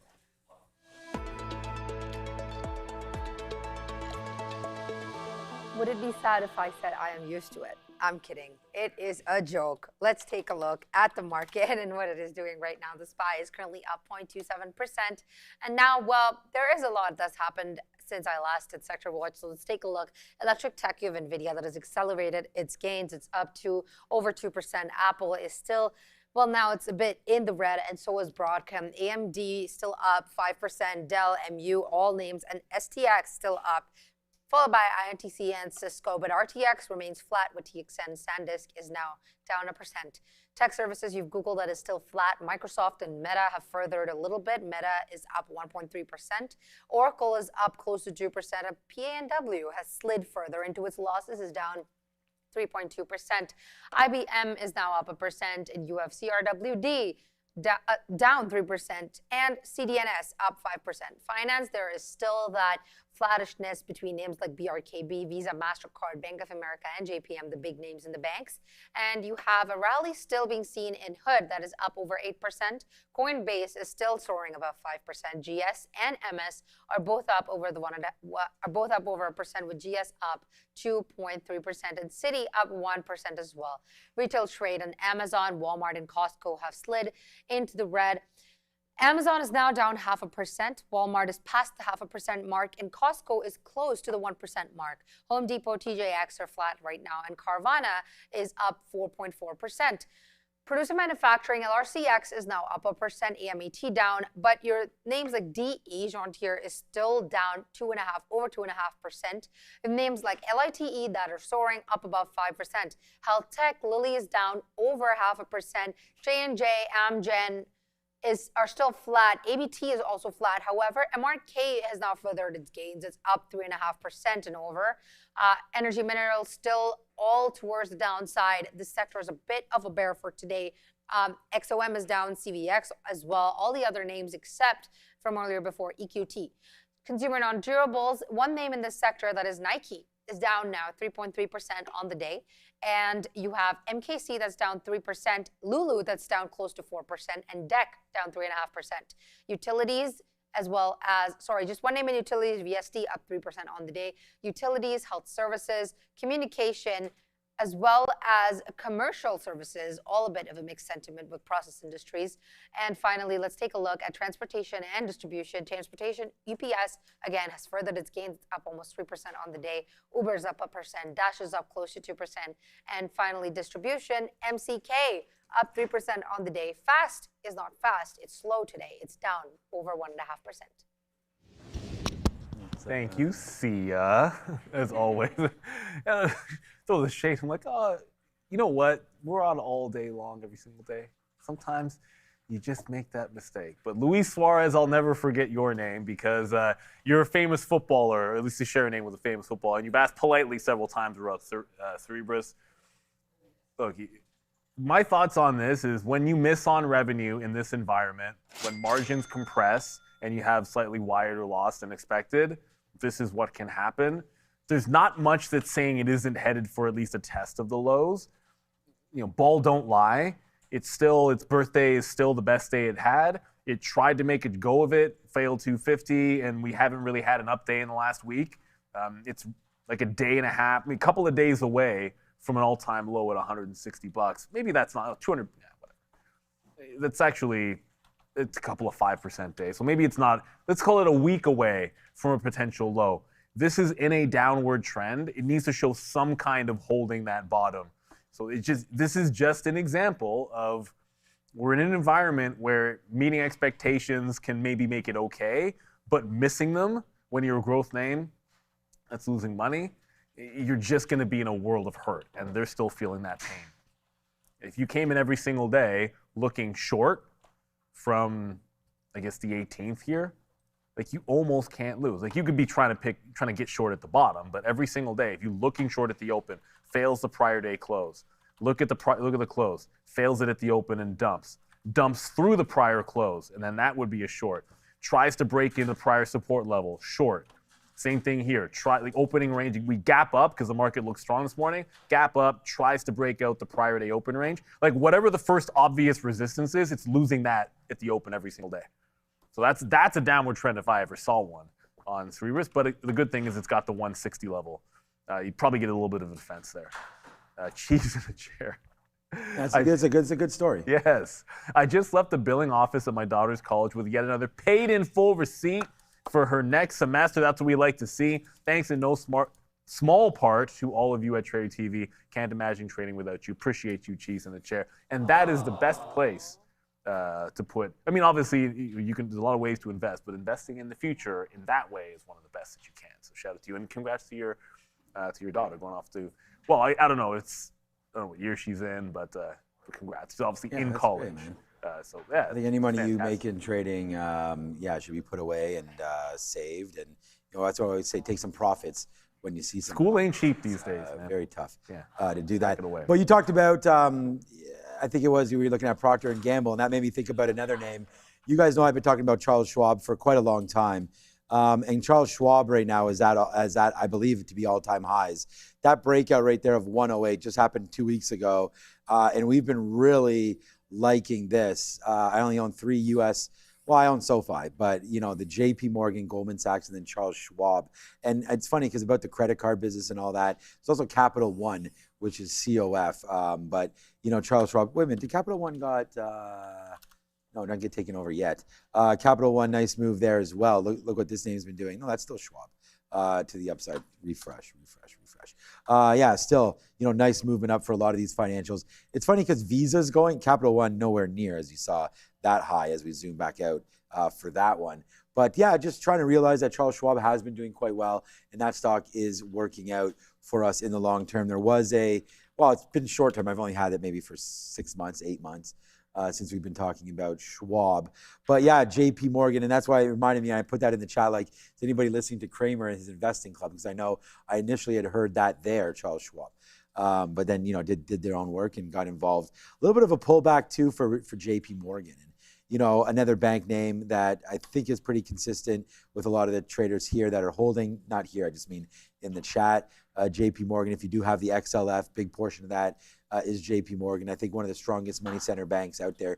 BAC, JP Morgan, definitely work in all kinds of environments. And I think even right now, as the economy continues to be quite strong, I mean, although Dick's Sporting Goods might not tell you that, some of these numbers continue to be pretty good. Maybe PCE tomorrow sends this name a little lower, but still loving JP Morgan. And on pullbacks, although we always like to wait for the 200 period, you could do worse buying some JP Morgan in around 345 if it does come back through. Okay, I think I just heard in my ear we're going back to SIA again? No, we're not. Okay, we're not doing anything. Okay, so we'll just hold off on that thought and keep on going there. All right, as we break down now, so the Qs, I just got another piece out there at 10s as we come falling back in right now.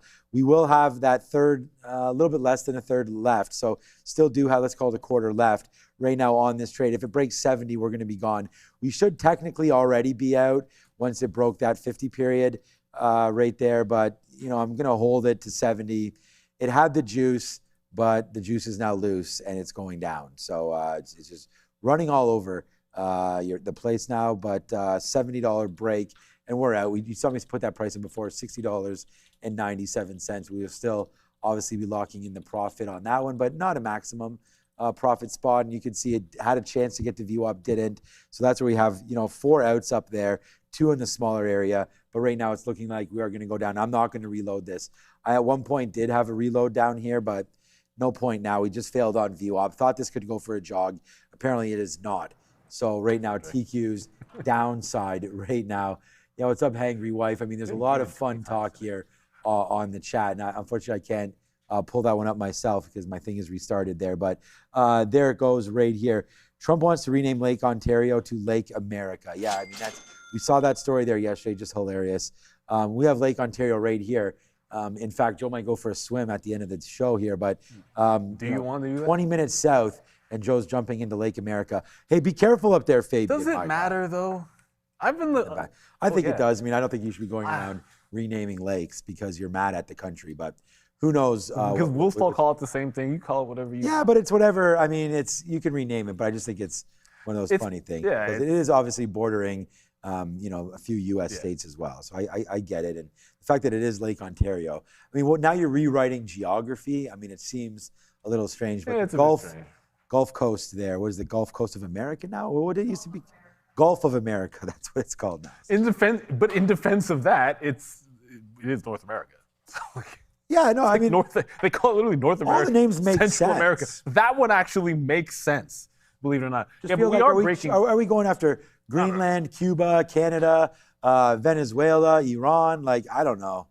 Anyways, we'll pass on it all. But yeah, Nvidia moving around. No, Nvidia is starting to lose the bid here. See, I don't know if this is going to be like the reason to have liked this. And as I said before, if you're watching this a little more closely, and shout out to the chat because you spot this because everyone's saying Nvidia went, and then you're joining the move in here instead of this is where you really want to be getting in. See how it's holding VWAP? There's your confirmation candle. Wow, it's accelerating to the downside. Something happening right now? I don't know. I got out of my position. There it is. Like, look at that drop.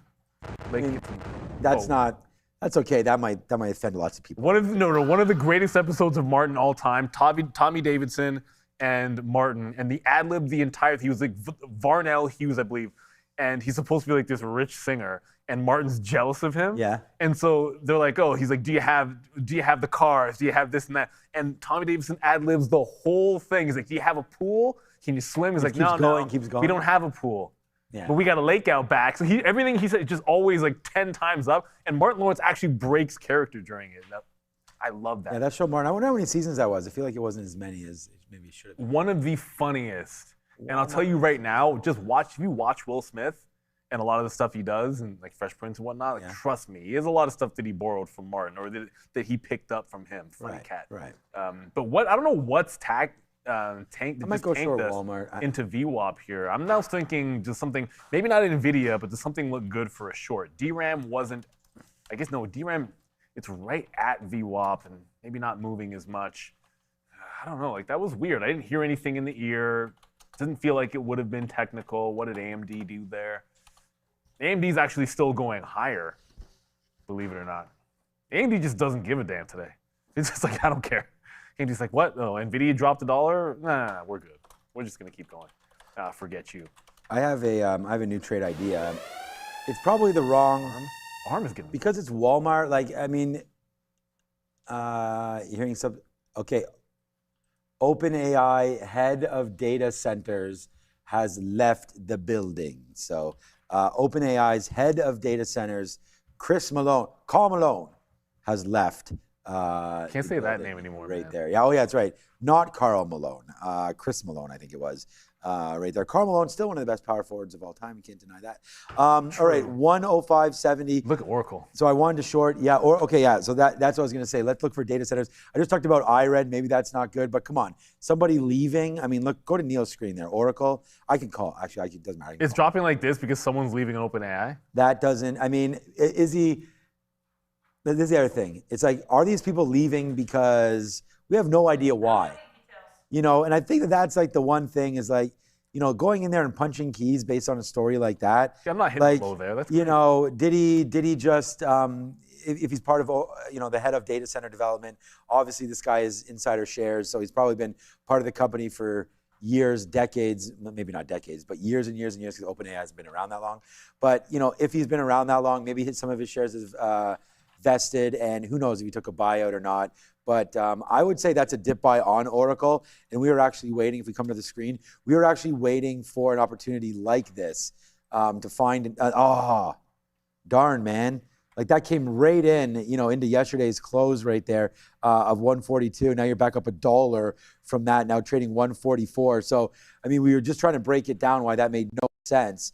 And now Oracle's just bounced up $2 from its lows. So I think that was a good look there for Oracle, looking to bounce off of some sort of levels. But yeah, my trade there, we'll stop out at Walmart if it breaks 105.90. I know Fabian wants to talk about something important, so we're going to get to that right there. But that's my trade on Walmart. We'll hold that. We will bid 105.7. 105.7. That's 1-to-1, so we can put a bid down here. Looks like that's going to come out right now. Another 1-to-1 trade. We'll see if we can go 5 for 5. But for right now, Fabian's got the mic. What do you want to talk about? I just wanted to There goes Walmart. Talk about it. I would have said thank you to the donors of today, but sadly we didn't get a single donation today. So, what? Yeah, can you believe it? Well, you're about to get a couple right now. Yeah. So I'm hoping that like turn the screens off. The best traders today, you know, hopefully. Oh, there we go. Don't actually turn. Are willing to donate, and it will be greatly appreciated. Give a hand to help a kid with confidence. Yeah, $5,400. We're going to get that higher there. Fabian, come back in a couple minutes, man. We'll review see. that. But there it is, man. Fabian, again, donating all 28 inches there of that hair. And it's been a very, proud thing because, being able to, get it growing. He's been doing it on purpose to grow that long, just to get the donation. He asked us if we could, use this platform to help grab some more attention and some more eyeballs to this. So of course, Trader TV Live, more than happy to oblige that one. But look what just happened at Walmart. Money. I mean, if you just made money on that, I think it was too early since Fabian came there, but there's the trade. So remember, this was a shot at 90, so I was a stop for 11 cents right now. We're in the money 15, so we're gonna take some more profit on Walmart as that comes right back down as well. Adair, you got some news for us back there?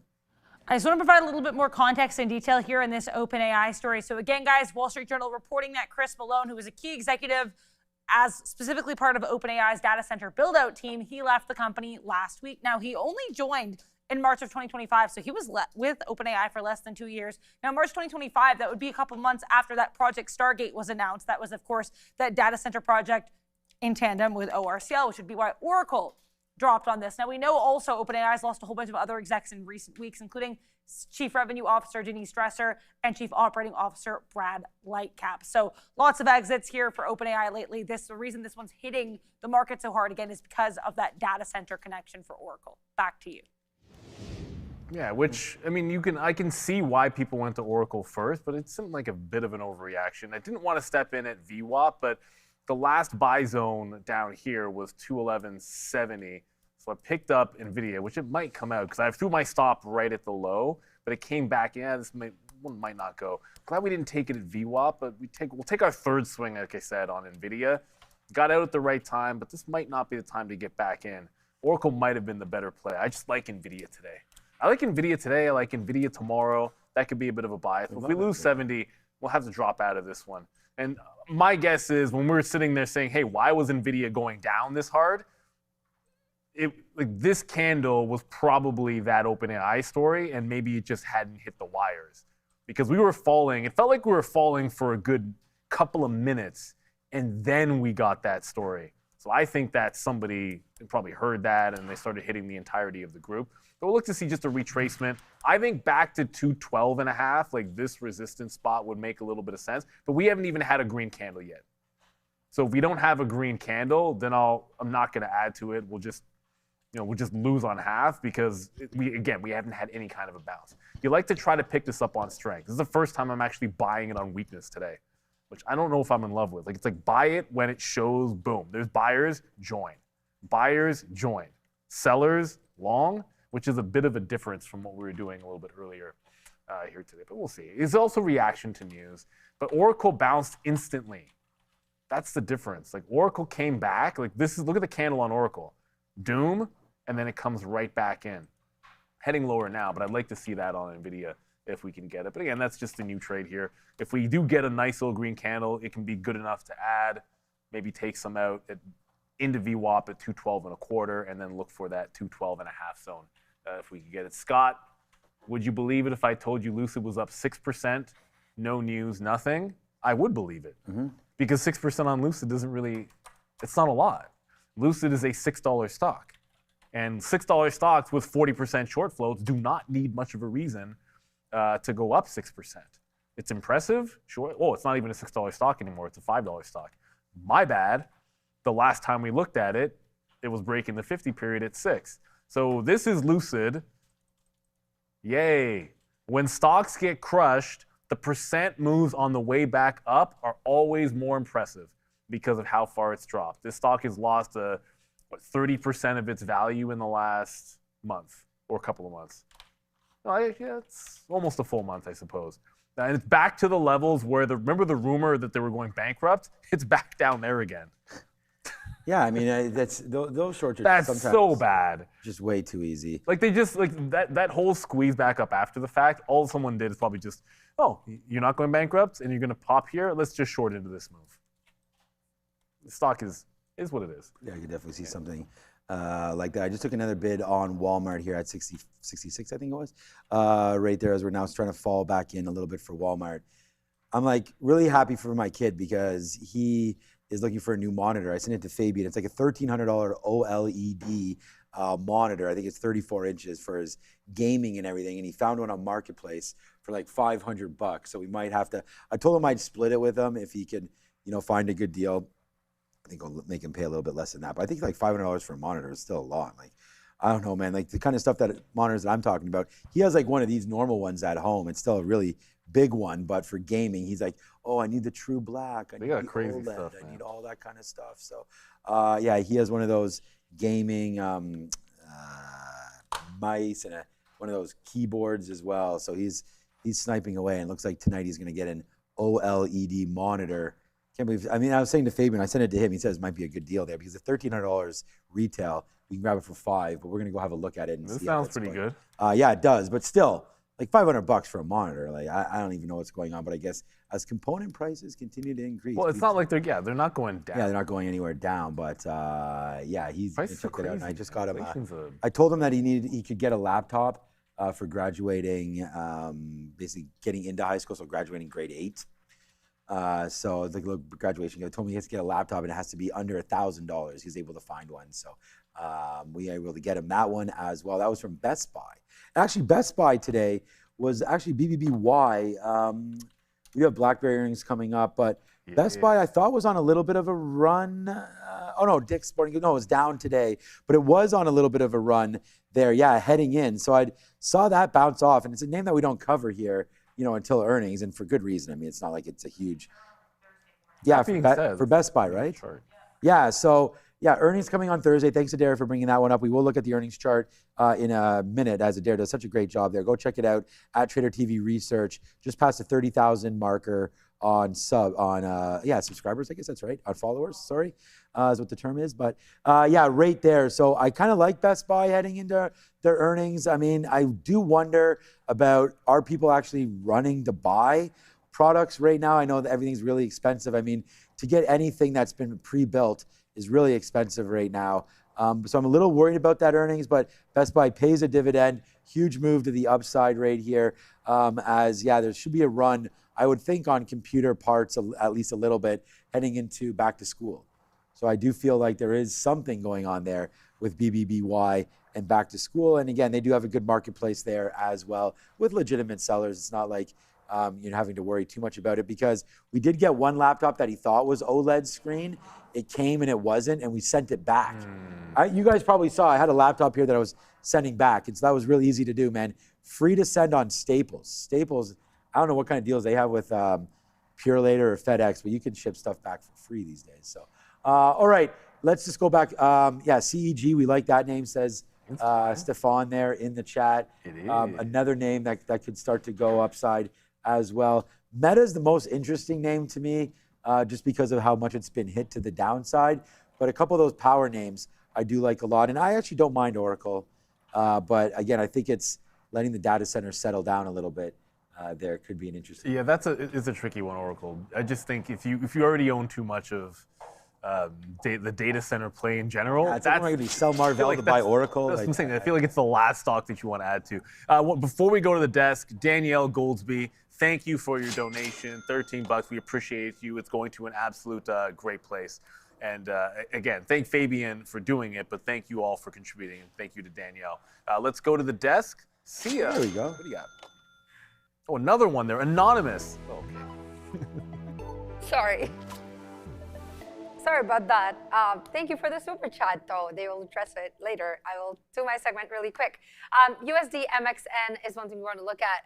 That's the Mexican peso. So at the start of 2025, if you remember, the Mexican bank, Mexico's central bank and Wall Street alike had expected the peso to weaken toward 21 per dollar. Instead, now it has surged past 17 earlier in the day, now at 16.9, making it one of the best performing emerging market currencies despite the sluggish economic growth and persistent trade tensions that it's been seeing with Washington. Also, let's take a look at DXY. That's the dollar. The dollar today falling a little bit, 0.09%, nothing too massive, but a little bit of a pullback, I would say. Investors weighing the expanded sanctions against Iran and the renewed efforts to ease this pressure on longer-dated treasury yields. Dollar currently holding not so steady at 98.9, and like I said, down 0.09% on the day. Thank you, Sia. And it was just another, like I said, we appreciate you guys for all the gifts. And we also have a super chat that we just got in here. So if we can throw that, well, I'm on the wrong page to even throw it up there. Oh, there it is. West Palm Beach Trades. What's your outlook on The best. Oops, I'm on the wrong. I love gold. And silver is the question. Hi ho. Hi ho, silver. Well, I think the breakout on GLD looks better.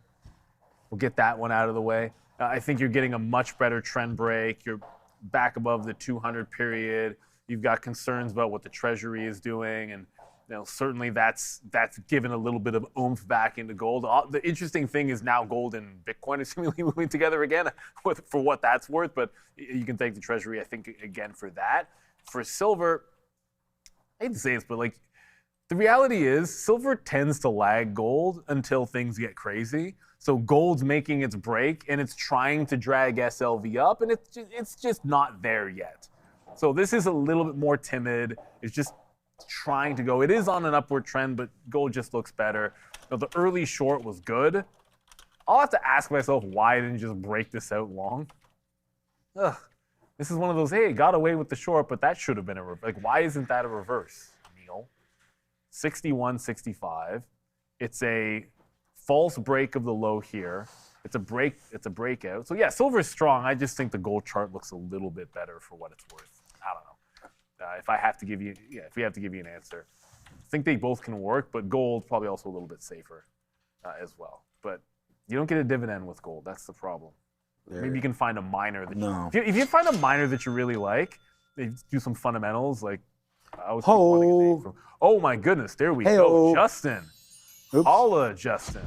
Yeah, man, thank you for that one right there, man. Appreciate you. Get that money, bill 38 right now. So we appreciate that one. We also got that money right there now as we are now. This was 10 cents worth of a hold. So now in the money 20. We just took a 58 and a 56. No, sorry, a 57 fill down there for Walmart. So, good little drop down there on WMT for trade number 5 of the day today on Walmart. So far, 4 for 4. Walmart adding to that one right now. Little small piece left. Let's see how far we can fall on Walmart. What's up, Adara? And one talking about the European markets.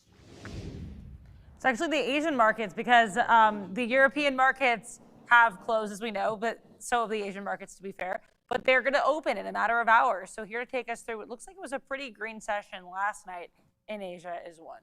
Thank you, Dara. Yes, Asian markets back in positive territory as tech shares rebounded, as well as focus on upcoming earnings happening tomorrow. So take a look, TAIEX, Taiwan, definitely the regional leaders up by nearly a percentage. Electronics, tech services, as well as finance gained with TSMC rising nearly 0.5% after Monday's 1.5% drop, while chip supplier Nanya Tech also added by about 1.2%. Still a little bit cautious in Taiwan, especially ahead of their retail and industrial data coming up, as well as U.S. inflation prints coming up as well. South Korean Kospi also rebounding as retail and institutional investors stepped in to buy a lot of Korean shares overnight. Large caps traded mixed with SK Hynix up, Hyundai as well as Kia auto segment also up in Korea, as well as financials, KB Financial up by about 2%. Samsung, however, was flat, and SK Square was negative at 1.5%. Investors, of course, waiting that of Nvidia's earnings as to see the guidance for the AI market and also the direction that they're going to be heading in for the rest of the week. In Japan, the Nikkei 225 also up by 0.5%. Tech AI stocks rebounding. Investors, again, bracing themselves for Nvidia. We saw gains in Fujikura up by 5.5%, Furukawa up by 10.3%, Taiyo, Yuden, as well as SoftBank each up by 2%, and Ibiden up by 6.3%. As we head towards Nvidia's earnings tomorrow, tech trading still a little bit volatile in Asia. A lot of investors reducing their chip exposure, but it will be a crucial test for AI capex tomorrow post earnings. And watch for selling pressure at the open in all the major chip suppliers in Asia. For example, TSMC, SK Hynix, Samsung, Tokyo Electron. Keep an eye out on those at the open. We also want to see whether or not the TAIEX can hold their support now above 4,500 or 45,000. See whether or not TSMC can hold a bid right there. And with Brent crude currently hovering between $88 and $90 per barrel, keep an eye out on updates for whether they're going to be enforcing more sanctions on Iran. We did have news on U.S. Treasury Secretary Scott Bessent warning that any trade with Tehran's partners, they face deadlines to basically wind down their links, or they will face sanctions in the upcoming days. So we'll see whether or not crude price eases or stays volatile. Help with the sentiment in Asian logistics as well as transport. Yeah, lots to look at in the Asian markets. You can join Juan and myself at 11:30 a.m. and 3:30 p.m. every day to talk the European and Asian markets respectively. That's not OLED. It's not. But like, no. Thank you there, Juan. I just mentioned in the chat that it might be the wrong decision, but I'm gonna do it. I got out anyways. It is what it is. I flatted the trade because I saw IBIT losing the bid a little bit. We were struggling to get off the Schneid and VWAP. The other side of it too, and it's going to end up being wrong to have flatted this trade. Again, not a loser, but flat when it could have been a win is what it is. Part of what I didn't love about this is the notion of buying that dip, and it's already 330, had mostly to do with, hey, snap dip buy in Oracle. The Oracle went down on the OpenAI story, the headline that person was leaving. I don't remember the name, right? That's how insignificant right away. I'm sure nobody even knows who it was that was leaving. I do. You know the person? Chris Malone. Yeah, but do you know who he is? No. That's what I'm saying. Like, it's like... Oh, you mean Chris Malone? I had never heard of him. Yeah, exactly. But he also joined the company literally like 18 months ago, so... So if you think it's overreaction, I'm looking for like an instant bounce. So if buying the dip, thinking the Nvidia went down for that reason, like look how long it's at. And of course, the second I'm like, it doesn't want to go and get out, it would have been a win. If I just leave my stop order in, you're fine, and it's going to target. But at this time of day, I walked away from it. But you know what the opportunity cost was, unfortunately? I don't even mind that. That's not the problem. The problem is Moderna gave you the 160 break into 161. So you could have had that scalp trade, and that's now come and gone. So that opportunity, the opportunity cost was potentially taking that Moderna, which for my style, obviously going $1 would have been nice. Unfortunately, it's giving up the ghost a little bit there on Moderna. I think this feels like a move back in would turn into a short back into 160, as it is past 330. There are some imbalances in the millions here. EWZ 1.7, TAL 3.6 million sell, YMM 4 million sell, and TME 4 million to the sell side. But Moderna is starting to look very, very spicy. If it pops back into 160, I'll look for a fade there. And we have another donation. That's the thing, like, you know, we got Fabian. We just got to remember to bring it up, have Fabian pop on, and then the generosity just comes right back in. Thank you, Christian, for your donation. 95, that's got to put us, I don't know. We were just at 5,300. Now we're at 5,700. 5,700. Forget about 55, 5,700. Yeah, so thank you so much. Another one, to all of that. Yeah, what's up to Ripster right there? Yeah, you're right, man. This is a 3-1 right now. Sirens up for Walmart. I still have a quarter left, so, you know, I am bidding down here at 42. Hopefully we'll get that fill. And then we'll just let it continue to bleed. I mean, bleed. I don't know if it's bleeding, but you know, good trade there on Walmart. Just at the day's high, basically came into where we were at the open.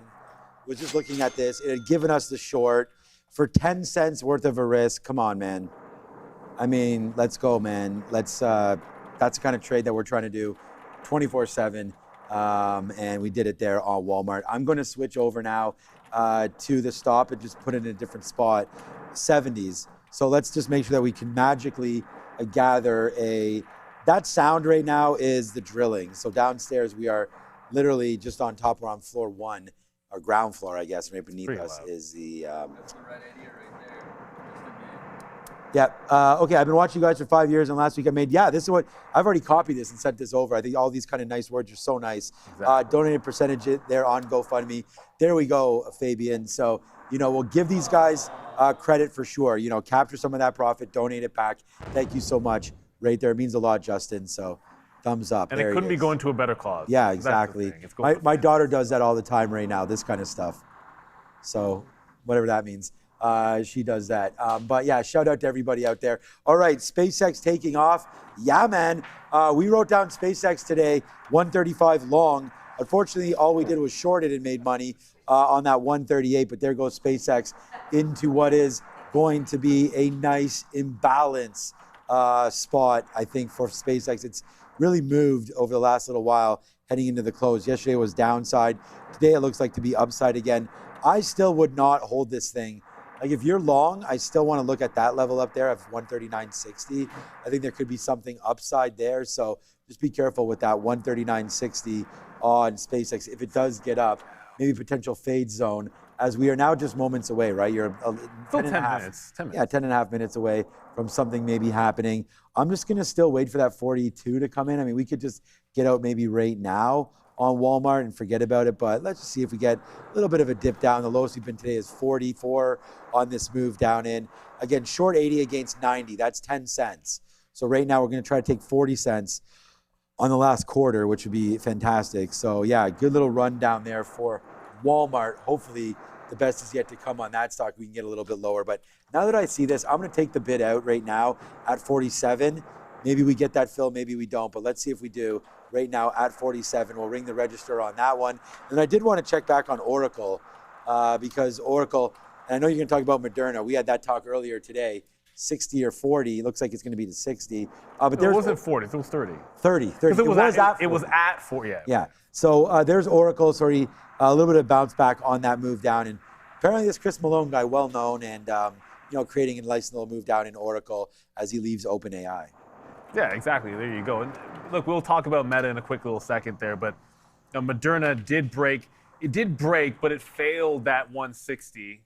I'm going to remind myself to put Moderna on my imbalance, my personal imbalance locator, where I'm not looking at every single name. I want mRNA on there, I want SpaceX on there, and I want Nvidia on there, so I can track those three names specifically. But that fail of 160, it's on the bounce. Ideally before 350. If it's too close to 350, I won't care. But I want it to pop back in, retest the 160 level, show one of these wicks, and then try a little bit of a fade for Moderna. But if let's just go higher time frame. This is the thing about the 160. You have to put it in context. Friday's top was this same resistance level. It also dumped through that level on Thursday on day 2. So this 160 is not a nothing level. And I do still believe in the long for continuation, but I'd rather play continuation tomorrow. We feel that, I think just about everybody, almost everyone I talk to Al guys will walk through. Nobody seems to think, there's shorts that have gotten into this after that first day one and feel pretty good because it made the high on that day one. But nobody seems to be able to tell you how you can value what this might mean going forward. It's a very difficult thing to process. This breakthrough, it could mean a lot. And it could be like the first step for multiple different treatments and therapies. So, they've been waiting for this kind of a breakthrough to not just be known as a vaccine company with that technology. And they have a still pretty decent short flow. So, yeah, I'm pretty bullish on it, I think almost on a daily basis. But today, or at least right now, I'm going to look for the short back into this. The lower high is not 160, it's 159.60. So that's where I want to put the stop if we jump into this. With 7 minutes to go to the imbalances, outside of an imbalance trade, I feel like this would be the last thing. A lot of questions about Meta, though. There's a lot of Meta in the chat. What just happened on Meta? That's probably the same person. I don't know. No. Meta just broke through and went $2 off the high of the day. Perfect. On volume, biggest volume candle since the open. Anything happened there, Adair? Meta, just now. Okay, well, yeah, I didn't hear anything that specific to Meta. I just thought people were talking about Meta because we get questions about Meta all the time. Looks like something legitimately is happening here. Yeah, I don't know.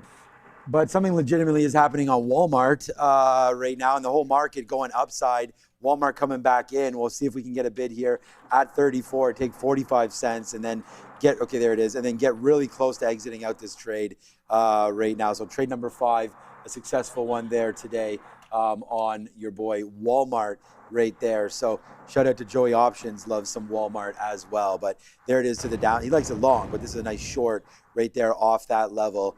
And thanks for all the talk there in the chat as we go. But okay, so that's what's going on there right now. ARM, TQQ, thanks for all the talk there in the chat about that monitor. I think we're going to go try to pick it up there tonight soon.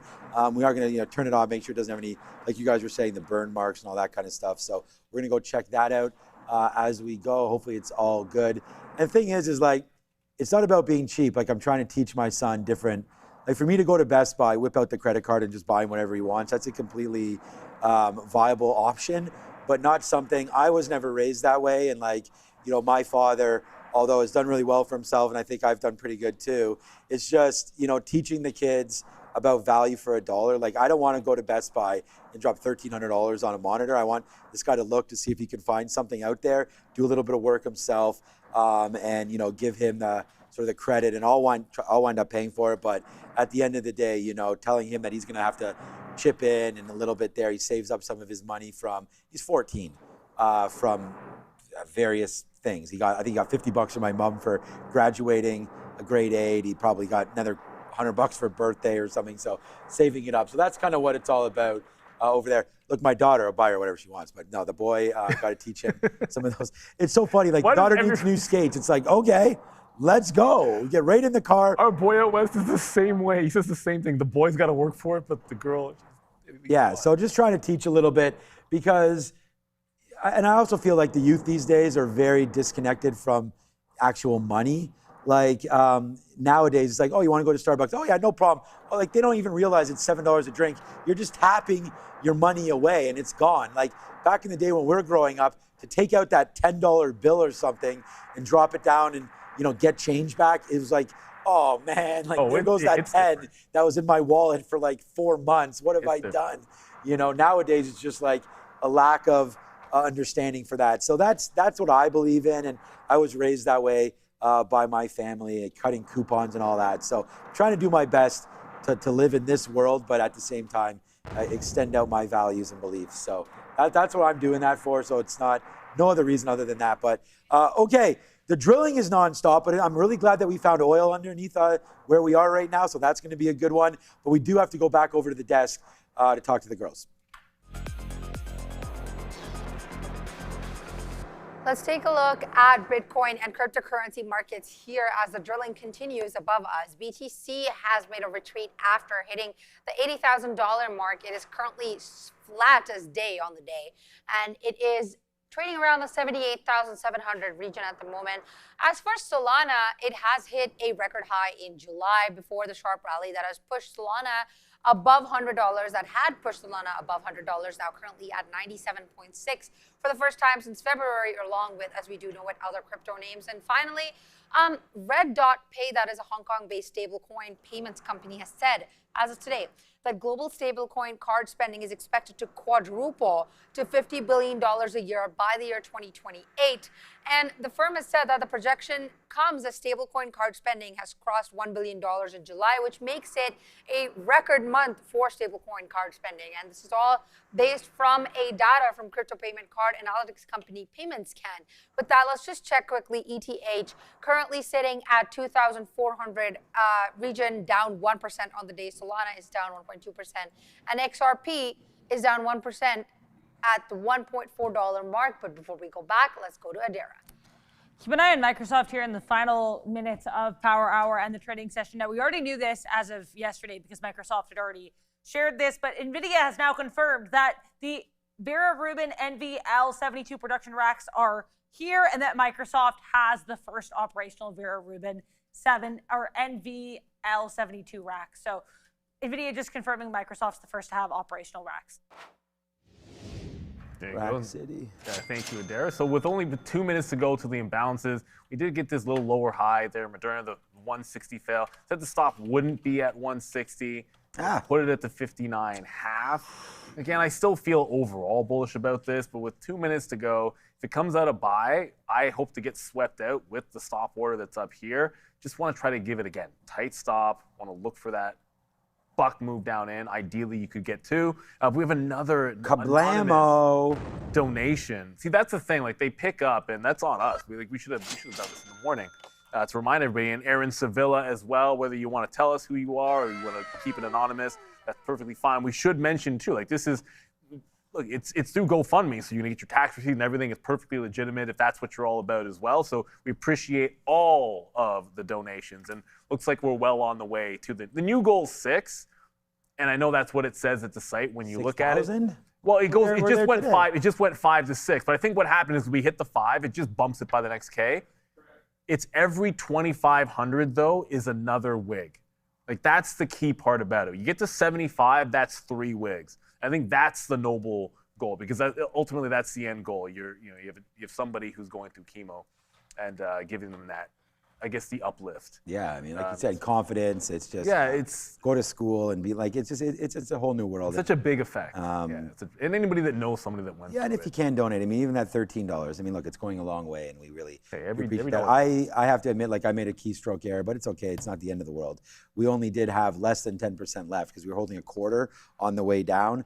And we just took 2 fills, one there at 40, then we got one at 34. So I was actually going to put a stop at 60 right there. I got some people tweeting at me there, and they were talking about what are these lines and what the colors are. So this is the gray one there is 25. You got 50. You have green is your 200, and these are all on 1 minute.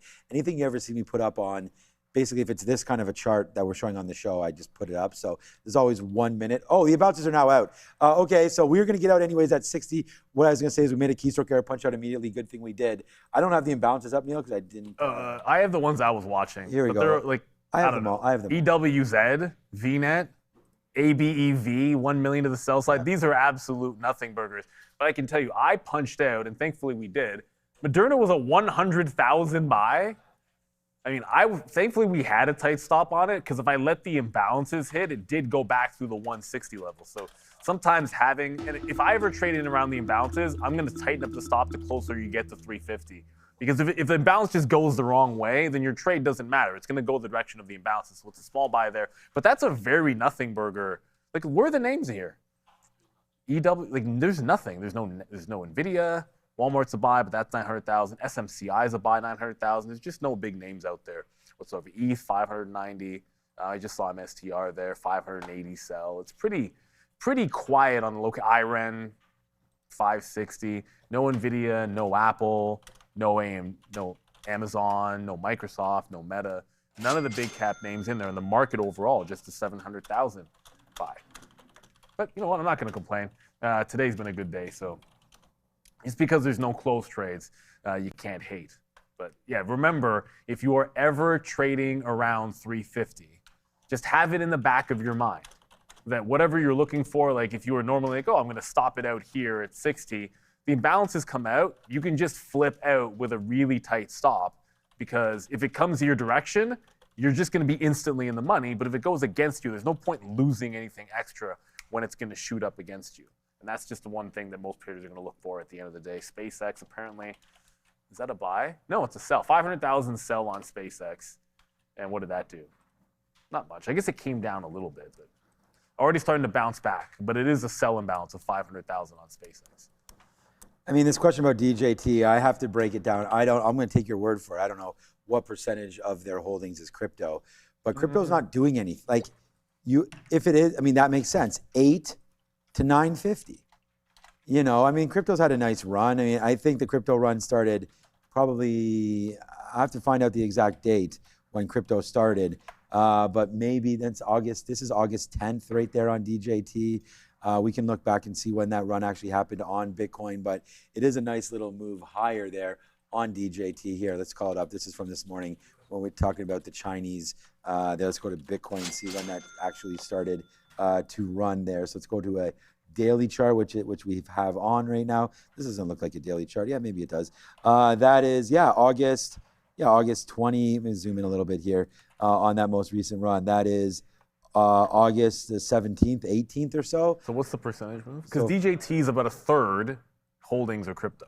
A third of the Yeah, the move here is 20%. So 20%, more. and DJT is up 20%, and it's only so DJT's done That's the what same. I'm saying. So this is starting from August the 19th. Yeah, so basically the There you same go. date there from 8 to 9. So I just want to say, like, I do understand what you're talking about there, but don't get it too twisted there, because I really don't think it's as bad as you think. It has moved the same amount, despite only being 1/3 of its market cap. Right, so there you go. So yeah, maybe not moving as bad as you think. Yeah, you're welcome, man. There's the Swami sticky note again. Nvidia, yeah, I mean, thanks for bringing it up, easy peasy. I mean, I'm just glad that you guys are all looking at this. The number one stock on the day, P&L wise, is going to be Nvidia for me. And there was the call. We had it early. The 211.50 break long was huge. We actually had, that's a number one call right there. You guys can go have a look. I'm 5 for 5, so it's been obviously a pretty decent day. But by far, like, this stock is like 6x my next winner today, and that is Nvidia. This was already the day maker. We made, sort of 2 times our goal on this one. It dripped down. Buying off the 200 was something that, first of all, we took a little bitty piece there. It was a little early. That happened at 9:27 before the market even opened, because I was trying to play this low. So we took a quarter of a unit. We averaged into about a unit, maybe a little bit more than that, as we dripped down into the 200 period, still trying to hold some of those pre-market levels. Then it took off, and then this was the key. We talked about, I heard Obi mentioning about averaging up or down and into those trades, and there were some stories there on the midday, but we averaged up into this trade. So not only was it working, but we said, F this, we're buying more. So that's exactly what we did there at 211. So that's the price we had, and there's the run up. So easy peasy, man. You and I on that one for Nvidia. What a day maker. What a good trade there. The dip buy and the breakout. Nvidia gave it to us good there today. So yeah, good trade on that one, easy peasy. You're the one who has to hit the keys. So I appreciate the call out, but great trade by you. Adara, what you got? I've been looking for the last couple of minutes here for a story to explain that drop in USO and the pop we had in the markets, and it just came through here. Seeing reports from a source that I've never heard of before called RIA Novosti. They're saying that the U.S. and Iran have reportedly reached a ceasefire agreement, and an announcement is expected in coming days. Now, a couple things to mention. A, this morning, the White House said that they were in no talks or nowhere near any talks with Iran. B, this source, RIA Novosti, is one that I've personally never heard of. And C, this is separate from the Oman and Iran agreement that came out earlier today. They separately proposed a temporary mechanism to restore Strait of Hormuz traffic. Any deal with the U.S. and Iran is separate from the Oman and Iran agreement. Neither Washington nor Tehran have confirmed this reported agreement from RIA Novosti. Back to you. Yeah, it's a significant move, and hey, it's just continuation from what we're seeing. Whether you believe it or not, ceasefire or not, progress or not, ball is not lying here. You've broken the trend. You broke it yesterday. You get continuation today, and most of it's going to be the gap. But hey, it's a kind of a weak hold of the gap down. It might be a consolidative day in USO, but it's a weak one because we end up at the low of the day as we speak. So I think you're on the other side of the trade and maybe waiting for this to catch a little bit of a bottom. That's what makes sense to me, and that's why you saw everything that just bumped up. Some of it was going to be the imbalances. There were a few small buy imbalances, but most of it's going to be that move we saw in oil. And Avital as well, thank you for the donation. We appreciate you. Another 18 in there, so we're well on the way to the target. More. Yeah, And keep them coming in. And Joe, We got another one right one. there. Another Angela Marquez. We'll shout you out. Another donation. See, we'll be at 6K in no time. We're going to be going back to the desk. Looks like Adara's got another update for us. Yeah, I found out who RIA Novosti is, and it's not what I was expecting. This is a Russian news agency. This is a state-owned domestic news agency in Russia. So again, never heard of them. They are the individuals who reported the latest. The U.S. and Iran are near talks situation here. This was registered as part of a separate news agency after it was actually apparently liquidated by decree of President Vladimir Putin in 2013. So yeah, there's a lot here, but either way, I was kind of confused about that source. So I looked into it, and 95% of the hits when you look this up are not in English. So I think that tells you a lot. Yeah, well, not saying, but just saying is the easy way to say it. Joe Ventura, 13 of 14 trades today. Thanks, squad. Moderna, Nvidia, Intel, Eli Lilly. Ooh. Eli fucking Lilly. You know we want to say this one is giving it. it's the stairs to the upside. I know you're probably short this thing today, but the stairs to the upside, pulling back in the prior high or the 50 period, it's such a great stock. I have to assume you were looking short today if you got the win on it. But in an upward trend, this is another good stock, which is pulling back and potentially giving you a little bit of a dip. I love some Eli Lilly. Let's go right back up to the desk again. You're going right up to the desk with someone who also loves Eli Lilly. Let's talk here about hims and hers, HIMS. Nice little bounce here, and also still in that Eli Lilly space of GLP-1s. FDA reportedly announcing a shortage of GLP-1 drugs from Novo Nordisk. So, of course, that could potentially open the door here for hims and hers. Here's Novo Nordisk just continuing to the upside, no reaction. Yeah, hims, I'm skeptical about hims. Less than 1 minute to go, we have another one here, and it's going to be from JKL. Thank you. A nice welcome back present. Short USO BTC. How do you donate? Well, see this, you scan the QR code that is right in front of you. It's twice on the screen. The link is also in the description of the video today. It's also pinned in the chat. So there's multiple ways you can do it. The easiest would be to scan the QR code, but you can also, here, I can show you in the chat. Like this is my chat right here. I can just click that, although I have a bunch of Chrome. I don't know which one of my Chromes it opened up on, but you just click it, it'll open up. It's also in the link in the description. Takes you right to this page where you can see, and I got to refresh it because we've got a few more in there now, 5,800. So we're getting closer and closer to the ultimate goal. As we also get closer and closer to the closing bell, 20 seconds to go. QR code just takes you straight to it too. There you go. Yep, the QR code, yeah, it works. There we go. So thanks, Fabian and Adam James Abroad there, MF Dayton Generous, Toddler Premium. There it is. So thank you so much for looking that name. I don't know on that one as well. We want to appreciate all the donations, man, coming through there today. Looks like Walmart, man. That little keystroke saved us on the upside, but it's going to close a little lower. There it is. The market's now closed. We wait for earnings from Intuit. We wait for earnings from Zoom as well here into the close. Big earnings coming this week, CrowdStrike, Nvidia, a whole bunch happening there. Quick little check on USO because that was what was sort of hot there near the end of the day, setting the markets to highs. Not highs of the day, but setting it nicely to VWAP, which I didn't think was going to get to. But look at USO falling off there, down to 125, 126. We had that question about what do we think was, coming back in. I was choosing oil versus Bitcoin there, so we'll have to wait to see if that's true. Oil now down 5% on the day. So, what a good day it was overall for the markets. I mean, I think Intuit tanked. Yeah, I think Intuit tanked right now. Okay, I think we'll take. Fourth quarter net results are now out. Nasdaq up 0.5%. ES down a little bit. INTU. Neil has it up. 13% down on Intuit here. Yeah, okay, I mean that could battle back. We'll wait for the numbers. 318, 320. Coming on for INTU. Yeah, a little gap down there, 315. And you can see on the daily chart right there, not great. Dick's Sporting Goods, did it hit the 30% mark or what? I know it was down into there. It did. Yeah, and so it closes right at 30. So wow, losing a third of your value on a report. Crazy.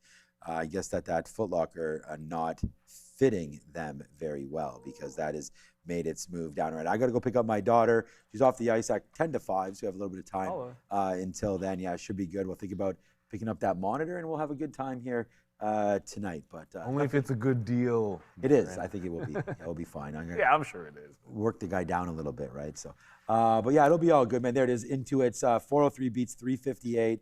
Sales beats, so it must be a. No, the guidance missed, so they're getting punished. You can't miss on guidance. No, not these days. Not these days. That's why you get 17% to the downside. But you know what? The bigger name reports tomorrow. We'll be worried if Nvidia was down 17%, we'd be freaking a little bit more. Intuit, not so much.